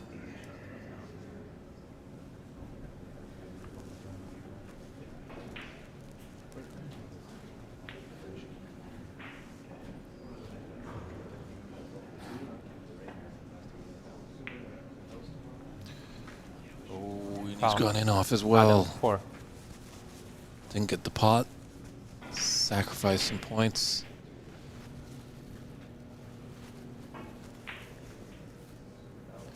It looked like there was a bit of breathing room. It wasn't tight to that top knuckle.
Good opportunity here for Ernst.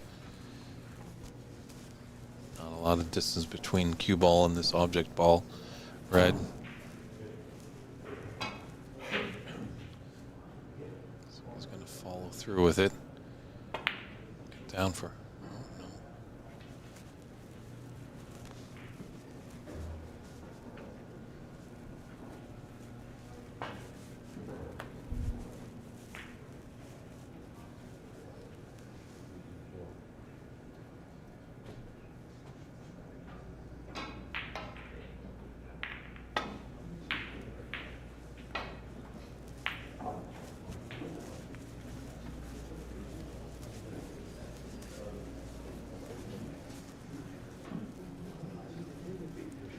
As much as this is a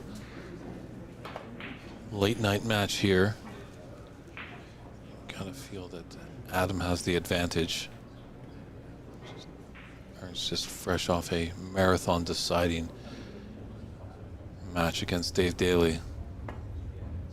So it might be all right in the onset of the match, but if it grows quite long, you might see some fatigue creep into the man from Houston, Ernst.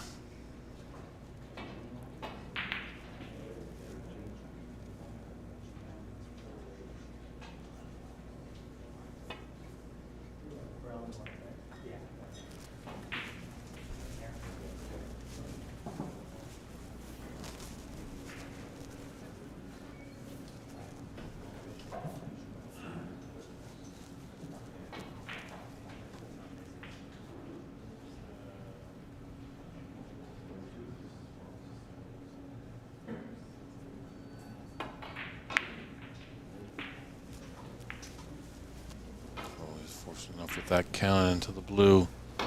Dead in the pace.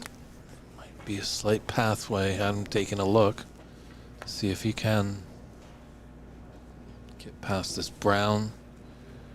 It's a thin cut on the red into the left middle. Might just opt for top left corner. A bit more distance.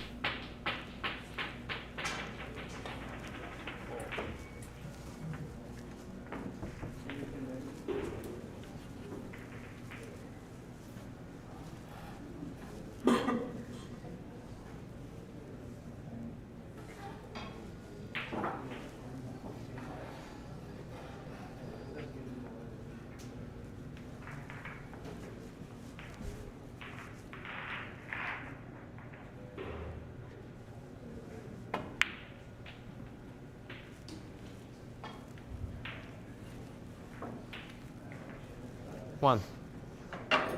Bit straight on this pink, it looks like. To be a bit higher. Take the natural angle off the pink to come down for this red near the opposite corner pocket. Ernst, Can't hit it with one. that much pace, but just a one red.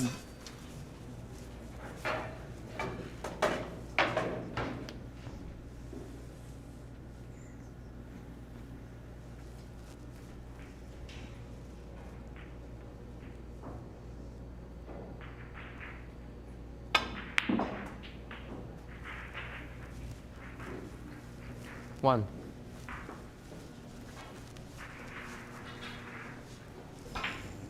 He's got a bit of angle. Adam on this blue. So come back down for the final red. Does, it's there.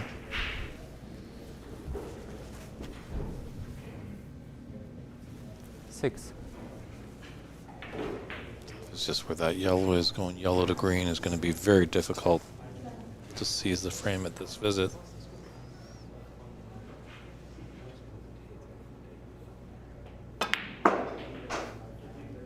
Seven.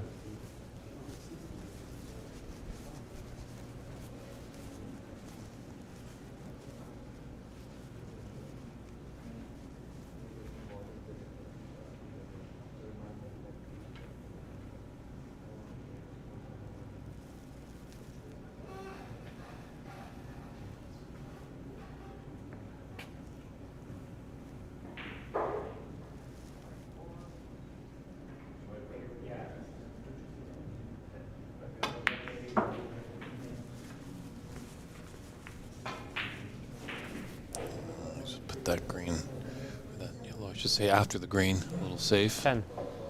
Potential for a double, but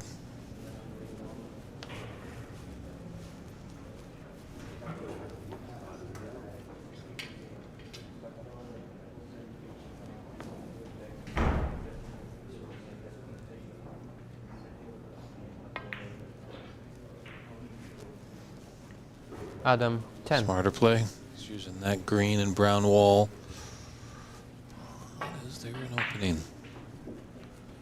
Extended his lead to 15 points, 45-30 in this first frame, best of 7, round 16 match.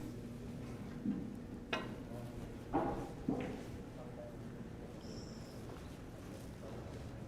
was enough, but he's left a mid-range shot here for Adam.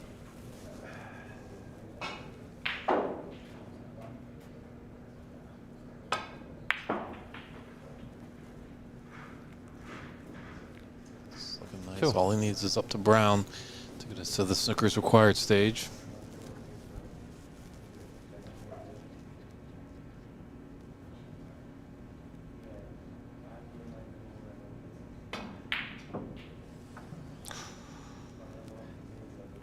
Adam, 2. Just couldn't pull the trigger on that green. Didn't leave an easy starter for Ernst. So, pretty important this green now. No real safe color. Black might be a bit of trouble. There's a lot of legwork you got to do.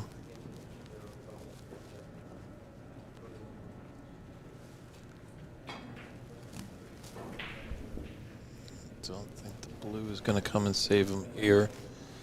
Adam does have a path. It's a long green.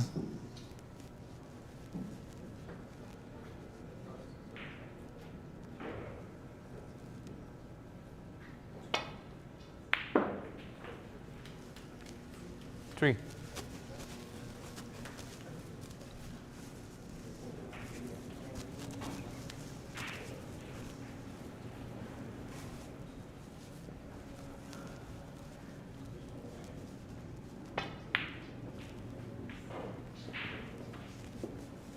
Seven.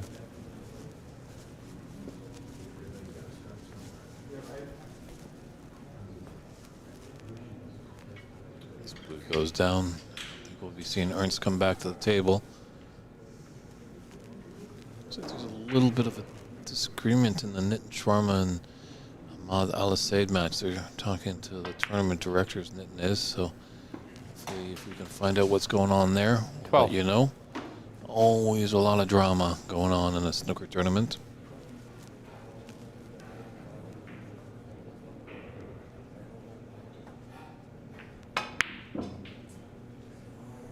That pink doesn't go. Adam, 12. And the frame, Adam. And Ernst not getting up out of his seat. So Adam Najit takes that first frame by a scoreline of 59-30, and we'll step aside for a few short moments and come back with frame 2.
back here to frame 2. And Majit took that first frame over Ernest Bezier. And he's always the butt of our jokes because we know he likes to leave an impression. Matt's back in the booth with impression cues. I think everyone was really appreciating you stopping by earlier today just to give the whole roundabout of Colorado snooker impression cues. So good stuff, Matt.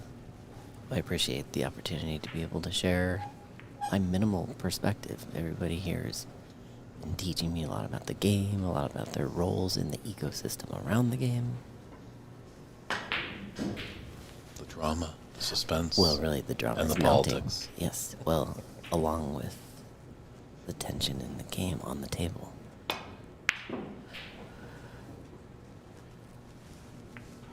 Yep, high stakes.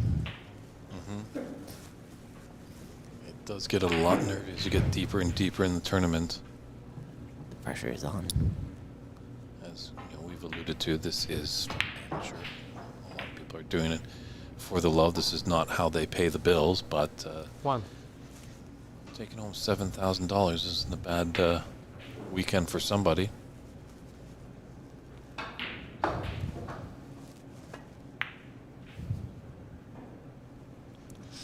Ernst, 1. Right, and certainly the money's a big draw for a lot of these players, certainly the ones who travel.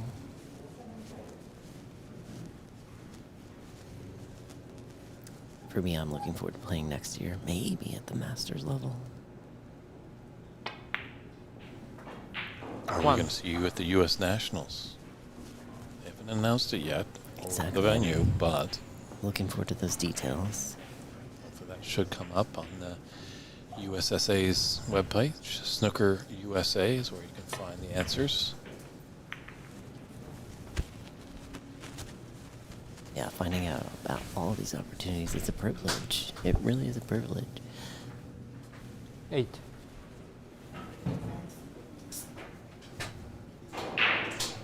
Sure, I think we were alluding to earlier. I don't know if you were in the booth, but if there was some kind of funnel system that all these different pockets, like Seattle, Vancouver, Colorado, Sacramento, New York, Adam, Toronto, if they're having tournaments in their area, if they could just funnel to a person and they could pop up and create a website so there's a North American tournament hub.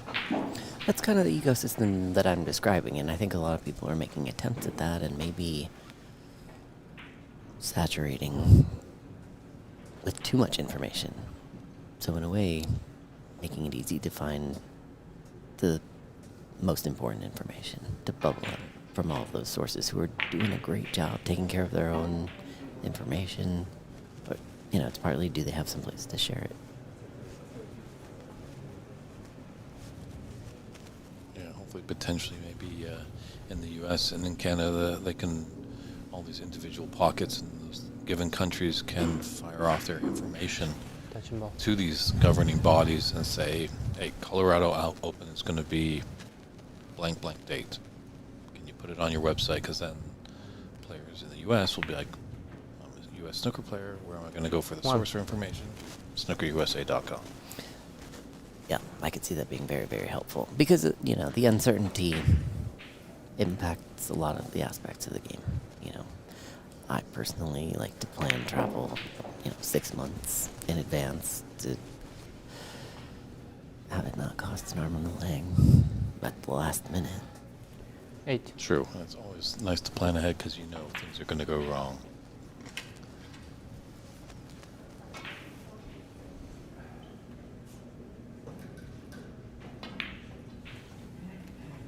Nine.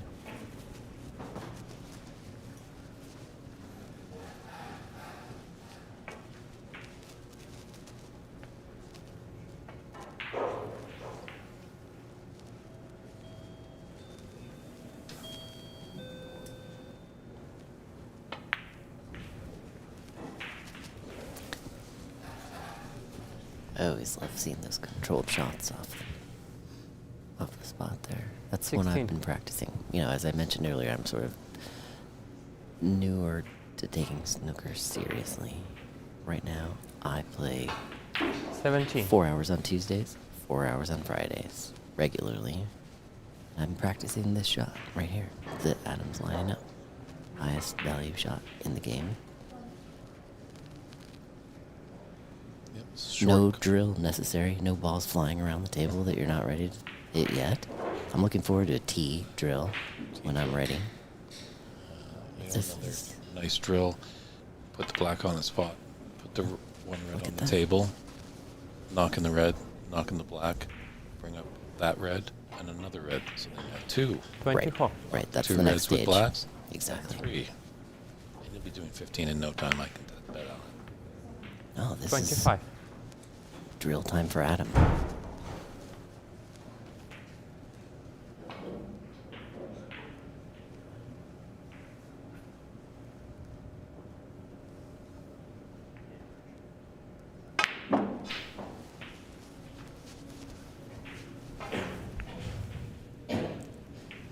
He's fortunate he's got a red into the left middle. 32.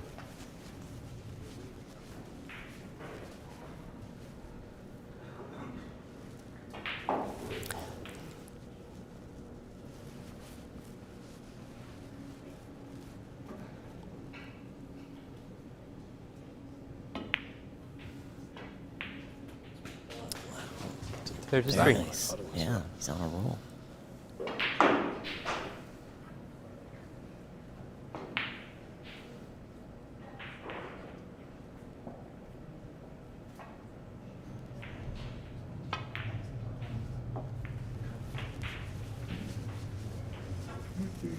Andy J just chiming in. Curious about if there's a way to track the scoring on the Charlotte 40. Alisade match. If you're on Facebook, check out AMC CueSports. It's AMC CueSports. It should have a description of this tournament. If you open that page up, you will see links to a live score tab. And that is kind of the best we can do because all these tables, except our feature table here, have the tablets and the players are punching in the scores as it happens. 41. Maybe somebody that's in the chat could post up that link.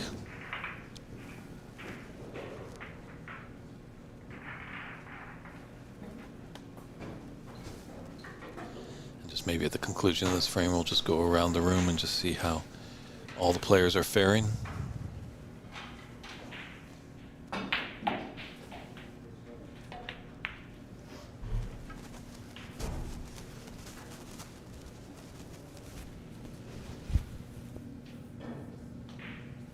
Forty-six.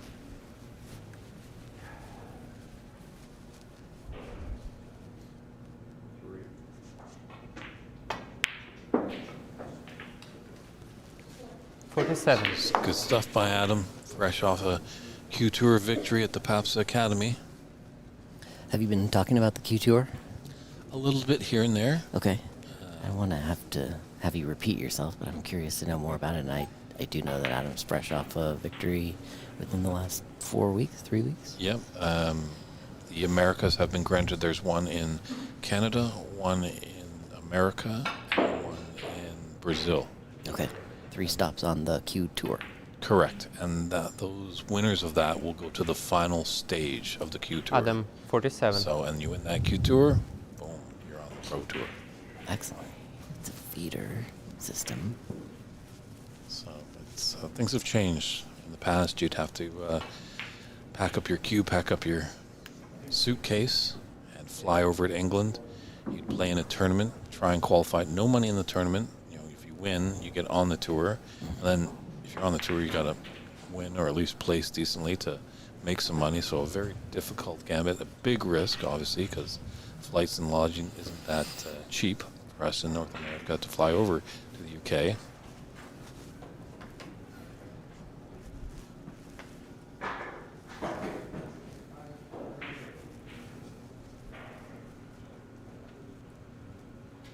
I was really not happy with me posting that link.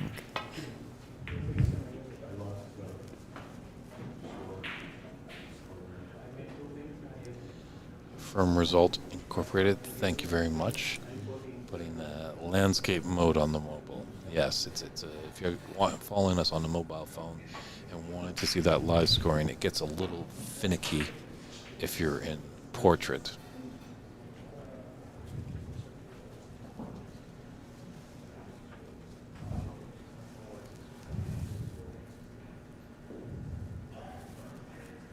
So, pink block in a pocket. There's only 5 open pockets on the table. That nice long red by Ernst. Pink should be a gimme. 1. It's gonna travel at least 10 about feet for it, but it's sitting over that pocket and some reds open, so chance for the chemist to cook something up here.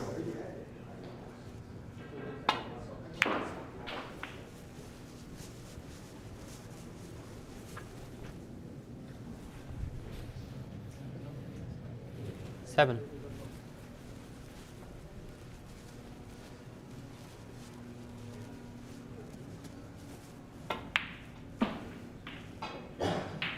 Eight.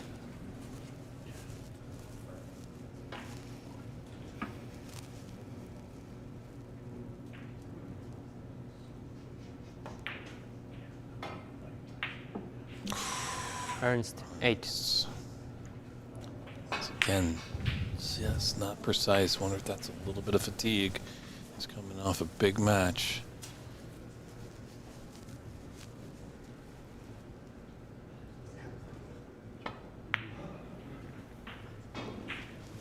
One.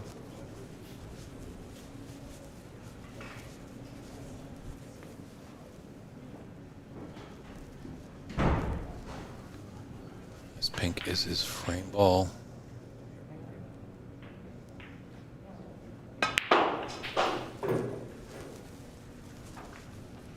As Adam now has a 53-point advantage. Seven. There's 51 points on the table. For all the new viewers of the game, when we say 50 points on the table, as you can see, there's 3 reds. That would be accompanied by blacks, so that would be 24 points. And then the colors equal 27, so that gets us that 57, or 51 total, I 8. should say.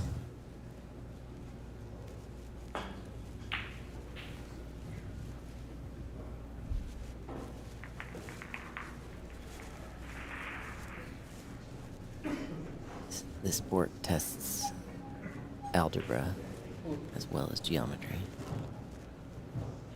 Here are your multiplication tables times 8 plus Oh, Foul. 27.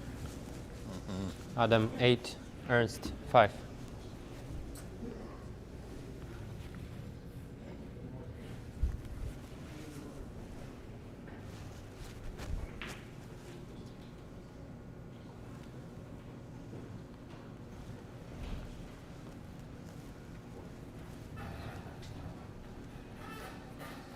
still the snooker's required stage.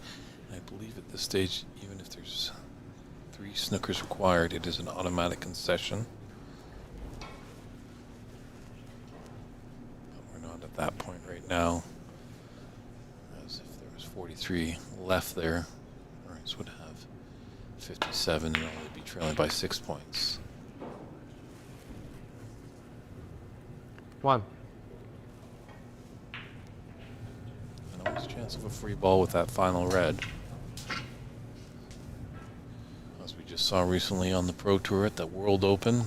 Spoiler alert, if you've not watched it, if you have it on demand, turn the volume down, because we just saw something that was quite impressive the other day.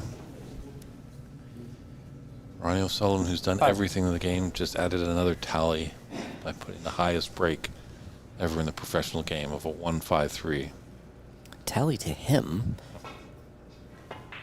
Right at this point, that's not a tally to anybody else. But Ernst, Ron. 5. And truly, I'm so happy for him to be able to find something still. His post today was, it's nice to touch it. You know, he's still not satisfied. True. And you could tell the post-match, it's still buzzing a little bit. It was like, you know, finally, like there's something new that he's done.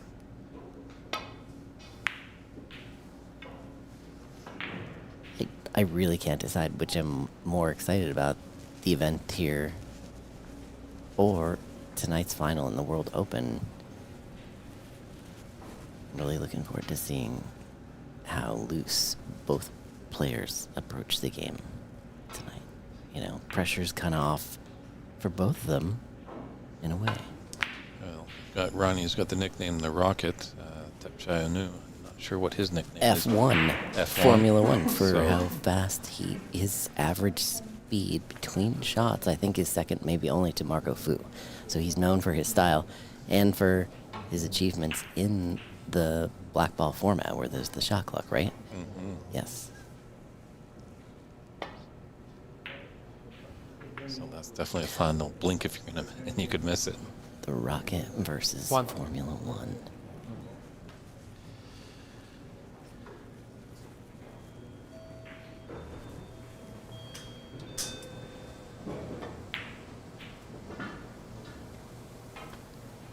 Adam, 1. Missed shot there. End the frame, Adam. But yeah, I didn't think Ernest was going to come back there. So we'll just wait for referee Anton Fetishin to get us ready for frame 3. Adam Najit with a commanding 2 frames to 0 advantage. Let's run around the room here. Callum Beersford's up 2 frames to 0 over Mark Schutz. It looks like Shawarma and Ahmad Al-Said are tied 1 frame apiece. Nick is up 45-1 in their 3rd frame. And Davey Morris is leading Charlie Brown 3 frames to 1. And Charlie's got a slim advantage early in that 5th frame, 10-9.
Sure where our referee has gone.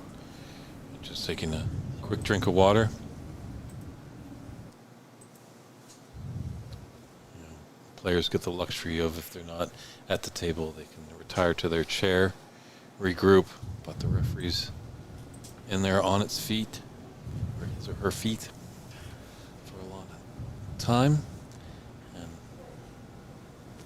3rd frame, Ernst to break. Ernest has been involved in a lot of snooker over there, so he definitely always checks in with us to make sure that we're ready to go. I was going to say, only Ernst would check in with the booth to see if it's okay if he proceeds with his match. He's got everyone very considerate, ultra considerate. Big frame for the Dutchman. That's not his favorite break.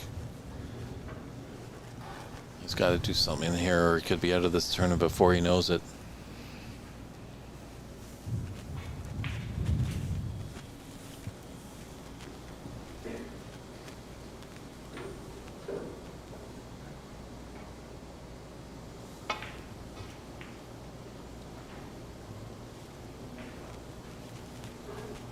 So a bit of a result there.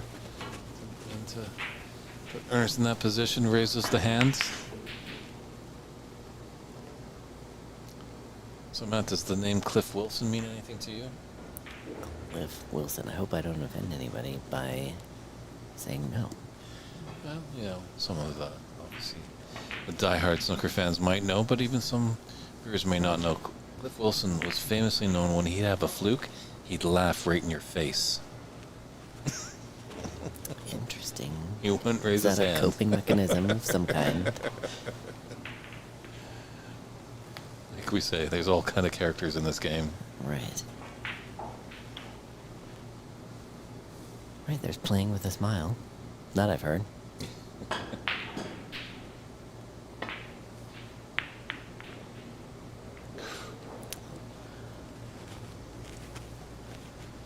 Somewhat of a risky shot there from distance.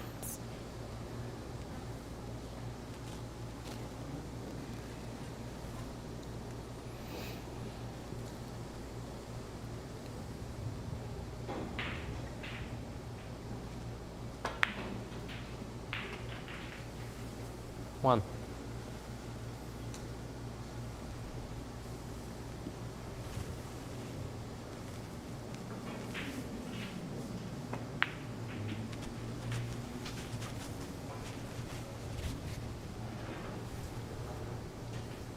Okay.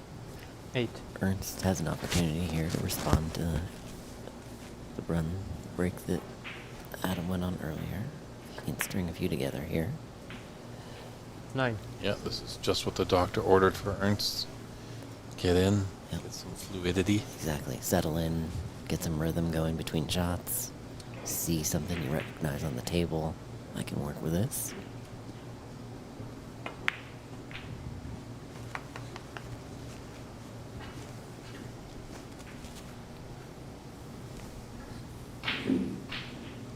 Sixteen.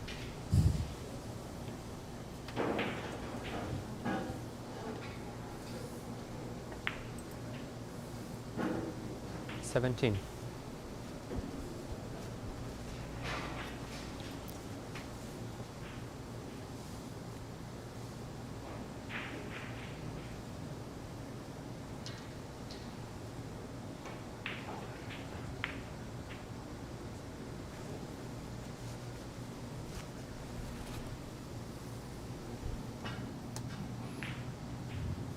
24.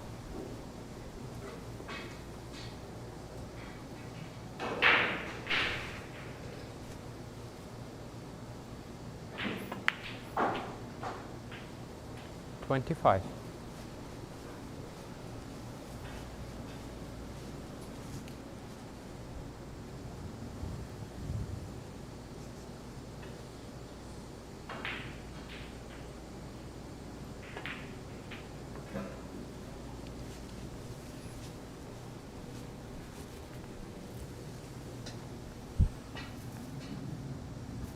32.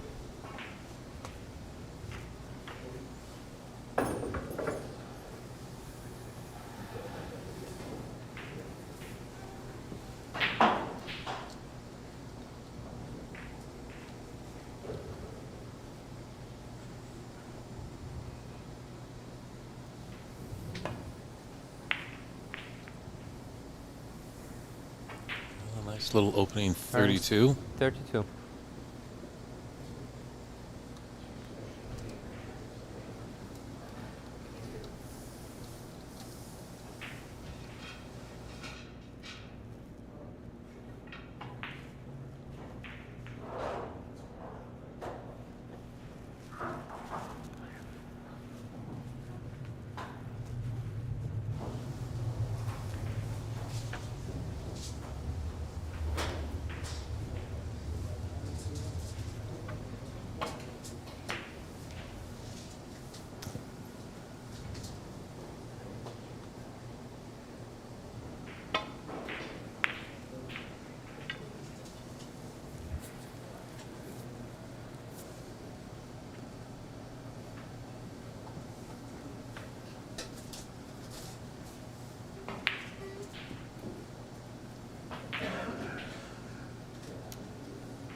Just a little unfortunate news for any of our Canadian viewers. Just looking over, it looks like last year's runner-up, Davey Morris, has dispatched of Charlie Brown. So, the runner-up tried to increase his chances of hoisting that trophy. Came so close, within one final black last year of being the winner.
One.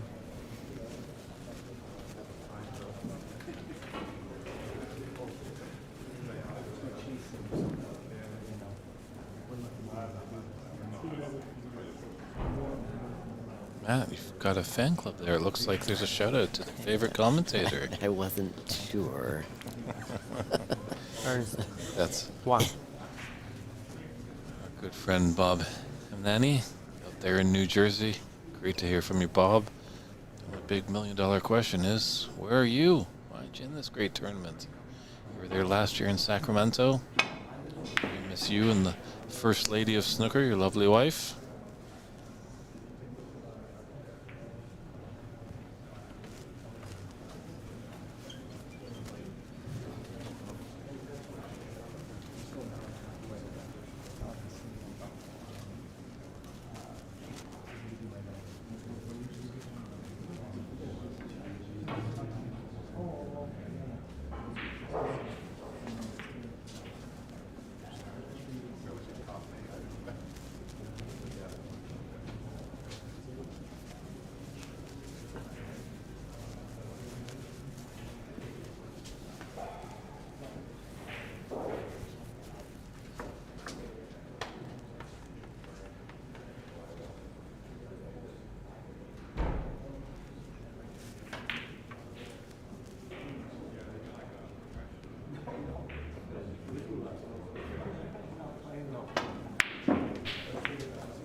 Maybe I can share what little I know about Q Zone.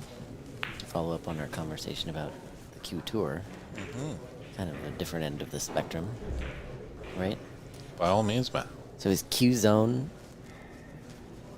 a youth version of snooker played on smaller tables? Do I have that right?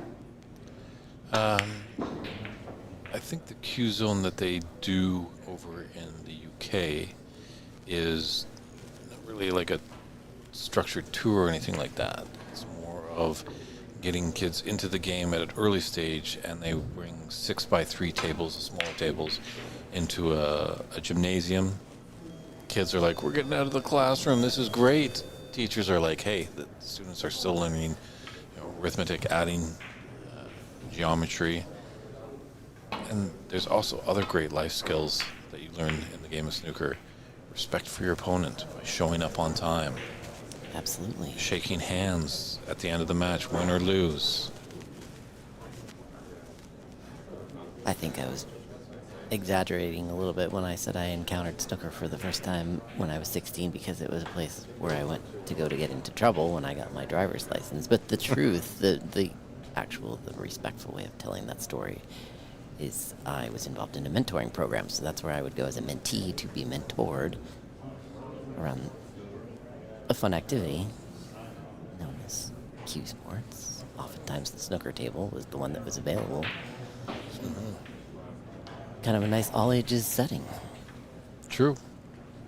And these rooms now are getting very family-friendly.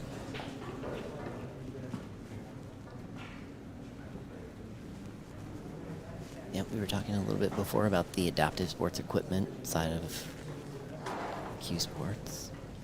Telescoping. I think that there's a product known as the Hotshot Cue. Are you familiar with this? It's spring-loaded. No, Available online. Hotshot. I don't represent Hotshot, but it's worth sharing. The innovation behind that product, Hotshot. Okay. Yes, unfortunately, life got in the way, as we see with our good friend Bob Himnani. Couldn't make it. We'll give the best to everybody, Bob. I know that you're watching and wish you could be here. And don't worry, Shirley says hello.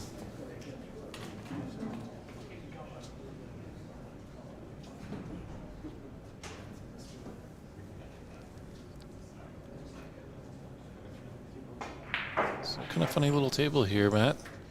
Lots of reds down at the business end of the table, but all the colors up near the bulk line.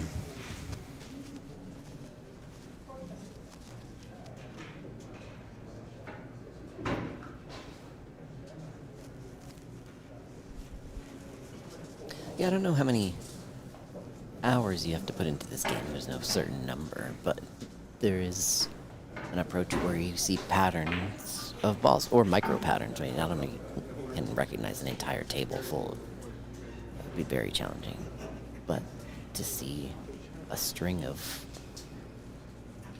how the balls appear. And I'm not talking about lining up 3 shots as a plan. I'm talking about visualizing how the balls appear and seeking that out in your memory bank, right? Oh, all the colors are in this quadrant, and seeing the table was, divided up into fourths, maybe a way you don't normally look at the table, right? Mm-hmm. You see this in halves or in thirds. Yeah, dividing up the table into sections. 1.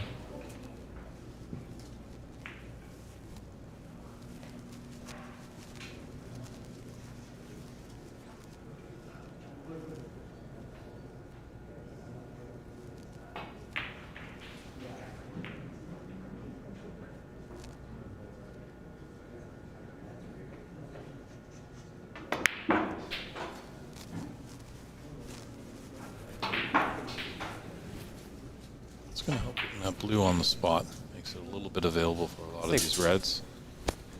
Black's really in tough position. I don't see this coming back into this frame anytime soon, and Pink's just flirting around with that red over there. That red could be cleared away.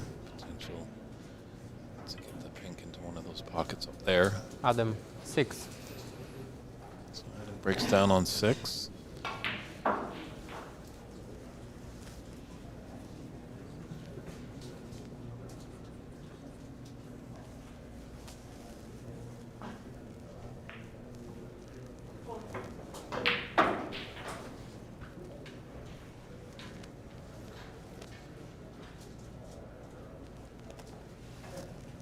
For those in the chat who are following our other match between Said and Nitin Sharma, looks like Ahmed took that third frame. 1. So he's up 2 frames to 1. The fourth frame has just gotten underway. And on our other live table, on the other channel on OX Billiards, we've got Callum Beersford taking on Mark Shute. And Callum is up 2 frames to 0. And looks like Mark has a 18-15 advantage in the third frame. But 1. good amount of reds on the table there. So definitely you can jump over there, or you have a big enough screen, you can get both channels going.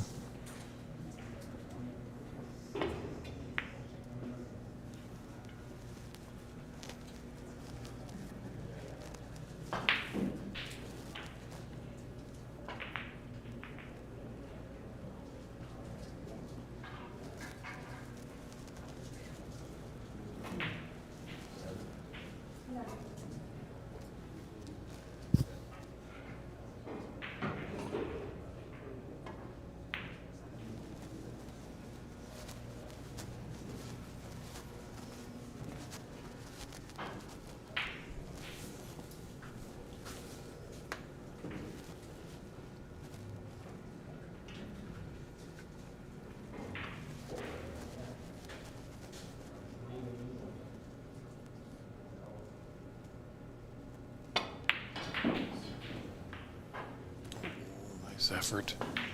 Yeah, this is a big frame, Matt, I'm feeling here. Just how the balls are, it's pretty scrappy, and Burns is able to get at it. He gets his first on the board. That builds his momentum, and if Adams able to take it, builds up a commanding 3-0 lead. Right, I think Adam's at a point now where he can probably take a few more risks, even within this frame, to catch up, and then also to take his focus off of the entire game, right? He can loosen up, I think take a few more risks without having to think them through so thoroughly, right? The mental energy, the emotional energy. yeah, being down 2-0, it might be a different story for Adam, but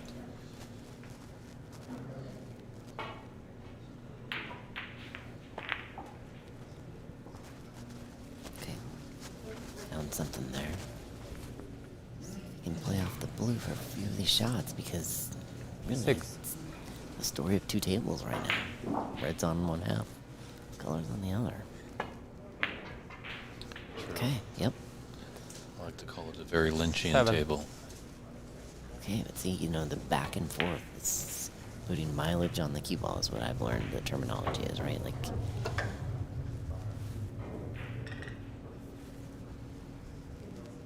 okay, yeah. Has to play this a little bit more conservative, right? Ernst. 7. Took what the table gave him.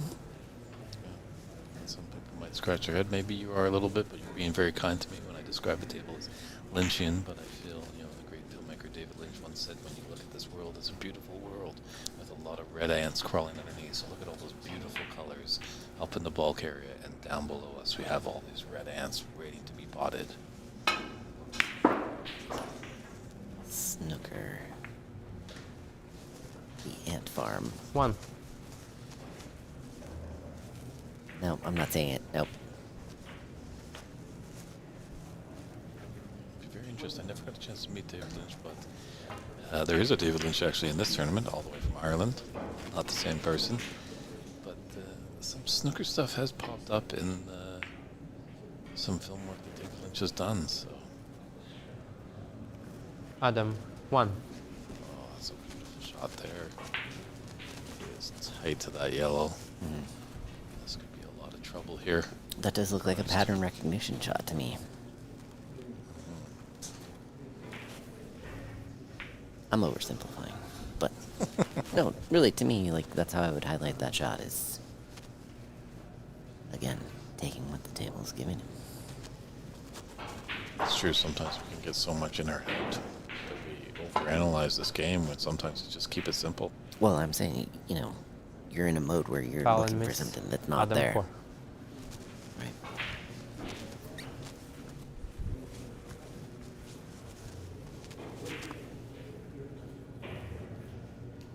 Yeah.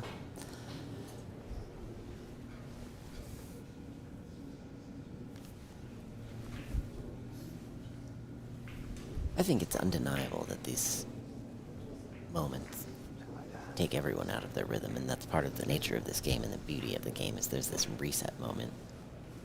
Mm-hmm.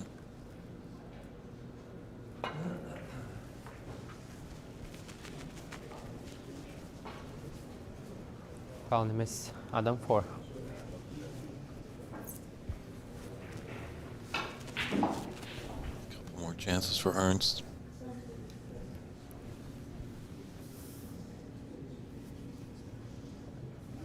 And this is a tough thing, because this is a judgment call for the referee based on the skill level.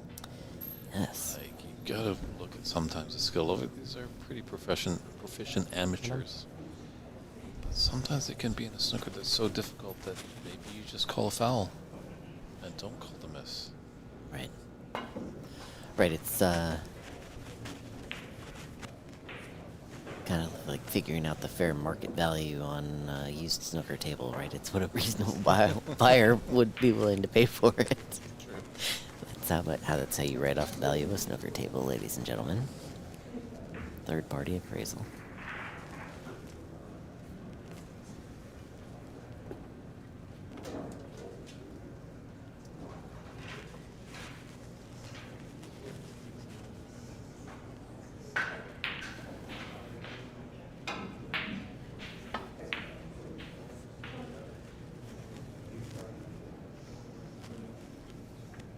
One.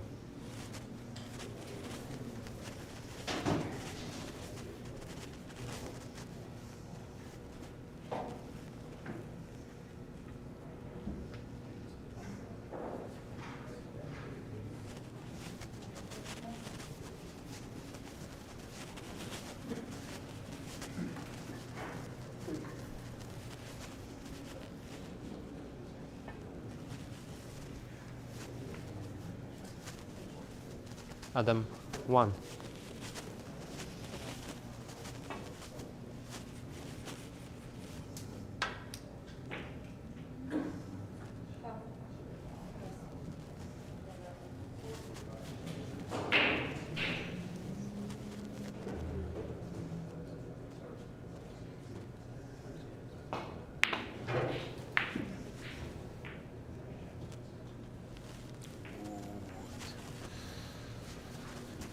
That's the first corner, and it just rattles in the jaws for the second corner.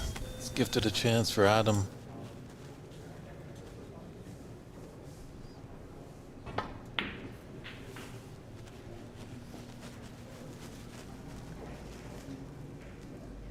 One. All right, he's got an angle on the black. Naturally take him down table. Black's going to come back down to its spot. There's a nice red just to the left of that black spot.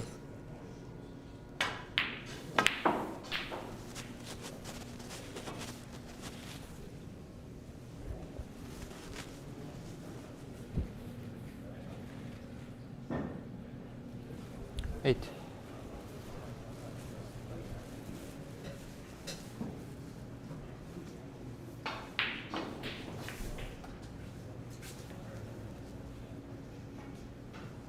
Adam, Risk 8. anything.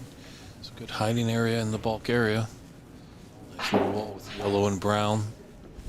Pink is an 8 over there as well.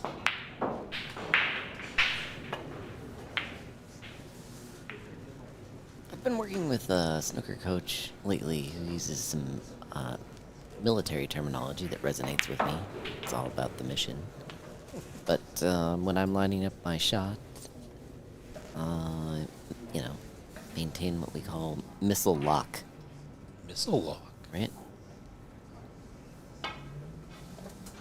Before launching. And I like to think of the cue as being a straight line emitter. 1. How do you like that? Very interesting. Brown ball. Straight line emitter.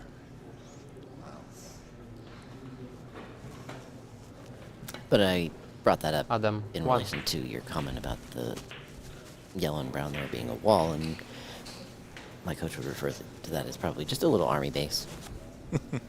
Right. I like the theme. Like I said, it resonates with me because the metaphor, we can find that. And I think that's the key to finding a good coach, is getting a terminology that both of you can see and agree on. Right. Some people might not get the war analogies or the military analogies, and it might not work. But as you have found a good coach. Sure, and my work in the game is, you know, oftentimes around veterans, people who have, you know, mental health recovery needs. It's a very healthy sport in a lot of ways.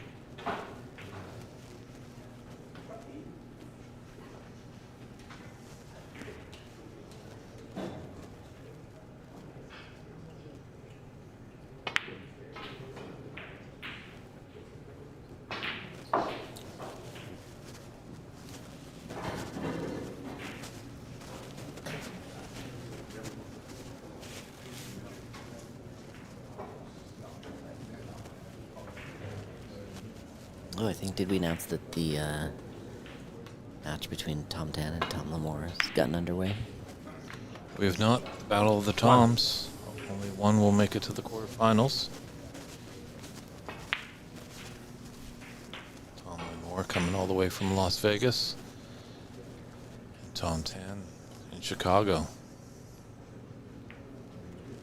Ernst, 1.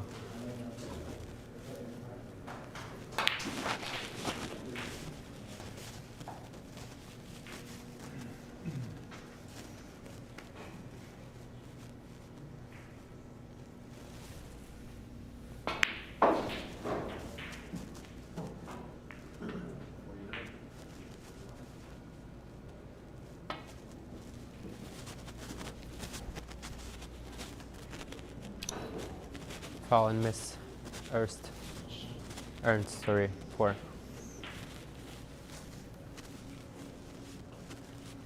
So close. Just missed it by a millimeter. Back, please.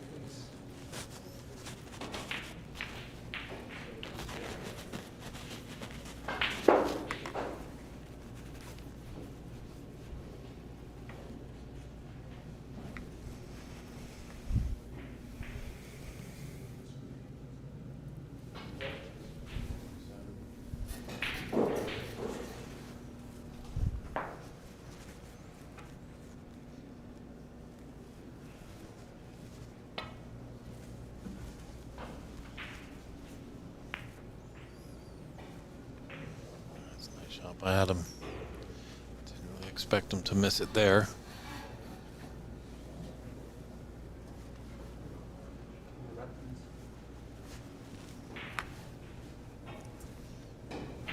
Looks like there might be a little mark on the red ball. Ernst's just asking the referee to clean.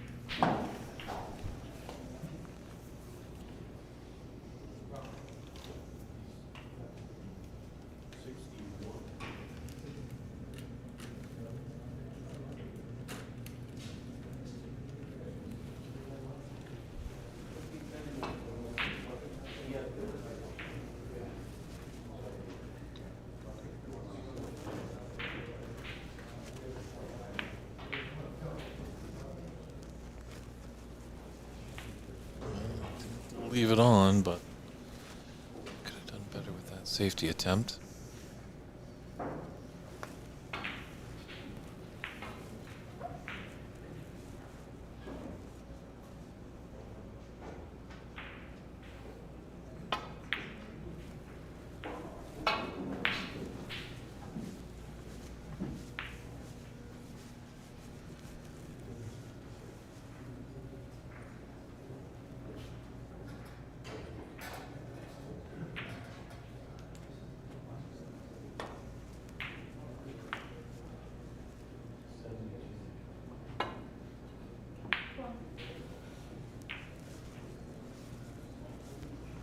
Do you want to indulge me for a minute? Do you want to geek out about snooker cues? How much do you know about snooker cues? They're made of wood. Good start. The Thorwin gave me a good piece of type because I usually just ask you and use the chevrons to line up your shot. Here we go. Now you're talking. Yep. Not everyone uses the chevrons to line up their shots, but traditionally, you're right, the chevrons appear on the top of the cue. That's somewhat of a difference between snooker and American pool cues, at least, is there's a top and a bottom. Often the flat on the butt of a snooker cue is on the same face as the chevrons. And I think for me, in having looked at a lot of cues and a lot of patterns and chevrons, some are pointy, some are round, I'll oftentimes look for, even spacing of chevrons. And in any pattern, bottom line, so they don't become a distraction.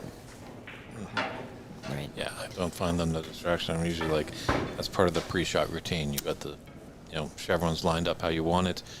You do your certain amount of feathers. You kind of, wiggle in your stance and go and deliver. Right. But with regard to the cue itself, I think you can also examine the side grain, right? How straight, if you were to rotate your cue 90 degrees on the bias. Correct, yeah. Right? Seeing the straightness of the grain running down the full length ash. 1. A lot of players look for that. the number of chevrons on the top often corresponds to the number of lines going down the side.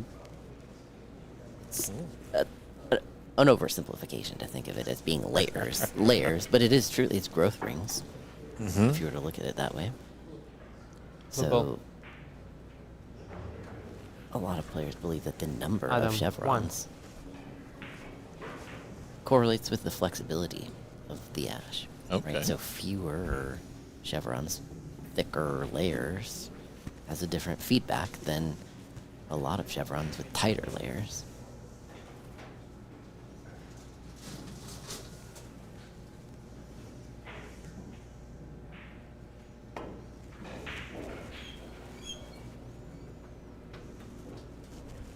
Foul and a miss. Adam 4.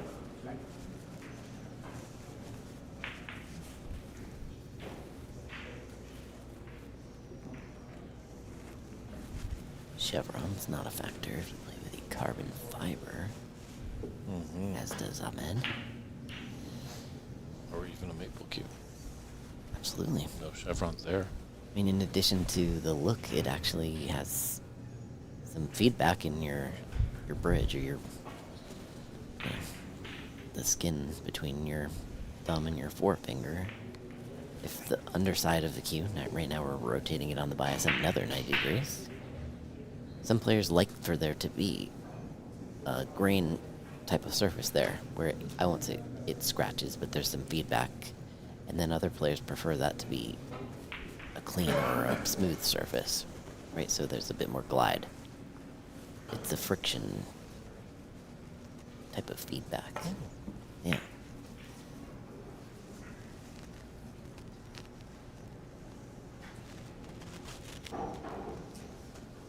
Cue oil is a technology.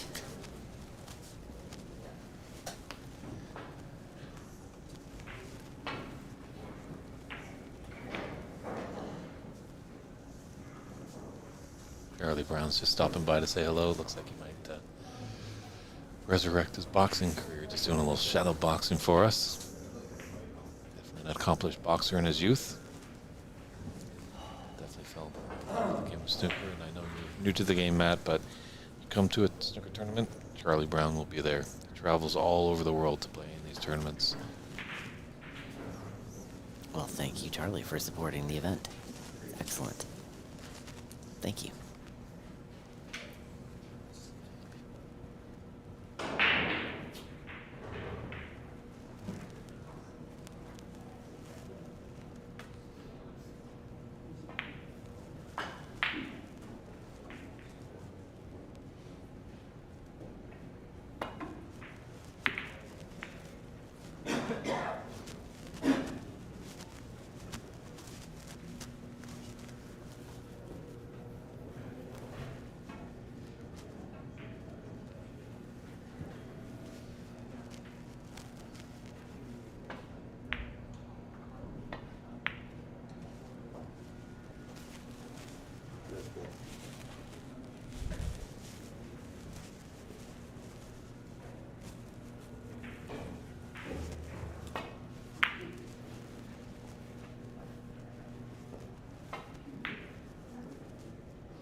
Two.